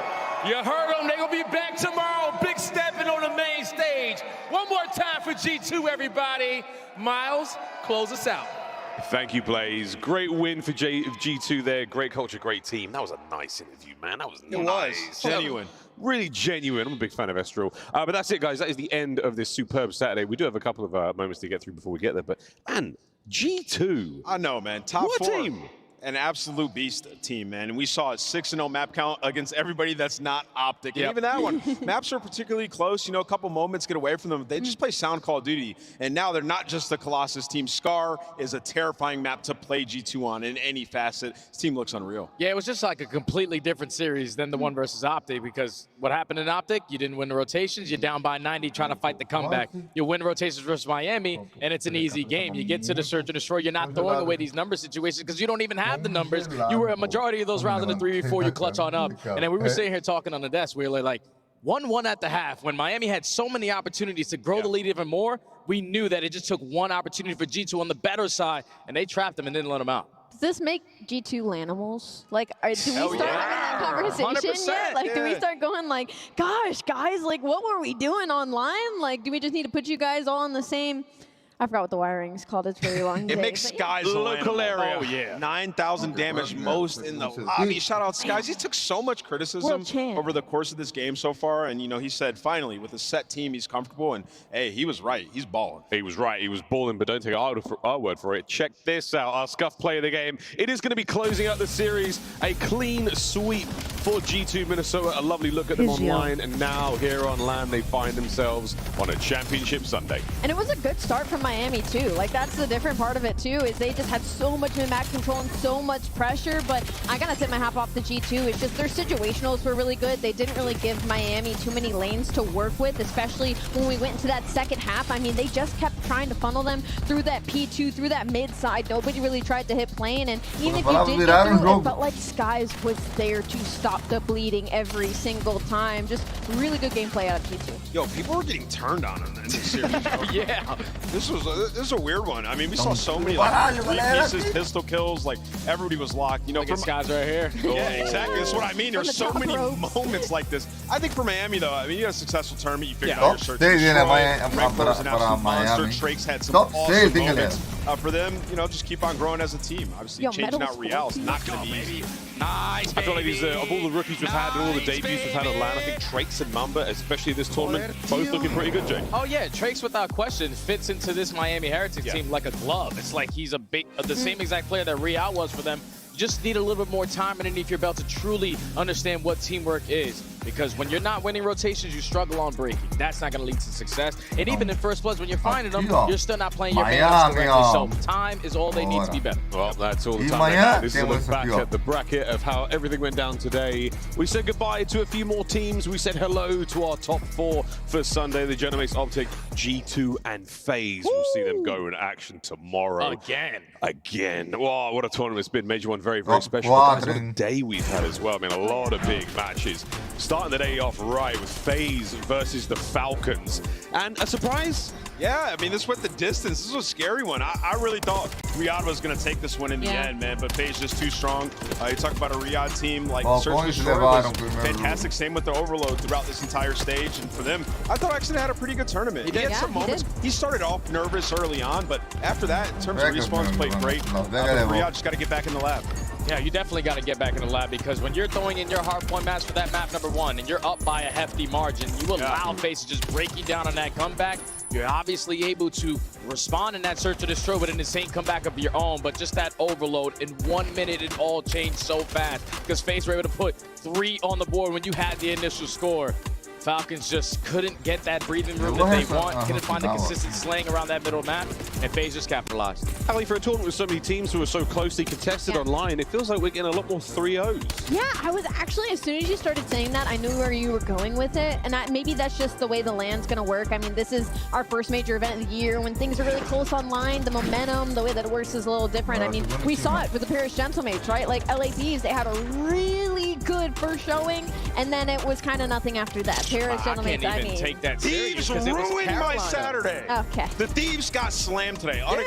We got to be unacceptable performance on this team. And the only win they got was versus Carolina, and they onliners, brother. I don't know what to think about this Thieves roster. Oh no, well, Thieves. We're officially calling Carolina onliners, valid. Well, I mean, I'm calling Thieves. They're not even onliners. Yeah, I don't know. Order in the court. Well, we're going to see Paris play tomorrow. A very, very exciting matchup for those guys. But they have delivered. They've given us the goods on LAN, Jay. We expected a lot from them, but they're going to be playing Optic tomorrow, who, let's face it, they had a great day. Man, that fifth man for the crowd is really playing an impact for Optic. Because every time you're getting a kill, you're just hearing the roars. You're consistently playing with the utmost confidence. You were able to stop that almost comeback here from G2 on map number 1.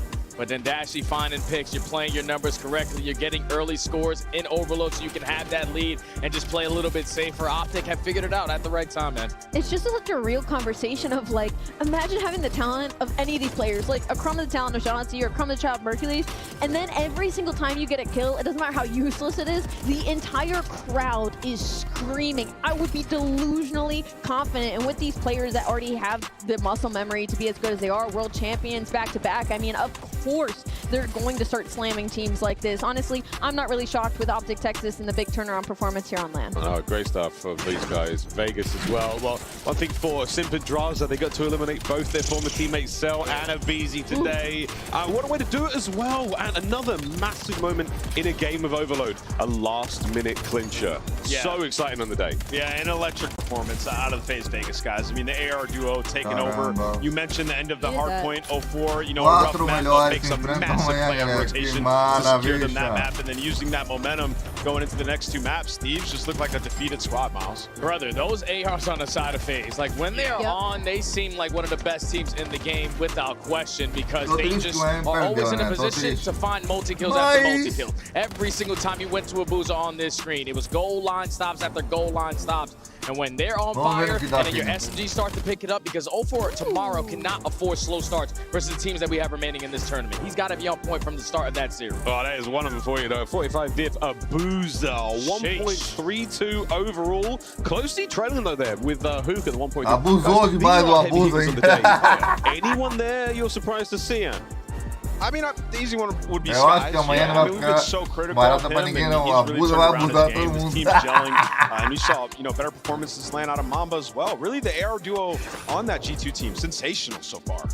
I wanted to shout out Hook in that just because I feel like he was kind of been left out of the conversation with Optic Texas. But moving on to our K-Dealers, I mean, Mercules, I don't think there's a whole lot of shock there. Honestly, with any of these players, I think the biggest story is just the fact that there are 3 Gentlemates players sitting right in this sandwich that all have a 1.2 KD. That's very impressive, Jay. AR dominant on top. Yeah. Brother, I don't know if it gets any easier than this. The M15 got to be the land gun. It's usually the SMG, but the fact that Neptune is the only one Shout up out there. Neptune, bro. He's him, man. Holding it down for the submachine gun players. Gentlemates and Optic, they'll be our winners bracket matchup in the lower bracket. We say goodbye to G2 or to FaZe tomorrow. What a Sunday it will be here at Major 1. Coming at you in Texas. First and foremost, though, what's going on tomorrow? Our stage is set for a wicked Sunday. FaZe G2 up first, followed by a healthy dose of Optic Gentlemates.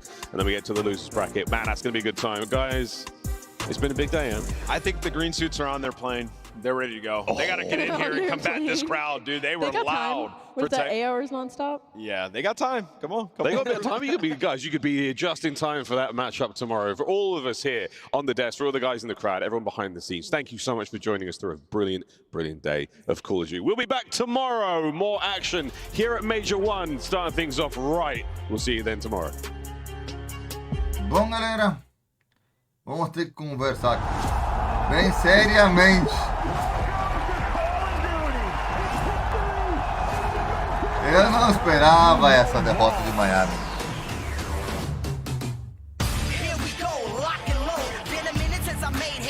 Já falo com vocês. Let's go! Teremos minutinhos a mais aqui do normal, mas vamos começar um pouco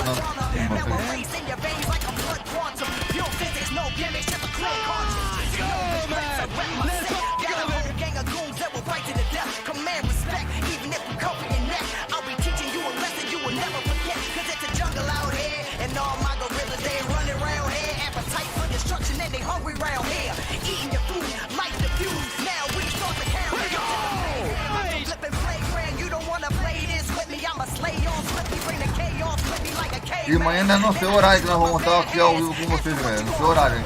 Hoje estamos no horário especial ainda, igual que ontem.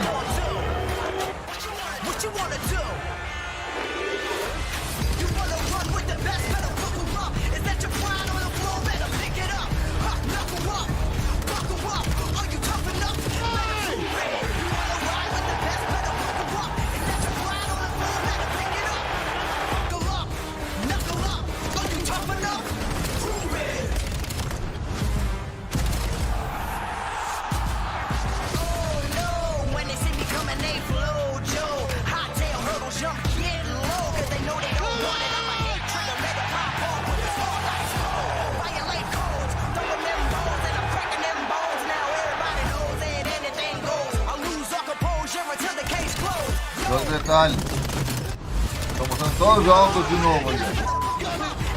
Fizemos hoje. Paris, aí vai, arrasou com Netuno, o time de Fabrício.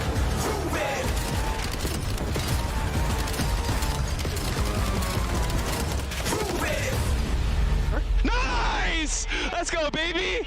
Let's go! Yo, Meadows got on. Meadows got on. Ok, vamos lá, agora vamos botar. Draws it down. Chegar no final aqui. Draws. Aí, ó. Oh my god! Oh my god! Two! It's a madhouse over the top of the hill! And now you're out. Oh, forward two. That's a big two. That's a big two. Oh my god. Oh my god, they have a cross. Come on, Pins! Last guy. That's Geek. That's it. That's it. You're gonna make it. That's it. That's the boots as well. That one. Damn. Yo, let's go. That was crazy. That was crazy. Come on, BJ. Come on, BJ. Holy. This is why you have to pin. That was a super piece. Movie. They just broke down. Okay.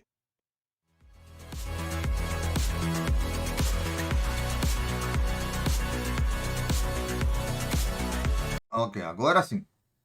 Amanhã, galera, que vai ser demais, hein? Fase Vegas vai enfrentar o G2.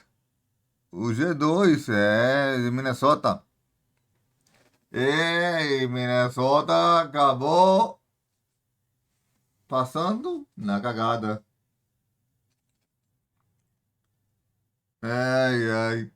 E no segundo jogo, Paris vai esmagar Texas. Ai, ai, ai. Lembra que eu tô falando? Paris vai esmagar Texas. Esse vai ser o resultado. Aqui, fase Vegas ganha GB2. Ó, vou começar aqui, ó. Las Vegas, que é da esquerda, o primeiro de cima, vai ganhar de Minnesota. Essa é a minha opinião. E o Paris, que é do Netuno, vai ganhar de Texas. E aqui, o da esquerda, que tem o nome escrito ali, que está enfrentando, e da direita, que tem os dois times aí que eu não consigo ler o nome. Os dois penúltimos. Ok? Eles, eu acho que o da direita leva. E o campeão, quem será, hein?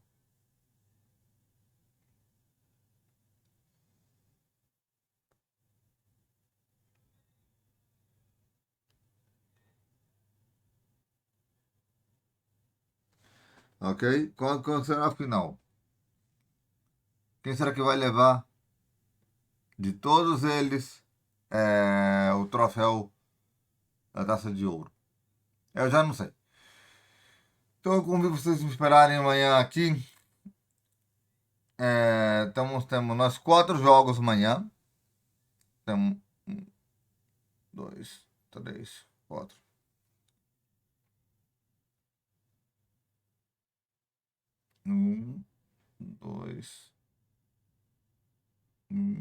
São 2 jogos. 3. Temos 4 times aqui se enfrentando. 4. 6 times se enfrentando. 6. Amanhã. Mas se enfrentam 6, melhor dizendo, 6 times. E esses 6 times, um será o campeão de $1 milhão. E lembrando, olhe bem o site no QR Code que eles mostram durante os comerciais ali. O torneio do verão se aproxima. Os tickets vão estar em breve já disponíveis. Então, fique ligado nos comerciais também. Vamos falar aqui de várias coisinhas também. Antes de fechar. Falar também do nosso... Iniciar janela. Facebook, Instagram. Pesquisar janela. Aqui, vamos mostrar primeiro o Facebook primeiro. Facebook janela. Facebook, ainda carregando. Deu problema aqui na página. Clicável principal, marco, create a post, região, marquitos, carregamento concluído. E aqui... Instagram fix, exibis aplicativos em Instagram janela. Instagram. Clicável, marquitos, animes, profile, picture, gráfico, link. Profile. Visitado link. Me segue que eu sigo vocês. Tínhamos 88 quando começou a live, hein? E caiu 85 de novo, hein? Instagram. Parece que eu não percebo. Facebook 3. Então, estou ficando por aqui. Então, muito obrigado por nos acompanharem. Nos vemos amanhã.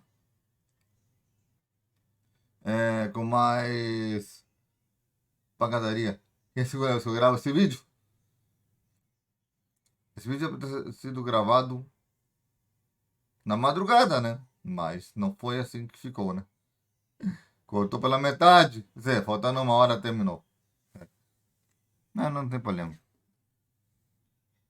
Vamos ficando então por aqui. 1118. E nos vemos no próximo vídeo. Valeu, falou galera. Beijos. Fui. Até o próximo. Tchau, tchau. Iniciar janela. OBS Studio. O 4 300. Iniciar grau. Interromper.